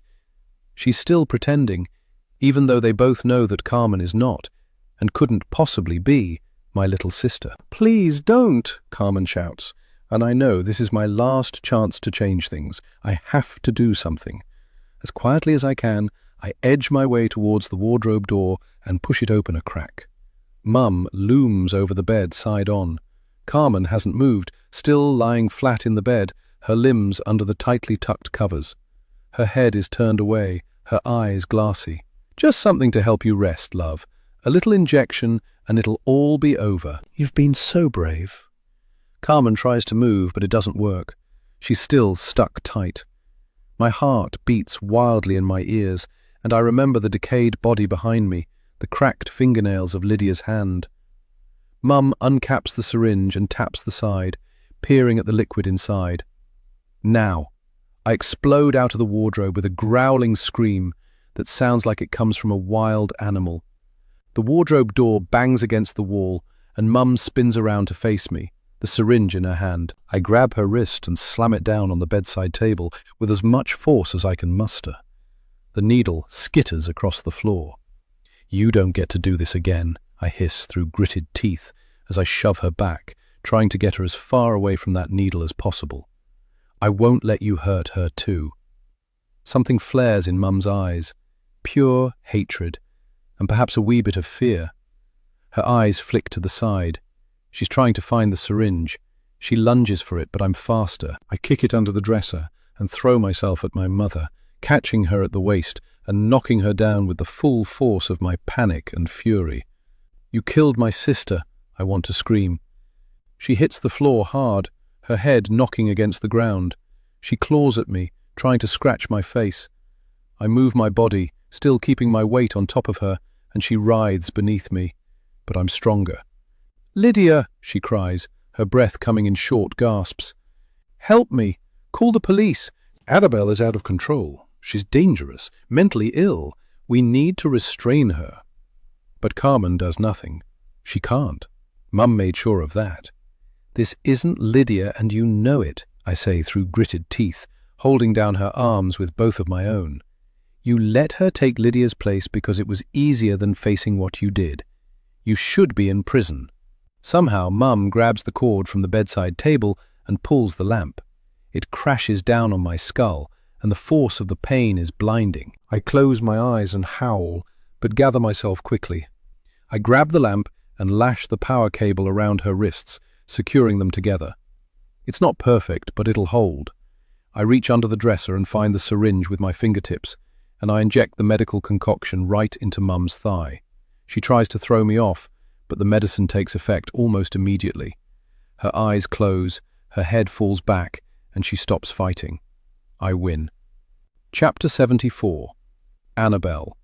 Mum's body is a dead weight, soft and slack, with her head lolling to one side when I try to lift her. The injection meant for Carmen runs through her veins. Her breath is ragged and shallow, her eyes half open but not moving. For a moment I watch her, scared the dosage was too high and she's dead. But Mum knew what she was doing, and it's unlikely she wanted to kill Carmen. If Carmen dies, Mum would have no one to care for, no one to give her that rush she was chasing. I know Lydia's death was probably an accident, not murder, but still a heinous crime, and one she deserves to go to jail for, which is why we have to get her restrained before this medicine wears off and I can call the police.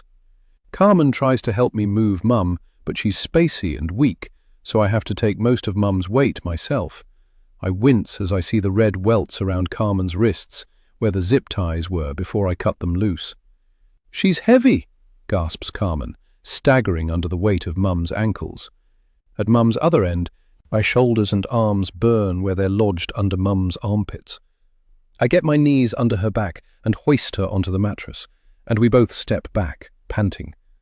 Her limbs are splayed out, like an abandoned toy. She groans, and both Carmen and I recoil. She doesn't wake. I find the spare zip ties in a bedside drawer, and I secure her against the bed frame in almost the exact way she'd secured Carmen. The plastic ties creak as I tighten them. "Karma," I say, and Carmen's head snaps to me instinctively. She thinks I was saying her name, I realize. So that bit is true. Her name is Carmen.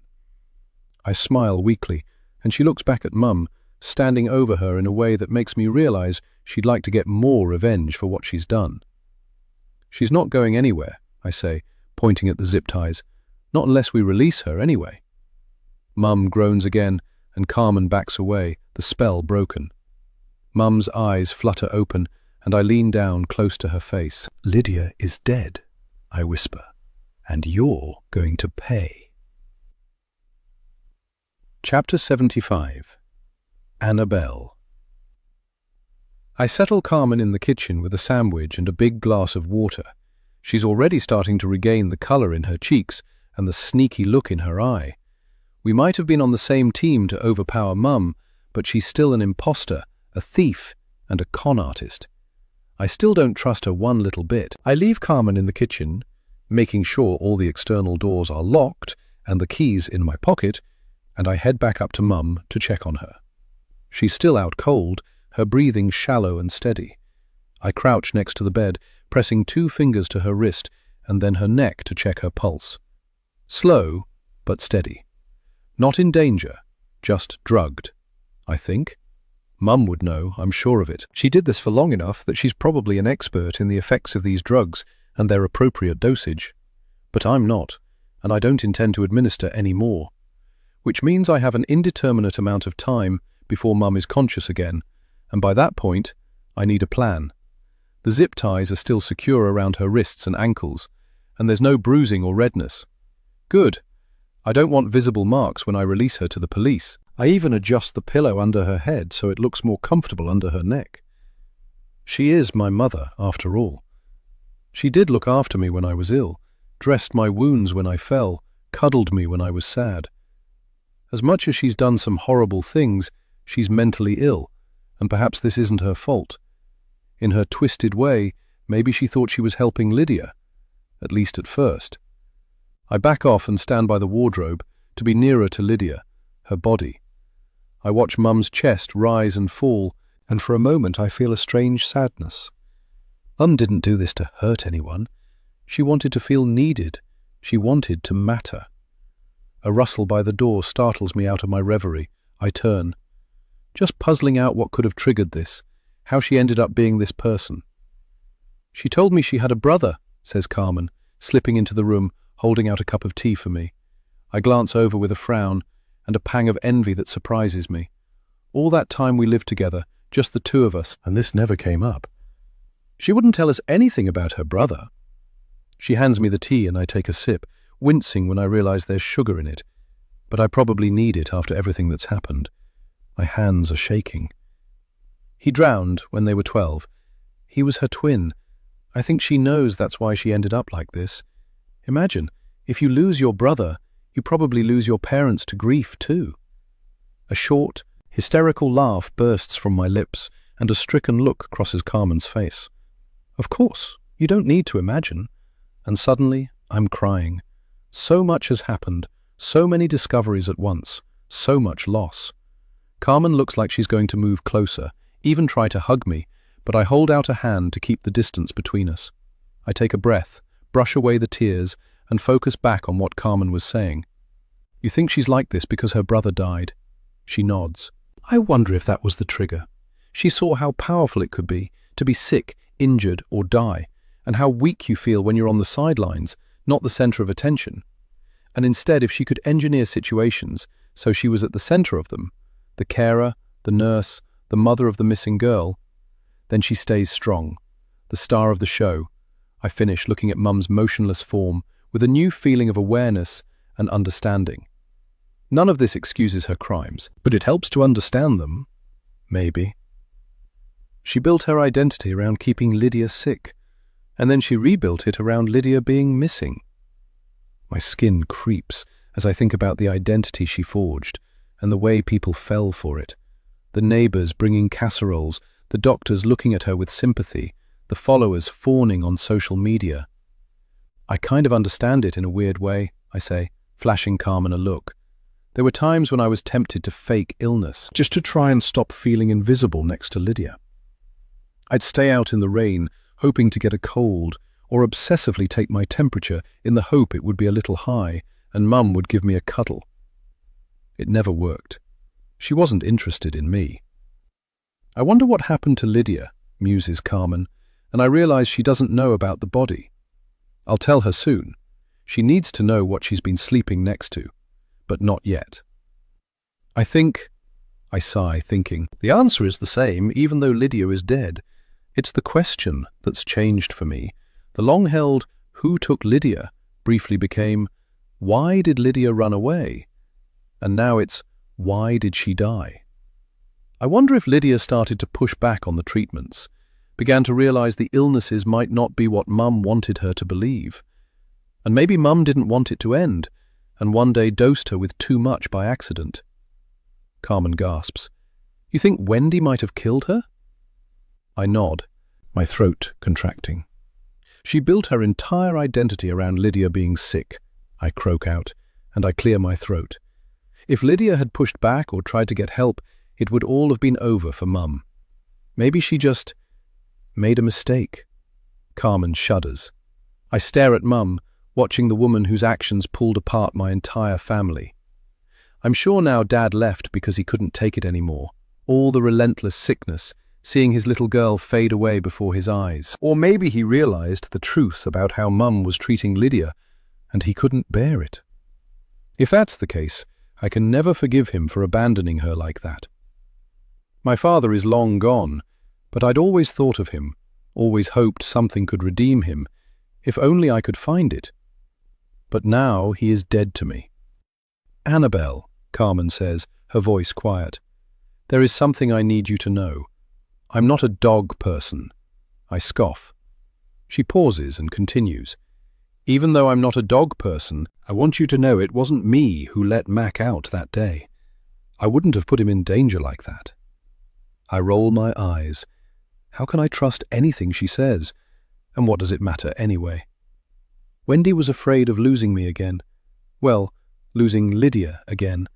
And with both you and Mac reacting badly to my presence here, I think she wanted to do something to make it more likely I would stay.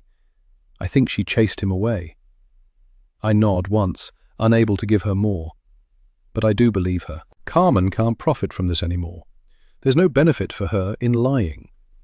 As I watch Mum, there's a niggling feeling as I imagine tending to her bedridden form, long-term, keeping her alive but on the brink of death, changing her sheets, sponging her body, giving her medicine, talking to her while she sleeps, and I feel a rush of unwelcome excitement and power.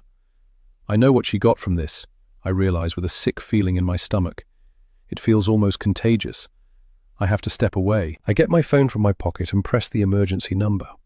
I'm about to press call when the doorbell rings again. Chapter 76. Annabelle. Carmen and I glance at each other. Who could that be? She asks.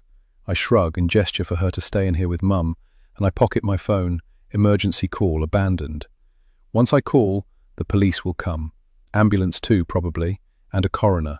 There'll be police tape and a tent, arrests and questioning. For a while, it's likely it'll be my word against Mum's, and she's set me up to be perceived as a very unreliable witness, someone who is on record as trying to kill her with a long history of mental health issues.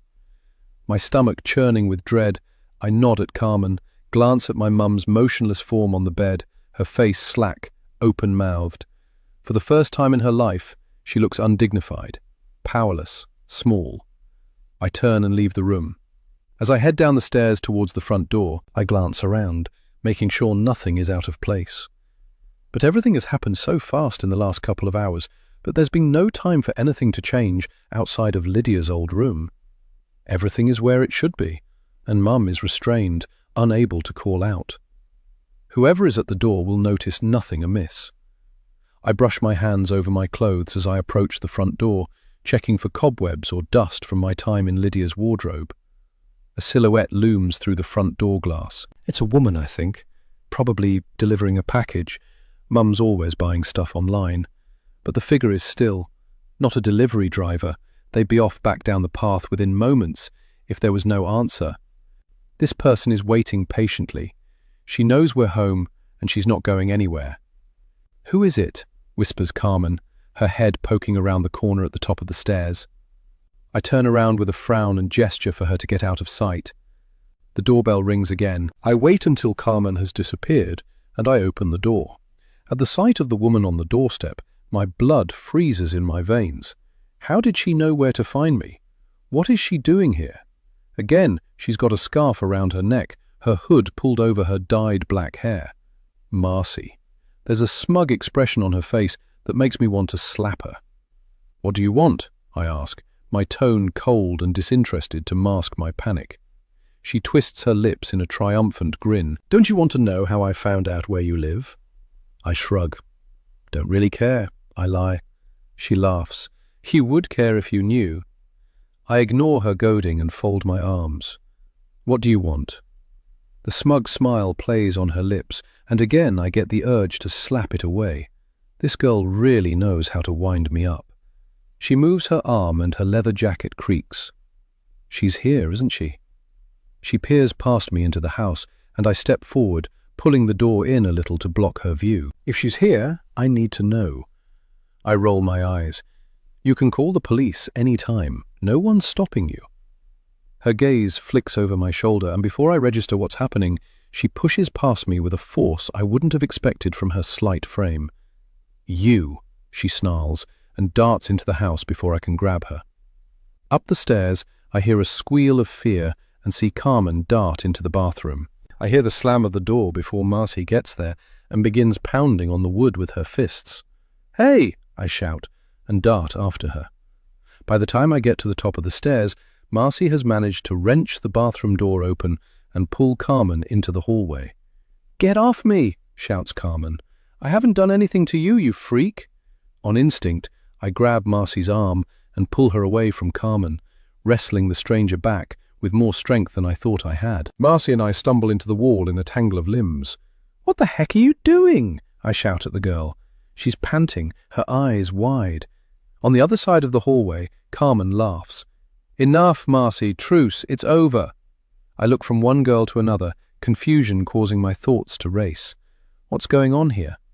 Marcy has made it clear that she wants nothing to do with Carmen, and that Carmen caused havoc for her family, stealing their belongings to sell, and even possibly pushing Marcy's father down some stairs. Marcy just attacked her. Why is Carmen laughing? I look at Marcy. A smile is creeping across her face, like there's some kind of joke I'm not in on. "I wasn't going to hurt her," says Marcy, joining in Carmen's laughter. I shake my head, incredulous. "Oh yeah, it certainly looked like you two were the best of friends. My friends try to attack me every day." Sarcasm drips from my every word. "These two are both as bad as each other, and I want them both to get the heck out of my house. That's enough." "Annabelle, it's okay," says Carmen, a soothing hand on my arm. I shake her off. "She ran at you. You ran away." She shrugs. "Our relationship is complicated," finishes Marcy with another smirk. She reaches out and gives Carmen a playful push on the shoulder. I glare at them both, frustration filling my chest. "So this is some kind of team effort. You're in it together. Will someone please tell me what's going on?" I want to shake them both to get some sense out of them. I turn to Marcy, pointing a finger at Carmen. "She stole from you. And your family." "Yeah, sorry about that," Carmen says to Marcy. With a sigh, I give up on getting any sense out of them and sink to the hallway carpet, resting my back against the wall. Suddenly, I'm exhausted. And I can't forget that on the other side of Lydia's bedroom door lies the dead body of my sister, and my mother is drugged and immobilized. I have no idea how long the medication will last before I have to act. Marcy and Carmen join me on the floor, so the three of us are sitting cross-legged in an awkward triangle. The two of them sit close together, their knees almost touching. They're comfortable with each other, I realize. They must have been friends before all the stealing and scamming. I need answers, I say in a tired voice, resting my head against the cold wall and rolling it back and forth, massaging my scalp.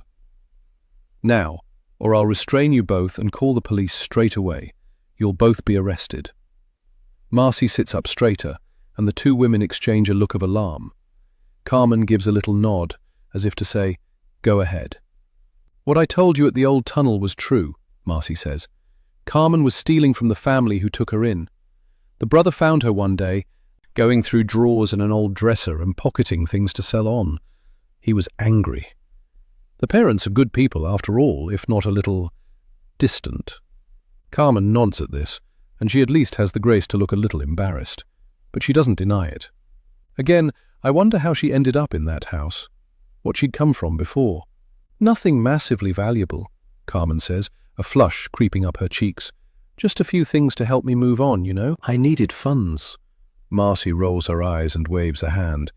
"And honestly, everyone in that house is so dysfunctional about money and belongings that it's possible the parents won't care. The house is too big and full of worthless old junk. If they noticed at all, they're probably glad to get the space back when things went missing. But still, stealing from the people who took you in," I glare at Carmen. "That was the brother's position too. It was the principal, and he wanted her gone. He wanted to kick her out straight away, but I persuaded him to hold off for a couple of weeks so I could have a bit of fun with her. I decided to help her find her next home." She looks around, her gaze tracking across the framed family photos on the wall, as if she owns this place. I gasp. "You sent her here?"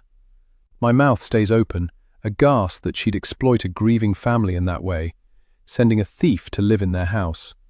Carmen shifts her weight, stretching out her long legs in front of her and wiggling her toes. "I guess she thought I had nothing to lose," she says with a sad shrug. Her ankles still have the red marks from the zip ties. Amusement creeps across her face. "You're a criminal mastermind," she says to Marcy, a laugh behind her voice. I groan, frustrated that once again I'm out of the loop. "Explain, please." "The papers. You left them there for me to find. You knew I'd come here," Carmen says to Marcy. Marcy nods, smiling back. "I needed to get to Annabelle." My mouth falls open. "What?" "You set me up," Carmen says with a shocked laugh. "Guilty." Marcy holds out her hands, palms up as if saying, "Oops. I knew you wouldn't resist." "Resist what?" I ask again, barely holding back my anger at this stage. Carmen gives me a sympathetic smile and leans forward. "One day I was snooping around Marcy's stuff, looking for things I could flog, when I found a stack of newspaper cuttings about the missing girl, your sister Lydia. And in there was a colour photo of her with her ginger hair, and she looked just like me. I knew I could get away with pretending to be her, and there was enough information in the articles for me to get here and get through the door, especially as your mum asked no questions." I shake my head, disgusted at this whole situation. "Why did you have them?" I ask Marcy. "The clippings, the picture." I look at Carmen, and I see the faint mark on her jaw where the brown eyeliner fake mole has worn away since she's been restrained. Something's still not adding up. "Why did you have newspaper cuttings about my sister? And photographs?" Marcy and Carmen exchange a look. I grit my teeth. I hate that I don't understand. "And how did you know she had a mole on her jaw?" "The police held that information back." Carmen shrugs. "It was on the photo, so I knew to do it." I stand up, so I'm looming over both women. I bend down and get right in Marcy's face. "Where did you get the photo? That wasn't in the newspapers." Was she one of Lydia's school friends? At one point I would have believed she could have been involved in Lydia's kidnap, but now I know Lydia is dead and her body never left our house. "Who are you?" I growl. Marcy flinches. She takes a huge breath, as if preparing herself for something. She pulls her scarf down to reveal her jawline, and the mole right there in the correct place. Not eyeliner this time, a real mole, the same size and shape as a black sesame seed. Lydia's mole. "Do you know who I am now?" she asks, her voice shaking. Chapter 77. Annabelle. The walls close in, and I lean forward, my head between my knees. This isn't real. This isn't my sister. My sister's body is in the wardrobe in Lydia's old room, rotten and desiccated. My mother killed her. Neither of the women in front of me is my sister. They can't be. It's impossible, and yet both have claimed they're her.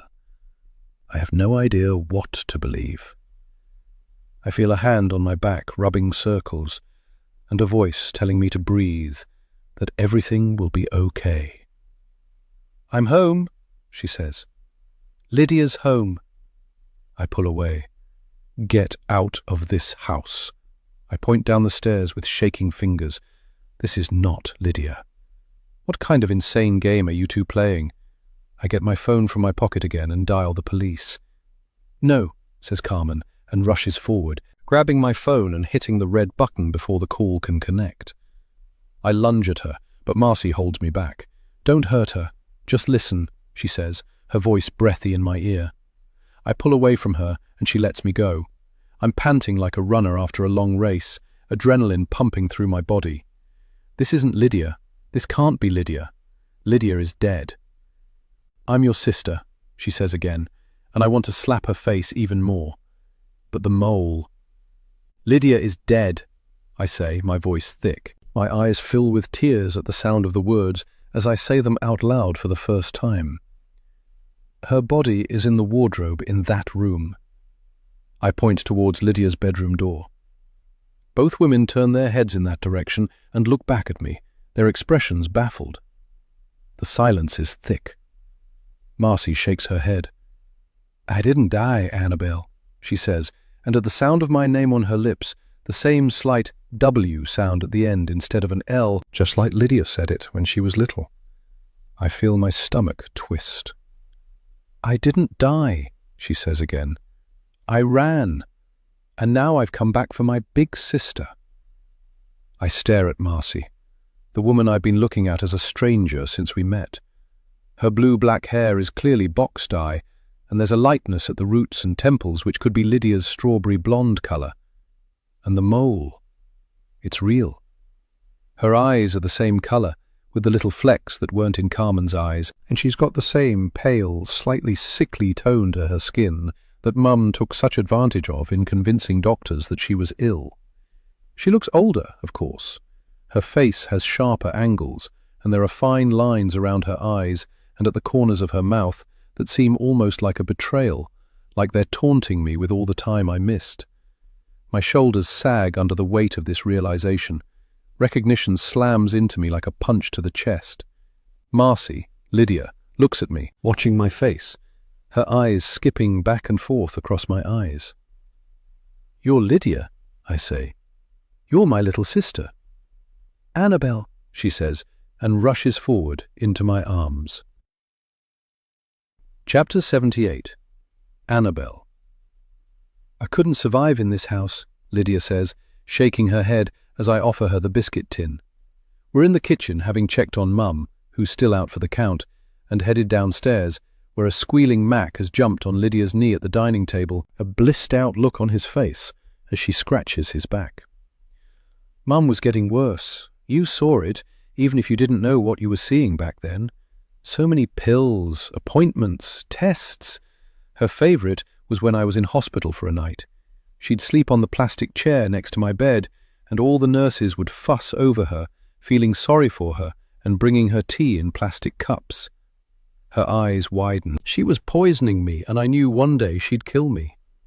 My thoughts drift back to the body upstairs, and how I'd immediately assumed that was what had happened. I know Lydia's right. I tried to tell people, but whenever I started to, they'd shut it down. Teachers, friends, Dad. No one believed me. She was so devoted, so attentive, and I was a sick girl with a vivid imagination.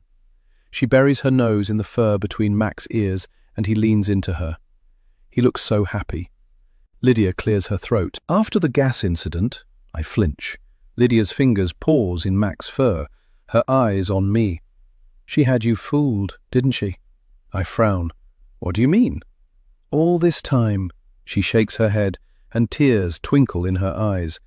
You didn't do it, Annabelle. She framed you, set you up, to punish me.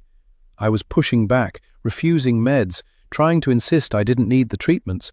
She wanted me to know what could happen, what she could take away if she wanted to. So she staged everything and got you sent away. She knew you were the most important thing to me, and she hated that. She wanted to tear us apart. Tears gather in the corners of my eyes, and I swipe them away. I didn't hurt you. I pull in a shaky breath. It wasn't me. She holds out a hand and encircles my fingers in hers. It wasn't you. She made it all up, forced you to take meds when there was nothing wrong with you, just like she did with me. I lean over, taking deep breaths as nausea rises. I'd thought Lydia was her only victim. But I was a victim too, even if what I experienced wasn't as destructive as what she did to Lydia. I feel Lydia's hand on my back, warm and heavy. You wouldn't hurt me. I knew that. I knew it wasn't you. But after that I knew we couldn't be friends. I needed her to leave you alone, and if she thought she could get to me by hurting you, she would have. It was safer for you if we didn't get along. After that, she shakes her head. But I'm so sorry I had to do that. I could tell how much it hurt you. I thought you hated me. I thought I'd hurt you. I thought I was dangerous, mentally unwell. For years I thought I was capable of trying to kill my sister, the person I loved most in the world.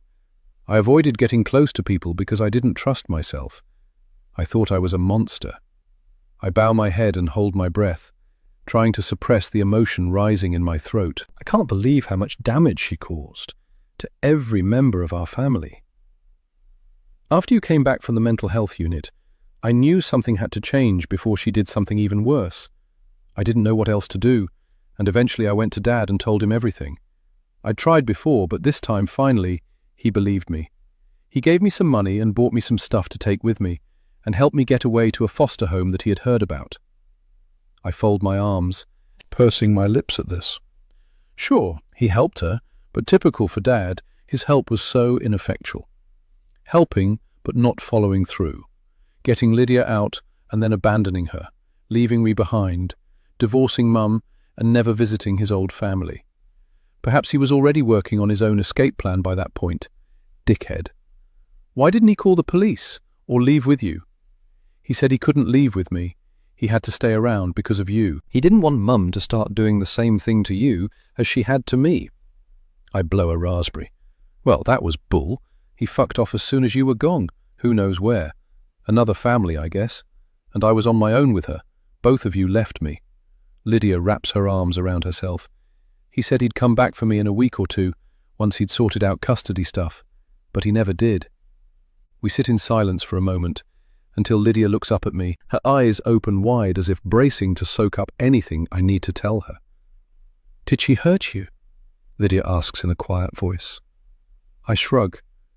She didn't make me ill, if that's what you mean. I think back to the things I did as soon as Lydia disappeared and Dad ran off. The lock on my door, the mini fridge, changing my appearance so I didn't look cute, even if I hadn't believed Lydia when she tried to talk to me about it the morning of the fake gas leak. There was clearly a subconscious part of me that knew not to make myself vulnerable, how to protect myself from Mum's ministrations. And Mum got enough satisfaction from being the parent of a missing child after that, so perhaps her Munchausen urges dissipated after Lydia's disappearance anyway. Maybe I got lucky. But she did crush every single attempt I made to leave. I'm sure of it now. Every job application, every friendship. She got her fingers into it somehow so I could never leave. Lydia shakes her head in disgust. Why didn't you contact me to tell me you were alive? I ask, my voice cracking. I imagined horrible things happening to you. I thought you were dead. I'm sorry. Without Dad's help, I worried if I contacted you, she'd intercept it somehow and find me. I couldn't go back. I was so caught up in learning to be a person and staying away from Mum. I'd been made ill for so long that I felt so much younger than my age. I had to learn how to make friends, had to catch up on schoolwork, had to recover from all the pills and the treatments. I still have some numbness across my torso where she strapped me into the brace. Nerve damage, they said. I was traumatized, and it was a long time before I could think about anything beyond my immediate environment. I reach out and grab a biscuit, hoping the sugar will still my shivering body and slow my racing heart. And when I finally recovered, I felt like I'd forged a life for myself, a life where I wasn't sick, wasn't stuck in this house. She looks around her at the bare corridor, the faded wallpaper and cloying scent of Mum's perfume. I looked you up occasionally, and Mum, I saw how many followers she had, how much money she must be making from sponsored posts and ads. It made me sick. I nod slowly as I realize how that must have looked to Lydia. Cashing in on your disappearance. Exactly. Disgusting. Although I can't say I was surprised, but I really wanted to mess with her, maybe even get some of that money taken away. Steal it back from her, maybe. She'd hate that. And that's when I got the idea of sending Carmen here for you. Someone to...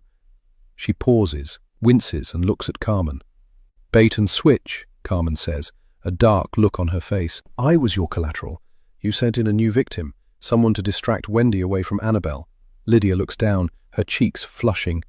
You looked so much like me. And you were desperate, I could tell. I knew you wouldn't hesitate to steal if you found something worth taking.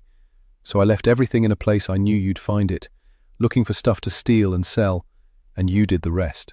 I guess I walked into that one, Carmen says, rubbing at the red marks on her wrist. I couldn't come back, Lydia says to me, but I wanted to try and help you somehow, from a distance. I thought I could use Carmen to clear a path so I could get to you and get you out, safely. Lydia and I look at each other, sad smiles on our faces. We've lost so much time and made so many mistakes. I don't know how we get back to where we once were. I don't know who she is now, 6 years later. And I don't know how to stop being angry with her for leaving me behind, even though she had no other choice. And why come back today? Why now? I ask. When I saw you in the railway tunnel, I could tell you were looking into Carmen, and that it was only a matter of time before you uncovered at least a version of the truth. But you still hadn't worked out the truth about Mum. In a way, that was a relief. I knew you hadn't become her next victim, but I also knew that once the truth came out that Carmen wasn't actually me, Mum would eventually turn on you. If she couldn't identify as the parent of a missing girl who'd triumphantly returned, she'd need to get the attention some other way. It's an addiction, and her needs get bigger and bigger with each situation. First the sick child, then the missing one, then the return. If that all blew up, she'd need someone else. You. From upstairs, there's a thump and a loud groan, like a corpse coming back to life. She's stirring. Lydia reaches across the table and pushes my phone towards me. It's time. Chapter 79. Annabelle. 1 month later. It's a small service, just me and Lydia on the front row, and a couple of people I don't recognize scattered around the chapel. Work colleagues, maybe. We did put a notice in the paper, and there were various news stories online. But he's been gone for so long that most people who knew him have faded away. As the officiant begins the ceremony, I hear a noise from the back of the room, and I turn to see a figure slipping in through the door and sliding into a pew at the back with an apologetic smile. Torben. A flush creeps over my cheeks, and a smile twitches at the corner of my mouth. I'm glad he's here. Another friendly face, an extra person to remember Dad as the kind, caring man he deserves to be remembered as. There aren't any eulogies or speeches, just a brief address from the officiant about Dad's hard work and his devotion to his children. After all, it's likely he died trying to save us both. Not a deadbeat, after all. No secret family, no abandonment, just a failed rescue attempt, and then cold-blooded murder. I've spent the last few weeks trying to reconcile with myself that everything I believed about my dad was a lie.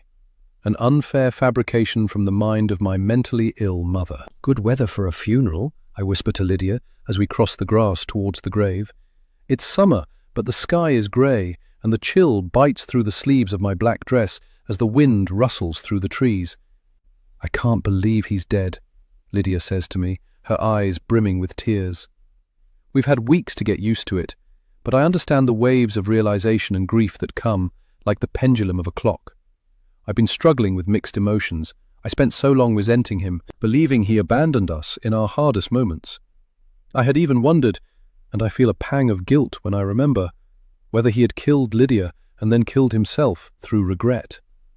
At the time, that fit with the image of the kind of man who would ghost his family while his daughter was missing.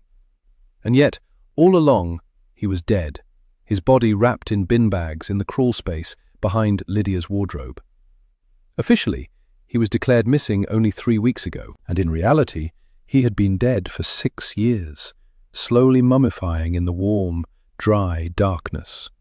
An undignified resting place, getting set right today. No one had been looking for him. Mum had made sure of that, spreading the story of a philandering husband, a second family, a man who abandoned his family in their greatest time of need, telling everyone he'd moved to England or Wales or further afield, a different location every time, but no reason to question it. A heartless man, one who'd leave like that. He couldn't take the strain of a sick child, she'd tell people, a sad yet accepting smile on her face. Another way to make herself the center of attention, the martyr. He didn't have a big family, not many friends. Mum isolated him from the few he once had. He'd been a contractor, so it wasn't too unusual for an employer to receive an abrupt resignation with no notice. Departures like that are unseemly, but not uncommon. And he was quiet, gentle, calm, the kind of man who can disappear without people noticing. I hear footsteps on the gravel path, and then I sense a warmth radiate along the side of my body as Torben quietly stands beside me. No expectations, no demands, just his comforting presence as we remember Dad together. "He was a good man," I say quietly. There's the vaguest hint of surprise in my voice. I say it out loud as much to convince myself and reset my beliefs as I do to persuade Lydia and Torben. Lydia nods. He put his entire life on hold to save me. Put himself in harm's way to confront his wife and protect me.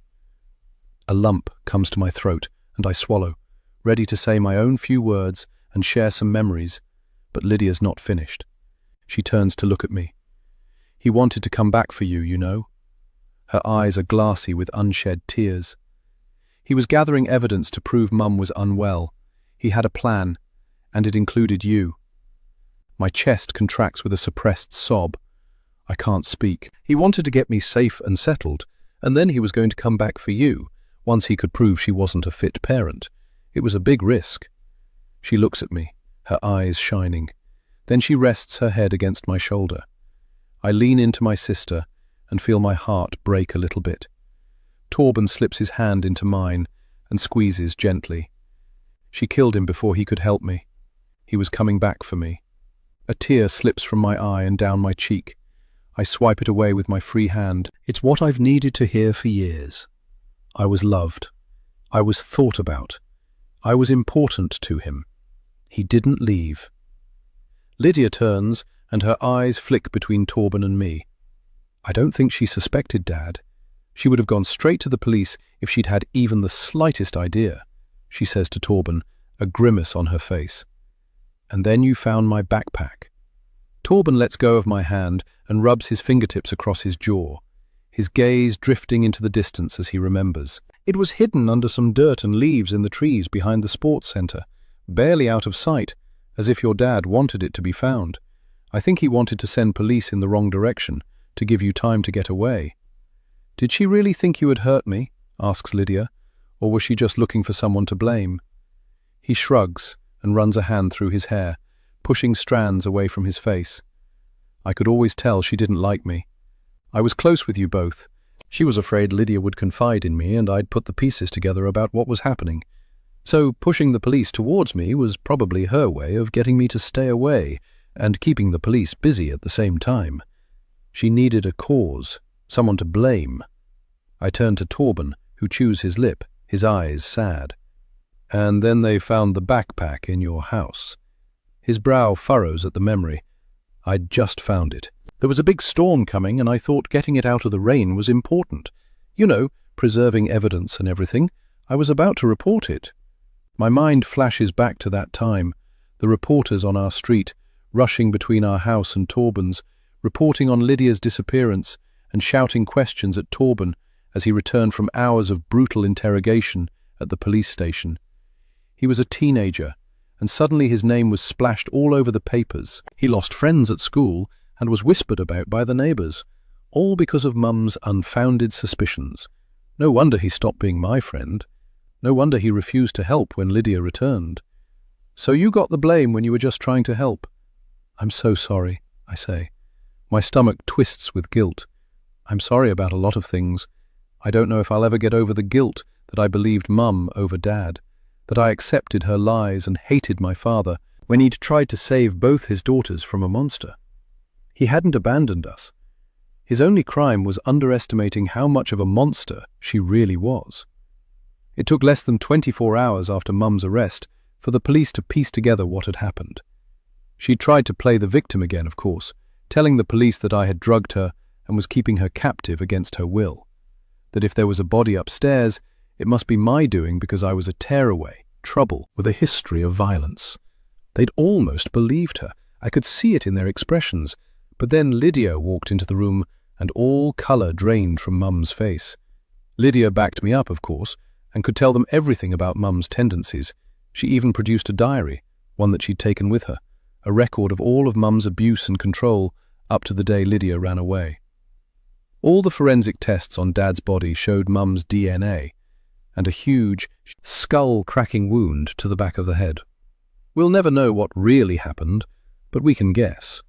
Perhaps he asked too many questions about Lydia's health issues, threatened to go to the police with the information he had about Mum's treatment of her. It's likely she found out he helped Lydia to leave, and when confronted, he threatened to do the same with me if she ever touched me. Or maybe he came back for me, and Mum worked out what he was planning. Getting confronted with the consequences of her actions for the first time probably made her angry, and in a rage, she hit him, killing him instantly with one blow. I shake myself, trying to rid myself of the image of my dying father, murdered by my mother. Sensing my emotion, Lydia reaches out and holds my hand, her eyes fixed on the wooden coffin in front of us, waiting to be lowered into the grave. She hasn't cried yet. Not like me. I spent the last 6 years pretending to be tough, and suddenly I cry all the time. At TV adverts, as they carried Dad's body out of our house, as they loaded Mum into the back of a police car. That one surprised me. It's like all the emotions I've been suppressing have come rushing back, stronger and more intense than ever. He saved me, Lydia whispers, as the officiant walks towards us and takes his place at the head of the grave. He didn't know how to protect us from her, but he did the best he could, and he died trying. I nod, my throat too raw and swollen to speak. She's here, Lydia says, and my eyes snap up from the coffin, looking over to a large oak tree on the other side of the cemetery. She's half hidden, in jeans and a long black coat. She doesn't come over, just stands watching and leaning against the tree, a hand in her pocket like an office worker on a cigarette break. We haven't seen Carmen since she slipped out of the back door before the police arrived, that night a few weeks ago. I raise a hand in a wave, a silent thank you, for bringing me back my sister in a roundabout way. Carmen nods and turns, walking away and out of the cemetery. Next to me, Lydia takes my hand, and my heart swells. My sister is back. The end.